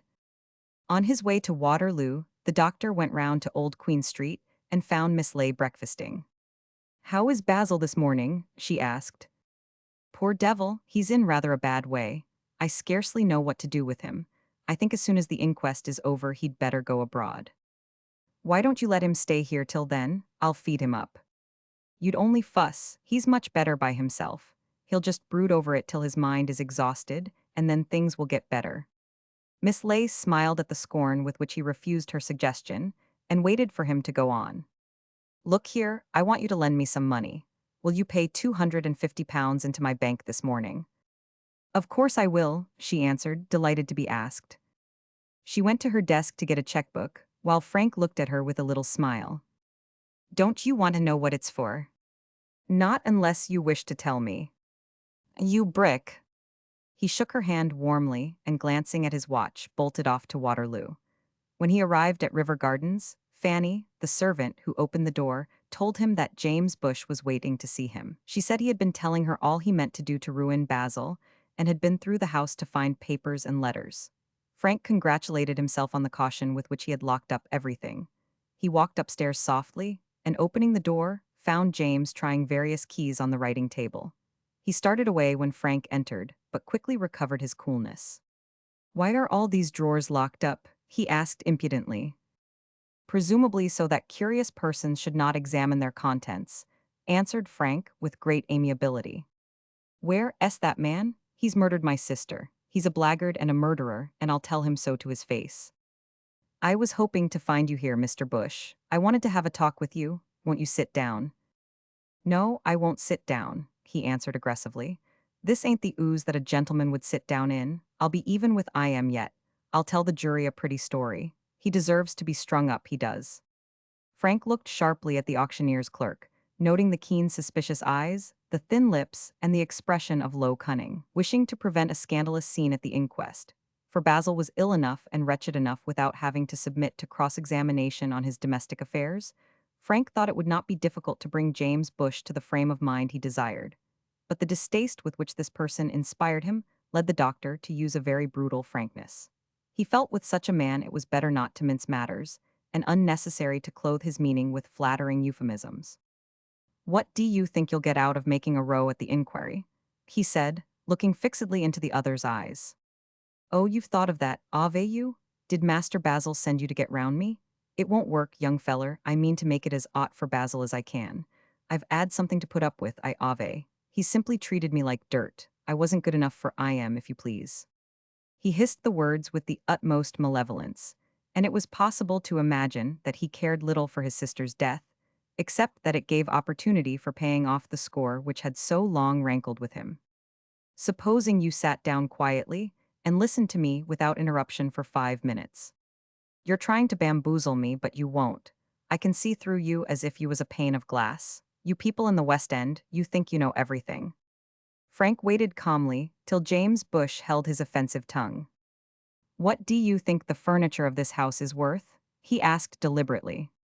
The question surprised James, but in a moment he replied. It's a very different thing what a thing's worth and what it'll fetch. If it was sold by a man as knew his business, it might fetch £100. Basil thought of giving it to your mother and sister, on the condition, of course, that nothing is said at the inquest. James burst into a shout of ironical laughter.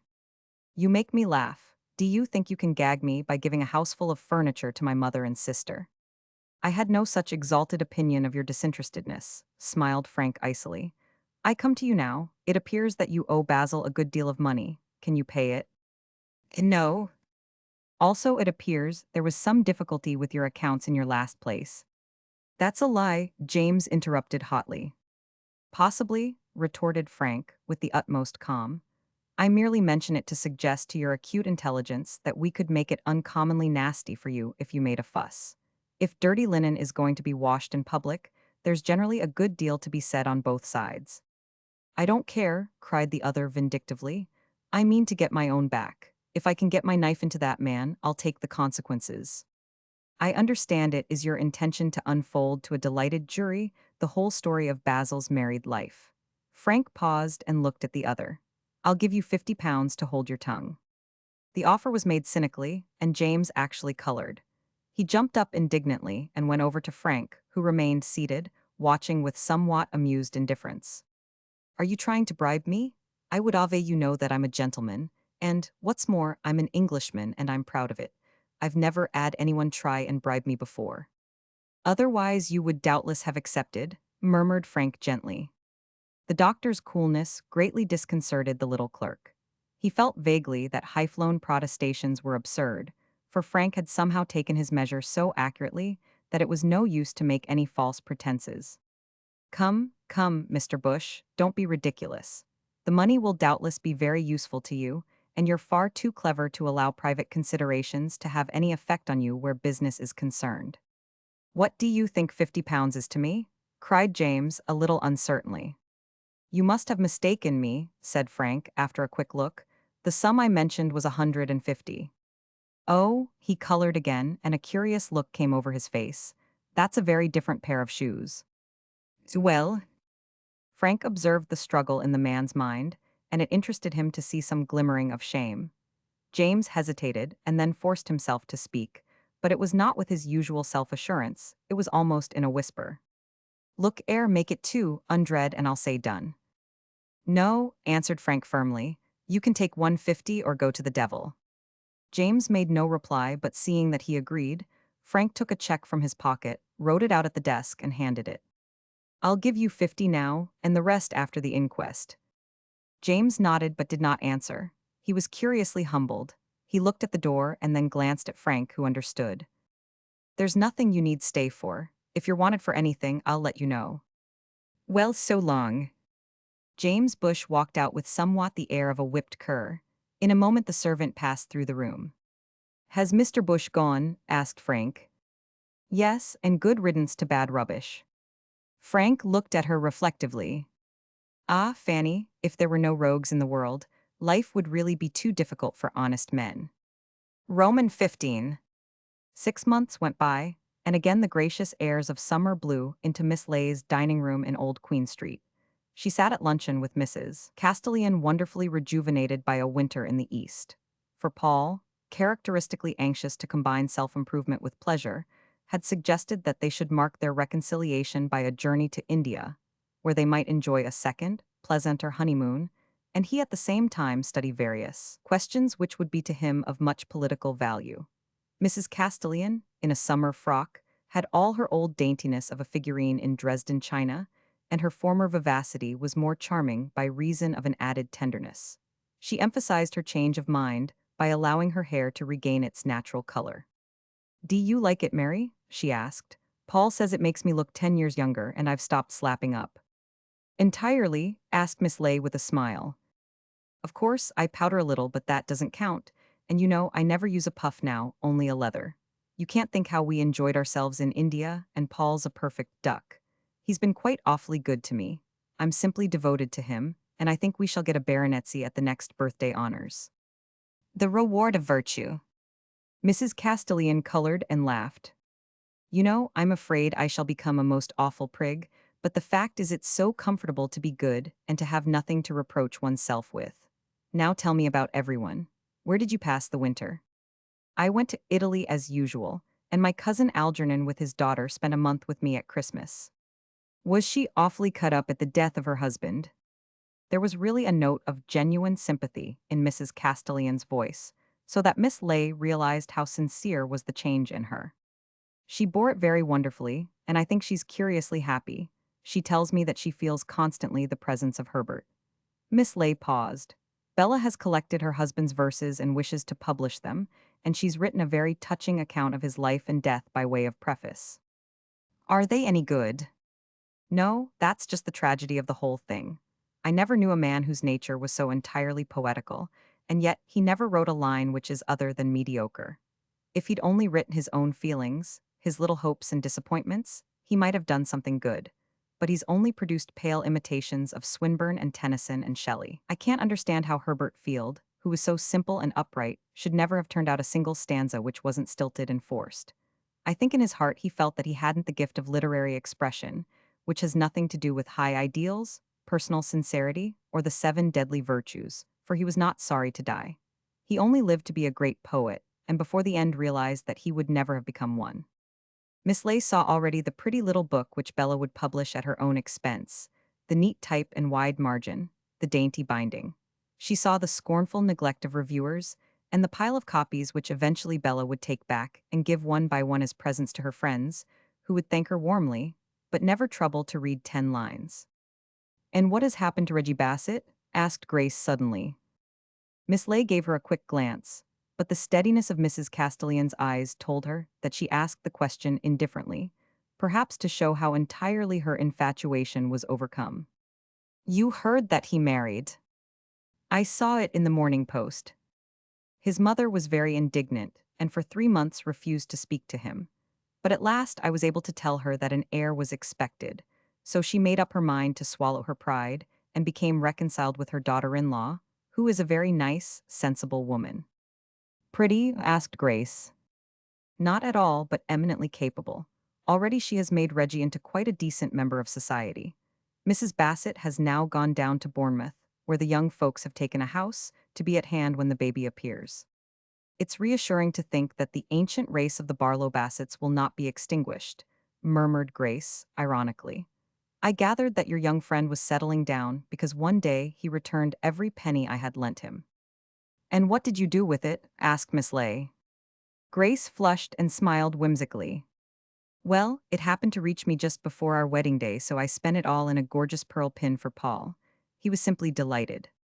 Mrs. Castellan got up, and when she was gone, Miss Leigh took a letter that had come before luncheon, but which her guest's arrival had prevented her from opening.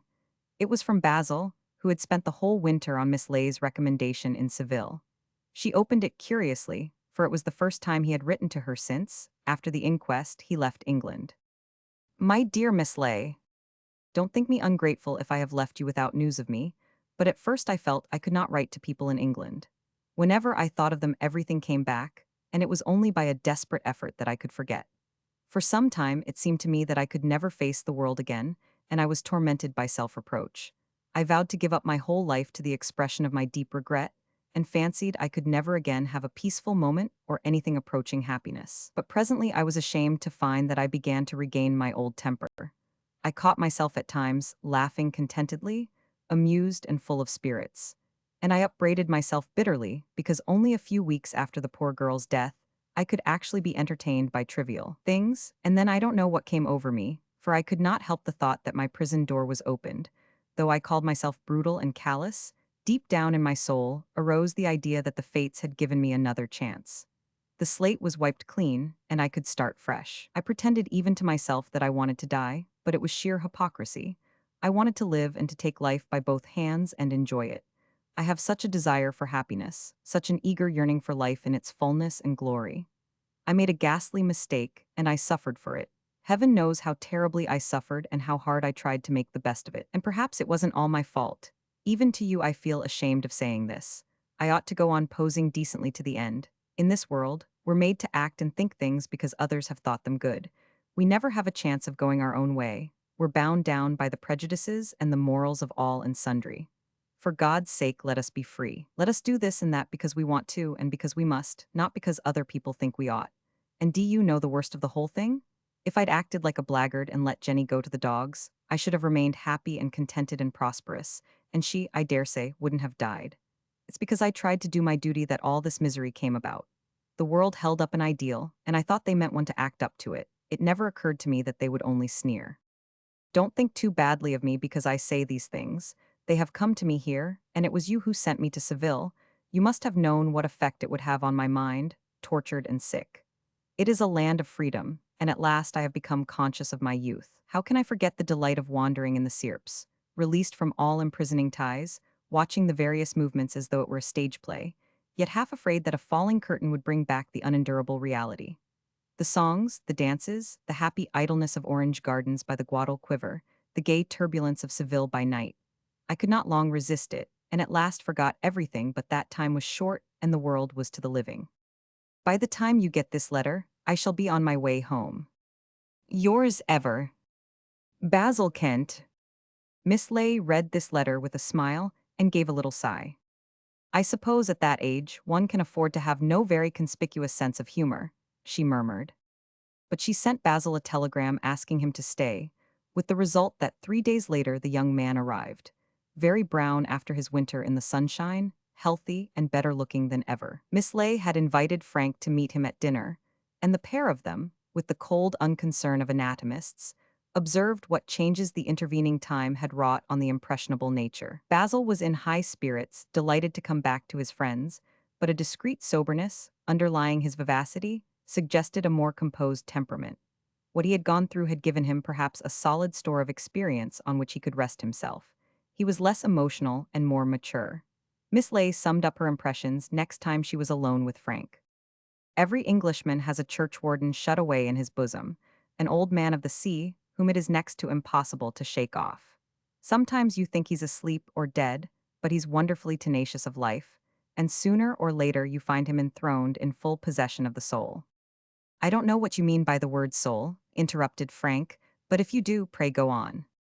The churchwarden is waking up in Basel, and I feel sure he will have a very successful career. But I shall warn him not to let that ecclesiastical functionary get the upper hand. Miss Ley waited for Basil to speak of Mrs. Murray, but after 2 days her patience was exhausted, and she attacked him point blank. At the mention of the name, his cheeks flamed. I daren't go and see her. After what happened, I can never see her again. I am steeling myself to forget. And are you succeeding? She asked dryly. No, no, I shall never succeed. I'm more desperately in love with her than ever I was, but I couldn't marry her now. The recollection of poor Jenny would be continually between us, for it was we, Hilda and I, who drove her to her death. Don't be a melodramatic idiot, answered Miss Ley, sharply. You talk like the persecuted hero of a penny novelette. Hilda's very fond of you, and she has the feminine common sense which alone counterbalances in the world the romantic folly of men. What on earth do you imagine is the use of making yourselves wretched, so that you may cut a picturesque figure? I should have thought you were cured of heroics. You wrote and told me that the world was for the living, an idea which has truth rather than novelty to recommend it. And do you think there is any sense in posturing absurdly to impress an inattentive gallery? How do I know that Hilda cares for me still? She may hate me because I brought on her humiliation and shame. If I were you, I'd go and ask her, laughed Miss Ley. And go with good heart, for she cared for you for your physical attractiveness rather than for your character. And that, I may tell you, whatever moralists say, is infinitely more reliable, since you may easily be mistaken in a person's character, but his good looks are obvious and visible. You're handsomer than ever you were. When Basil set out to call on Mrs. Murray, Miss Ley amused herself with conjecturing ironically the scene of their meeting. With curling lips, she noted in her mind's eye the embarrassed handshake, the trivial conversation, the disconcerting silence, and without sympathy imagined the gradual warmth and the passionate declaration that followed. She moralized. A common mistake of writers is to make their characters in moments of great emotion express themselves with good taste. Nothing could be more false, for, at such times, people, however refined, use precisely the terms of the family herald. The utterance of violent passion is never artistic, but trite, ridiculous, and grotesque, vulgar often and silly. Miss Ley smiled. Probably novelists alone make love in a truly romantic manner, but then it's 10 to 1 they're quoting from some unpublished work, or are listening intently to themselves in admiration of their glowing and polished phraseology. At all events, the interview between Hilda and Basil was eminently satisfactory, as may be seen by the following letter, which some days later the young man received. Mon cher enfant, it is with the greatest surprise and delight that I read in this morning's post of your engagement to Mrs. Murray. You have fallen on your feet, mon ami, and I congratulate you. Don't you remember that Becky Sharp said she could be very good on 5,000 a year, and the longer I live the more convinced I am that this is a vrai verite. With a house in Charles Street and Le Restet, you will find the world a very different place to live in. You will grow more human, dress better, and be less censorious. Do come to luncheon tomorrow and bring Mrs. Murray. There will be a few people, and I hope it will be amusing. 1 o'clock. I'm afraid it's an extraordinary hour to lunch, but I'm going to be received into the Catholic Church in the morning, and we're all coming on here afterward. I mean to assume the names of the two saints whose example has most assisted me in my conversion, and henceforth shall sign myself. Your affectionate mother, Marguerite Elizabeth Clare Vizard. P.S. The Duke of St. Alfort's is going to be my sponsor. A month later, Hilda Murray and Basil were married in All Souls by the Rev. Collinson Farley. Miss Ley gave away the bride, and in the church besides were only the verger and Frank Hurrell. Afterwards in the vestry, Miss Ley shook the vicar's hand. I think it went off very nicely. It was charming of you to offer to marry them. The bride is a very dear friend of mine. I was anxious to give her this proof of my goodwill at the beginning of her new life. He paused and smiled benignly so that Miss Ley, who knew something of his old attachment to Hilda, wondered at his good spirits. She had never seen him more trim and imposing. He looked already every inch a bishop. Shall I tell you a great secret? He added blandly. I am about to contract an alliance with Florence, Lady Newhaven. We shall be married at the end of the season. My dear Mr. Farley, I congratulate you with all my heart. I see already these shapely calves encased in the gaiters episcopal. Mr. Farley smiled pleasantly, for he made a practice of appreciating the jests of elderly maiden ladies with ample means, and he could boast that to his sense of humor was due the luxurious appointing of his church. For no place of worship in the West End had more beautiful altar cloths, handsomer ornaments, nowhere could be seen smarter hassocks for the knees of the devout or hymn books in a more excellent state of preservation. The newly married couple meant to spend their honeymoon on the river, and having lunched in Charles Street, started immediately. I'm thankful they don't want us to see them off at Paddington, said Frank, when he walked with Miss Ley towards the park. Why are you in such an abominable temper? She asked, smiling. During luncheon I was twice on the point of reminding you that marriage is an event at which a certain degree of hilarity is not indecorous. Frank did not answer, and now they turned in at one of the park gates. In that gay June weather the place was crowded, though the hour was early still, motors tore along with hurried panting, carriages passed tranquil and dignified. The well-dressed London throng sat about idly on chairs, or lounged up and down looking at their neighbors, talking light-heartedly of the topics of the hour. Frank's eyes traveled over them slowly, and shuddering a little, his brow grew strangely dark. During that ceremony and afterwards, I could think of nothing but Jenny. It's only 18 months since I signed my name for Basil's first marriage in a dingy registry office. You don't know how beautiful the girl was on that day, full of love and gratitude and happiness. She looked forward to the future with such eager longing. And now she's rotting underground, and the woman she hated and the man she adored are married, and they haven't a thought for all her misery. I hated Basil in his new frock coat, and Hilda Murray, and you. I can't imagine why a sensible woman like you should overdress ridiculously for such a function. Miss Ley, conscious of the entire success of her costume, could afford to smile at this. I have observed that, whenever you're out of humor with yourself, you insult me, she murmured. Frank went on, his face hard and set, his dark eyes glowering fiercely. It all seemed so useless. It seemed that the wretched girl had to undergo such frightful torture merely to bring these two commonplace creatures together. They must have no imagination, or no shame. How could they marry with that unhappy death between them? For, after all, it was they who killed her. And do you think Basil is grateful because Jenny gave him her youth and her love, her wonderful beauty and at last her life? He doesn't think of her. And you, too, because she was a barmaid, are convinced that it's a very good thing she's out of the way. The only excuse I can see for them is that they're blind instruments of fate. Nature was working through them, obscurely, working to join them together for her own purposes, and because Jenny came between she crushed her ruthlessly. I can find a better excuse for them than that, answered Miss Ley, looking gravely at Frank. I forgive them because they're human and weak. The longer I live, the more I am overwhelmed by the utter weakness of men. They do try to do their duty, they do their best honestly, they seek straight ways, but they're dreadfully weak. And so I think one ought to be sorry for them and make all possible allowances. I'm afraid it sounds rather idiotic, but I find the words now most frequently on my lips are, forgive them, for they know not what they do. They walked silently, and after a while Frank stopped on a sudden and faced Miss Ley. He pulled out his watch. It's quite early yet, and we have the afternoon before us. Will you come with me to the cemetery where Jenny is buried? Why not let the dead lie? Let us think of life rather than of death. Frank shook his head. I must go, I couldn't rest otherwise. I can't bear that on this day she should be entirely forgotten. Very well, I will come with you. They turned round and came out of the park. Frank hailed a cab and they started. They passed the pompous mansions of the great, sedate and magnificent, and driving north, traversed long streets of smaller dwellings, dingy and gray notwithstanding the brightness of the sky. They went on, it seemed interminably, and each street strangely, awfully, resembled its predecessor. They came to roads where each house was separate and had its garden, and there were trees and flowers. They were the habitations of merchants and stockbrokers, and had a trim, respectable look, self-satisfied and smug, but these they left behind for more crowded parts. And now it seemed a different London, more vivacious, more noisy. The way was thronged with trams and buses, and there were coster-barrows along the pavements. The shops were gaudy and cheap, and the houses mean. They drove through slums, with children playing merrily on the curb and women in dirty aprons, blowsy and disheveled, lounging about their doorsteps. At length they reached a broad straight road, white and dusty and unshaded, and knew their destination was at hand, for occasionally they passed a shop where gravestones were made, and an empty hearse trundled by, the mutes huddled on the box, laughing loudly, smoking after the fatigue of their accustomed work. The cemetery came in sight, and they stopped at iron gates and walked in.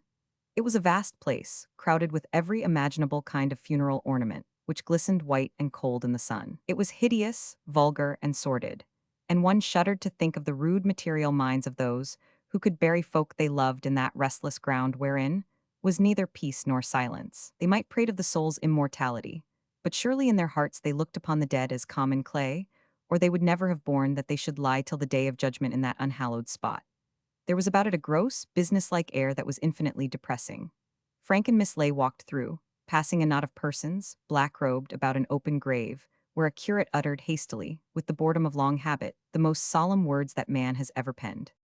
Man that is born of a woman hath but a short time to live, and is full of misery. He cometh up and is cut down like a flower, he fleeth as it were a shadow, and never continueth in one stay. Miss Ley, pale of face, took Frank's arm and hurried on. Here and there dead flowers were piled upon new graves, here and there the earth was but freshly turned. They came at last to where Jenny lay, an oblong stone of granite whereon was cut a simple cross, and Frank gave a sudden cry, for it was covered at that moment, so that only the cross was outlined with red roses. For a while they stared in silence, amazed. "They're quite fresh," said Miss Ley. "They were put here this morning." She turned to Frank and looked at him slowly. "You said they'd forgotten, and they came on their wedding day and laid roses on her grave. Do you think she came too?" "I'm sure of it. Ah, Frank, I think one should forgive them a good deal for that. I told you that they did strive to do right, and if they fell it was only because they were human and very weak. Don't you think it's better for us to be charitable? I wonder if we should have surmounted any better than they did their great difficulties and their great temptations." Frank made no reply, and for a long time they contemplated those rich red roses and thought of Hilda's tender hands, laying them gently on the poor woman's cold gravestone. "You're right," he said at last. "I can forgive them a good deal because they had this thought. I hope they will be very happy. I think it's a good omen." She laid her hand on Frank's arm. "And now let us go away, for we are living, and the dead have nothing to say to us.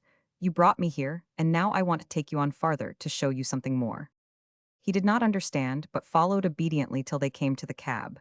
Miss Ley told the driver to go straight on, away from London, till she bade him stop. And then, leaving behind them that sad place of death, they came suddenly into the open. The highway had the pleasant brown hardness of a country road, and it was bordered by a hawthorn hedge. Green fields stretched widely on either side, and they might have been 100 miles from London town. Miss Ley stopped the cab, and told the man to wait whilst she and her friend walked on. "Don't look back," she said to Frank, "only look forward. Look at the trees and the meadows." The sky was singularly blue, and the dulcet breeze bore gracious odors of the country. There was a suave limpidity of the air which chased away all ugly thoughts. Both of them, walking quickly, breathed with wide lungs, inspiring eagerly the radiance of that summer afternoon. On a turn of the road Miss Ley gave a quick cry of delight, for she saw the hedge suddenly ablaze with wild roses. "Have you a knife?" she said. "Do cut some." And she stood while he gathered a great bunch of the simple fresh flowers. He gave them to her, and she held them with both hands. "I love them because they're the same roses as grow in Rome from the sarcophagi in the gardens. They grow out of those old coffins to show us that life always triumphs over death. What do I care for illness and old age and disease? The world may be full of misery and disillusion. It may not give a tithe of what we ask. It may offer hatred instead of love. disappointment, wretchedness, triviality, and heaven knows what. But there is one thing that compensates for all the rest, that takes away the merry-go-round from a sordid show, and gives it a meaning, a solemnity, and a magnificence which make it worthwhile to live. And for that one thing all we suffer is richly overpaid. "And what the dickens is that?" asked Frank, smiling. Miss Ley looked at him with laughing eyes, holding out the roses, her cheeks flushed. "Why, beauty, you dolt!" she cried gaily. "Beauty. The end,